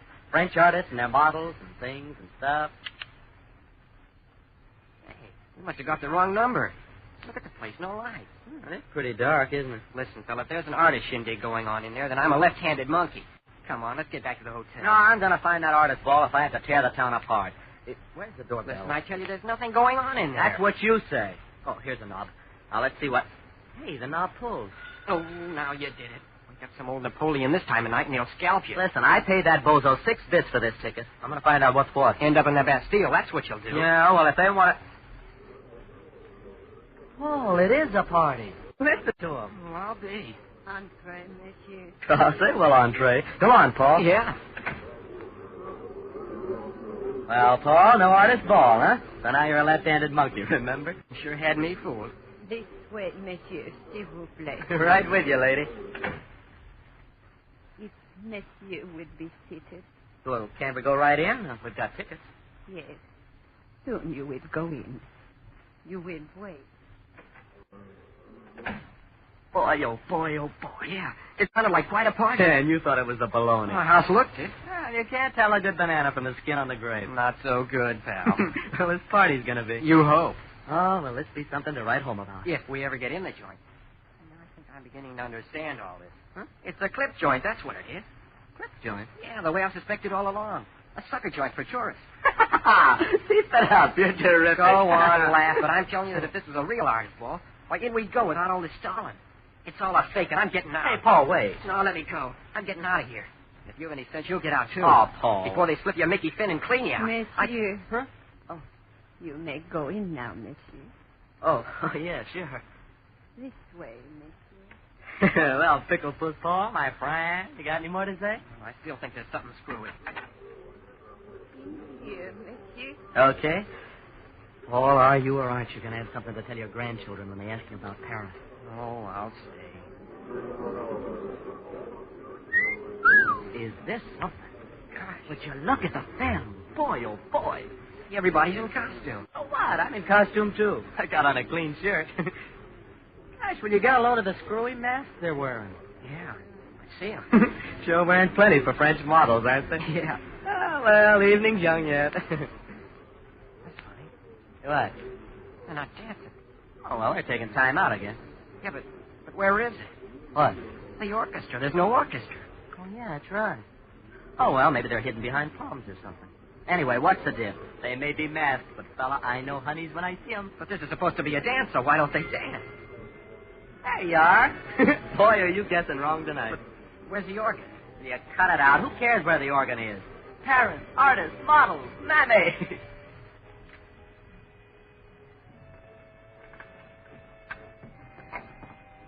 Dancing.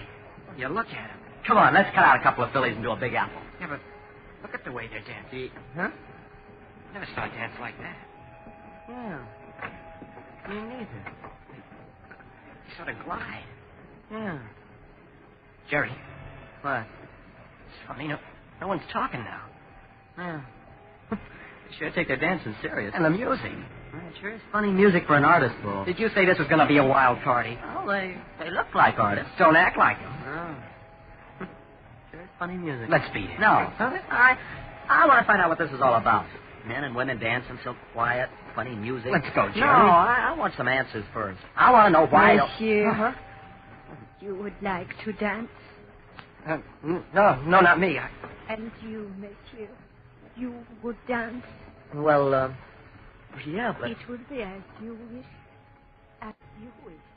Well, no, wait. What kind of a ball is this? These people, what kind of music... Hey, old lady, come on back here. Come on, Jerry, let's get out of here. What are you talking about? I paid dough for this ticket. I'm going to get one dance out of it. Jerry, don't be a fool. And don't you be a lily. What's there to be scared about? This is Paris, fella. Anything goes. Hey, look, there comes the old lady with my dancing partner. Boy, oh boy, will you look at that shaft. Monsieur, this young lady, she will dance with you. Swell. Well, Paul, here I go.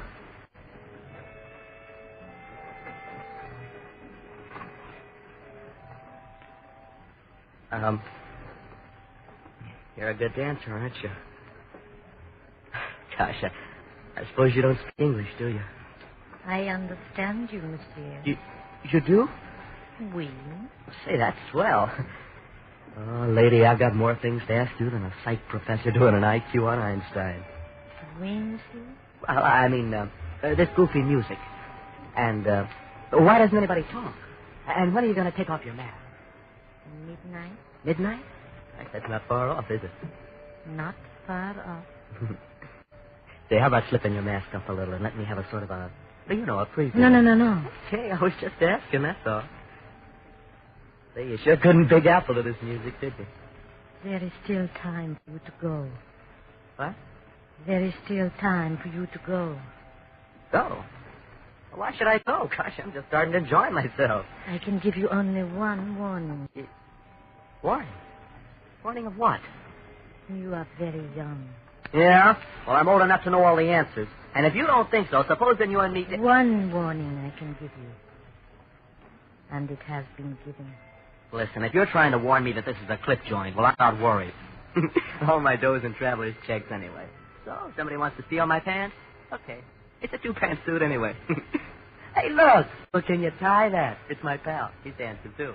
Hi, Paul. How you doing? All right, I think. What do you mean, you think? Well, my partner won't talk. Well, maybe she doesn't like your line. No one here speaks English, I guess. Mine does. Don't you, beautiful? Jerry, after this dance, what do you say we go? Will you listen to that, beautiful? Me with you in my arms and he wants to go. Jerry, listen. No, you listen to me. Beautiful here tells me she's going to unmask at midnight. That's only a couple of minutes, too. So, fella, I'm saying. I've got an idea that behind this goofy mask, Beautiful here's got a face that's going to take my heart and turn it inside out and put it together again. Say, come to think of it, Beautiful, what is your name? I have warned you, and now you will go. Too late. Too late? What are you talking about? It's 12. Come on now, Beautiful, unmask. No. What do you mean, no? Hey, look, everyone stopped dancing. Yeah, everyone's going to unmask. And that includes you, lady. No. All right, then I'll take your mask off myself. No, monsieur. Come on, No, mustn't be no. so shy. Take it off. Take it off. There's the lights. They went out. How do you like that? Oh, no, Beautiful. Oh, I don't think you're going to get away from me. I learned this arm lock from a professional. Kind of nice standing here in the dark, close like this. Isn't it beautiful? Pretty tricky of this dance committee. Turning the lights off just at the minute when the mask is supposed to come off. Yep, pretty tricky. Well, haven't you got anything to say? I mean, even if it is dark, we could sort of make conversation now, couldn't we? Oh, come on now, Beautiful. Well, haven't you read that book on how to win and influence friends? You gotta give, conversationally. Now, look, you ask me if I'm always this fresh with strangers. I'll ask you where you've been all my life. And before you know it, we'll be pals. Gee, I'll bet you're a honey. I just know you are. A fella kind of knows when the girl he's with is a honey. See? Gosh, everybody's keeping quiet. Is that part of the entertainment? Standing around in the dark? Well, it's okay by me. But I sure would like to get that mask of yours off and really see what you look like. Hey, how about some lights? Lights! A candle, monsieur. Huh? Candle? Oh, thanks.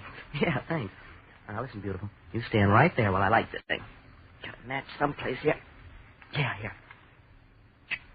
Well, it's pretty nice, whoever it was handed me a candle. Now, wasn't it, Beautiful? Must have guessed how anxious I was to see you. There we are. That's a nice light. Now, you stand right like that while I take off this thing you got over your head. Gosh, it sure is a goofy mask. That's not so tight. Well, now it's loose. Now, stand still, beautiful. In a minute, I'm going to be congratulating myself on what a swell picker I am.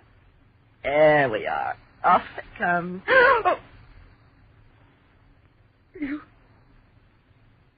You haven't got any head.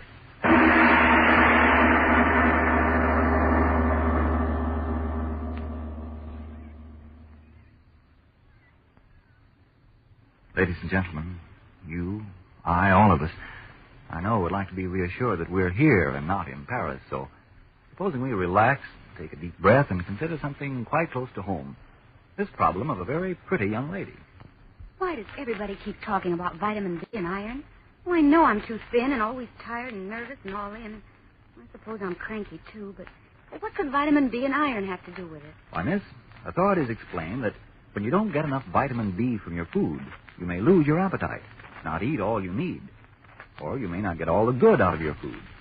And naturally, then, you lose weight, lose your pep and ginger. And when you don't get enough iron out of your food, you may be weak and pale, feel only half alive. Sounds reasonable. But how can I get more vitamin D and iron if I need them? Try ironized yeast tablets. They're the famous two-way tonic that gives you both vitamin D and iron. They've been astonishingly beneficial to thousands who need them. So, if more vitamin D and iron is what you need, by all means get ironized yeast tablets right away, tonight. Then see if pretty quick you aren't saying... It's glorious to feel so peppy and good.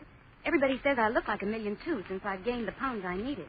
My, how glad I am I tried ironized yeast tablets. And now back to Lights Out and the story of the two boys who went to Paris.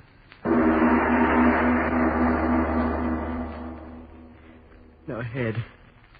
She doesn't have a head. A thing without a head. No. No. Jerry. Jerry, where are you? Jerry. What? Who's calling? What? Jerry. Paul. Oh, Paul. Where have you been? What happened? I've been calling. Oh, wait, don't come any closer. It's just standing there. What's happened? What's the matter with you? There. Standing right there. I dropped the candle. It's so dark, but she must be standing there, Paul. Jerry, for Pete's sake. Jerry. I saw it. I saw it. Saw what? For Pete's sake, there's no one here. I tell you, there's no one here. The whole hall's empty. Jerry, open your eyes. You're standing there with your hands over your eyes for. Look, I tell you. See, there's no one here. The lights went on again, and everyone was gone. What? I thought... Well, the devil with what you thought. Come on, let's get out of here. You should have gotten out a long time ago. Yes, we'll go, won't we? Come on. Don't act like you're sleepwalking. Come on. Paul, listen, she didn't have... The devil with what she had or didn't have. We're getting out of here before those maniacs get back. Maniacs? Yes, I said maniacs. Kind of a goofy bunch we walked in on. I knew they were screwy right from the start. Come on, let's down. Paul, didn't you see that? What could I see? The lights went out.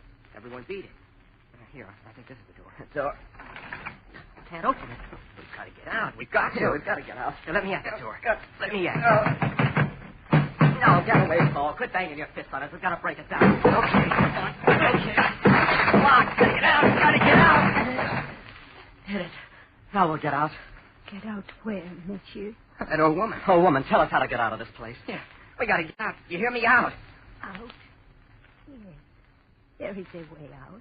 Well, don't stand there talking about it. Show us. Show us. We want to get out of here. S'il vous plaît, monsieur. There is no need for such excitement. Just listen to me. Listen, but who wants to listen? We want to get out of here. You hear me? Out, out, out. Oh, Paul, wait. We're getting out. Let's find out what this is all about. I don't want to know what it's all about. I just want to get out. Now, listen. We've got to know what it's all about. Don't you understand? If we don't, we'll always think that maybe... Well, I tell you, I've got to know. And I will tell you. Yes, I will tell you. Once a year, they meet here. They? Who? But what sort of people are they? They meet and they dance. A miserable dance. A dance without joy, without meaning. Yet a dance of hope. Come on, Jerry, let's be quiet, will you? Go on, old woman. A dance of such weariness. And yet I say it. A dance of hope. Hope? Of what? Hope of deliverance. Hope A freedom from misery without end. What's she talking about? Oh, woman, what are you talking about? I saw a woman without a head. Did I see it? Did you see it? Push her out of the way, Jerry. Let's get out of here. No, wait, Paul. Now, I think I understand all this. It's all a gag, an initiation of some kind. Now, that's it, old woman, isn't it? It's a club, and these are all kinds of tricks to get in, aren't they? Trick mirrors and lights going out and all the rest of it. It's all a joke, an initiation, isn't it, old woman? One hope. A hope that one of you will blunder among them and give one of them deliverance. Oh, woman, stop talking in riddles, will you? This is all some kind of a ceremony, an initiation, isn't it? Answer me, isn't it? Yes, one like you. To give his head so that one of them can have their rest. Jerry, come on, I tell you. I can't stand that woman, Jerry. Wait, Paul. Oh, woman, you said something about heads. What did you mean by that? What? Listen. What in the... You heard, monsieur. You heard. La guillotine. Jerry, what's she talking about? Oh, woman, what do you mean? La guillotine. La guillotine. We took their heads. Yes. One day they were alive like you. Lived and breathed and had the world. And then La guillotine was born. They took them in the tumbrils across the stony street. The crowds were shouting. They took them one by one and fed them into her hungry mouth. The knife went up, up, up. A moment more of life, and then down it came. It struck, and their heads rolled into the basket. What's she talking about? What's she talking about? Oh, woman. That girl I danced with. You mean she and all the rest that danced tonight? La guillotine took their heads and lives many weary years ago. Dead. All of them dead. No, you crazy fool. You, the dead don't dance. But the victims of La guillotine dance. Aye. They dance one night each year, as here you saw them. Dance. No, it can't be true. It can't be. Dance. Crazy. One hope of rest. One hope, I tell you. That one of you shall blunder in to give his head for theirs. One hope. That one of you will headless take their place and let one of them... I won't listen anymore. Eternal rest. Jerry, make her stop. You're crazy, old woman. You're crazy and trying to make us crazy, too. Come on, Paul. Stop, I tell you. Look behind you. Behind? Jerry, there's people there. Yeah. It grows lighter. See that? Father in heaven. All of them without heads. Without heads. Oh, they can't keep me here. Things without heads. I'll get out. Out of my way, old woman. The door. Things without heads. You won't get me. Paul. Oh, you've left me here with them. You shouldn't have done that, Paul. You left me here with them. Ah, monsieur. Your friend. He has not gone far. Listen. What? Listen. So, La guillotine, she has been fed. Fed? Guillotine? What are you talking about? What are you talking about? Paul? Paul? Where are you, Paul? Listen.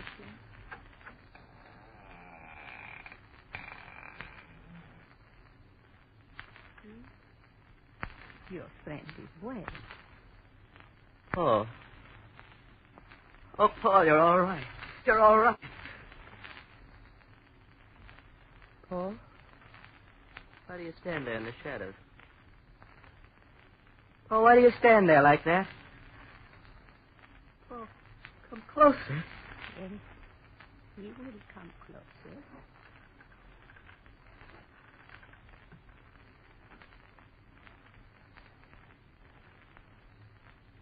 Paul, what's the matter? Why don't you answer me? Paul, what have they done to you? Paul, what... Got a hand. Oh, you haven't got a hand. Oh, no, stay back, headless things. Headless things, all of you. I'll get through you. I'll get away. You won't do that to me. Not me. Let me through. Let me through. The guillotine won't get me. I'll get through. I'll live. You won't give me to the guillotine. Not me. To the door. I'll get out. I'll live. I'll live. I'm free of you. You think you I'm free. I got away. I got away. If he won't get me, I'll live. I'll live. And that thing won't get me. Look out. Look out.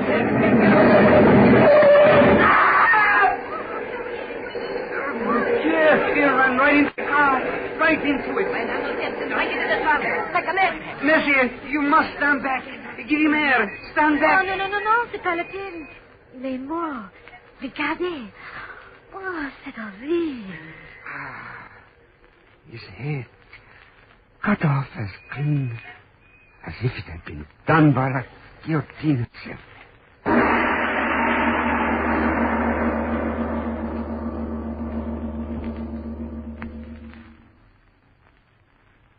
Well, Mr. Obler, so now you think that the past can come back. It does very definitely in many, many ways.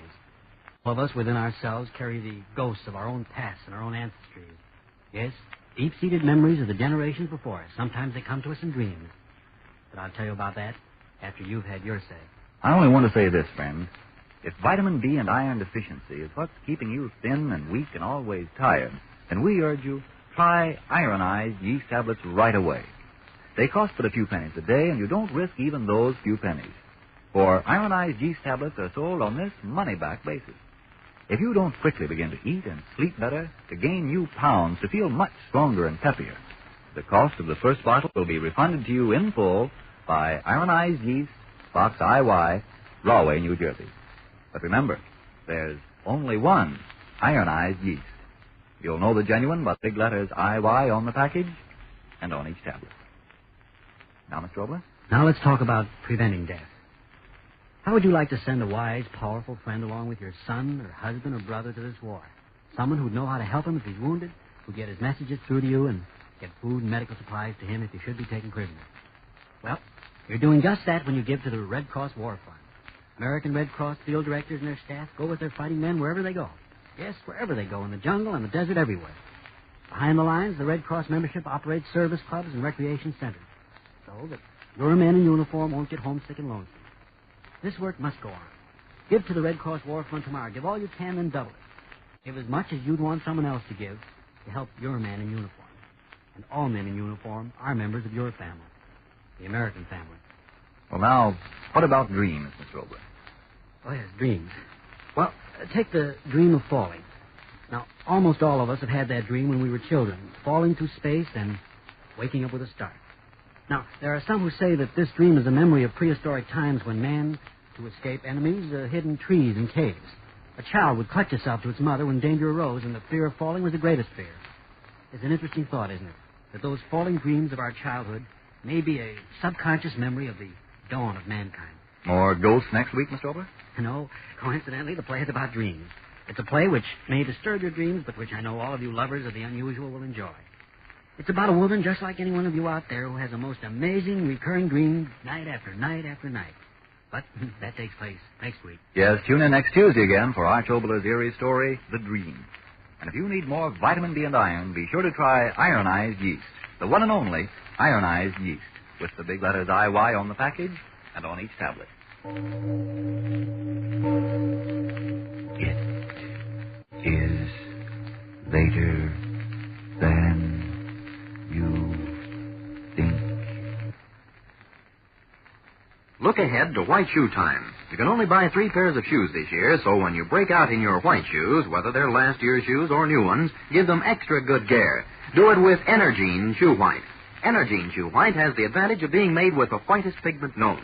This special white pigment gives Energine Shoe White a creamy-like texture, so it spreads easily and evenly over your shoes, gives them a uniform white coat.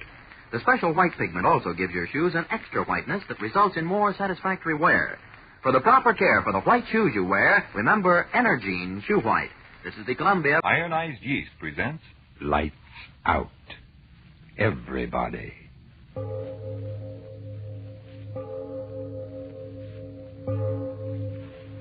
It is later than you think. Lights Out brings you stories of the supernatural and the supernormal, dramatizing the fantasies and the mysteries of the unknown. We tell you this frankly, so if you wish to avoid the excitement and tension of these imaginative plays, we urge you, calmly but sincerely, to turn off your radio now. My name, Arch Obler. Tonight, a story I enjoyed writing for you because, well, frightening as the thought may be, it could happen.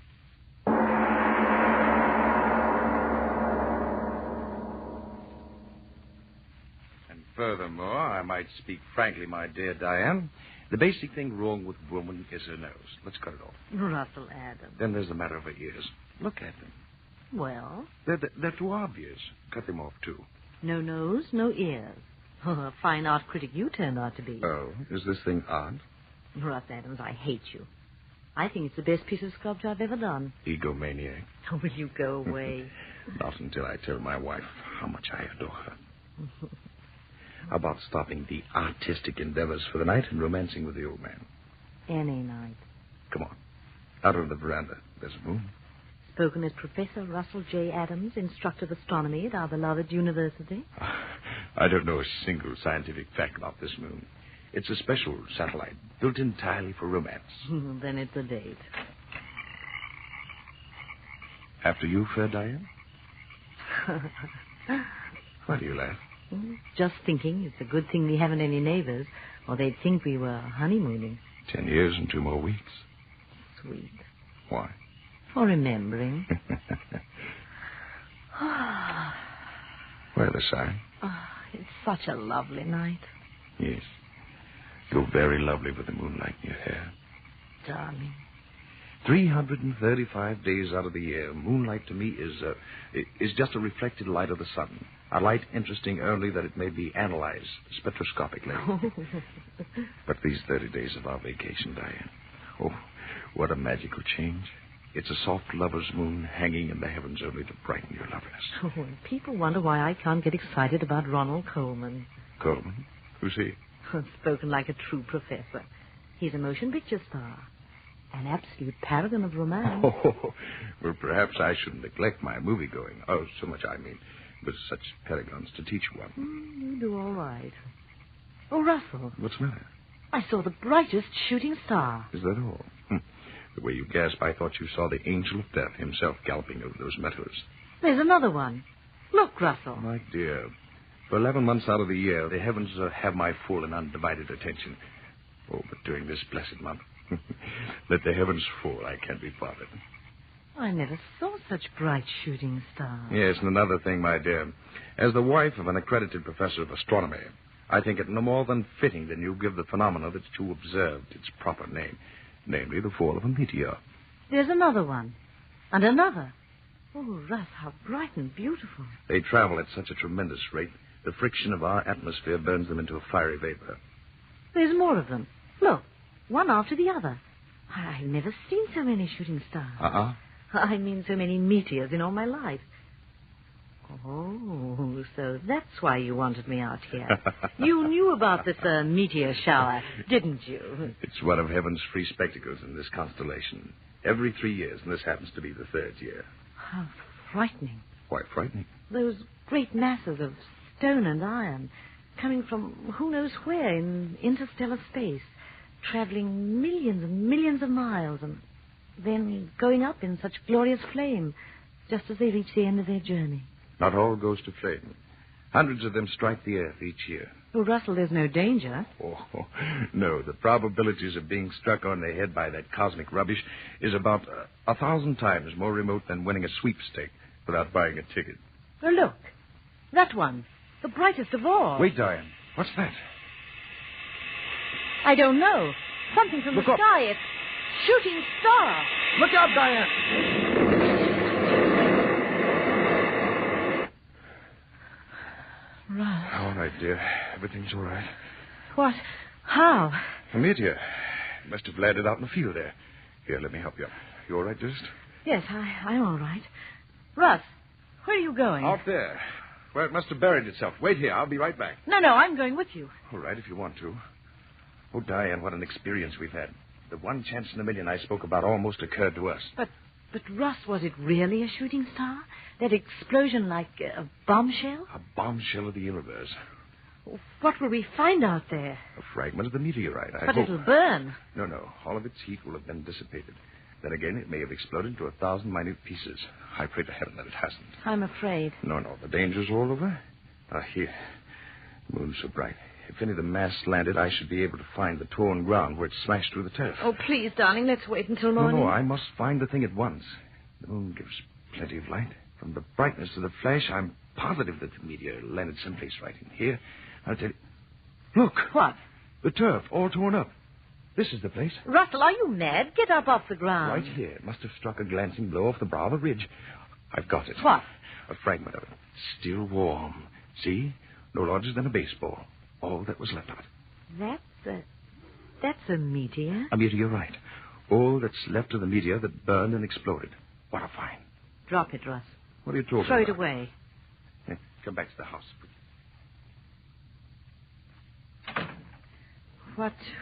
What are you going to do with it? Diane, what's the matter with you? Your face. I don't know. Somehow I'm afraid for all of us. Afraid? Good heavens, my dear. There's nothing dangerous about this. A mass of metal that's 90% iron. Why, it's as harmless as any inert piece of metal. Come to the study. I'll show you where the rush of air against the incandescent Russ, metal. wait. Huh? Someone's crying. Yes. I'll go and see. It's Helga. Oh, Helga, you poor thing. We forgot all about you. Oh, Mrs. Adams, it was exploding. Now, everything's all right, Helga. What's going on, Diane? Oh, poor Helga. The explosion frightened her out of her wit. Oh, Mr. Professor Adams, we die. We all die. Don't be a the fool. fire, it come from the sky. It kill us. It kill you and me and everybody. We die. Everybody die. Stop it. For heaven's sake, stop that. Die. Take care of it, Diane. Give her a sedative or something. All right, Russell. All right now, Helga. Everything's all right. I'm going to get at this meteorite, so please quiet the dumb fool down as quickly as you can. Superstitious idiot. Simple phenomena, and she thinks the world's ending. Simple little meteorite. Iron, a bit of nickel content. Nothing particularly unusual. Oh, Diane, quiet her down, will you? Yes. She'll be all right. You look a little rocky yourself. Here, sit here. She's very frightened. Yeah, and even you, Diane. Well, You've acted so strangely, as if this inert piece of cosmic metal could cause some supernatural ability. what are you going to do with it? Nothing. Examine it. Here, I'll take some of this nitric acid. Where's that bottle? Yeah. Now watch closely, and I'll show you that the stone consists of ordinary elements. Iron. Russell. What? This mark on it. How strange. Yeah. Funny I hadn't noticed it before. Circles the entire stone. I wouldn't be a bit surprised that a blow right here would break it in half. Yes, I think I'll try to do that. No, Russ. Leave it alone. Good heavens, Diane. Nothing but a stone. All I'm going to do is try and break it along its fissure. If you had a hammer on the stone. Here. I wonder if the stone break. Almost solid metal. I'll try. By George, it did. Clean in half. What? Look. What's inside? Flash. Oh, Russ, how... Negative ray protoplasmic. No, it can't be. It can't. This is a meteor. It came from out there. There is no flesh. Nothing could live. Russ, look. Huh? It's growing. Growing?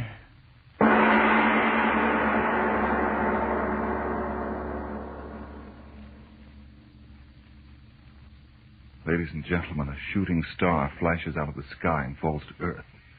And in it, something living from out of interstellar space. Yes, If this is the time to take a breath before going on with tonight's lights out play, the story of Professor Adams and his wife and the thing from out beyond our world, a meteorite had fallen, and Professor Adams had broken it open, and there was a gray nugget of flesh inside, which, even as the professor and his wife stood watching, began to grow.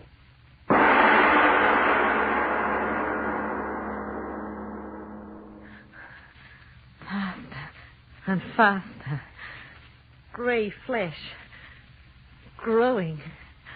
Russ, I'm afraid. No, Diane, no. Wait, control yourself.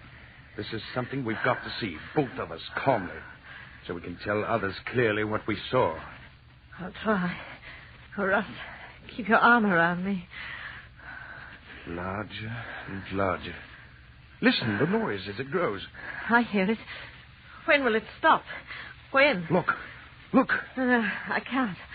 That horrible gray flesh. But you must see it. Look. It's forming into something. What? A head. It's forming into a head. Oh! How can it be, Diane? Flesh in a meteor growing into a head. I see it. A head. Horrible head. Diane, you heard. Yes. A head without body speaking. Yes, speaking. Russell. You hear and understand me? Sickness. Laughing. I laugh at the fear and wonder in your simple little faces. Who are you? What are you? If I told you, would your little earth minds understand? Tell us, whatever you are. Tell us what you are. What you on earth will soon have for masters. No, wait, Diane. I must know. You thing... what can I call you? Tell me what you mean, you... masters. Surely you simple little men do not think that in you creation has reached the ultimate. Oh. Gray flesh talking. I'm getting out. You will stay. Russ, I can't move. Nor I. You cannot move. Who are you? Tell us, who are you? You saw how I came. A tiny bit of protoplasm in that meteorite? So I willed myself to be, to reach your earth. You came here in that? Through space? Through space beyond your furthest conception. Earth thing. Many of my people have tried. I am the first to succeed. Then meteors are the means we have used to try and reach this haven of plenty. I am the first. Now there will be others. You're from another planet? An old world. Old beyond your understanding. A world grown cold in its age. Empty with passing years. We must escape to a young, fertile world. This world. But you're only heads. Heads without bodies. Oh, Russ, I'm so afraid. No, please. I must hear him speak. This that is happening to us is a miracle of all times. Tell me, you there, are you only heads in that world you speak of? Heads. You see what I will you to see. But what are you? A mind and a will beyond your feeble understanding. As far above you as you are above the apes that still must crawl in your jungle. But how can it be that you speak as I speak and understand what I say? Your prattling wearies me, but I tell you this. All that you say, I know. The most profound thought any of you earth things have ever thought is to me as the babbling of children. But now I am hungry. You understand that, little thing. Hungry? Hungry? Hungry with a hunger that has driven me over space without ending. Hunger that has brought me here. But what do you eat? You will know. What do you mean? What food could there be here to fill the hunger of such as I? Hunger that would make me entomb myself in metal, flung into space in a hope that chance would bring me through the fire of that air of yours. What food? A thing. I don't know. Tell me. Come closer. A thing. Oh, no. And why, oh, no, a thing. You don't... Human? Human. You think you crawling worms are human to us. But if you're man... But we are not men. You are the cattle, and we are the keepers. Oh. You raise the cattle for life, and we for centuries have raised such as you on our world for life. But now, as I told you, our world has grown too old and too cold. The herds of you die, and we grow hungry. That is why I am here. We need new cattle. Here there are so many of you. Earth woman. Russell, it spoke to me. We've got to get out of here. Earth woman. No. Stop it. Don't look at me. Stop it. Come No. closer. Don't listen to him, Diane. Closer. No. Don't move, Diane. Stay where you are. Stay right there. You hear only me, Earth woman. Only you. No, Diane. No. Don't say that. Don't look at that monster, Diane. Closer, Diane. Yes. No. Closer. No, Diane. Stand still. Don't move toward it. Don't. Closer. No. Diane. Closer. Monster. Not Diane. Diane, I beg of you. Don't go closer to it. Closer. No. Closer. I'll kill you. If I could only get to you. Soon you will move to me as she is. Closer. Diane. Closer. If I could move. Closer. Diane. I've got to find the way. The strength to stop him. Diane, you're almost... I've got to. That bottle. Nitric acid. The bottle. Got it.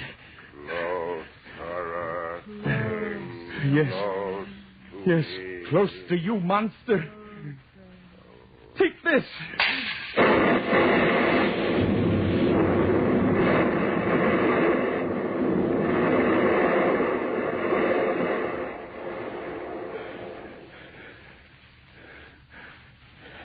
Pool of flesh.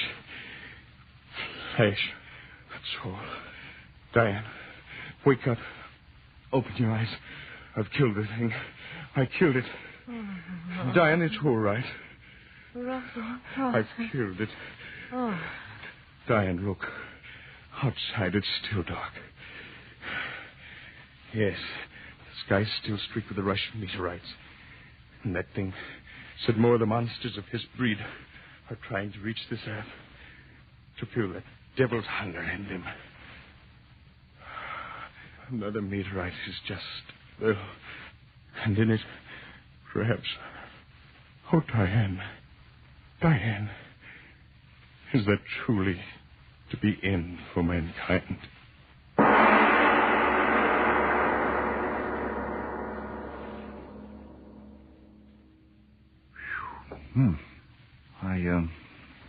Mr. Obler, will the end of the world come that way? Well, Frank, if you mean will the end for mankind come out of interstellar space in the form of a flying meteor, well, there are some mighty interesting theories along that line.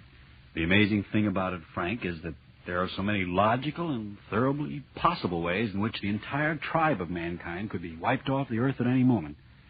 I'm not talking about famine or what's close to all of us, war. I mean other ways. A star moves into our darkness from somewhere out there in the blackness of interstellar space, and the pull of its presence might turn our spinning globe headlong into the sun. In a split second, all of mankind, all his buildings, his wonderful possessions, his precious little pile, would go up in a flash of fire. Or, out of the sun itself, the very source of our life, as we all know, could shoot a long stream of explosive flame that would curl around us and again, well, so quickly that no man would know what had happened. In split seconds, this earth would be a charred, uninhabited spheroid. Yes, when one stops to think what a tiny little grain of sand this haughty world of ours actually is in the dark sea of space, and when one realizes how precarious little mankind's hold is on this earth, the spectacle of man's inhumanity to man becomes a cosmic joke. Well, all of those things are certainly interesting to think about, Mr. Obler, but tell us now what's going to happen next week. Next week, balls triste. No, that's not a dance. It's a story of chance. That unpredictable chance that makes one man a saint and the next man a Hitler. The flip of a coin, the turn of a card, the bend of a road. I think you'll like what we have to offer you, but as usual, next week. Lights Out will come to you again next Tuesday at this same time. Be sure to listen to Arch Obler's weird story of Valse Triste.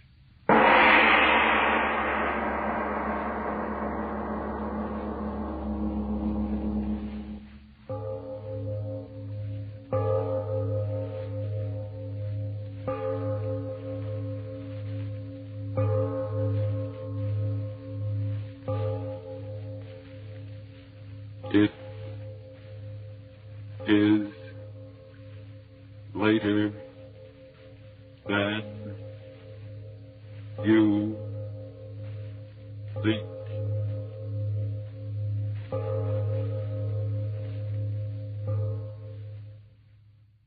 This is the Columbia. Ironized Yeast presents Lights Out, Everybody. It is later than you think.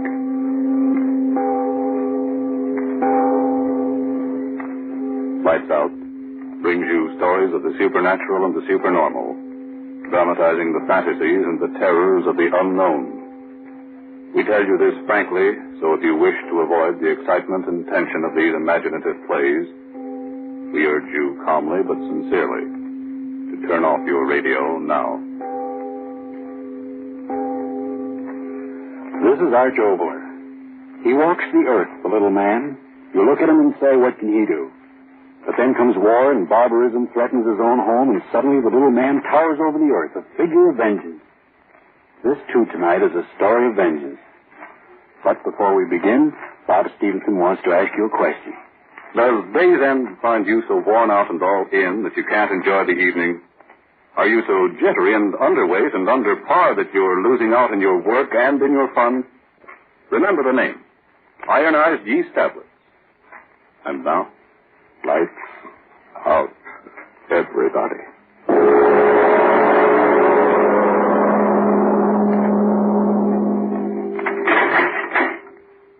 got 10 minutes with him, Counselor. I know.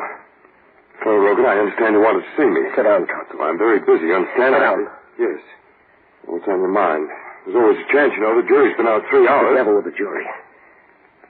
Get me a knife. Huh? Get me a knife. A knife? Are you insane? A knife. Get me one. But why? You've got a chance. My final summation, the jury might deadlock. Yes, deadlock. Shut up and listen to me. Well? When the jury comes in, he'll be there sure. He? Mark Street. Oh, him. You still don't believe? Oh, but I do. I definitely believe that an individual by that name does exist. Exist? He killed my wife. But the evidence... He killed my wife, you hear me? He killed my wife. Yes, I know. Now you listen to me. You listen or I'll make you listen.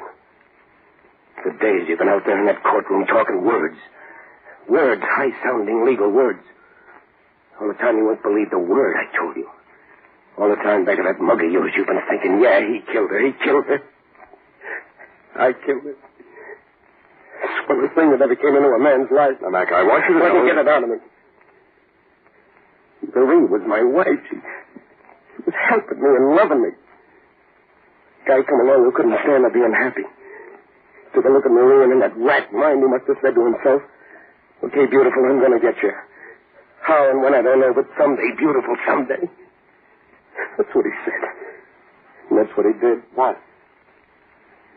One night he came over. Sure, he got to be my friend. He came over, and when Marie told him I was working late down at the plant, he said he'd wait for me. Business. Business of hell. What? Oh, how can I tell you? I can only think it in my head and remember it in my head. I hear her. I hear her. That's you. Fighting against him. Fighting. I don't hear anything. Fighting. She must have clawed at his eyes. And that knife in his hand. He stabbed her once. And again, and the third time. When I got home, she had strength to whisper just 2 words. His name. And then she was dead. And he killed her. He'd find me so I'd take the rat me that loved her, Mark Street. He did it. You hear me, Mark Street? But no trace of the man... He'll come back, I tell you. He'll come back now to hear that jury speak its piece. He'll come back. I know he will. That'll be my chance to get him. Get me that knife. But, Mac... My knife. I got to have it. He'll be there. I can give it to him once, twice, 3 times the way he did to her, in his face and his neck and his dirty heart, dead the way she's dead, his blood wiping out what he did to her. A knife. Get me a knife.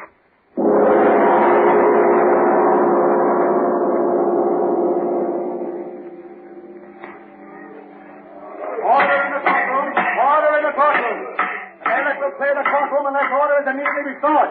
You got it. Well, Mac, everything's going to be all right. The knife. Where is it? You certainly didn't think I'd really... Well, I mean a man in my position. You didn't bring it? Be sensible, Mac. How could I? Your wild story about revenge against a man nobody knows... Double-crossing. Mac. Jury's coming. Ladies and gentlemen of the jury, have you reached the verdict? We have, Your Honor. You will read the verdict. We, the jury, find the defendant is charged in the indictment guilty of murder in the first degree. Prisoner will rise and face the court. He's talking to you, Mac. What? The prisoner will rise. Judge, get up, Rogue. Mark Street. You're here. I know it. Max Logan, have you anything to say before sentence is passed upon you? I see him. Logan, what's the matter? Mark Street, he's here. Here. Mark Street, you're here. I see you. I'll get you now. Get him, somebody. Oh, he's here. Mark Street, I've got to get him. It's killing. He's framed me. He's killing him. Let me go. No, now let go of me. Can't let him get away. He's here. I saw him. Mark Street, listen to me. I'll get you. I tell you, I'll get you when you got hurt. 3 times. Once across your face and once through the neck. Once through your heart. I'll get you, Mark Street. I swear I'll get you.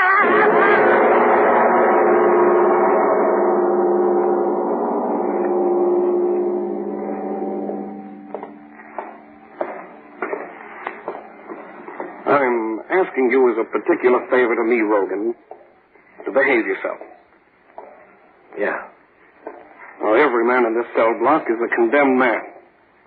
Disturbances just make it harder for everyone concerned. I ain't gonna be with you long, Warden. Yes. 2 weeks yet, my boy. I'm not going out that way. Oh. Escape, eh? I'm just telling you not to count too much on springing that trap. Don't try it, Logan. No man's ever escaped from the death house in this penitentiary. And no man ever will. Yeah. Well, this is it, Rogan. Yeah, I would. Oh, hello, Rico. Oh, guard, open the cell door. Hello, Warden. In here, Rogan. What's the matter, Warden? Your hotel getting crowded, so you gotta give me a roommate? Now behave yourself, men. I don't want any trouble. Well, sure, Warden. We don't make any trouble. I hope not. See you later. The warden's like a school teacher. Rogan? How do you know my name? Yeah, there ain't much going on around here Rico Bartelli don't know. Yeah? Yeah. You want to know? How do you get out of here? Well, there's two ways. One through that door where you just came in with the warden, and the other through that green door down there at the other end. That's a funny door. It only opens up one way. They're not going to hang me. A lot of guys say that, but they feed the worms just the same. I'm getting out of here. Yeah, it's easy just to talk. I got to get out. Why? To kill you crazy? Well, never mind. To me, it don't make no difference just so long as you help me. I told you Rico Bartelli knows lots of things. Well, listen to this. I know where to crack this place. You just talk. A guy in my spot don't just talk, my friend. Me, I ain't got time for talk. Yeah. They think they're going to hang me 3 days from now. Oh. Yeah, that's why when I say something, I mean it. You, too. The guts. I'm listening. Look, every day, 4 o'clock, they'll let me and you out in the room down there that they call an exercise room. We're supposed to walk up and down and get exercise so we'll feel good when they stretch our neck. Only you and me in the exercise room for 10 minutes. No guard. They figure it's all right. Because the room ain't got nothing in it, no window. And the guard locks it up from the outside. Then how do you... I'm trying to tell you. In the room there's nothing. Bare wall. Death wall. And on the floor there's one iron saw there leading down to the saw that runs under the Selected River. Marie? Sure. You do like I say and Marie'll see you pretty quick. This water, how deep is it? No. Doesn't make any difference. I can swim in it. Yeah, not in this water, my friend. Why not? How far is it from where we can get in the sewer to the river? A mile. I can swim it, doesn't Yeah, not in this water. Why not? Tell me why not. Hey, you guys, pipe down. Okay, Screw. I'm going to sleep. Tell me. Why not? Because, my friend, after the pipe that's under the exercise room goes a little way, it joins the main pipe. Well? And on the main so there's no room for swimming. The pipe's filled to the top with water. I'll swim it anyway. And breathe what? The water? I've got to get out. Sure, you've said that before. But you ain't going to get out if you don't listen to Rico. I tell you, the water in the sewer's up to the top. Maybe half or 1 inch clear air up on top. Not enough to swim, my friend. But just enough to get air if you got the right thing. What? A diving rig? No. A little piece of rubber pipe that you keep in your mouth. And you stick it up out of the water so you're sucking the air while you walk through the water. It's over your head. Where do you get the rubber hose? Here. See? I got one right here. And I got another one for you. This end stuck in my mouth. This end I raise it high like this. So it sticks up out of the water and I suck up that little inch of air that's waiting up there on top. Mark Street, I'll be coming for you soon. Mark Street, what's that? All I want to know is you're going to break with me down the sewer tomorrow. Man, you don't know what you're doing for. Shut your mouth. I do it because I can't lift a heavy sewer lid by myself. But with you, we'll lift it. We'll lift it. Okay. Tomorrow, 4 o'clock, we try, huh? 4 o'clock.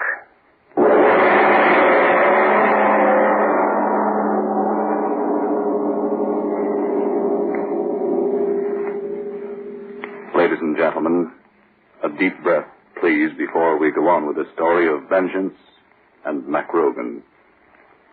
Yes, and while we do so, girls, is this how you feel these strenuous war days? No, I'm not going to dance with the soldiers. I'm too tired out to enjoy it. And since I've gotten so thin and run down and on edge, nobody wants to dance with me anyway. Well, you don't look so good lately. But listen, you know Sally Blake? Well, she was underweight and weary and jumpy, too. And she found out that all she needed was more vitamin B and iron. Vitamin B and iron?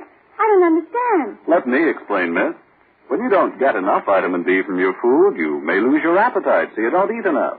And then you may lose weight and lose your pep. Or you may not get all the good out of your food. And when you don't get enough iron from what you eat, you may be weak and pale and washed out. Oh, dear. There's more vitamin B and iron is what I need. I suppose I've got to take some disagreeable medicine. Sally didn't. She took ironized yeast tablets. She says they're a cinch to take. Just pleasant little tablets. And you should see Sally. And now, back to Lights Out. This is the day and the time for the two condemned men to make their try for freedom.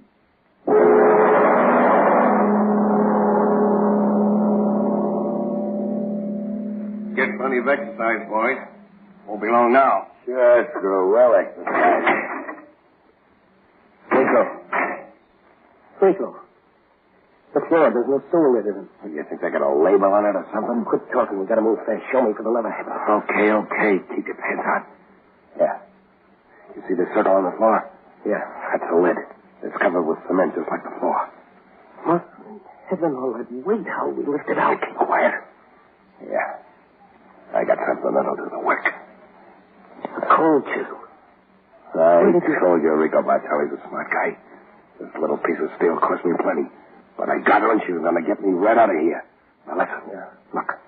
Stick the chisel in the crack. And push up. The cover comes up a little bit. And you stick your fingers underneath. Okay. Up. There, you got it. There. Now get your fingers under. Yeah. Okay. Now lift her. Lift it. You're crunching my fingers. Don't make no noise. God, don't make any noise. Fingers. Mother of mercy, my fingers. Get that lid off me. I'll get it up again. You'll have to God over here. The guy in the roof. Get the lid up. There. I got it. Now help me. I've got it up again. Help me lift it. There it goes. There we go. Let it down.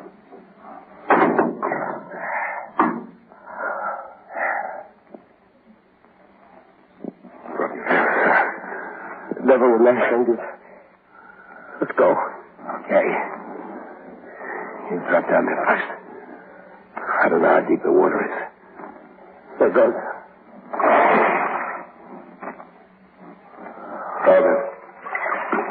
Is it all right down there? Yeah. Come on.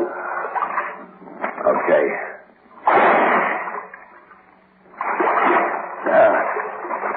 Water's not so deep. Only up to my waist. Which way now? This way. Come on. So blasted dark. I know the way. Yeah. It's faster. Lead the way fast. I can't go too fast. Main door is someplace along here. I might fall in. Okay. Well, yes. Sink. Keep going. It's black. I can't see nothing. I'm going to go wrong. Shut up. What? Shut up. The water, don't you feel? It's moving faster. Yeah, you're right. That means the main source up ahead. Come on. Why shouldn't I? The main pipe's ahead. Yeah, the main pipe's ahead. That means we're going right. Oh, I'm not afraid of drowning as I can't drown. I've got to kill him first. I can't drown. No. That doesn't matter to you. Come on. Wait a minute. Give me my piece of rubber hose first. Rubber hose? Yeah, sure, like you told me to breathe through in the main sewer. Give it to me now and kiss the water separates. Give you what? What's the matter with you? Me? Tell me what's up.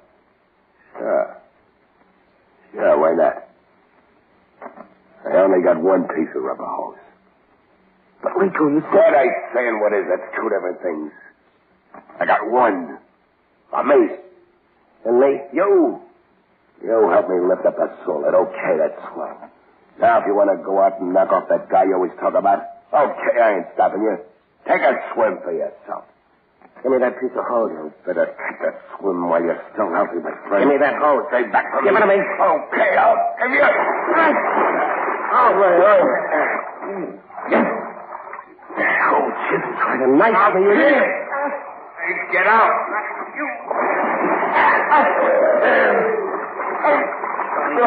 Devil, I got you now. Oh, I am. Yes, your arm, Rico. Bending it to make you bend over. Bend over, Rico, over.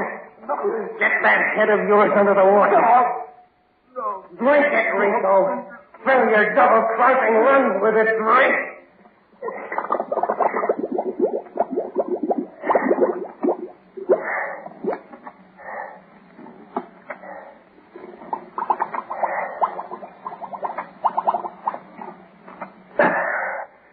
All right, Rico. I've got the chisel and the hose. Now you take that swim that you were gonna give me. Now, Mark Street, I'm coming after you.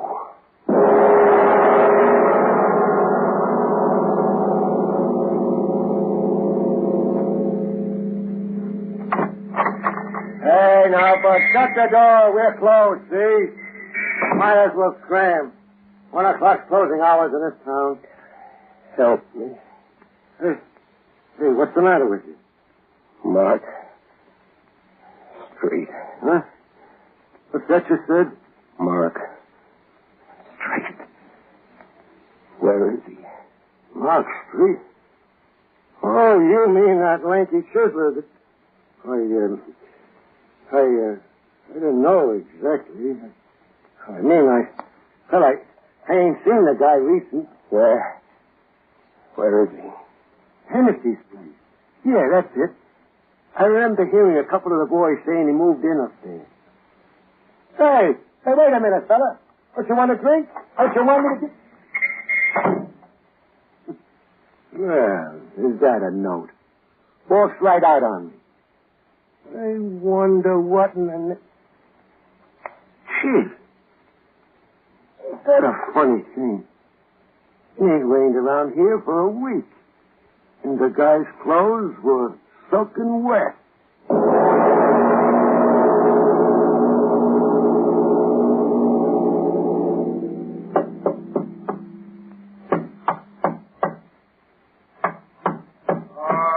All right, I'm coming. Waking a man up in the middle of the night, that's disturbing the peace. Well, what's the matter? Tell me. Tell you what? What's the matter, you drunk? What do you want? Mark Street. Mark Street? Is that what you said? They told me. He's staying here. He was staying here, you mean? He's gone? That's right. He's gone. Tell me. Where? Where is he now? He's down 6 feet in the Rosamond Cemetery. Mark Street. He's died last week. Good night. Mark Street. Died last week. No, Mark Street, you can't cheat me that way. Rosemont Cemetery said. All right, Mark Street. I'm coming out to you.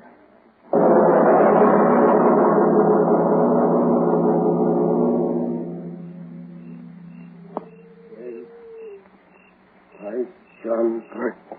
Hello. So dark. So dark if only the moon would...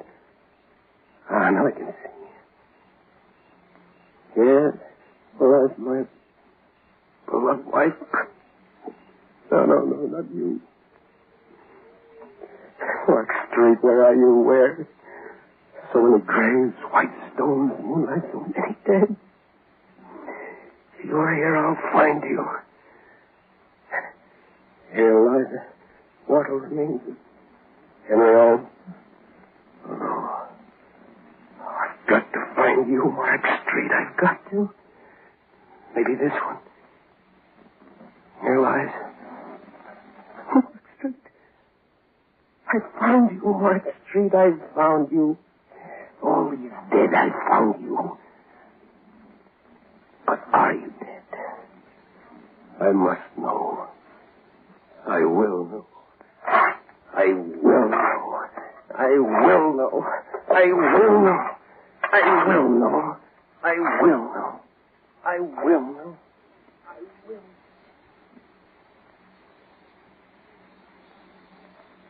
I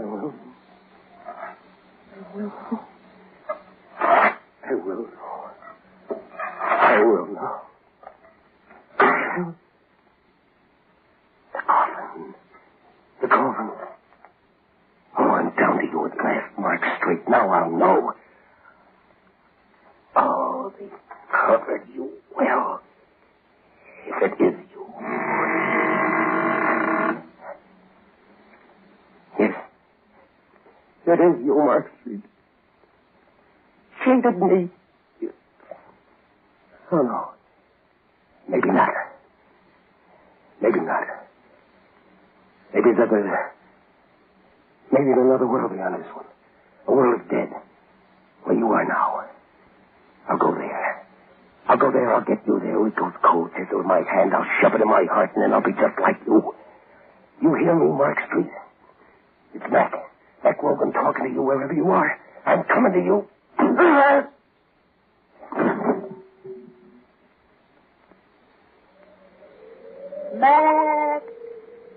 Mac Rogan. Mark Street, I'm coming to you.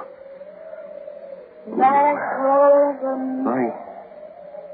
Mac. Marie, I heard.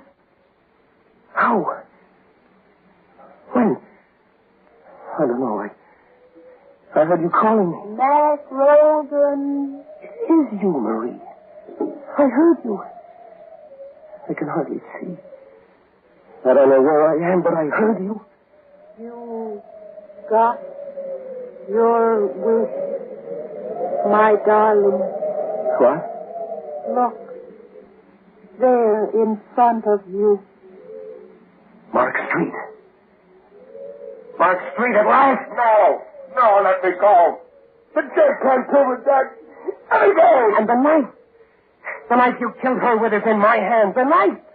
At last, Mark Street, I'll give you what you gave her. No. Once in the face. Twice. A third time.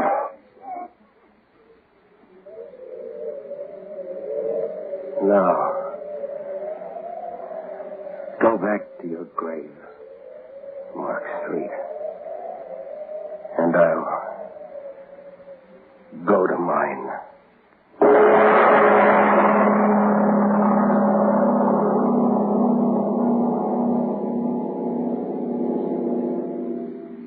Mr. Obler, do you really think that revenge can go beyond the grave? I like to think that it doesn't. I'd like to think that murder and mercy find equal rest in peaceful death. Well, I'm interested in next week's story. You go back to California to do that one. What's it going to be about? It's a long postponed tale. I started to do it 3 times in this program, and each time something happened. I'll tell you of those postponements in a moment, after you finish what you want to tell us. Well, briefly, folks, if it's vitamin D and iron shortage that's keeping you thin and weak, tired, washed out, and really only half living, then do try ironized yeast tablets right away. They give you both vitamin D and iron. They cost but a few pennies a day, and they're sold on this no-risk, money-back basis. If you don't quickly begin to eat better, sleep better, feel much stronger and peppier, and if you are not convinced that ironized yeast will help you gain just the good pounds you need to look your best, the cost of the first bottle will be refunded to you in full by Ironized Yeast, Box IY, Rahway, New Jersey. Just be sure you get the one and only ironized yeast. Always ask for it by its full name, Ironized Yeast. And look for the big IY on the package and on each tablet. And now, what about this postponed story, Mr. Obler? Well, we all start things we don't finish. Now, before I started a word and started and didn't finish it. And that reminds me of something that you folks may not have finished. I'm referring to your war stamp book. Don't say what again and turn that dial. You know that boy who used to live up the street from you who's in that flying fortress? He can't turn any dials and get out of there when the shrapnel gets close. He's got to keep on. And so how about you and that war stamp book? How long since you put another stamp in it? Remember, 4 25-cent stamps will buy a hand grenade. 15 50-cent stamps buy an anti-tank mine. 6 25-cent stamps a winter combat helmet. Yes, your money in war stamps can actually save the life of an American soldier. Here's another way to look at it. War stamps earn no interest. War bonds, on the other hand, do. They pay you back $4 for every 3. So looking at it either way as a dollar investment for your future, or better yet, an investment in a free world, you'd better put those spare dimes and quarters to work against the Axis for victory and for you. In the future, well, it'll mean a future of a free world. Ladies and gentlemen, tune in next Tuesday again for Art Jobler's eerie story, He Dug It Up, a strange tale inspired by a visit to pre-war England. And if you need more vitamin C and iron, be sure to try ironized yeast, the one and only ironized yeast with the big letters IY on the package and on each tablet.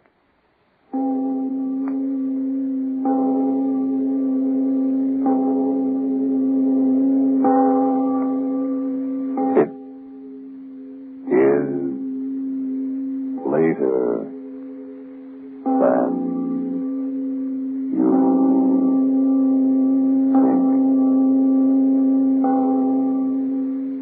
think. Time waits for no man these days, not even for a man to shave. Speed is mighty important. So why not enjoy the quick, comfortable shaves that you get with Mole brushless shaving cream? Sometimes the radio playwright wanted to have a bit of fun. So, long before the Japanese movies had a giant cockroach come out of the sea to eat up Kyoto, or was it South Chicago, I wrote 2 plays that theoretically destroyed everything. One was a story about a growing chicken heart that covered the world, and the other was the one you're about to hear.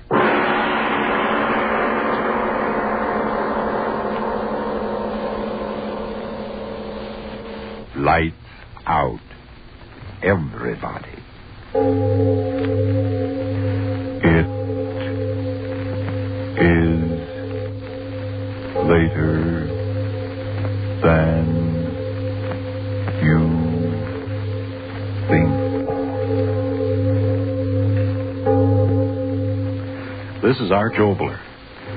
Someone has said that the 2 main springs which drive the world are hunger and the will to power. I think we'll all agree about the hunger, but as to the will to power, well, sometimes I think it's not quite as strenuous as that. There are some people in this world who don't want to run anything. They just want to be liked. And that's the mainspring of our story tonight, oxychloride X.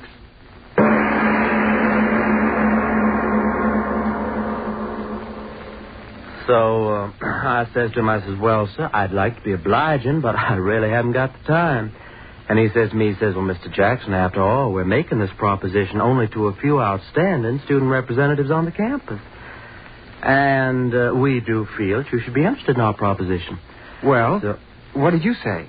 Well, I said, mister, I can't be bothered.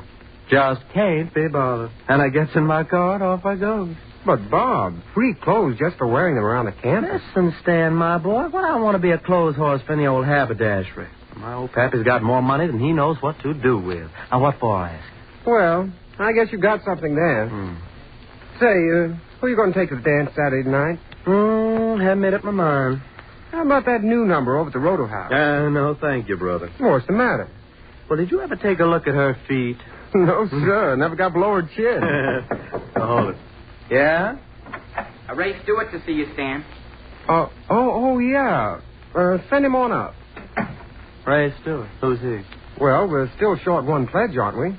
Oh, yeah, I know, but Ray Stewart, who is he? Oh, I met him over in chemistry. Got a mind like a textbook.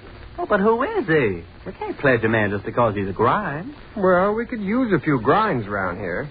Exams come around, there's nothing like a few of those brainy boys to pull us through. But who is he? Where's he from? Who's his family? Who's his father? Hold it. Come on in, Ray. Oh, thank you. Oh, it was good of you to bother to come over tonight. It was good of you to ask me. Oh, not at all. Ray, I want you to meet the president of our house, Bob Jackson. Mr. Jackson, Mr. Stewart. I'm certainly glad to make your acquaintance. I might as well admit this is the first time I've ever been in a fraternity house. Really? Sit down, Ray. Make yourself at home. Oh, thank you. Now, tell me, Ray, do you ever go in for any sports back in your prep days? Oh, no. I never had much time for that sort of thing. No. No, I think that sports should be put into their proper place. After all, I'm sure you agree they aren't particularly important. No? And what, might I ask, is important in your estimation, Mr. Stewart? Doing things. Being someone. What? Doing things man's never done before. Taking the elements and transmuting them into things which never existed until you thought of them. That's important. That's being almost godlike, isn't it? Master, how you talk. Oh, sorry, I get sort of carried away. Yeah. Well, that's all right. Bob, this boy sure knows his chemistry. Huh? Oh, I really don't know so much. Say, I ought to know better. You pulled me over some tough spots in this course. I'm very glad to help you whenever I can.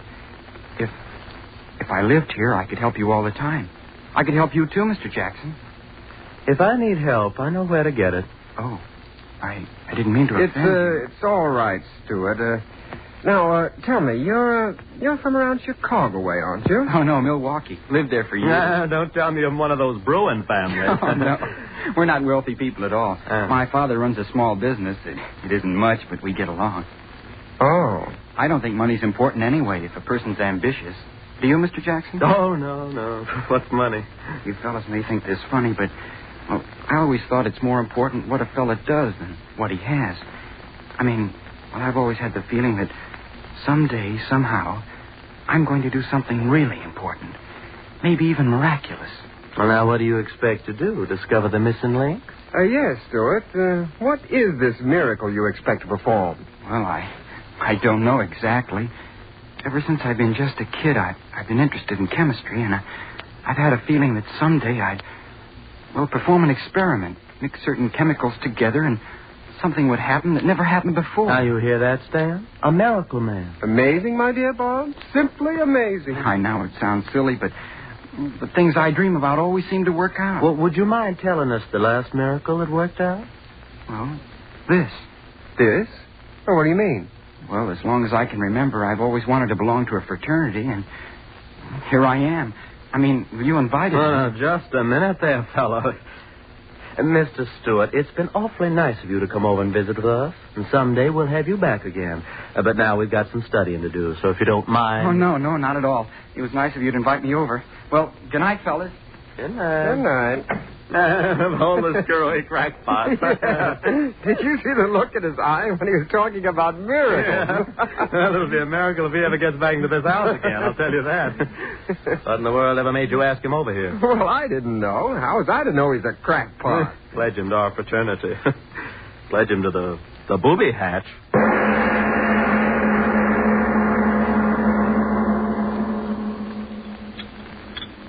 Mr. Stewart, if you please. Mr. Stewart? Yes, Professor? Mr. Stewart, might I ask if you're anxious to sever your relationship with this university? No, sir. Then might I ask why in creation you persist in ignoring my warnings? In this laboratory, you're to perform the experiments given you to perform. Understand? Given you to perform. Yes, sir. Then might I ask why you persist in your, shall I call it, original experiments? Perhaps it's your intention to blow up the university. Or just the laboratory. I'm sorry. You'll be more than sorry if I find you doing this sort of thing again. Now, take down this apparatus and continue with the work in your textbook. Yes, sir. This is my last warning, so bear it in mind. Oh, hello, Stuart. How about loaning me your notebook for a few hours? Oh, hello, Jackson. You haven't been to lab much, have you? Oh, no, I haven't, but I can make it up. We've been pretty busy over the house. Initiations and all that sort of thing. Yeah. Jackson. Yeah? You, never invited me back. I thought maybe you forgot. Oh, well, you know how those things are. I wrote my mother that I was joining your fraternity. Well, that was a sap thing to do. Was it? Well, we hadn't pledged you. Stan simply invited you over so I could talk to you. But you said you wanted me to come back. Oh, now, look here, fella. Don't be stupid about this. We didn't pledge you, so that's that. You're not going to pledge me? Certainly not. But why? I don't have to tell you why. But you've got to tell me. Oh, quit pawing me, will you? All right, you're asking for it, so here it is. We didn't pledge you because we think you're a crackpot. A what? A crackpot. You talk about miracles. You spend every minute of your time here in the lab monkeying around with things you don't know anything about, getting yourself in all kinds of trouble. Yeah, and you look like a first-class screwball. But I'm just trying to make... I don't care whatever it is you're trying. It isn't normal. I'll bet you never had a glass of beer in your life. And if a girl ever looked at you, you'd fall over in a faint. Then you're not going to pledge me? You're not going to No, we're not going to pledge you. So if your mom expects you to be in a fraternity, you better start cooking up one of those miracles, fella. A first-class miracle.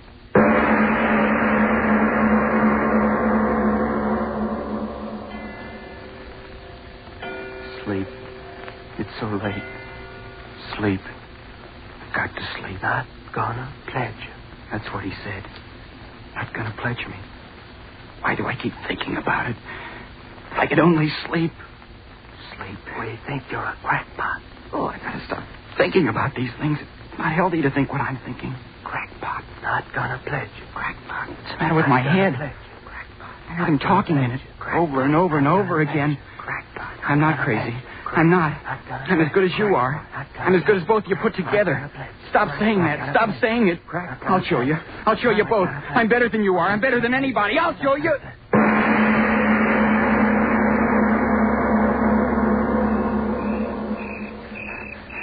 I'll show you. I'll show you. Talk about miracles. I'll give you miracles. The lab. I've got to get into it. I'll give you miracles. Dark in there. I've got to get in. Oh, blasted door. Got to get in. Window. I'll show you. So dark in here. Got to find a lab table. Got to make a miracle. Who's there? Who's there, I say? Watchman. Come on now. Who's there? Talk up. You don't have to get so excited. I'm a student. Student, eh? Let's have a look at you. That flashlight, you're blinding me. I've got to see who you are, don't I? Yeah, I know you. Seen you on the campus. I told you I'm a student. Well, that don't give you no right to be here after hours. How'd you get in here?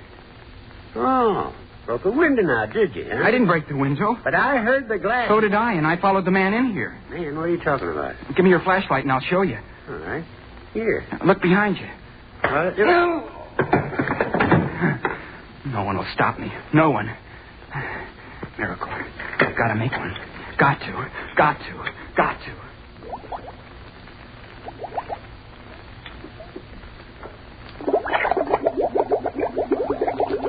10 cc barium.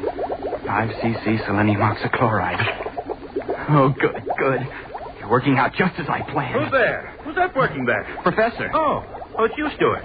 And after all my warnings. You're just in time, Professor. Yes, just in time to have you thrown out of the university. What are you doing there? What is this mess of equipment? It's my miracle. Miracle? What are you talking about? My miracle. Are you insane? Take it apart, all of it, at once. Listen to it bubbling. A beautiful sound, isn't it, Professor? Take it apart, I tell you. Empty out the retort. No, I've got to wait. Are you mad? Turn out the burners. All right, I'll turn them off for you. No, stay where you are. Stuart, put down that acid. I'll smash the bottle on your head if you touch anything on the table. No, don't throw it. Put the bottle of acid down, Stuart. Please. My experiment. My miracle. Bubbling and boiling and stewing. It will work, Professor. It's got to work. But what is it? I told them I'd create something that no other man has. I told them. And I will, Professor. You hear me? I will. But what? A solvent. A solvent more powerful than anything the world has ever known. What do you mean? What are you talking about? Listen to it bubble. You said solvent. Explain yourself. Yes, solvent. A solvent that will dissolve steel like a hot flame. What do you say? You heard me say it. A solvent that will dissolve steel faster than a razor cutting through paper. Do you know what that means? Run a line of this liquid across a steel girder, and the girder will crumple like a falling tree. Pour some of my solvent into a glass shell and bomb the cities. I tell you, it'll make war too horrible for men to endure. You crazy boy, you. You know what you're talking about? I'm talking about that. That liquid there. Listen to it. Listen to it sing. Why, no such solvent exists. Selenium oxychloride, perhaps, but to do the impossible things you talked about would require a quantity so... Oh, the beaker. It cracked. Well, do something. That liquid's flying all over my bench, my laboratory. The stone of the bench. It's eating through the stone. Oh, stop it. The liquid.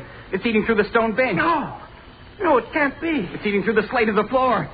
The hole's getting bigger and bigger. Run! Oh, I've done it. I've created something no other man has done. A solvent that dissolves anything. Anything. Hey,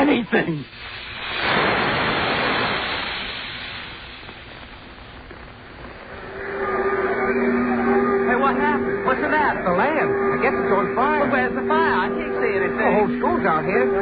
Hey, fellas, what's up? Nobody seems to know. Something's going wrong in the lab. The fireman won't let us in. Something burning? I don't know. Can't get near enough to find out. I can't see any fire. There's plenty of smoke going. Plenty of excitement. Read about it in tomorrow's paper, I'll bet you. Hey, listen to that sound. Yeah, it sounds like water. Gosh, what is it? Hey, everybody back! Back! The building! It's going to crash! Run!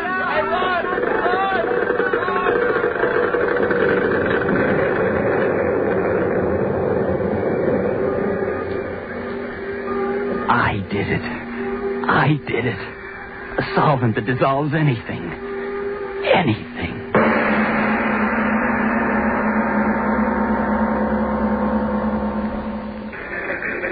Hey, Chief, look at this. Huh? What's the matter, Murph? Somebody have sex doublers? Get a load of this, Chief. Came in over the news wires. Read it. Additional on Whitmore University. Mysterious cavity on campus growing larger hourly. More follows. Mysterious cavity.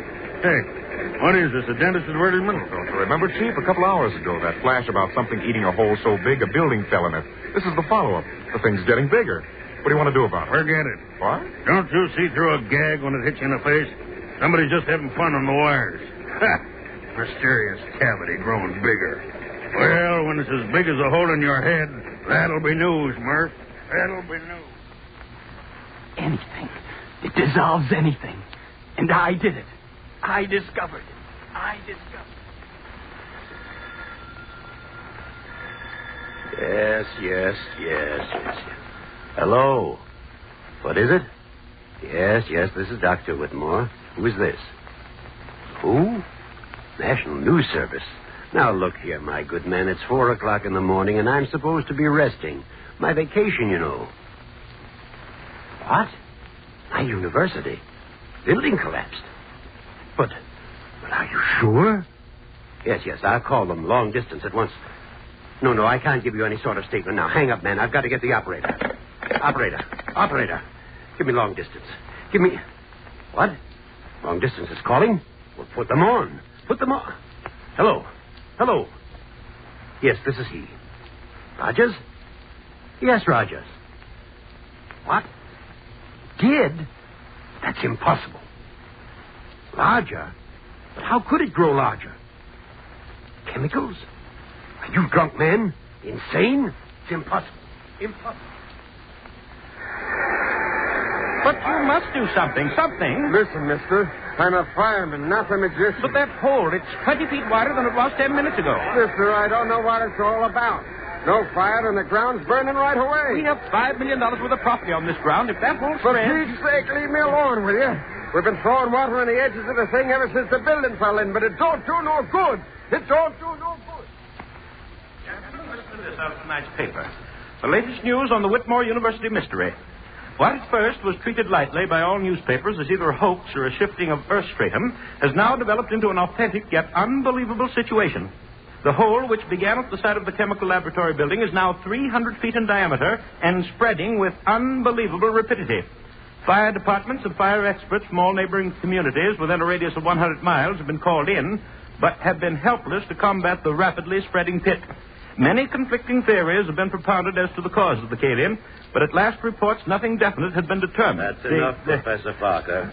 What about the solvent? Unbelievable, unexplainable as it is apparently self-regenerating and oxidizing anything it comes in contact with so quickly that we see no fire but only the rapidly growing cavity where the earth is being consumed. But, Professor Parker, what is this solvent? Surely you don't expect us to believe that this student you were telling us about... I mean exactly that. Oh, preposterous.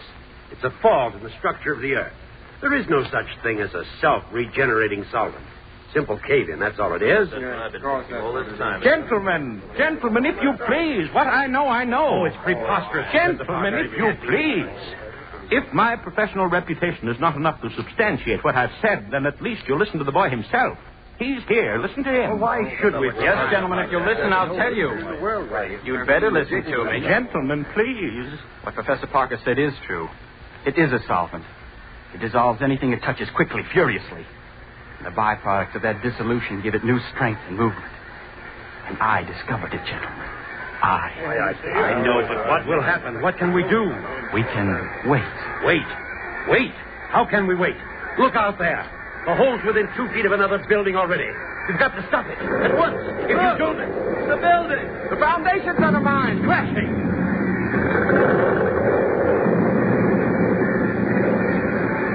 Mother in heaven. Harris Hall. Caved right in the hole. Professor Parker. You boy, listen. Which chemicals did you use? We've got to fight it with chemicals. Spread them around the edge. Neutralize this sulfur. Yes, that's it. Chemicals. We'll neutralize the reaction. No, gentlemen. Listen. You may neutralize the reaction at the edges of the hole, but you forget one thing. What? What are you talking about? The solvent is eating downward at many times the rate it's eating outward. You may neutralize the reaction at the edges of the hole, but have you forgotten? It's eaten the hole 1/4 of a mile deep already. And it's eating into the earth faster and faster. How are you going to stop that?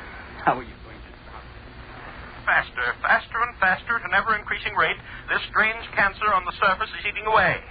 It is now approximately 14 hours since the phenomenon began, and already it has eaten outward a distance approximately 1 mile in diameter, with a resulting damage of over 1.5 million in property.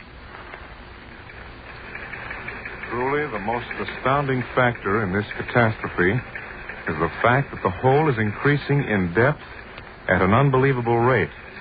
At our last reports, approximately 10 minutes ago, the pit had reached a depth of approximately 3 miles, and experts apparently refuse to predict how much further this earth cancer will go.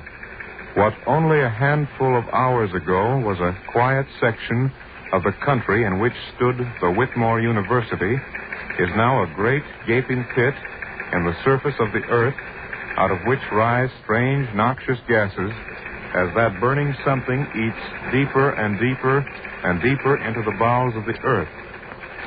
The latest sonic recordings indicate that the shaft has now reached a depth of 11 miles, 2,342 feet. I'm right on the scene and will continue to send reports as quickly as I get. Sure is a crowd here. Yeah, 500,000, they say. Yeah, watching it and waiting. And for what? Ain't it ever going to stop, Stan? Don't ask me. I don't know. It's going deeper and deeper every minute. There ain't no stopping it. Listen to them. Scared, ain't they? Every one of them. Well, aren't you? Yeah, sure. That hole going deeper and deeper into the ground, and nobody can stop it. And what happens when it gets all the way through, nobody knows.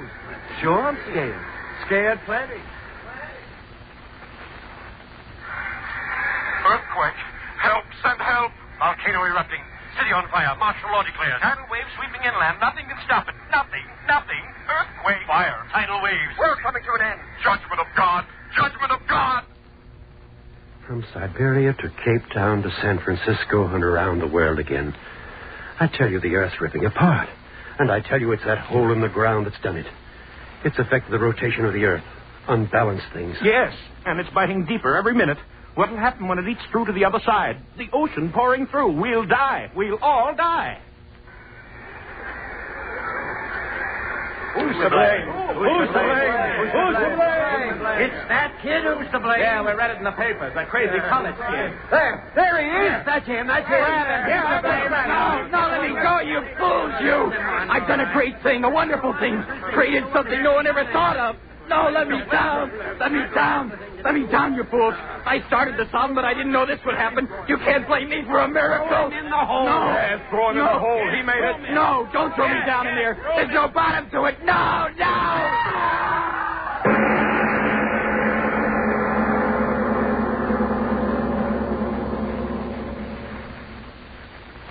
Here, put him down here on the grass.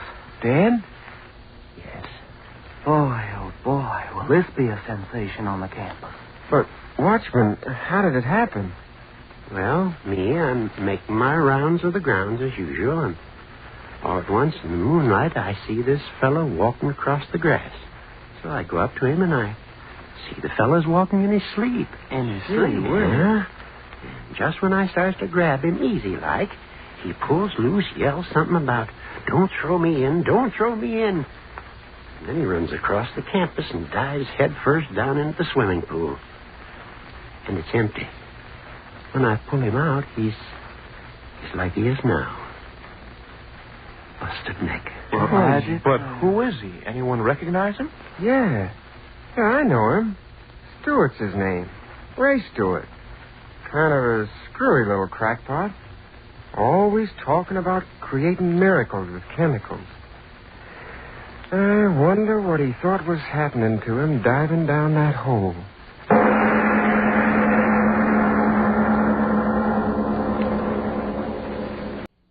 Arch Obler's Lights Out, everybody.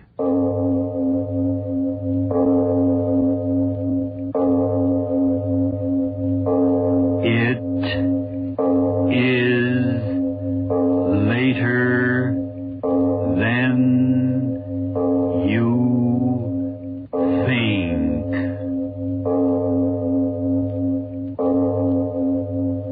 This is Arch Obler bringing you another in our series of stories of the unusual. And once again we caution you, these lights out stories are definitely not for the timid soul. So we tell you calmly and very sincerely, if you frighten easily, turn off your radio now.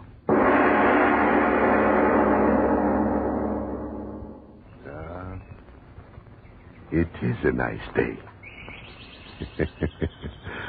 Yes, I agree with you, Mr. Sparrow.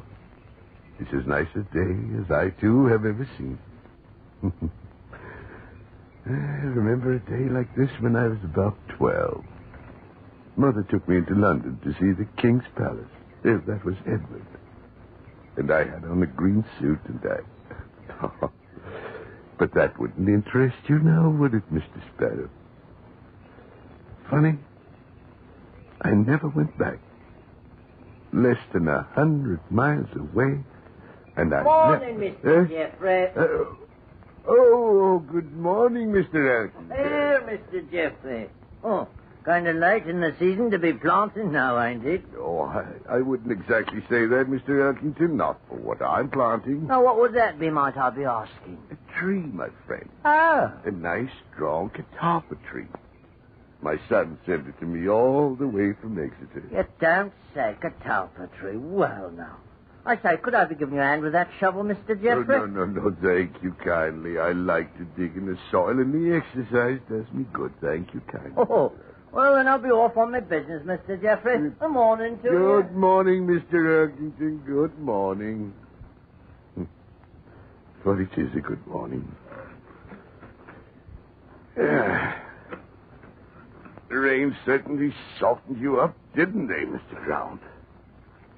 Nice and soft. Nice and soft.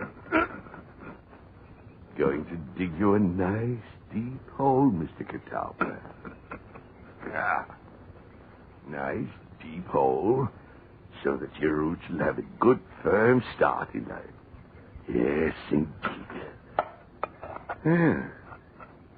Well, that's not the way to act, Mr. Ground, throwing big boulders in the way of my shovel.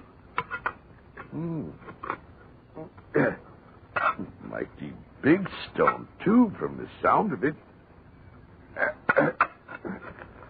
Dig you up, Mr. Boulder. If it takes me a week, yes, indeed.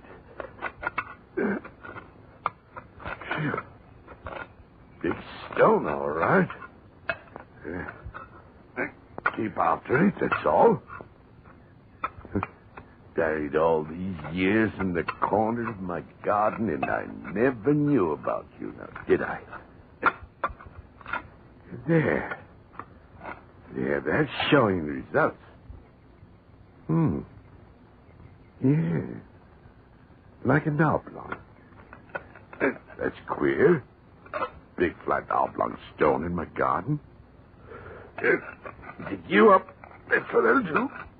Dig you up. Yes, indeed. Oh, Mrs. Gracie. Mrs. Gracie. Yes, what is it? Mrs. Gracie, come out here. You've got to come out. All right. Now, what in creation is it, Mr. Jeffrey? Mrs. Gracie, look. Land sakes alive. What kind of a hole for a tree is that? Don't see why in the world... Look, I tell you. Is it a coffin? Coffin? That size and out of stone? Then what would a coffin be doing in my garden? I've never heard of anyone being buried here. It's much too big. Mrs. Gracie, I got it. What? Roman. The Romans left it here. Romans? Don't you understand? The Romans invaded and lived in Britain over 1,500 years ago. They left it here. Nobody like that lived round here, and don't you tell me anything different, Mr. Jeffrey. But I am telling you, a Roman sarcophagus. Now, Mr. Jeffrey. Oh, never mind. Mr. Robinson, run over and get Mr. Robinson here. Tell him to bring a couple of men. We've got to dig this thing up. We've got to dig it up. Mr. Jeffrey, it's the sun that struck your head. Now, don't stand there lecturing me. Mr. Robinson, hurry, get in. No, I won't. What? Not to dig it up, I won't. To bury it deeper, yes, but not to dig it up. Mrs. Coffin or one of them heathen, whatever you call it, it makes no difference. If it's been buried here all these years, then I say cover it over and let it be. There's some things best left deep under the ground.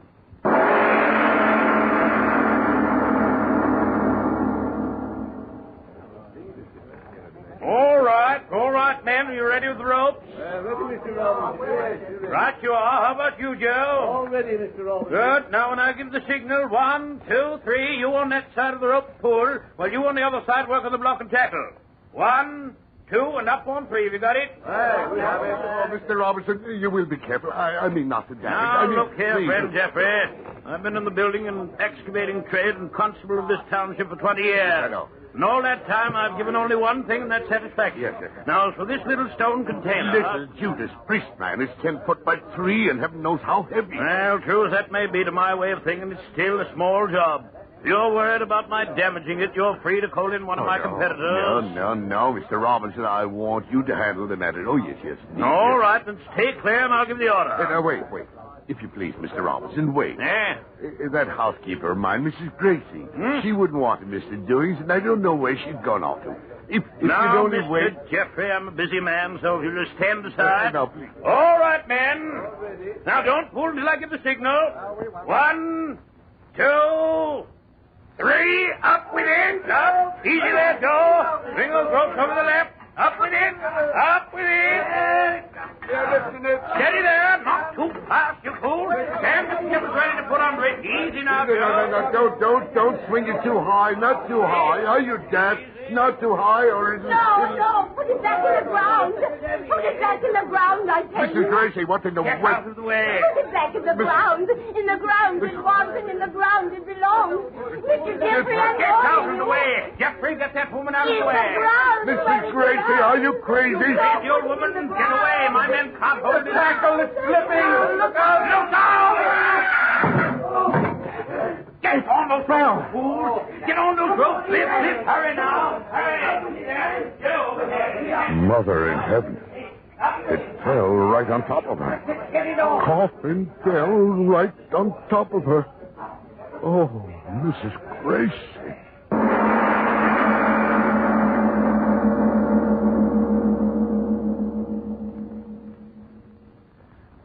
It's a cruel thing, Mr. Jeffrey. Cruel indeed. Yes. Cruel and yet not cruel. For the ways of the divine providence are beyond our poor mortal understanding. Yes, I shall say that very thing over her grave when we bury the poor woman. As you wish, Reverend. What a day this has been. More excitement in just a few hours in this village than we've had in a dozen years. I wonder now whether... Almost 9. Well, I better be getting back to the church. Have to get everything ready for the service tomorrow. Did you speak to Mr. Carboy about the coffin? Yes. That's good. We'll pay the good lady proper respect, we will. Well, I'll be on my way. Good night, Reverend. One thing more, Mr. Jeffrey. Yes? I didn't want to speak of it in all the excitement before, but I feel I really should. Yes, Reverend. I know you were in quite an emotional state of mind, but do you feel it was quite the proper and respectable thing to do? I mean, having that Roman antique brought right here into the house, when it, inanimate thing though it be, was the direct cause of poor Mrs. Grace's death. I wanted the sarcophagus in here, Reverend. Wanted it? But what possible use could that great stone sepulchre be to you? I realize it has certain intrinsic value. After the funeral, we'll get in touch with the proper museum authorities in London and have them take care of it. But don't you see, it wasn't quite respectful of the dead. bringing the very thing in here that had caused the tragedy. Not respectful at all, Mr. Jeffrey. It was what I wanted. Good night, Reverend. But, Mr. Jeffrey, good night. Good night. Disrespectful. No fault of Mr. Coffin as she ran under it. Call in the proper authorities. I'm proper authority in Roman things myself, I am. Read the whole Gibbon's Decline and Fall of the Roman Empire, didn't I? I certainly did. Here you are, Mr. Coffin. Just where I made them put you. And I did make them, didn't I? Ran right under you, she did. Superstitious old fool. No fault of yours, Mr. Coffin. You're a big one. Let me see. About 10 feet long on this side and 4 this way. It's a discovery that ought to make history, that it ought. Wait for experts, should I? What would the experts do? Cart you off to one of those museums, and there I'd be. The man that found you with nothing but a hole in my garden and a new grave in the cemetery to show what had happened. No. I'd be my own expert, Mr. Coffin. I'll open you up myself right now. And I'll take the blame or credit and no mistake about it. There's that iron bar. Mr. Robinson will wonder where his crowbar went. Now, won't he, Mr. Coffin? But we'll give it back to him in the morning. Yes, indeed. Yes.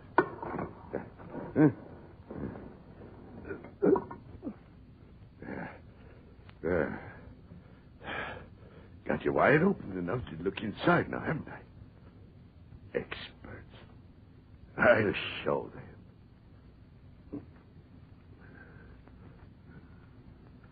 them. The dark.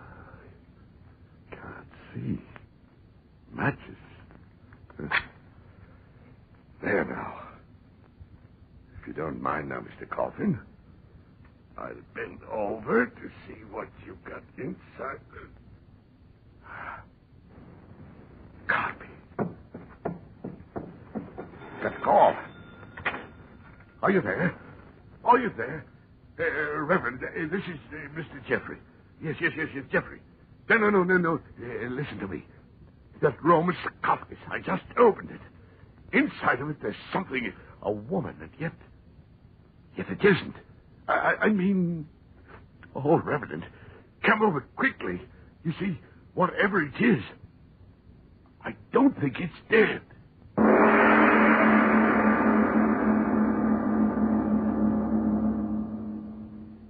dear Mr. Jeffrey, you must listen to me. I'm a person of understanding, of judgment. I say leave it alone. Don't go near the thing until they get here. Now, I phoned Dr. Thompson at the British Museum. He's an expert, a qualified expert. Expert. There you go, experting again. Now, you shove on that side, and I'll pull on with this. Yes. There. That ought to fetch the lid off. It's all against my better judgment. All right. Off with it. There she goes. Another shove. We've got it open. Reverend, look at her head. What in Satan's name is it? Lion's head. That's it, a lion's head.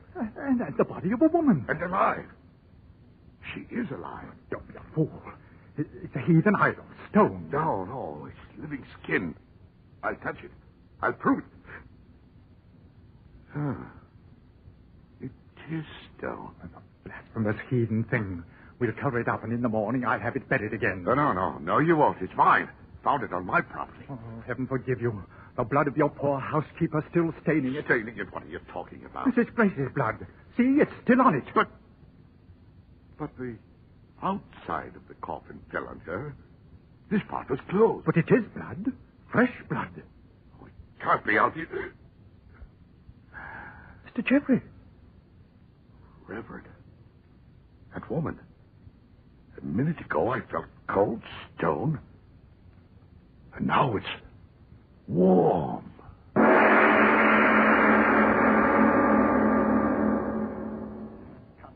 Constable, can't you walk any faster? Oh, it'll wait, Reverend. Whatever it is, it'll wait. But I tell you, he acted like a madman. Practically threw me out of the house bodily because I persisted. Now, wait a minute, Reverend. Begging your pardon, wait a minute. Me, I don't know a thing about this. I'm sleeping as peaceful as a sheep in the fields when you wake me up. Will you represent the law in this community? Not begging your pardon, I don't know that there's any representing to do. If you get what I mean. But I told yes, you. Sir, you told me that the coffin that killed poor Mrs. Gracie. He opened it, I tell you. And since when is that against the law? Oh, keep walking, man, keep walking. Begging your pardon, Reverend, I know when I'm walking. Now, here's the house. Now, go in there and see for yourself. And that's just what I'm going to do, sir. You'll see. I demand that you remove the heathen idol by force and have it buried in the ground where it belongs. I demand it. Hold it, sir. Well, it's me, Mr. Jeffrey. I didn't send for you. I brought him here. Oh, it's you, is it? Now, Mr. Jeffrey, I feel it my duty. Begging your pardon, Reverend. As long as you got me out of bed, let me do the talking, if you don't mind, sir. Now, Mr. Jeffrey, I'd like a bit of an explanation. Explanation, my grandmother. Constable, he slammed the door in our faces. Well, that he did, but what of it? He's broke no law that I know of. Then come and see for yourself. At the window. What? Glory be. I see the thing now. It can't be alive. I don't know. Stone, and yet it was warm to the touch. It better not be alive. Why do you say that? Because, look for yourself. Mr. Jeffrey, he's cutting into her with that bit of iron.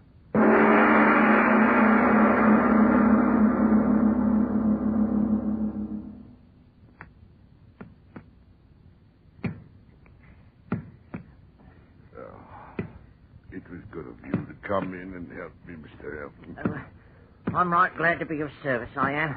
I'm glad to be of service, but this is devilish hard rock. Yes, it is.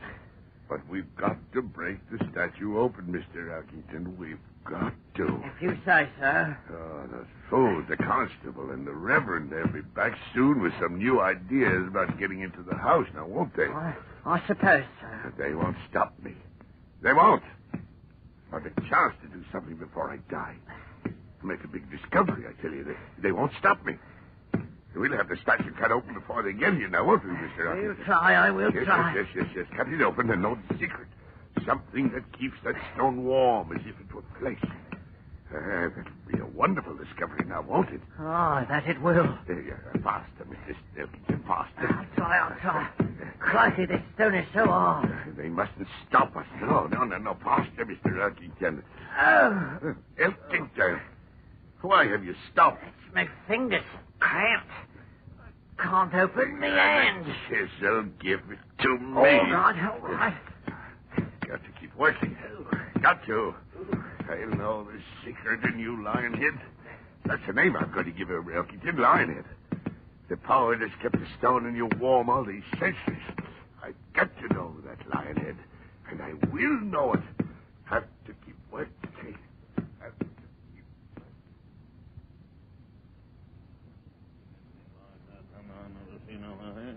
Now, Reverend, you can drive a man too far. I tell you... No, Constable, now we'll tell you. For 24 hours, you've been telling the people of this community that the law won't permit you to do this and the law won't permit you to do that. Well, it won't. But we tell you we won't stand by and permit one of our citizens to indulge in heathen madness and not do something about it. Am I right, gentlemen? But what can I do? He's in his own home. He's not committing any public nuisance. We've gone over that 100 times. The fact remains you've got to go in there and stop him. You've got to.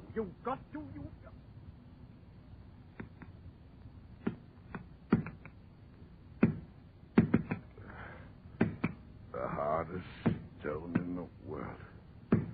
They made you yes. Mr. Jeffrey, I'm asking you, please stop cutting into it. Secret of the warmth.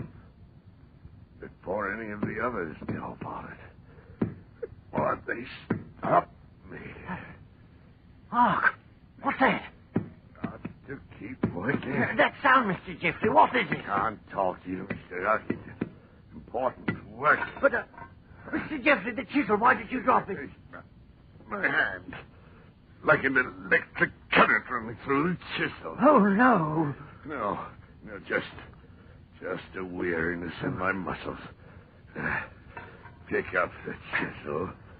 Yes. Go on. Yes. I think I'm going now, Mr. Jeffrey. No, you stay where you are. I'd rather go. I tell you, stay there. If I lock the door for you, they'll come in. And I won't let them in before I learn the secret, you hear me? That sound, Mr. Jeffrey, it's like something burning. Do you hear? It's been getting louder and louder. Well, stop. I've got to find the secret of that warmth. 15 centuries of warmth. Mr. Jeffrey, it's the constable. I don't care. Open up, Mr. Jeffrey. You won't stop me, you meddling fool. Open up, Mr. Jeffrey, in the name of the law. We've got a warrant this time, good and proper. Warrant? Oh, no. Oh, Mr. Jeffrey, you ought to really... No. I'm almost finished. Go away. We've got Professor Thompson from the museum. Mr. Jeffrey, I warn you. No. Open up or we'll break down the door. Mr. Jeffrey, I beg of you, please. No, they won't stop me. But I'm almost through. I tell you, I'm frightened, I am. Almost broken through to the middle of my statue. Oh, no. I'll find out the secret, and no one else. There. The chisel's breaking through. It's hollow. Breaking through. In a second, I know. In a second, I... Somebody else! Mr. Jeffrey! Mr. Jeffrey! He's on fire!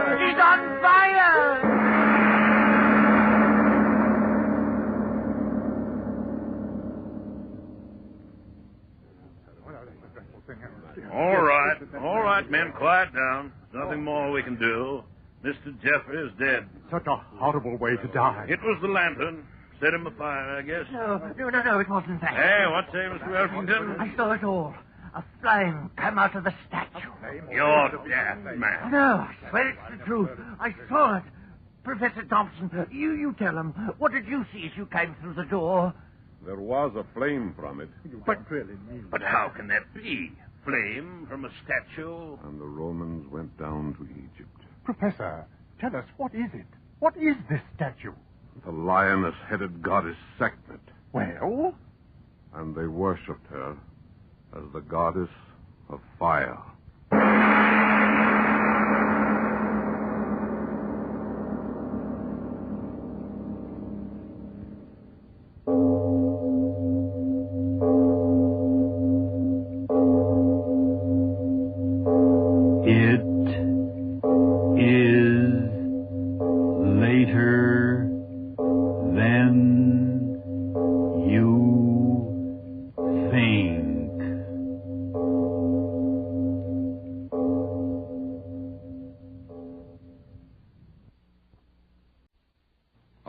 Obler's Lights Out, everybody.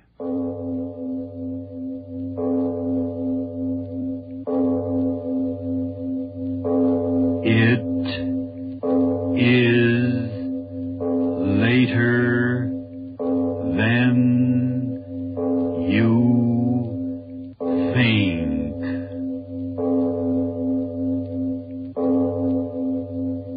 This is Arch Obler bringing you another in our series of stories of the unusual. And once again we caution you, these lights out stories are definitely not for the timid soul. So we tell you calmly and very sincerely, if you frighten easily, turn off your radio now. Cut 1.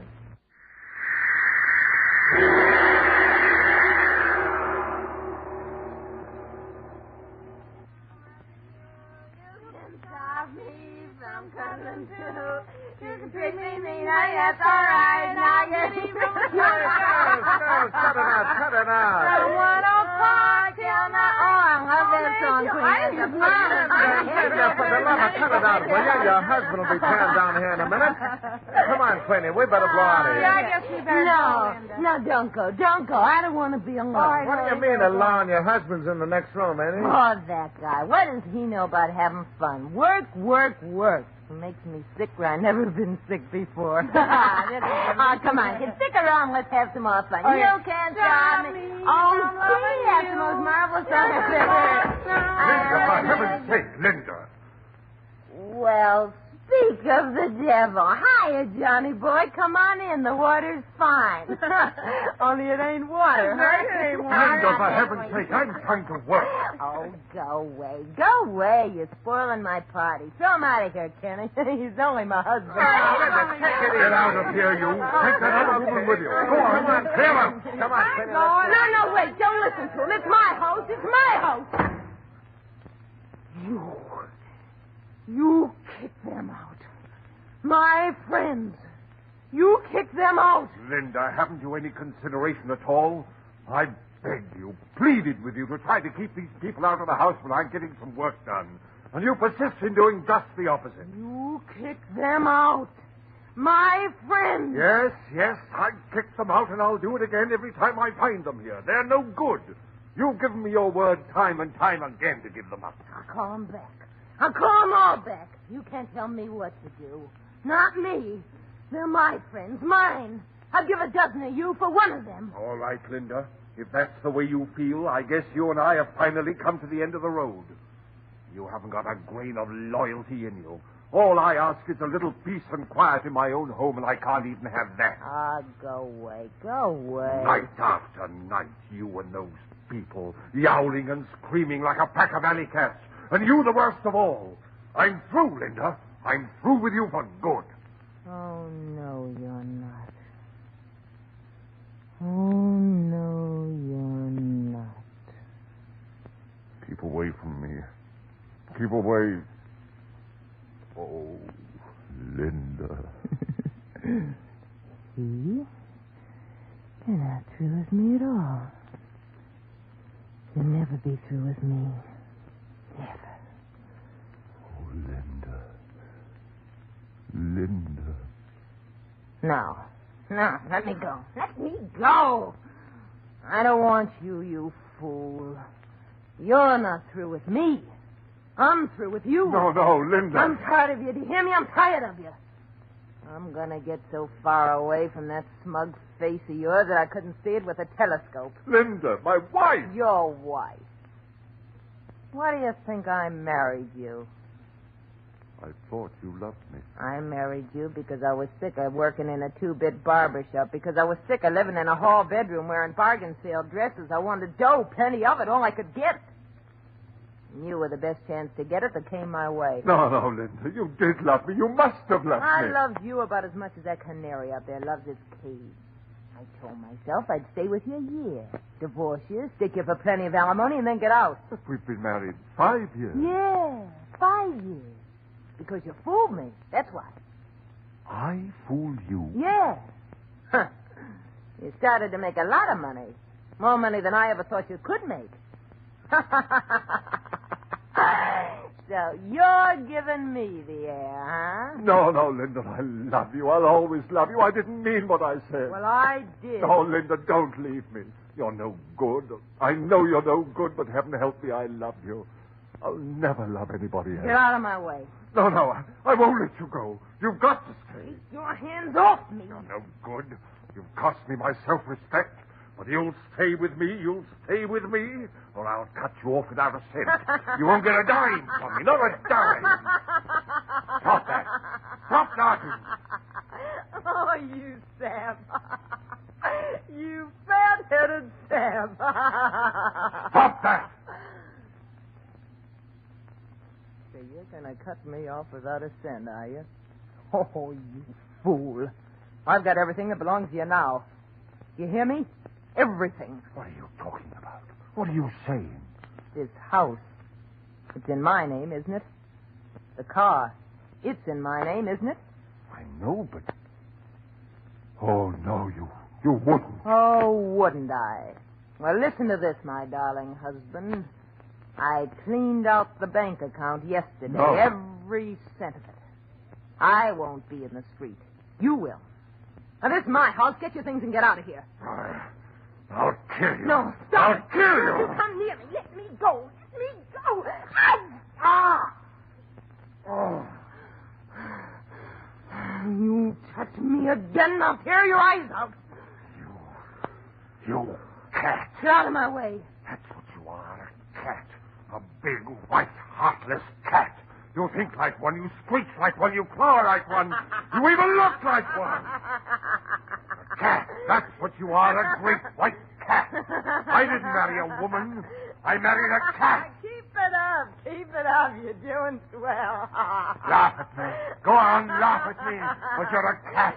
A sneaking, yowling cat. Now, that's enough of that. You stop saying it. A cat. A cat. You hear me? A cat. Stop staring at me like that. Stop staring at me. John, what's happening to me? John, my head, I can hardly see. John, help me. John. Linda. What are you staring at? What are you staring at? What are you... Linda. Linda.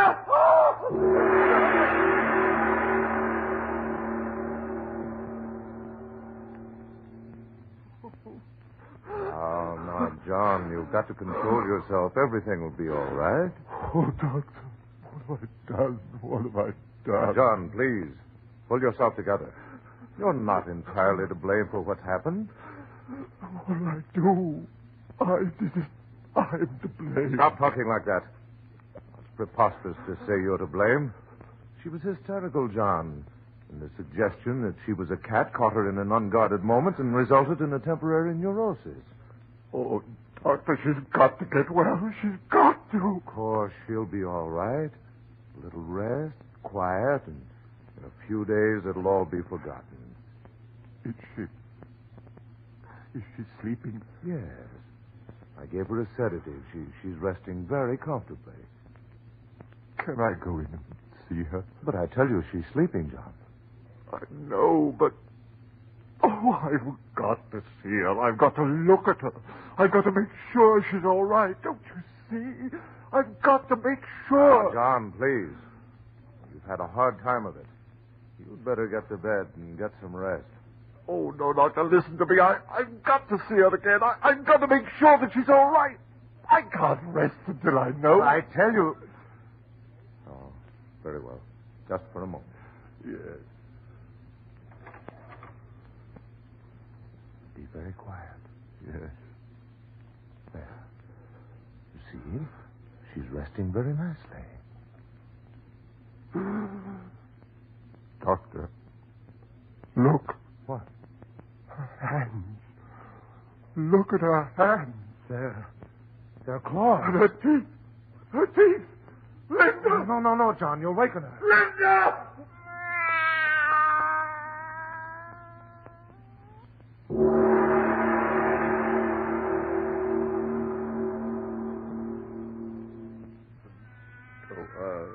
Listen to her. Steady, John. I can't stand it. I tell you, I can't stand it. She's Linda. She's my wife, my beautiful wife. Linda! Linda! Sorry, John. It's all right. I guess I'm going a little crazy myself. What's happening to her? What is it? I don't know, John. I don't know. Listen to her. You've got to do something, Doctor. You've got to. You're my friend. You've got to help me. What?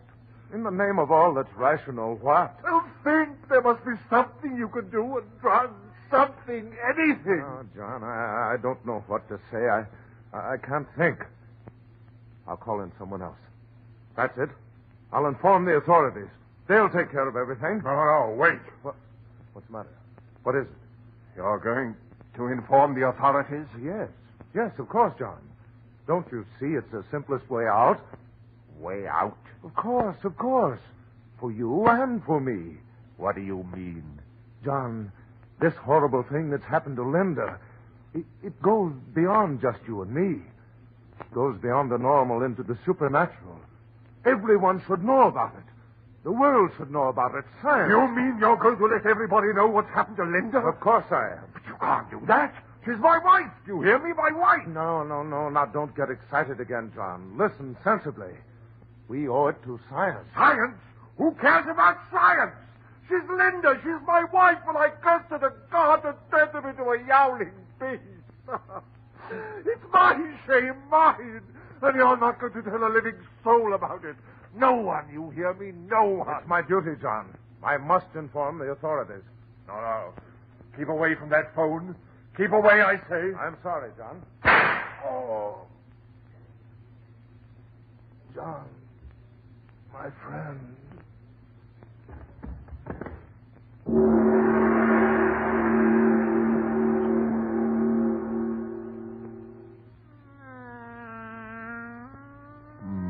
No. Try to sleep, darling. Try to sleep. Yes, I know, darling. But it's almost morning. You must rest.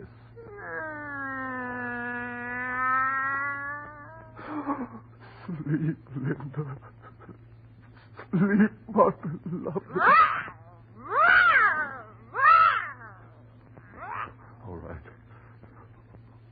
All right, darling.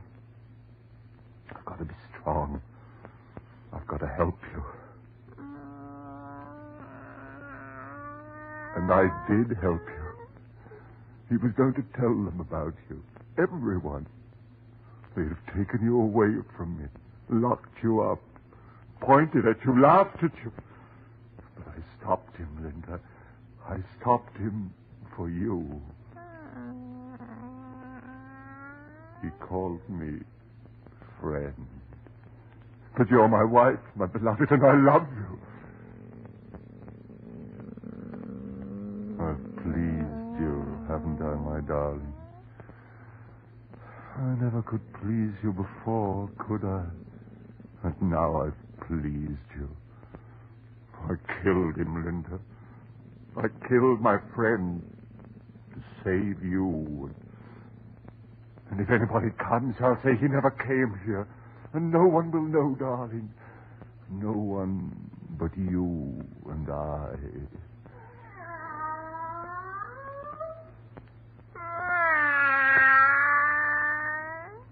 What is it, darling? What's the matter? Why are you getting up?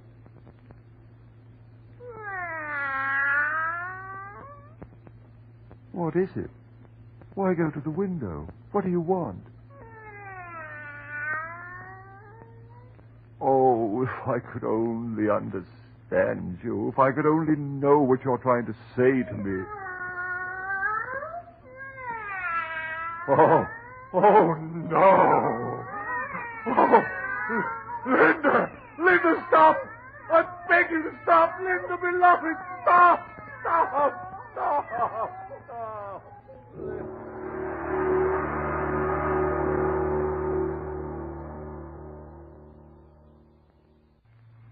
Yes, I'm coming.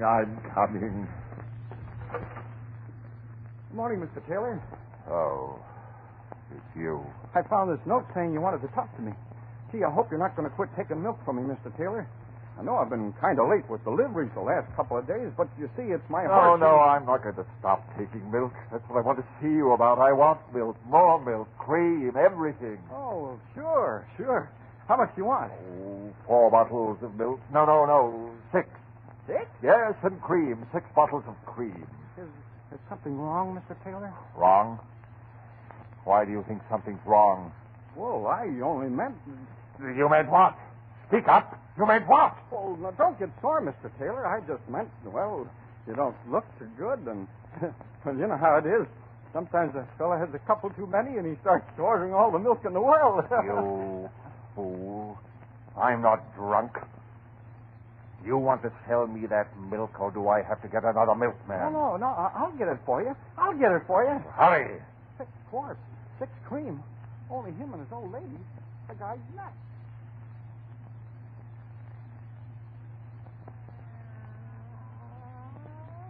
Drink the milk, my beloved.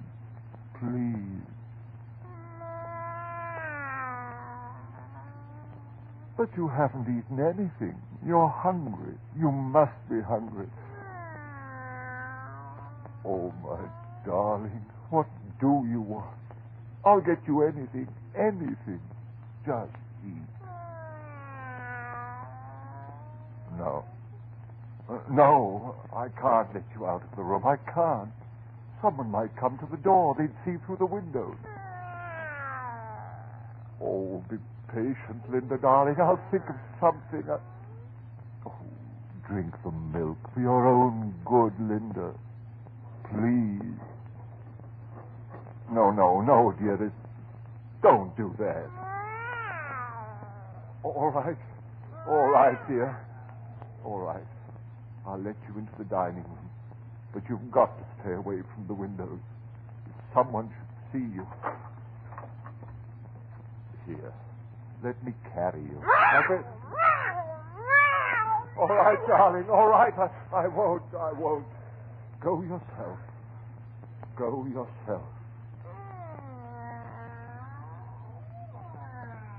You see, my darling, your pretty living room. Everything in it just the way you fixed it. Everything. Oh, Linda, this horrible thing that's happened to us. I tell myself it isn't real. I'll wake up soon and everything will be the way it used to be. You and I. Linda, where are you? Oh, Linda, don't, no, Linda, don't touch my phone, Linda, how could you do it? How could you do it?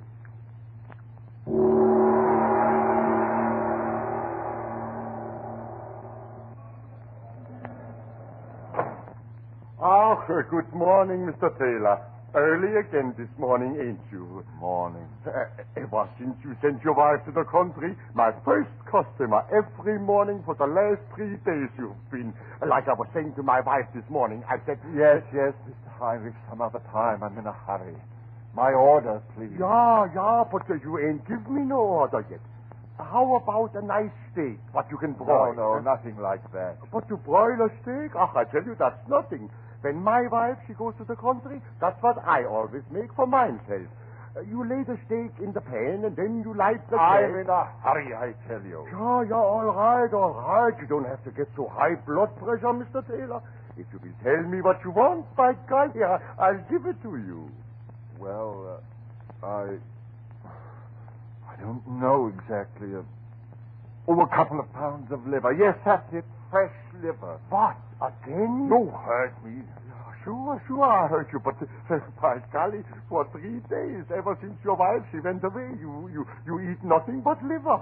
Are you going to fill my order? Yeah, sure, I will fill your order. There. Did you ever see such nice, fresh liver, huh? Oh, 2 pounds? Jawohl. There we are. By golly, it could be you was raising cats or something. Why do you say that? Well, every day you buy liver. This morning I catched a couple of mouses in a trap. Maybe you like to take them along for the cat too, huh? Don't say that! Don't say that! Mr. Taylor, the liver you forgot. By golly, that man is verrückt. Now, what did I say that was wrong? Cats like to eat mouses.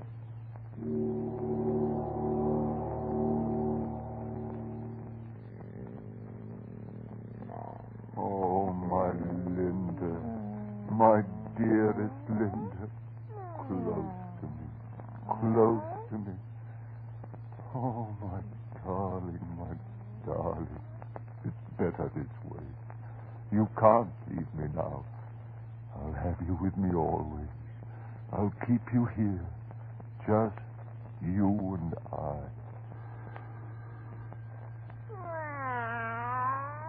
I won't answer it. They'll go away. All right. I'll answer it. No, stay here, my beloved. They mustn't see you. Be very quiet. Be very quiet. Yes, I'm coming. Well, what is it? Are you the owner of this building? Yes, what do you want? Kerrigan is the name. I'm your neighbor. I've got that place across the alley from you. Neighbor? Yeah, Kerrigan is my name. I'm with the department. Department? Yes. I'm desk sergeant at the 3rd District Station. Policeman? Yes. I'm off duty today, so I thought I'd drop over and speak to you. Do you mind if I step in for a moment? Step in? Oh, no, not at all. Not at all. Thank you.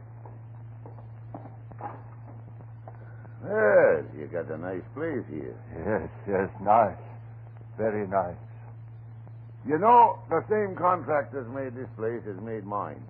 You didn't know that, I'll bet. No, I didn't. Yes. Irishman by the name of Gil Hooley. He put up all these bungalows along here on nothing but blarney and the shoestring. Jumped out a 10-story window, they tell me, the day after the stock market crash. Lucky for him. If he was alive now, some of the people around here that bought places from him would murder him. What with the trouble they're having? Trouble?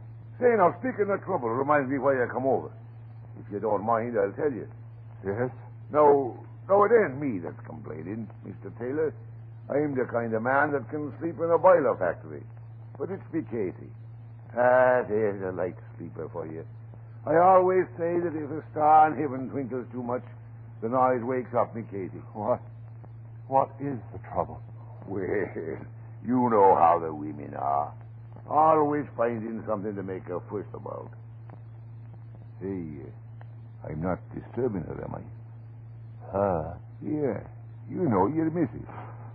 She's not sleeping in the bedroom there, is she? No, of course not. There's no one in there. I thought maybe seeing the door is closed. No, I tell you, there's no one in there. My wife, she's out of town. Oh, well, that's fine. I always like to talk things over man to man without the women around. The women are all right, I says, but they don't know how to straighten out little troubles with neighbors without calling names and pulling hair. Oh, what is it? What's wrong? What do you want to tell me? Well, to put it plain, it's the cat. Cat? Yeah, the cat. You just got it, didn't you? You heard a cat? Yeah. It started a few nights ago. Now, it ain't just a mean one, like I said, but Miss Katie, well, you see our bedroom window faces right on the alley. And by golly, she hears every meow that animal makes. You're wrong. Eh? I have no cat. But Miss Katie heard. I heard it too, for that matter. I have no cat. But I'm telling you, it come right from this house. I tell you I have no cat. Isn't that sufficient? Well, now, seeing as you put it so plain, I'll be speaking up plain myself. I'm telling you, I heard a cat yowling last night, and the night before, and the night before that. And as sure as my name's Thomas Kerrigan, it come right from this house. Now, what do you say to that? Get out. Now, wait a second, Nabucco. Wait a second. Don't get on your high horse. Get out. Well, now, see here. I'm not saying you're lying. I'm just thinking maybe the animal's caught in your cellar without you knowing it. Now, if you let me go down... I tell you, there's no cat here. Get out. Get out of here. Oh, it's like that, is it? You heard me. Get out of my house. Well, you sure are making a lot of noise about nothing, young fella. But it's your house, and if that's the kind of neighbor you want to be, I guess... What? What are you standing there for? Get out! Get out! Now, just a minute. Take it easy. No cat, eh? Well, what was that I just heard? Nothing at all. You've got no right. Mister, you may not be a liar, but you sure there's something close to it. If that ain't a cat in that bedroom there, I ain't never heard one. Get out! Get out of here! Oh, no, I won't. Listen to that cat. If that ain't creating a public nuisance, I'd like to know what it is. It's none of your business. This is my house. Get out of here. Now, stop pulling at me, me bucko. I may be off duty, but I'm still an officer of the law. And I'm telling you, that cat you got in there is violating the city ordinance. Now, if you don't make it shut up, disturbing me, Katie, I will. Stay away from that door. Stay away from that door. Listen to it. That ain't no cat you got in there. What? Oh, I'm sorry. Yes, I lied. It is a cat.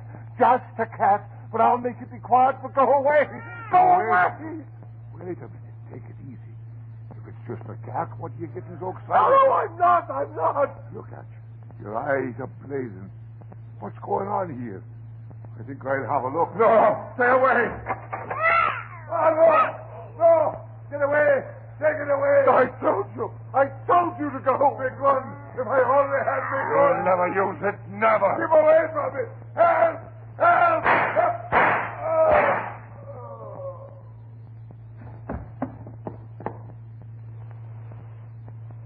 I asked you to go, didn't I? I asked you to. Didn't I, Linda? You hurt me. You hurt me asking. Linda, what's the matter? What are you going to do? Linda, keep away from him. What are you going to do? No, Linda! Get away from him! Linda! Stop! Oh! My eyes!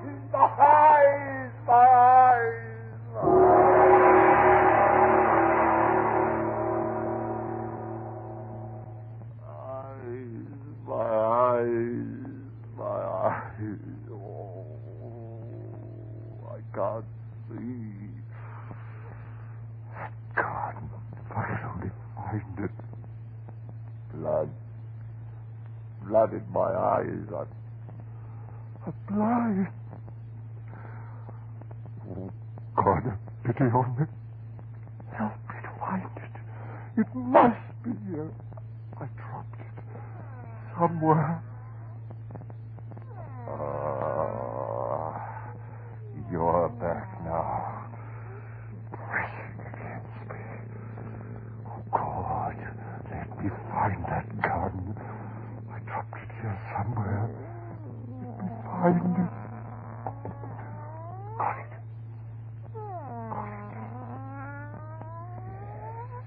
Yes, press close to me.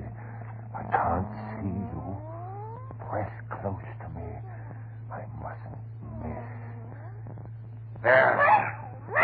Press. Law, what does it matter? You cursed animal. You've taken everything from me. My eyes, my life. Now I'll take...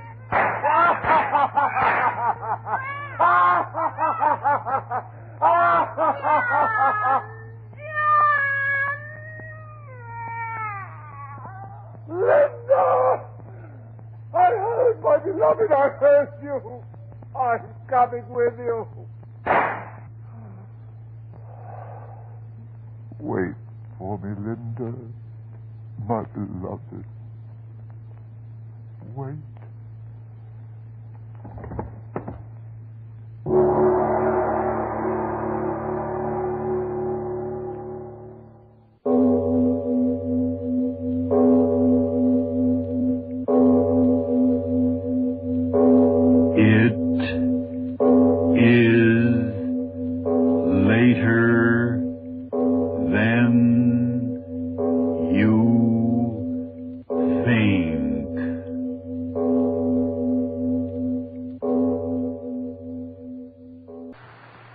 Tonight is the 4th anniversary of Lights Out.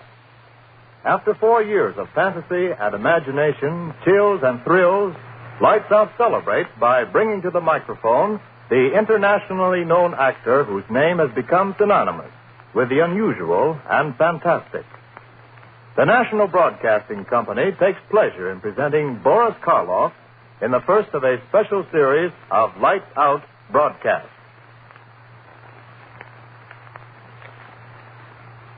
Lights out, everybody.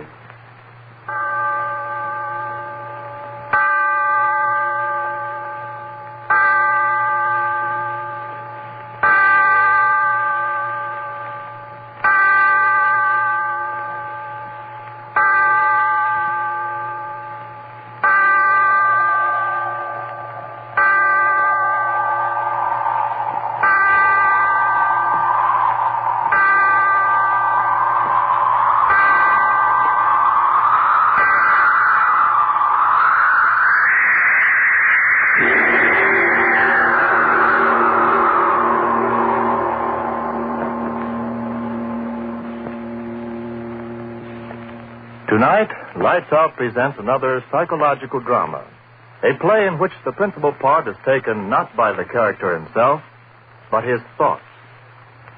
The voice you are about to hear is that of the thoughts of one Darrell Hall, accused murderer, sitting in a courtroom awaiting the return of a jury which is to decide whether he is to live or die. And as he waits, the thoughts in his mind seethe and swirl. Seethe and swirl. Seethe and swirl. Not guilty. Not guilty. Guilty. Father in heaven, why don't I stop thinking those words? Words those jurymen are saying. He's guilty. He's not guilty. He's guilty. Not guilty. Guilty. Not guilty. He's not guilty. No, I've got to stop thinking of what's going on in that room. The jurymen. I've got to stop thinking of them. I've got to keep my head clear. I've got to figure things out. When did all this start? Yes, I remember. That night, Wayne and I were sitting in my room, talking about dreams. I remember he said... Oh, come on, Darrell. Don't expect me to believe that one. Well, I'm certainly telling you the truth. A fellow with your imagination wasting his time teaching biology to a bunch of co-ed nitwits. No, sir, you should be writing fiction. I assure you, my dear Wayne, I've told you the truth. You're really serious? Of course I am. You actually mean that in all your life you've never had a dream? Never. Not even when you were a child? To my knowledge, I've never had a dream in all my life. Well, how do you like that? I like it very well. I close my eyes, oblivion, and then I wake up. No nightmare hangovers for me, Peg. Now, wait a minute, Darrell. Let me get this straight. You mean you've never even had a dream after, eating a Welsh rarebit at midnight or surrounding a dozen green apples or anything like that? Believe me, Wayne, I've never had a dream of any shape, form, or description in all my life. A dream to me is just a word. Something that happens to other people, but not to me. But everyone must dream. Well, perhaps. But it just so happens that my subconscious doesn't work that way. I tell you again, I have never dreamt. Well, what do you know about that? Just unbelievable, I tell you, unbelievable. Yes, that's what he said. Unbelievable. It was unbelievable that I'd never dreamt.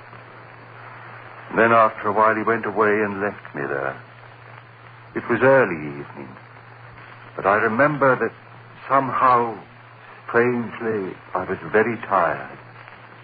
I sat down in the easy chair. Oh, I was so tired. I closed my eyes. I slept. And then it happened. A strange murmuring in my head.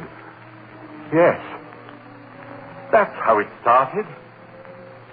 A murmuring as if in warning.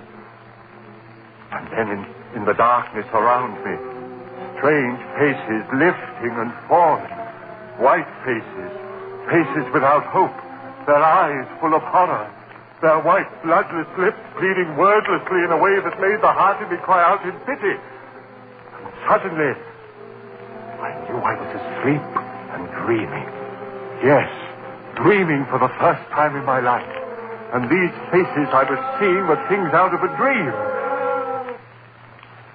And even as I knew that, the dream was gone. Blackness. And yet I knew that I was still asleep. And I had a terrible feeling of foreboding, of a horror to come in that dream. What? How? I didn't know. But I wanted to stop sleeping. I wanted to open my eyes quickly before... And then I saw her moving slowly toward me out of the darkness that was my dream. At first, a white, wraith-like thing. And then I saw it was a woman. Yes, the body of a woman, but the face. Father in heaven, that face. Gross, unclean, thick, bestial brows, wrinkles of venery, the lecherous writhing of thin crimson lips that lifted from teeth, white and pointed, and flecked with blood. Yes, a glorious body, and a face from hell. Closer to me. And then she spoke one word. Kill. Yes, that's what she said. Kill. And as she said it, she moved closer. Her hands went out, her eyes. In my dream, I screamed. I awoke. I remember, just at that second, the clock on the mantel began striking. 5, 6, 7. Thankfully, I counted each chime, since the hearing of it meant that I was awake out of the horror of that dream. When the clock had stopped chiming, I sat there. My one thought was, if this be dreaming, let me never dream again. I heard a sound. What was that? I sat still, afraid to move. And then I laughed. It was my own heart, still pounding with fright at what I'd seen in my first dream. Oh, why do I sit here thinking of what has been? The jury in there, they've got to hang me. Free him. They've got to hang me. Guilty. Hang him. Free him. No, I mustn't think of them. Better to keep my thoughts on how it all started. Better to figure things out. Where was I? Ah, yes. Sitting there, listening to the beating of my heart, thinking of the horror of that dream.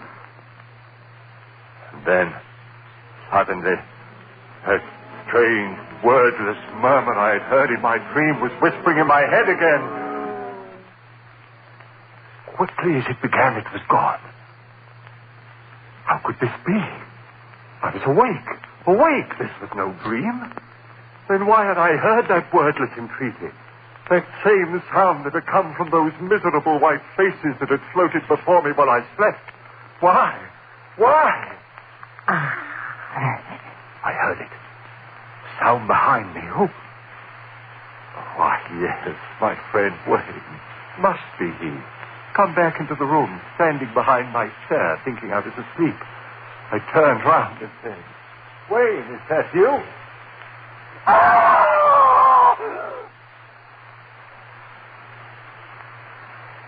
Yes. I screamed. I screamed so loudly there was blood in my throat. For it was she again. That woman out of my dream. But this wasn't a dream. She was standing there, I tell you. She was standing there close to me, looking at me. And those lips out of hell said that one word. You. I jumped to my feet. No one in the room, no one, I tell you. I remember standing there, my head reeling. Who was she? Where did she come from? But there was no one in the room. Had there been anyone there? I didn't sleep that night.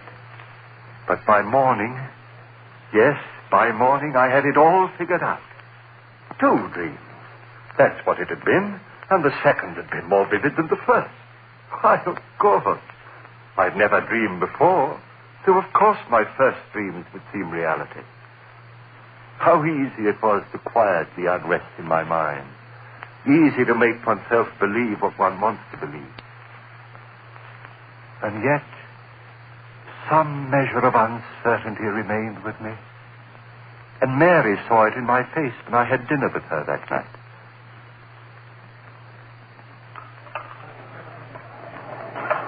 Darryl, do you mind if I ask you something? What a question. Of course not. Is there something wrong? Do you mean with the dinner? Well, you know, this is my favorite restaurant. With you, dear. Has something gone wrong at the university? Why do you ask that? The worry in your eyes. Oh.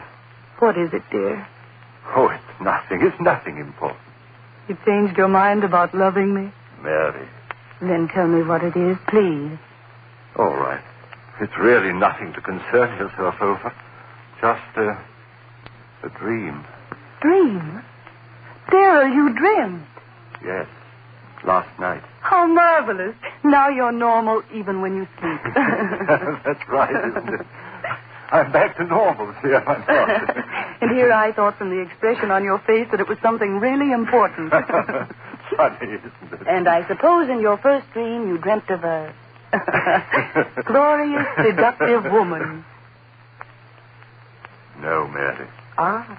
Did you have a nightmare?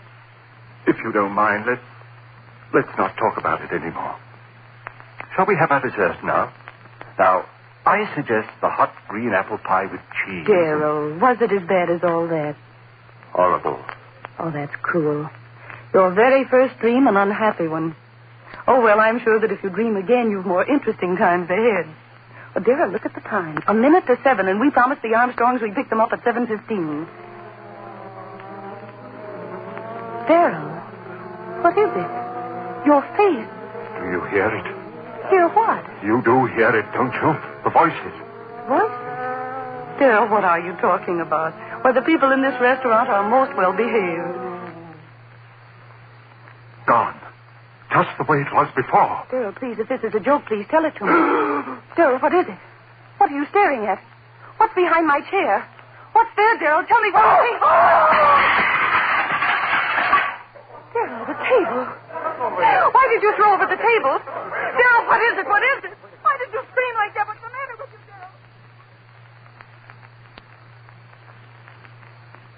Darrell? Yes. She wanted to know why I had done it. Screamed, thrown over the table. They all wanted to know. But how could I tell them? Tell them of her, standing behind Mary's chair, that thing of degradation, and those lips saying, kill. I went home. Mary thought I was overworked. Oh, no, darling, you've been working so hard. Go home and rest, dear. That's all you need, rest. Rest. What good was rest? I had to reason things out. All my life I lived with reason, and now this horror. I had to know all about it. Now I was certain it was no dream. What I had seen there in the restaurant had been no thing of sleep. Hallucination. Yes, that was it. I had been working hard. Too much work was the answer, and rest would cure that. Yes, indeed. And so I rested through the next day. It was quite dark when I awoke. The phone rang. It was Mary calling to find out how I felt. Are you sure you're all right, Darrell? Why, yes, Mary, yes, I'm fine, thank you. You sound all right. Your advice was good, dear. Apparently rest was just what I needed. Then go along back to bed. I'll talk to you tomorrow. All right, dearest. Thanks for calling. Goodbye, Darrell. Sleep well tonight. I hung up the receiver.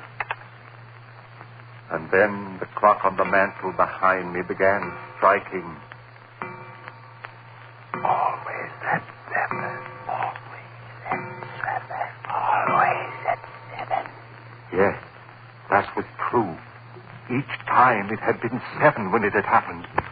And then, with the last chime of the clock, I realized it was 7 again. 7. Would I see her again? I stood there, back against the wall, waiting. So quiet, I could hear the clock ticking away the seconds. Would it happen again, this hallucination of mine? I waited. I heard no pitiful murmur of voices. Just quiet. So dark in the room, I could see the shadowy emptiness of a chair near the other wall. And then the chair was no longer empty. There was someone in it. I said, "Who's there? Answer me, who's there?" No answer. A strange darkness in the room. Deeper and deeper, I could see nothing, and then 2 swirling pools of flame led right. Closer and closer. I stood there. I couldn't move. Rumbling began in my brain. Fear, I tell you. Fear tearing at my brain louder and louder while those red circles of light came closer and closer. Father in heaven, what was it? What?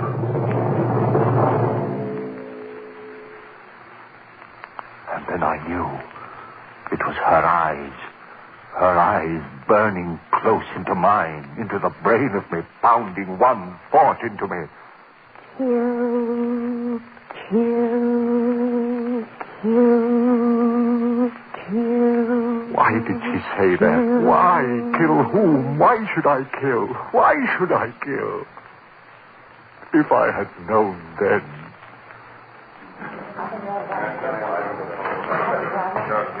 The jury. They're coming back. The verdict. What? No, not yet. Still out. Oh, they've got to find me guilty. I've got to hang. I've got to. If I live. Oh, but I mustn't think of that. I must think of what happened.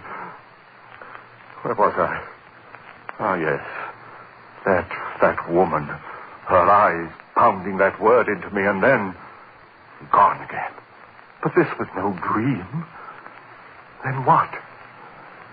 A voice within me whispered, crazy, crazy, crazy. No, I was saying that horror was real as the breath in me. And with that realization, the coldnesses of a wind blew around me and scratched at my heart. For if she was reality, somehow I knew that I was lost. And so it began. Night after night, the stroke of 7. First, that wailing dirge of those lost souls. And then her writhing lips. Kill, kill, kill, kill, kill, kill. Father in heaven, the words began pounding in my head so that even when she wasn't there, I heard them. I hid in my room. I didn't go out. People would see this madness that had come over me. I went nowhere. And soon I knew that they were talking of me. I tell you, I don't know what's come over Darrell. Hides in his rooms, won't even talk to me. Something's wrong there. And Mary. Please, Darrell, you've got to let me see you. This talking over the phone, oh, darling, what's wrong? What's wrong? Night after night, the horror of... And the greater horror of... Kill, kill, kill, kill, kill. Mary pleaded with me. Darrell, if you love me, please let me see you, talk to you. Come over to my house tonight. Oh, please, Darrell, perhaps I can help you. Please, darling, please. I didn't want to go, but I went that night. Perhaps she could help. Yes. Help me understand the madness of those wailing voices and drifting white faces. Understand the horror of that woman and that maddening word. Mary, so understanding, so gentle, she could help me. Clear my head of the madness. Oh, Darrell, you're here at last. Mary, help me. You will help me. Oh, Darrell, your face so white. Oh, Don't talk yet. Sit here and rest. I'm sane, Mary. Believe me, I'm sane. Of course, dearest. Of course you are. It's that madness outside of me, those white drifting faces moaning at me. Rest, darling. And that woman out of hell. Woman? Her eyes and lips telling me to...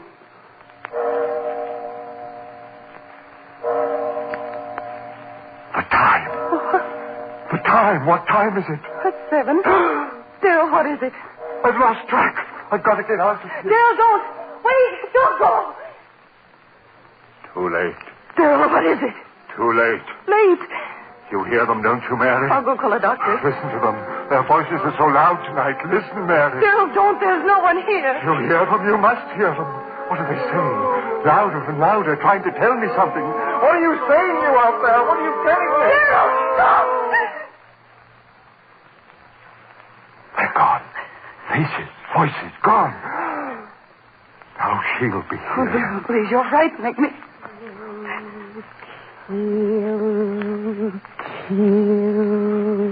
Kill. You hear her, Mary? You hear her? No, Darrell, please. Louder and louder and louder. I hear her. Sing out of heaven, go back, I said. Make her stop, Mary. Make her stop. Stop it.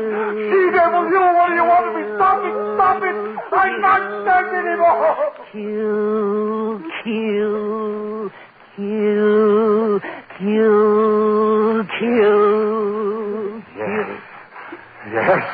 Yes. Go away. Go away and I'll kill. Darrell, don't! Oh, my neck. killing me. Bill, no. Kill.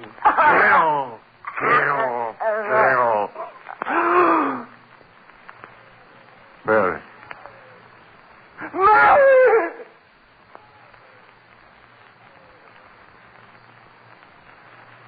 Yes.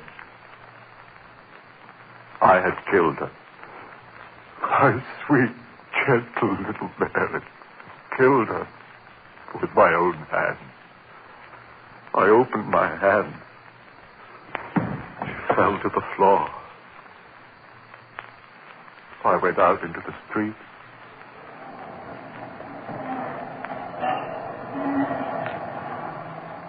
People all around me, hurrying. I was in no hurry. What that woman had wanted, I had done. I had killed. I walked all night. It didn't matter where. And in the morning, I found myself on the campus of the school, before the very building in which a class was waiting for my lecture. I went in. I walked up on the platform and looked down into their faces. I said to them, "Ladies and gentlemen, my lecture for today will be on the subject of the selective factor in the evolutionary..." I stopped. A murmur in the air. Those voices again. But it was broad daylight. I'd never heard those voices in daylight before. What did they want of me? What were they saying? There was a strangeness in their pitiful voices. Yes, like a dirge of tears and sorrow for someone. For me, yes, for me. And then, her voice, laughing, triumphant. Then I understood. For the first time I understood everything. She had triumphed over me. That was why those lost souls were wailing a dirge over me. I was hers forever. I turned and ran out of there like a madman. Ran, and as I ran, those voices of the damned were talking to me. As we are doomed, No. who murdered our doomed. We listen to her and now you are one of us. Those who murdered. No peace through all eternity. Rest for those who murdered. Through all eternity. Covered with my ears and my hands, I ran. No use. I heard them. Only one hope for you, man. One hope. Expiate your crime. On the gallows. Pay for what you have done. On the gallows, and you shall have one hope, man. One hope.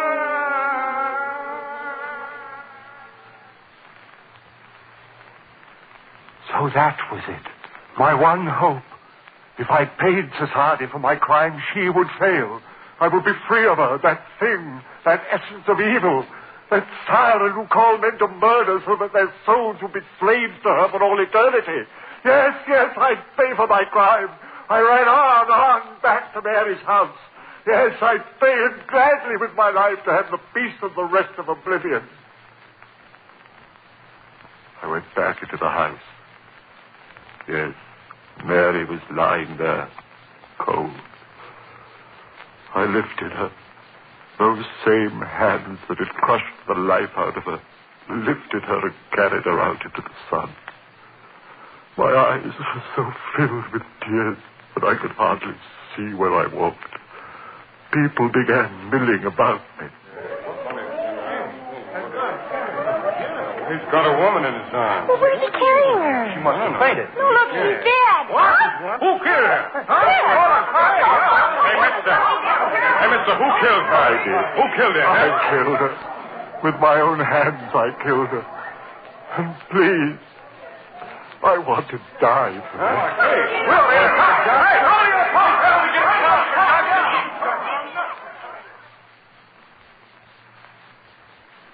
And then the trial. My friends, they wanted to save me. Clever eternities, sanity commissions, and twists of the law. But I wanted to die. I tell you, I had to die. If they set me free, if I lived and died as most men die, the death they call a natural one, then she would have me. No, no.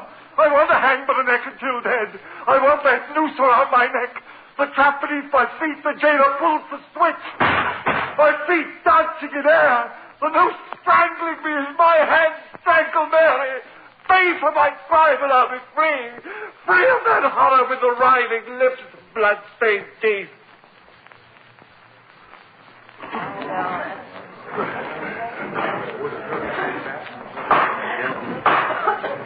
Order the court. Order the court. The jury.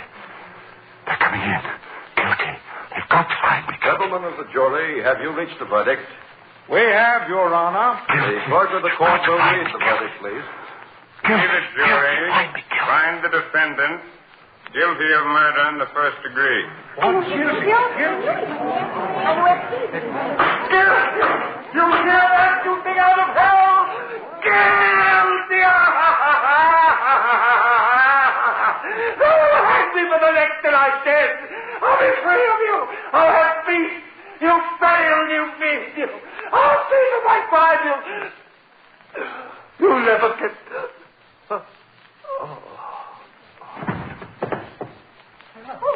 What's the mean? He's fainted. Hey, stand back, everybody. Doctor, right this way, doctor. Ambulance, follow the ambulance. Stand back, please. It's no use. This man is dead. Heart attack. Holy. Would you take a look at his face? Yeah. As if he was looking at the devil himself.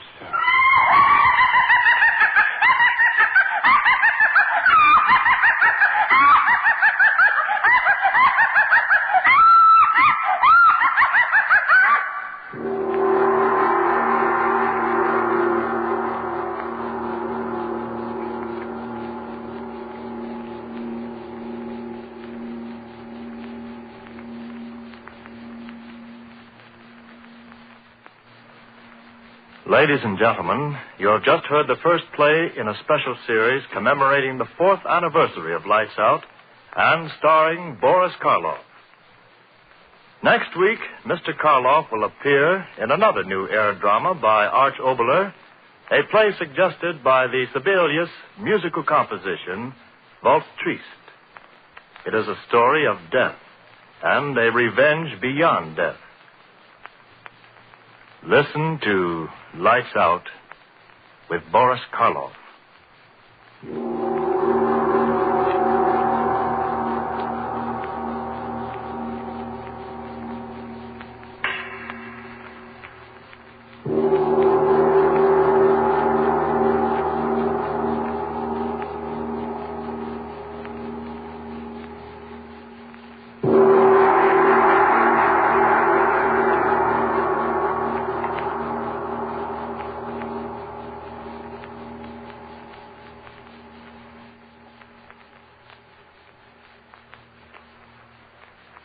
Lights Out, written especially for radio by Arch Oboler, comes to you each Wednesday evening from our Chicago studios. This is the national... Arch Oboler's Lights Out, everybody.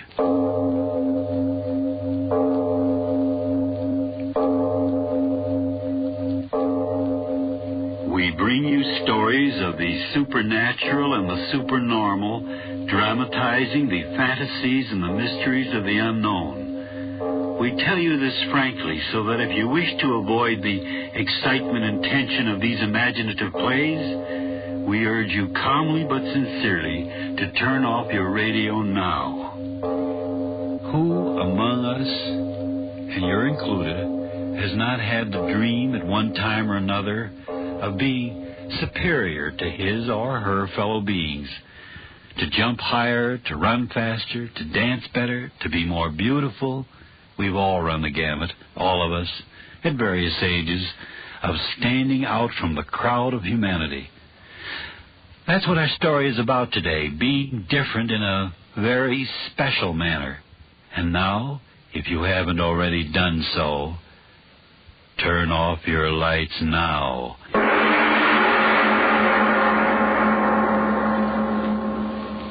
But, my dear Mr. Finn, $5,000. $5,000. $5,000. What do you think you're doing, bidding at an auction sale? I am bidding for your services. And if a $5,000 retainer isn't enough, why, name your own price. I'm not here as an individual. I'm the representative of a group of casualty insurance companies who handle practically all of the burglary insurance in this entire area. Well, if you're that important, talk important money. $10,000 cash. Very well. I'll write you a check. Fenn Detective Agency. Fenn. Yes. $500,000 stolen in broad daylight and no witnesses. A very clever criminal, whoever he is. But surely you don't believe only one man has committed all these crimes. Whenever there is greatness, even in crime, the answer is a man. One man. 25 places robbed both sides of State Street, 25 stores robbed in the space of 30 minutes, and you talk of one man? He is very clever. No one man could rob 25 places, spreading over a distance of 3 blocks in the space of 30 minutes. No? Of course not. Banks and department stores and loan companies. Cash registers cleaned out. And not a clue, not a witness. The devil alone knows what this is all about. The devil alone.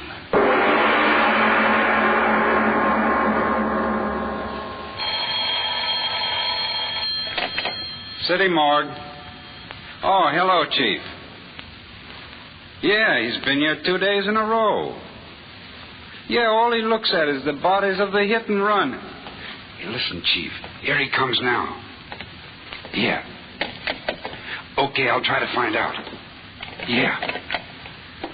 Hiya, Mr. Fenn. Early today, ain't you? Quickly, show me the new ones. Yeah, sure. Why not? The same kind? Yes. Okay.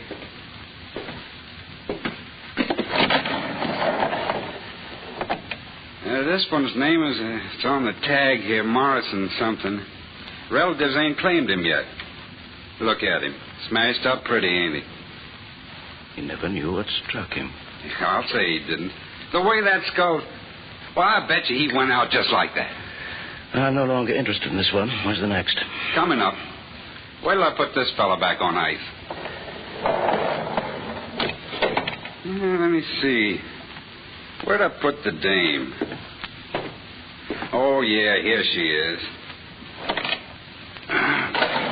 Kid. Whoever the rat was, his hair must have busted the front end of his crate. Look at her. Ain't much of her left to tell who she was, is there? Only identification on her was her first name in a book. Let me see, Libby. Yeah, that's what it was, Libby. Gosh, if this was my girlfriend and any hit-and-run rat did this, I'd find him even if I... Hey, Mr. Fenn, what's the matter? What are you laughing about? It ain't funny. The girl's face, it smashed her... What are you laughing about? I know. Now I know.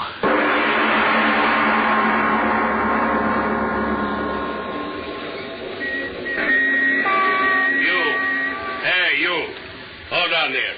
I want to talk to you. Are you talking to me, copper? Oh, wise guy, huh? Listen, you, what's the idea of cross-examining everybody in this neighborhood? Now, just a minute before you start using that nightstick, you better have a look at this. Why, you're a private detective. Oh, brilliant.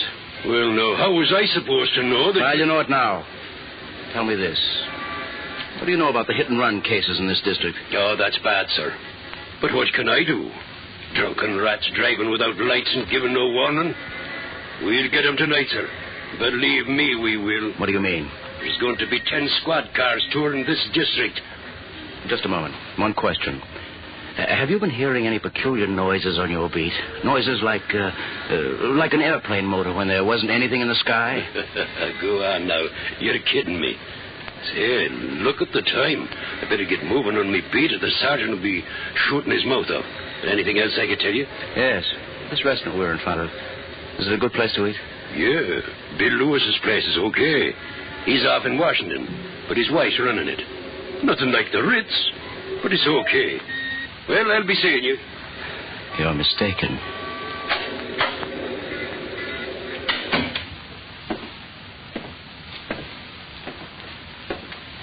What'll you have, sir? Nice dinner? Coffee. piece of nice fresh pie? Apple, peach, cherry? Apple. Yes, sir, right away. I beg your pardon. Where did you come from? I followed you in. I wish to speak with you. I don't want to buy anything. I am not selling. Just like you, I am asking questions. Eh? I have been watching you. All afternoon you have been asking many questions. What's that to you? I am a Bellini, Dr. Bellini. I live in this neighborhood. I am interested in whatever goes on in it. Glad to meet you, Doctor. Maybe you can tell me.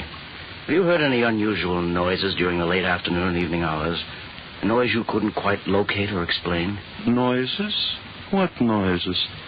You are a detective. Why do you ask that?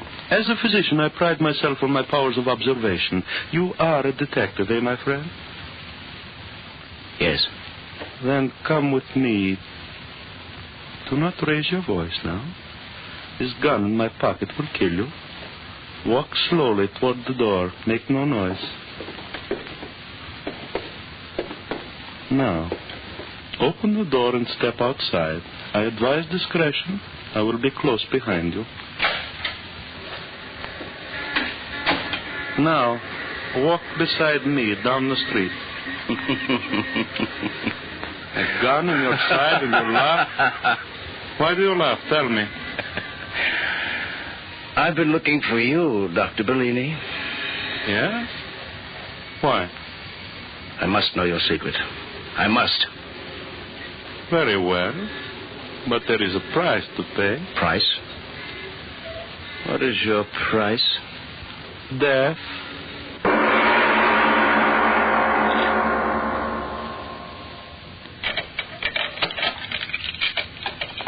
So, now we will not be disturbed, Mr. Fenn. Mark Fenn. Mark Fenn. The man who is willing to die to learn my secret. I'll take my chances. Just tell me, how did you do it? But first I will ask you questions. You are either a very clever man, Mr. Fenn, or a very lucky one. How did you suspect it was only one man? I knew. It had to be one man. But how did you correlate the missing money and the dead in the streets? 30 minutes to collect $500,000 and cover 25 stores. I knew you'd have to move fast. I figured someone would get hurt. You are very clever. You did do it, didn't you? Come, I will show you. You will be the first to know. And the last. Here. Sit here. Yes. Now, what do you see in my hand, Mark Fenn? A bottle. It's full of oil. Not oil, you blind fool. Power. The key to the world. Listen to me, Mark Fenn. One drop of this and the world is mine. You believe, Mark Fenn? You believe what I tell you? But what does that stuff do? You've got to tell me. Speed. That's what it gives. Speed. Faster. Every atom in me faster. You do believe, Mark Fenn. You've got to believe. But what? I don't understand it. What does that stuff do to you? Oh, you fool. Why don't you listen? But speed. That's what it gives me. Speed. Every physical process, every mental activity, it speeds them up 10, 20 times the normal rate. Faster. Every molecule. Listen. The average man walks 3 miles an hour. One drop of this, and I walk 60 miles an hour. Now you know my secret. A chemical which speeds up my activities until I am a god among men. A drop of this, one drop, and I walk and I run and I talk and I think 20 times faster than any other man in the world. Oh, no, that can't be. No? Then watch. I drink.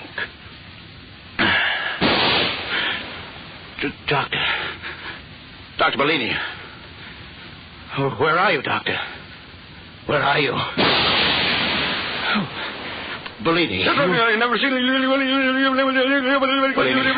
you talking about? What are you saying? I don't understand. Stop it. Stop it, I say. Stop it. Bellini, you went away. Where? What happened to you? Why do you talk like that? I told you all physical, mental processes speed up. Wait a second. Chemical effect will wear off completely. That stuff, it makes you talk fast, is that it? There. Effect is worn off. I'm back to normal rate again. Where did you go? Where? To prove to you that what I say is true. Look what I have in my hand. Diamonds. Diamond necklace. Where did you... From the window of that jewelry store 3 blocks away. You were there and back in these few seconds? 20 times faster than any man can run, I ran in those few seconds. 20 times faster than any man can think, I thought in those few seconds.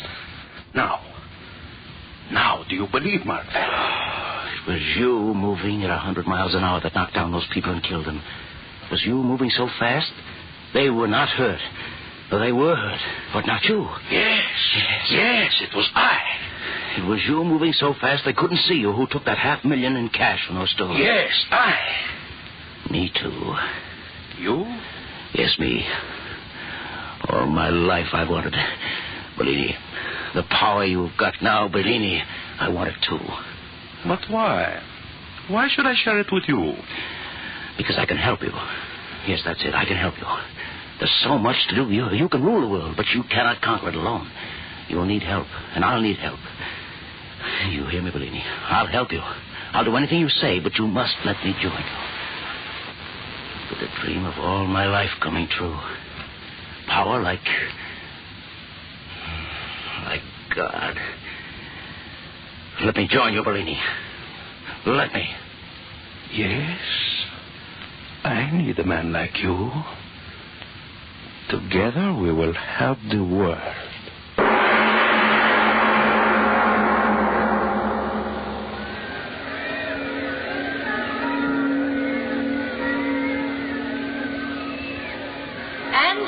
Say to you that this great and unprecedented crime wave which is sweeping our city is due entirely to the unholy alliance of crime and politics. Sweep the culprits out of office, as I tell you that our streets will be safe and I tell you, Mr. Mayor, I'm doing everything I can do. I've sworn in 1,000 extra deputies. I've got the force where we took us. And I tell you, fellow citizens, this alliance of the underworld and their masters can never be broken until we, the people, take matters into our own hands. Like the vigilantes of old, we must rise in our wrath and drive these vampires out of our fair city. Fellow citizens,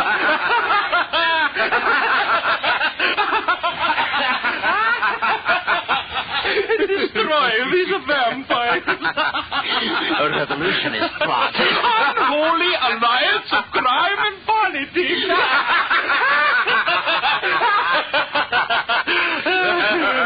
Oh, we have done well in these 10 days, eh, Mark Fenn? Oh, I say we have, baby.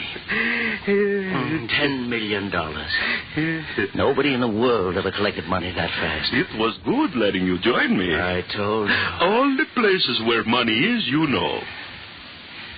But it's not money alone we want, Bellini. Oh, I know. We have been just, how do you say it, testing our wing. And now we're ready to go. Yes. New concentrate of my chemical is ready. Today we have taken the city, tomorrow the world. The world. But now, while the city we have left behind us boils in the madness we have brought to it, you and I, we will rest, eh, Fenn? You laugh again. Why? I was thinking of the fun I had this morning. Oh, you mean when we liquidated your enemies? Dead. Every mother's son of them. Everyone that ever laughed at me. Yes, dead, every one of them. And you go on to new triumphs. They never knew what hit them. That's the only trouble with moving so fast, Bellini. You mean when you struck them at 50 times the normal rate? Yes, it was like hitting them with a 6-inch shell. Their skulls smashed in like empty eggs. And you are disappointed because your revenge was over too quickly, eh, Mark Fan? Yes. What if I were to tell you that my new concentrate, the one we will use tomorrow when we arrive at the seat of your government in Washington, what if I were to tell you that this new concentrate is infinitely more powerful than the one we have been using? More powerful? How can that be? Listen. The one we have been using increases the physical and mental rate 20 times. Is that not so? Yes, talk, walk, run, and think 50 times faster. So there you have it. With the new concentrate, talk, walk, think, and run an infinite number of times faster than normal. You mean there's no limit? No limit. We'll move faster. As fast as we'll like. Say. 200, 300, 500. The limit will be our desires. A blur of light here, there, the next place. Masters of men. Because compared to us, men are snails who crawl while we run. Masters of men. Look, I brought the bottle. The new concentrate. Looks the same. Yes. Shall we try some, Mark Van? I don't know. We must try it sometime. Yes. It is the same basic formula as the other. Sure.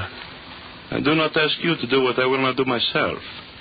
We will take equal amounts and compare reactions. How much will it? 2 drops each. I have 2 medicine droppers ready. Yes. The moment we swallow the drops, we will move toward the... You see that barn across the field? Yes. We meet there and see how fast we can move. Here are your drops, Mark Van. Surely you're not afraid, my friend. Afraid? Me? Well, no, of course not. Give me those drops. We drink together. Yes.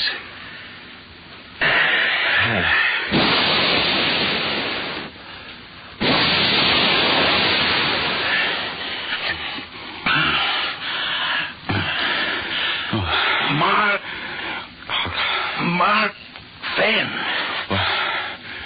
What? Mark Van. Bellini. What happened? I am not quite sure. The barn. We're lying by the barn.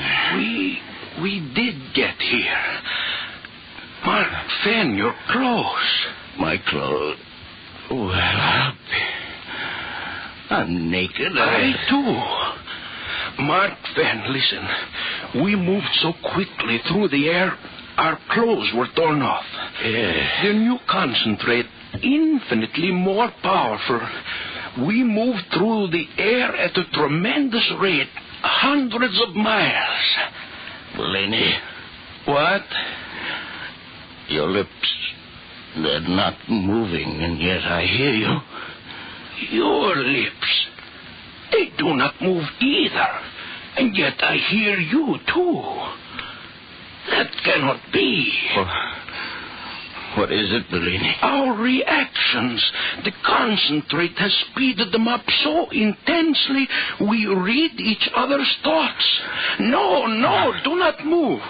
Why not? The concentrate, it was too powerful.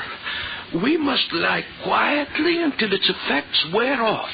Yes, but... Bellini. Van, why are you looking at me like that? Your face. My face? Something's happening to it. What? Speak up. What is wrong with my face? Yours. What? Your face. Creases in it. Lines. And yours. That's what's happening to yours. Bellini. I feel... Bellini. What's happening? Tell me. Age. That is it. Age. Age? Age. We are aging. We are aging. Aging? What are you talking about? Concentrate. Our physical reactions, they have been speeded up too much. Tell me, what's that got to do? Listen to me. The concentrate, it has speeded up our life processes to infinity. Every second is aging us a year. Every second. No, I'm a young man, Bellini. You're lying. I'm not getting older. I'm not. We are dying, Mark Van. Dying. No, you lie, Bellini. I won't die. I won't die.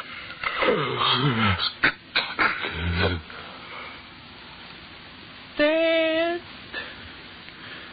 And yet the dissolution works on in his flesh. Decay. No, I cannot die. Master of men, I cannot die. Master of death.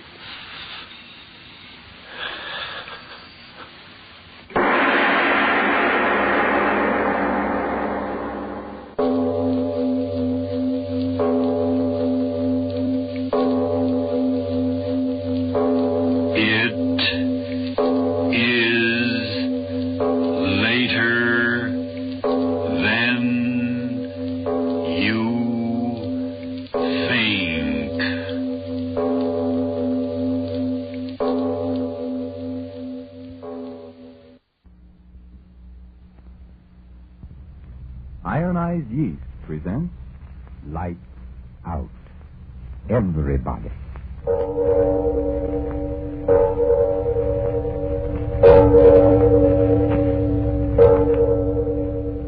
It is later than you think.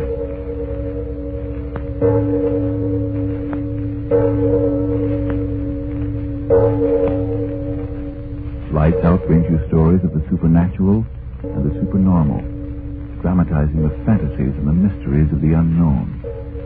We tell you this frankly, so if you wish to avoid the excitement and tension of these imaginative plays, we urge you calmly but sincerely to turn off your radio now.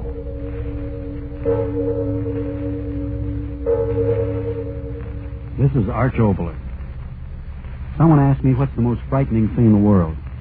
My answer was the familiar. A common everyday thing which suddenly is no longer commonplace. A shutter banging on a windy night when you're all alone. Or your house cat suddenly walking up to you and looking at you with eyes full of nameless cruelty. Yes, the most frightening thing in the world is the familiar suddenly unfamiliar. And that's what our story tonight is about. After a few words from Mr. Martin. I want you folks to know why ironized yeast has been so amazingly helpful to people who, simply from lack of enough vitamin B1 and iron, had been weak, underweight, and jittery. You see, ironized yeast helps two ways. It gives you both vitamin B1 and iron. So, if more of these two vital substances is what you need to help you look and feel your old-time, happy, peppy self, to do your work with ease and really enjoy your fun, then get pleasant little ironized yeast tablets right away. Start taking them tonight. Remember the name, ironized yeast tablets. And now, lights out. Everybody.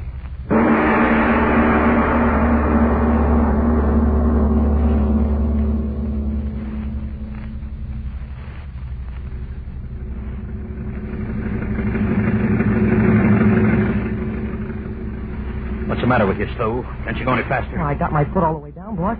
This here road just can't make no time. Shut your mouth. Trouble with you is you got an answer for everything. But, boss, Tell you to shut up and keep driving. Son of a gun, you talk too much. You get me there late and I'll break your neck. Well, that old tire blew out. Well, the tire blew out. So what do those guys care if the tire blew out? Hall full of guys waiting to see my moving pictures. And if I don't show up for the moving pictures, they're going to give the dough back, and me, I don't get nothing. I'll get you there, boss. You bet your life you'll get me there. Boss, Yeah? you're going to give me some cash money this time, boss? Are you talking about money Oh, again? don't get sore, boss. Don't get sore. But, you see, I got to send some money back to my wife in New Orleans. I got it, boss. She's feeling mighty poorly, and I thought if I could send her a couple of dollars... Shut your mouth. But, boss, you said the next... Shut your mouth, I said. You don't shut it, and I'll shut it for you. Oh, ain't nothing to get sore about, Oh, now boss. you tell me what to get sore about, huh? Well, listen to me, my friend. You bother me for dough once more, and you know what I'm going to do. You wouldn't do that, boss. Yeah. Maybe I should have done that a long time ago. Wouldn't that sheriff be surprised? No, don't do it, boss. Yes, sir. I bet you that sheriff, he wouldn't even bother to put you in No, jail. He'd no. turn you right over no, to that boss, mob. don't talk like that. I can't stand talk like that. Scared you Well, good, what that huh? mob would do to me. That's what I've always been scared of. I dream about it at night. Yeah? I dreamt about it last night. They were chasing me. And then there was noise in my ears, blood in my mouth. You don't say. It ain't right, dreams like that. It was you that killed that man, not me, boss. They ain't got a right to blame me. Shut your mouth. If I turn you in, it's you they'll drag out. No, It's your neck. no. They'll put a rope around it. No, Your boss, neck. no, They'll don't stretch. say it. All right, then. Shut your mouth and keep doing what I tell you to do. I'll do it, boss. I'll do it. I'll do anything, boss. Just don't turn me over to that. All right. Forget it. But remember this. This town I want you to clean out, see? A lot of these oil workers, you know, plenty of dough. We'll clean them out. Yes, sir. Yes, sir, is right. Me, I'm going to keep those fatheads busy watching my moving pictures, and you get what they got out of their room. Okay, my pal? Yes, sir. Yes, sir. Just don't tell anybody, boss. Got you good and scared, huh? That's the way I like it when they work for me. Scared. Plenty scared.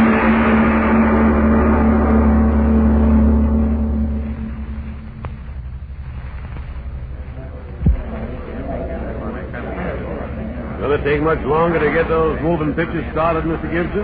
Just a minute. The boys sure getting impatient out there. All right. I got to get the film ready, don't I? Yeah. Hope you ain't going to disappoint the boys, Mr. Gibson. Huh? What do you mean? Well, the boys around here ain't had a real show for a long time. And they sure be mighty mad if your movies didn't kind of add up to what they want. Don't you worry. They're going to get their doug's worth. Well, how about it, Slew? Yes, sir. You must make quite a bit of money, don't you, Mr. Gibson? Driving this outfit around from tank town to tank town, giving your little... No good. Me, I'm a poor man. I don't make hardly enough to pay Slew here. Do I, Slew? No, sir. Well, you're certainly making enough tonight. And if the picture's real good, maybe the boys will chip in and... Oh, there they go again. Hey, what's the matter with those guys out there? All right. Tell them to turn out the lights. I'm ready now. Oh, that's fine. All right, boys. Our little show's ready to begin. Turn out the lights, don't you? All right, Slew, turn on the machine. Yes, sir.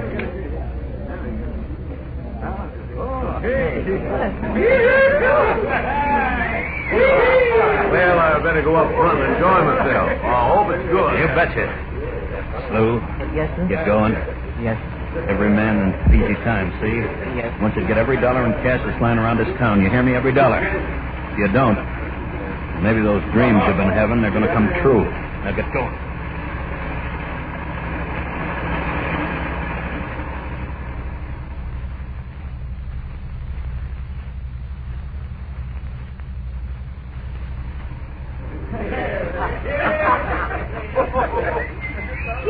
Well, Mr. Gibson, I must say your little show was quite up to expectations. Yes, sir, quite up to expectations. Okay. And everybody's getting what he wants. Why don't you go back and see the rest of the picture, huh? Well, as a committee of one, the boys asked me to sort of find out whether after this picture's over, you got something else you can show. We sort of hate to go home yet. Sure, okay. I'm a good guy.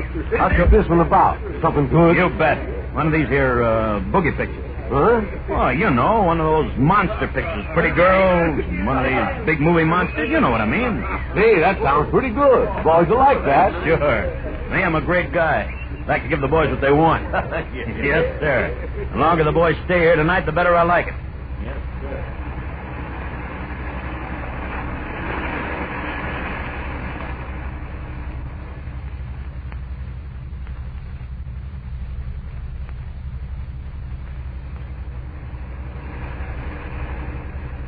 All right. Come on in, Slew. Come on in. Well, what'd you get? Come on, let's have it. Boss, Talk up. What's the matter with you? I got the last reel on. Talk fast. What did you get? I didn't get nothing. Say that again. I tried, boss. I swear I did. What are you trying to give me? I couldn't get nothing. Okay, a smart guy. What are you trying to do? Make jokes? Come on, empty out your But, pockets. boss- Are you going to empty out your Boss, pockets? I tell you, I ain't got nothing. See, nothing at all. All right, start talking. I just couldn't get in anywhere. Yeah? Every guy in town's here watching those pictures, and you couldn't get in no place, huh? So what's the angle, smart guy? What are you trying to put over on me? Boss, I'm telling you, I couldn't get in no place because he was following me. Hey, what are you talking about? The sheriff. Sheriff? Yes, sir, after me all the way. Don't give me that. The sheriff is sitting right out there. No, sir, he kept watching me, following me. He came up to me and said for me to get the heck off the street, so that's what I did. Son of a gun, I'll give him a free ticket. Oh, you ain't blaming me, are you, boss? Okay. Show that wise guy he ain't so smart. We stick around overnight. We do another show tomorrow. Yeah. And tomorrow I'm going to see to it personally that the sheriff is going to be right down in front there watching that picture. As long as you don't blame me, boss. Me? No, I don't blame you. Come here, my friend. Well, what do you want, boss? Come here. Look through the hole in the wall and watch the moving pictures. What picture are you showing, boss? Why, the one you like so much. The one all about the monster. Oh, no, sir, I can't watch that. Get over there. Boss, Go on. Boss, you're hurting my neck. And look, enjoy yourself. Oh, I'm scared to watch that picture. You know that. Sure. That's just why you're going to watch it. Oh, no. Your friend, the monster. Look at him. He's crawling around all over that screen. Sure scares you, don't he? Oh, I can't look. Open your eyes or I'll break your neck. It's hurting me. Okay, you keep your eyes open. That monster, he always scares you, don't he? Just a moving picture and you scared like that. Okay, the end of the picture. Now I'll let you go, my friend. All right, shut the machine off. Go ahead, you ain't scared to do that, are you? No.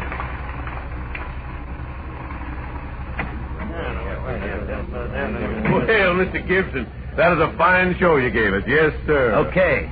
Everybody's happy, and me, I'm happy, too. Yeah.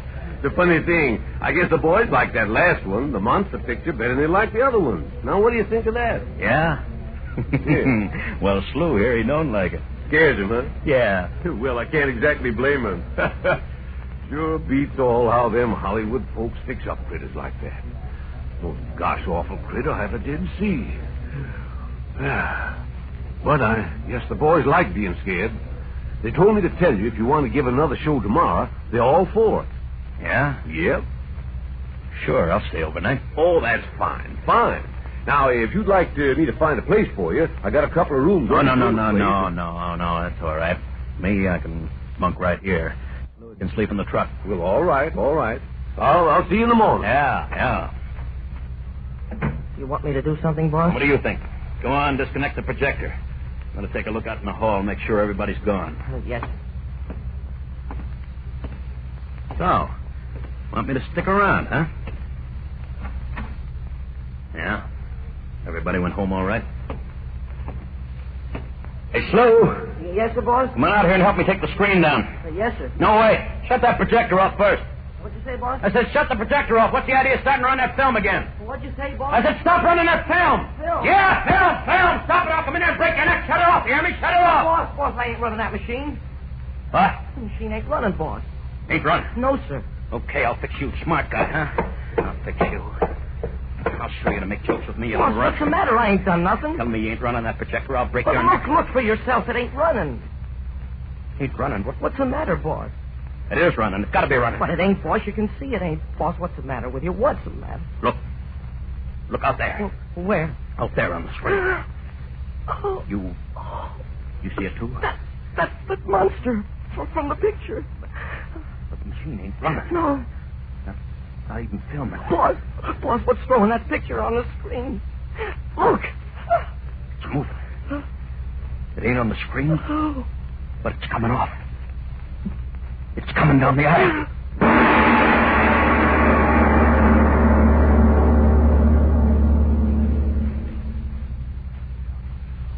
Ladies and gentlemen, when motion picture characters detach themselves from the screen and come down the aisle of the theater, that's an excellent moment for mere mortals like you and me to turn up the lights, get up out of our chairs, and take a deep breath or a drink of water and reassure ourselves that 2 and 2 are 4.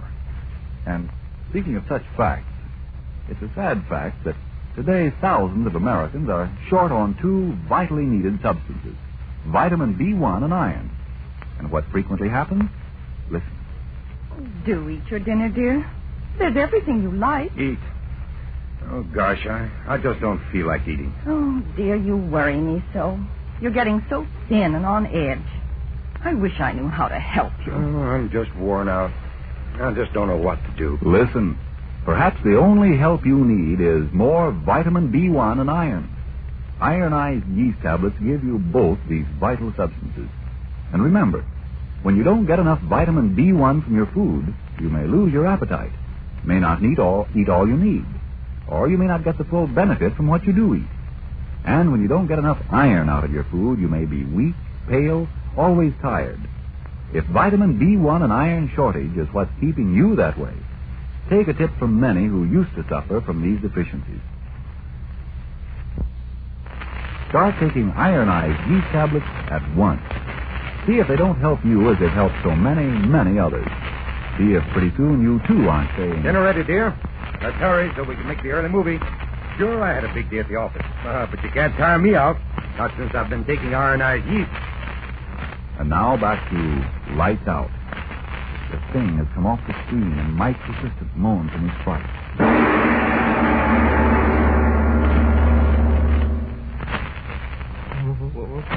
Stop it. Stop it. I tell you, it'll hear you. It'll come back here. No. I swear it don't. It can't be alive. Yeah, there it is. Shut your face and don't move. Look at it. How can such a thing be? From a moving picture and it's alive. Oh, we're gonna die. Green. Its mouth. Those teeth. My eyes don't seem right. Something was on the film being alive. Maybe I'm going nuts. Look. It's going out that door. That moon is shining so bright on it. That thing. It's gone. Come on, we gotta get out of here quick. Help me pack up the things. I can't. I'm gonna get out here. I'm gonna break your neck. I'll turn you over to the sheriff and the mob. No, you wouldn't do Come that. on, help me get that projector in the box. Gotta get out of here quick. Yeah, quick. Hey, Slow. Did you see what I saw? It ain't gonna come back. He's a boss. It ain't gonna come back. How should I know? Don't know nothing, I tell you. Things don't make no sense no more. Come off the screen like it was alive.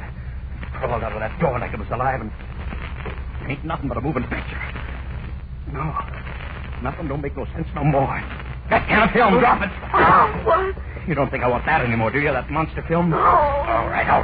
Stop it. Gotta get those things on the truck. I've never been so scared. Scared. Who cares what you are? Gotta get the stuff out of here. I'm too scared to go out there. Way the truck. We'll get so far away that they're Come on, everybody. Come on, quick. What's the matter? Come on, men. Quick. Hey, Slow. Gotta get out of here. They must have seen that monster.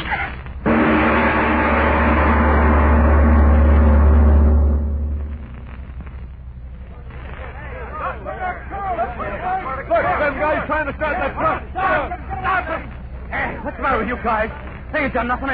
Keep your hands off of me, see? Pull him down out of there. The little guy, too. I ain't done nothing, mister. I ain't done nothing. Me, I ain't done nothing. Hey, wait a minute, I say. What's the matter with you guys? Mr. Gibson here, he's the guy who gave us the moving picture tonight. Sure, I ain't done nothing. What's the matter with you guys? I ain't done nothing. I swear I ain't done nothing. Shut up, both of you. Listen, Garvin.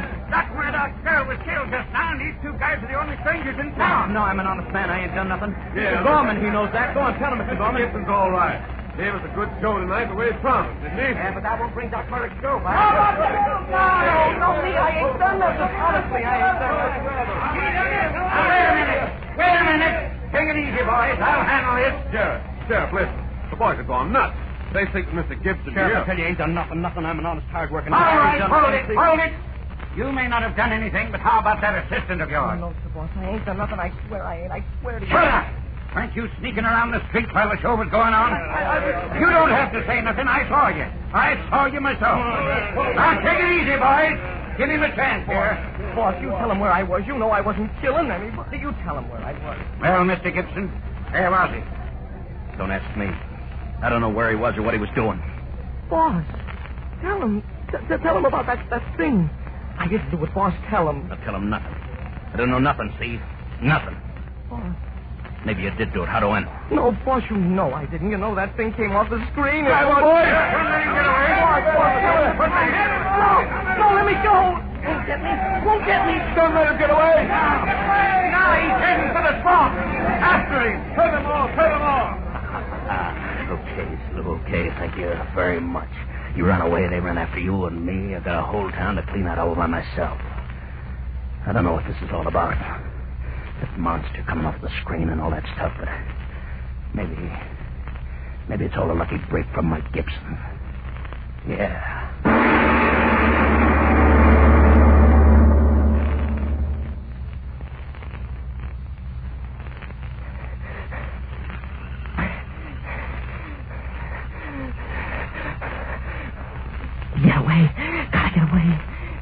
kill me.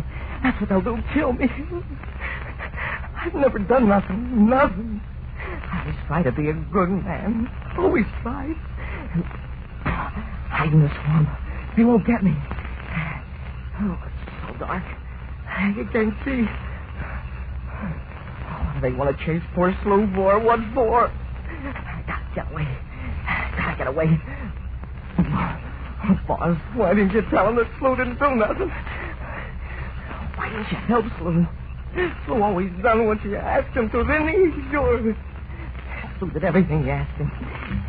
Even when he didn't want to do it. Oh, you should have helped Slew, boss. You should have helped him. Gotta get away. They'll kill me. I ain't done nothing.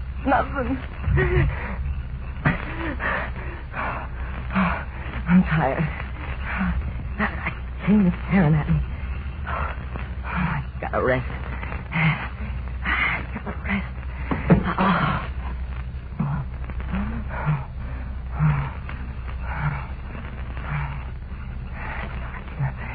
They'll never find me.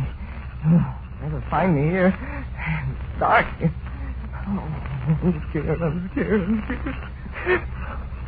Boss, why didn't you tell him what was right about Slew? Why didn't you tell him? I didn't do it. Yeah, it was that thing. That thing out of the moving pictures. You know that. Yeah, that thing. I saw it, too. Roll right off the screen. Roll right along the aisle. Green. Sort of looking here and there. This awful eye shining. I saw it. And he saw it. And did it. It killed her. Oh, Lord Almighty, where is it now? Where is it now? Dogs. They got dogs after me. Well, they're still after me. Them dogs are tracking me down. I didn't do it. What are they chasing me for?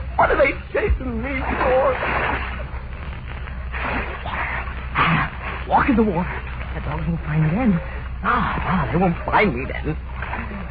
Mud, water. Oh, they can't find me now. The dogs can't get me now. Can't get me. They won't get me. No, not me. I ain't never hurt nobody. If I stole it was because he made me do it. The boss, yeah, he made me do it. I had to do what he said. Oh, I've never been strong.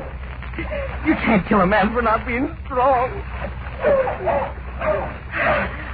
I dreamed about it. Oh, but I won't die like that. No, not me. I want to live. I got a right to live. Oh, dog, closer. I gotta get away, got to. Water deeper. I can't swim. Help me. Oh, I can't swim. Oh, listen to me. Listen, no. The monster got it. Ask the boss. The boss will tell you. I can't swim. Water's carrying me. Oh, I can't swim.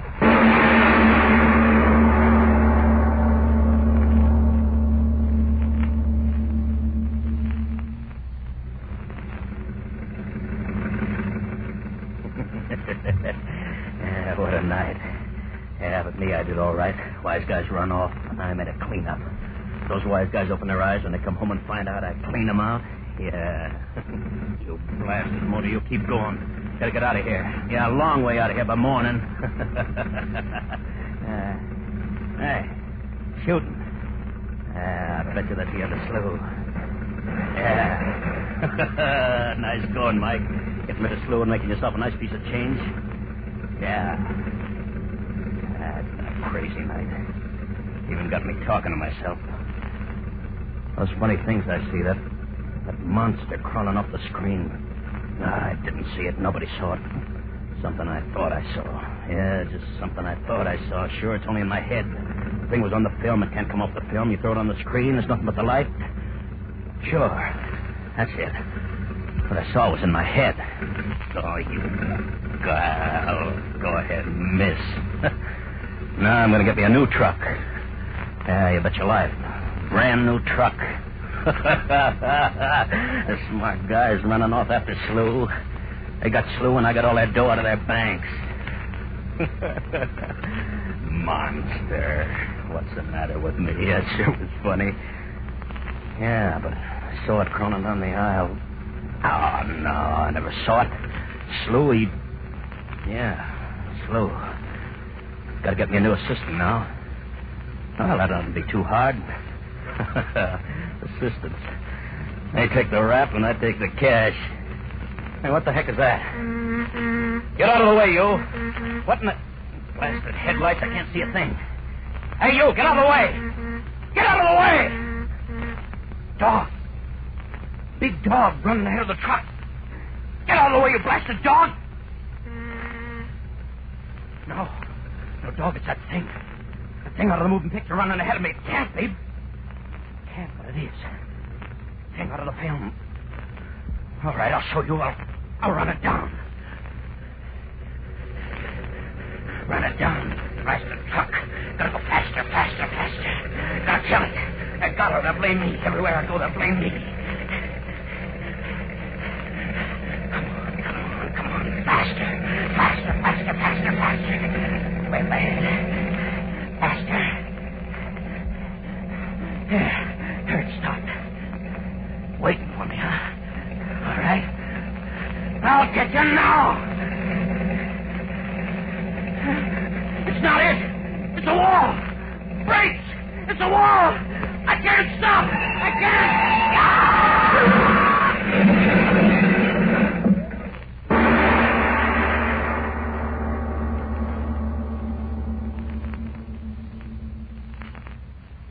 And now, what about next week and imagination? Well, back in the days of Prohibition, Frank, I knew a gangster. Yes, one of those legendary beer runners. And over these years, I've been literally boiling the memory of this gangster in my imagination. The result, next week we have a story about Al, the professor, Duke, and the girl. And there isn't a machine gun in the lot, and the district attorney doesn't pound his desk. And yes, I promise you a rather amazing half hour next week. Yes, tune in next Tuesday again for Arch Obler's eerie story, The Archer. And if you need more vitamin B1 and iron, be sure to try ironized yeast, the one and only ironized yeast, with the big letters IY on the package and on each tablet. Ironized Yeast presents Lights Out, Everybody.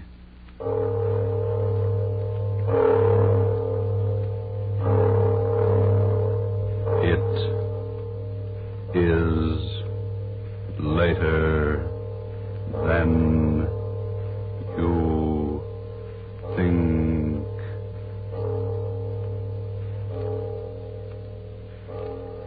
This is Arch Obler bringing you another in our series of stories of the unusual. And once again we caution you, these lights-out stories are definitely not for the timid soul. So we tell you calmly and very sincerely, if you frighten easily, turn off your radio now. But if you're fascinated by the mysterious, the fantastic, the unearthly, then anticipate chills in our story of Poltergeist.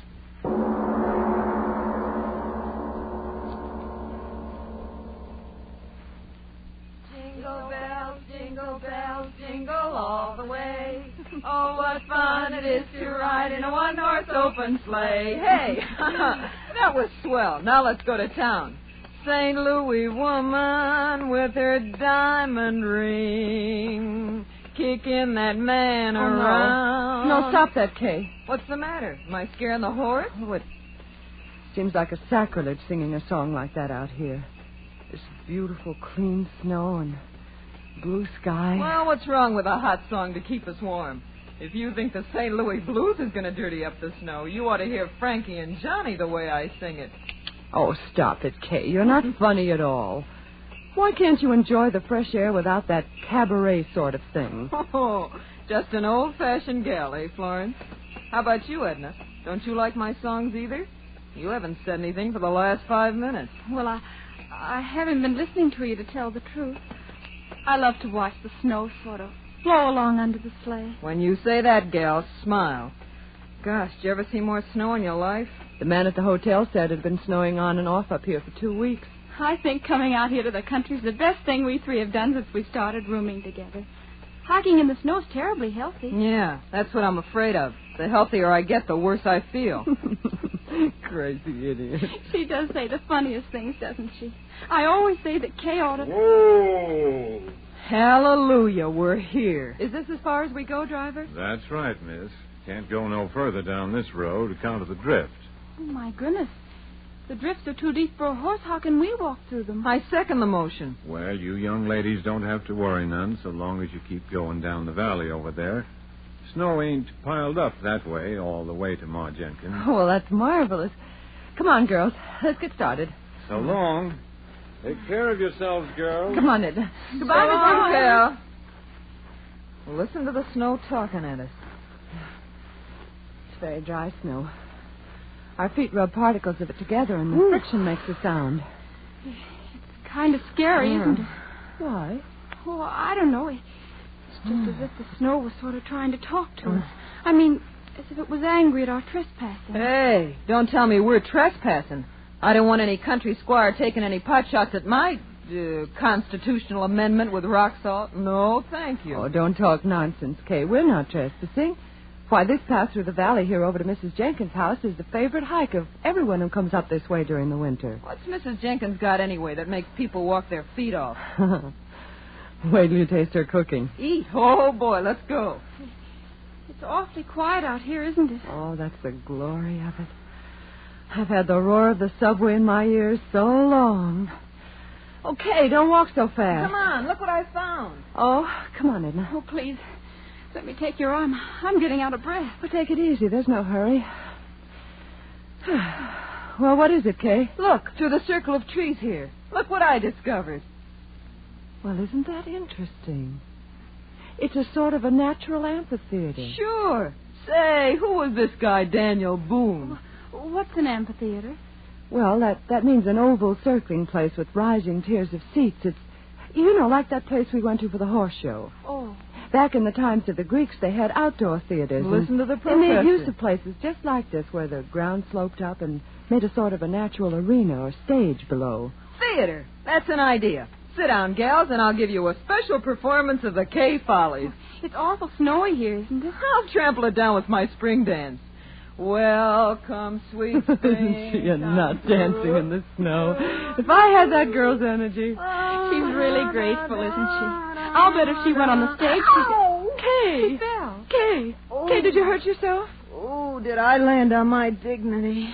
Here, give me a hand. Here, I'll help you. There you are. Oh, did I take a flop? Did you hurt yourself badly? I'll live. What in the world did I trip over? Oh, no wonder. Look at that rock under the snow. No wonder I did a nosedive.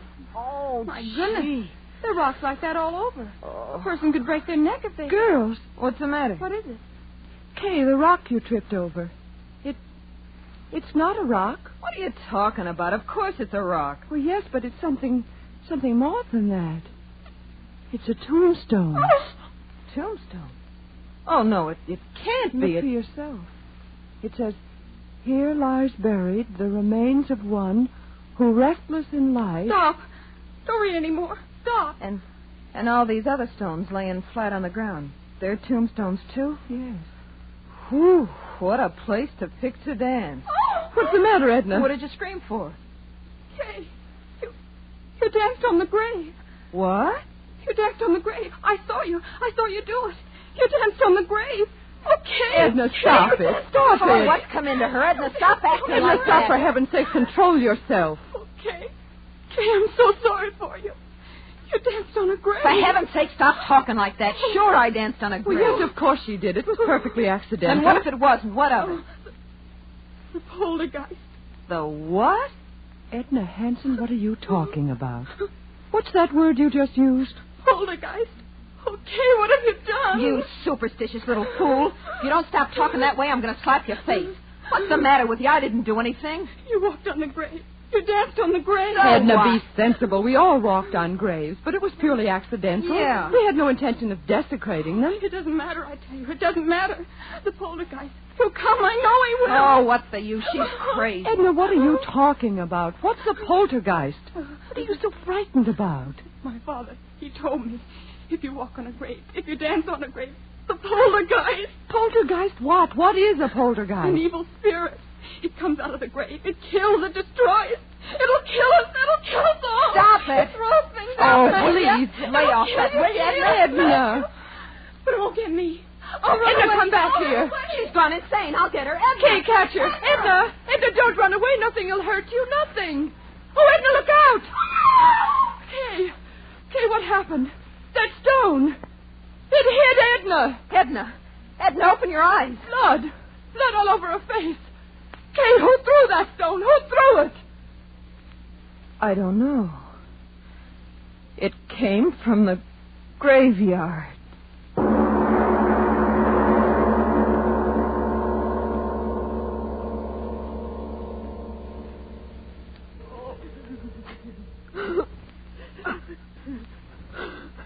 Now, girls, take it easy.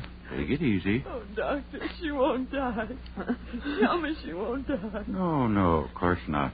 And you're sure that her skull isn't fractured? Oh, absolutely not. Maybe a little concussion, that's all. Well, it's almost 5. Our train. Can we get someone to help us carry her down to the station so we can get her on board? Bored? I'm telling you, that little friend of yours shouldn't be moved out of bed for a week. If you do, well, it might be just too bad. Oh, Flo, what'll we do? You go home, Kay. I'll stay with her. Oh, no, you won't. I'm not leaving you here alone in this godforsaken place. If you stay, I stay too. Kay, please be sensible. Why should we all lose our jobs when you If can you'll excuse me, you ladies, I've got to be on my way. Oh, yes, of course, Doctor. Is there anything more you can do for Edna, Doctor? Any medicine or something? Nope, I've done all I can do. She's sleeping comfortable now. Miss? Yes, Doctor. The constable's sick, too, you know, and he's sort of depending on me to keep things straight. Now, just how did you say that little friend of yours got hurt? Well, it was just the way we explained, Doctor. That rock came flying and... Yes, I know, but who threw the rock? We don't know. What? That's true, Doctor. We don't know. But somebody threw it. You can't change facts. Somebody threw the rock that cracked her head. For heaven's sakes, old man, you don't think we did it? No, miss, I Get didn't. excited. Doctor, you've got to believe us. It happened just the way we said. All at once, that rock came flying through the air from the direction of the graveyard. It struck Edna, and we just didn't see who threw it. All right, if that's your story. Well, you better stay in your rooms here. I mean, you better not be leaving until the constable's on his feet and has a chance to talk with you.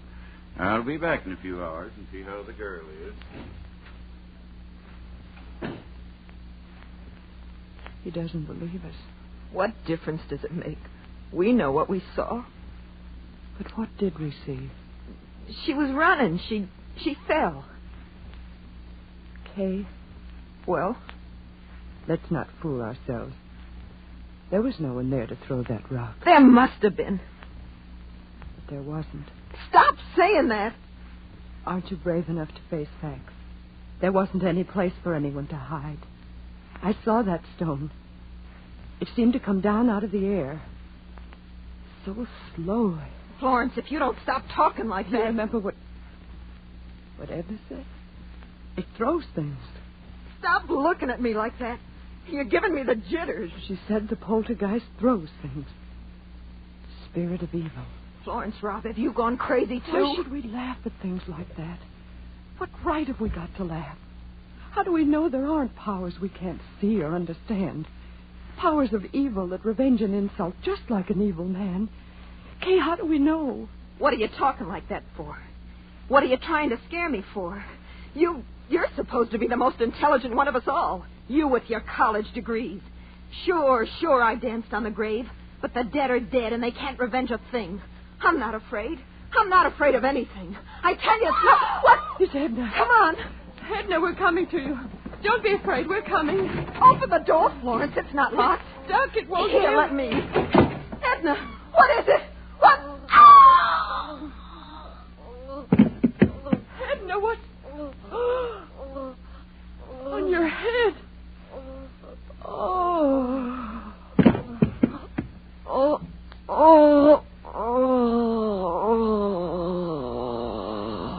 Oh. Hey, what's going on here? I run a decent place, and I don't want you... Oh. The girl on the bed. Her head. It's crushed flat in by a rock. God in heaven. It's not a rock. It's a tombstone.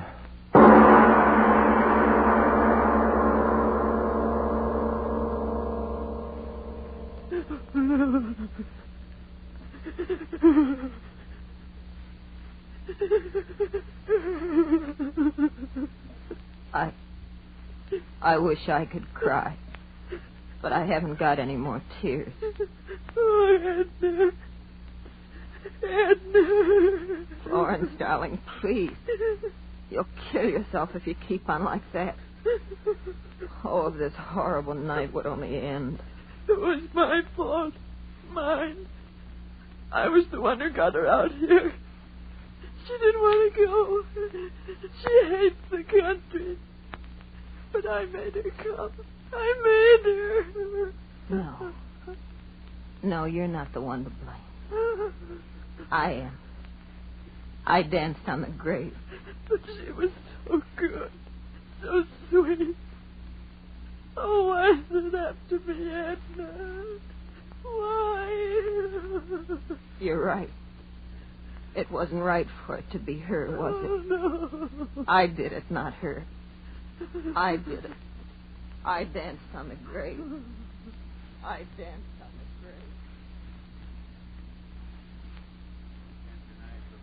You can't deny what you see with your own eyes. But I tell you, Doc, nobody could have carried that tombstone up the steps without me seeing him, could they? But there it is, ain't it? Yeah. There it is. Either somebody's playing a terrible joke or... You don't have to say it, Doc. I know. That's just the trouble. You don't know, and I don't know, and nobody knows. Yeah.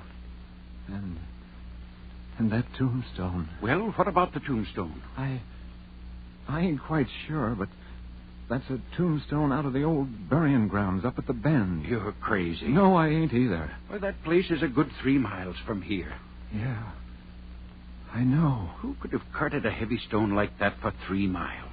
Yeah. Who? Stop looking like that, you flap-eared old fool. Human hands carried that stone in here and killed that girl?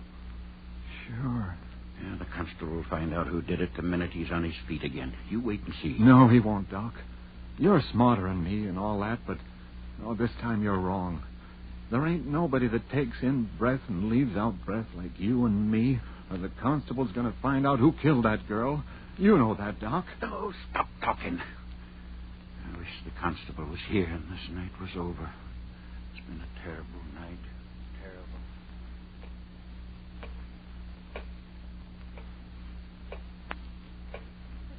Terrible clock. Ticking. Ticking. Yeah, I know. I've been sitting here listening to it. I can't stand it anymore. I'll stop it. Why bother with it? Come on to bed, Kay. Please. There's no use sitting there. It won't help her. Yeah. Nothing can help her. But maybe I can help you. Me? It was my fault. Mine. I was the reason it happened. It killed her, and it'll kill you and me, too, unless I stop. No, don't say that. It's true. But why should you be hurt? I'm to blame, not you. Listen, Flo. I'll go out there. There? Out there to the graveyard. What? I'll talk to her. Kay. I'll tell it I didn't mean to do it. No. That I didn't know where I was dancing. Please. Maybe somehow it'll hear, listen to me, and then it won't hurt Oh, you. no, I won't let you go out there. It'll kill But you. Florence... It'll kill you, too. But Florence... No, I'll hold you. You can't go. You can't. All right. Come on to bed, Kay, please. In the morning things will be different. But it won't. Nothing will hurt us. And then they're right outside the door. They won't let anything get at us. Oh, please, Kay, please come to bed. Yeah. We'll pray. Pray? I don't exactly know how. Just say anything. Anything. Like this. Now I lay me down to sleep. I pray the Lord my soul to keep. If I should die before I wake, I pray the Lord my soul to take. Now you. If I should die before I wake, I pray the Lord my soul to take.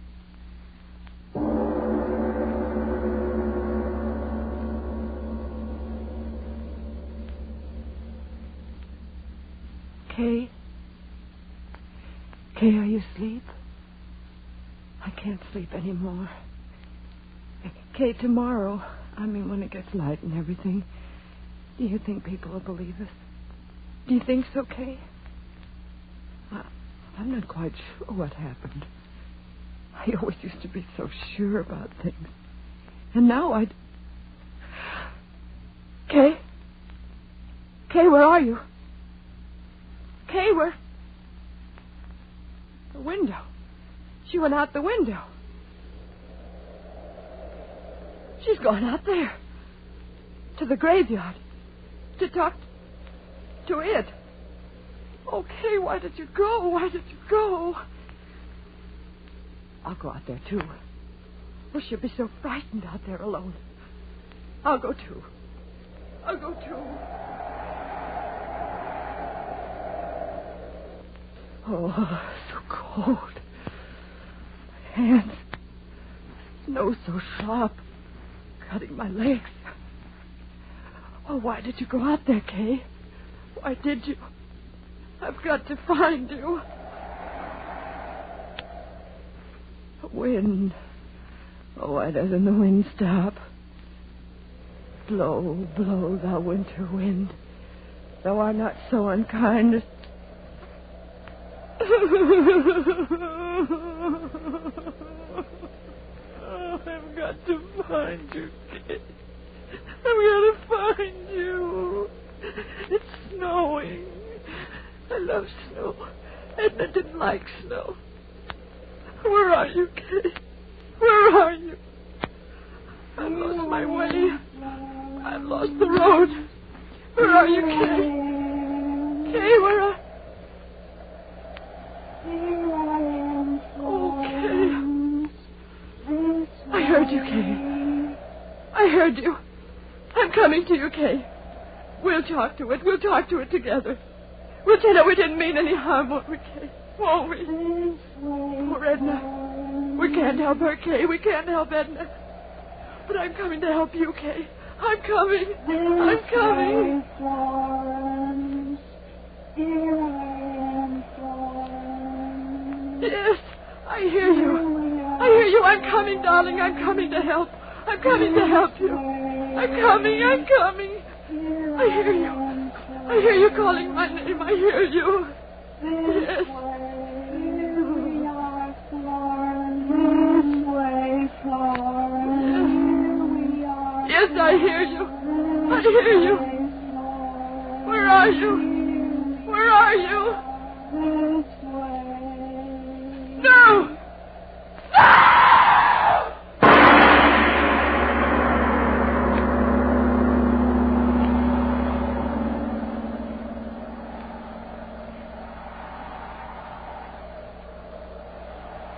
This way, Hooper. They must have come this way. Climbing out the window like that in the middle of the night. They must have gone crazy, the both of them. Well, let's not worry about that now. We've got to find them. Here, give me that lantern. What is it, Doc? What have you found? A shoe. One of the girl's shoes. My gosh, stuck in the snow. We're going the right way. Come on, move fast. We've got to get to them. Doc, look at this. What is it? Over there. Ain't these footprints? Yes. Yes. Yes, that's right. Footprints. Hello! Up ahead! Hello! Doc, we're getting pretty close to the old burying grounds. Well? Maybe...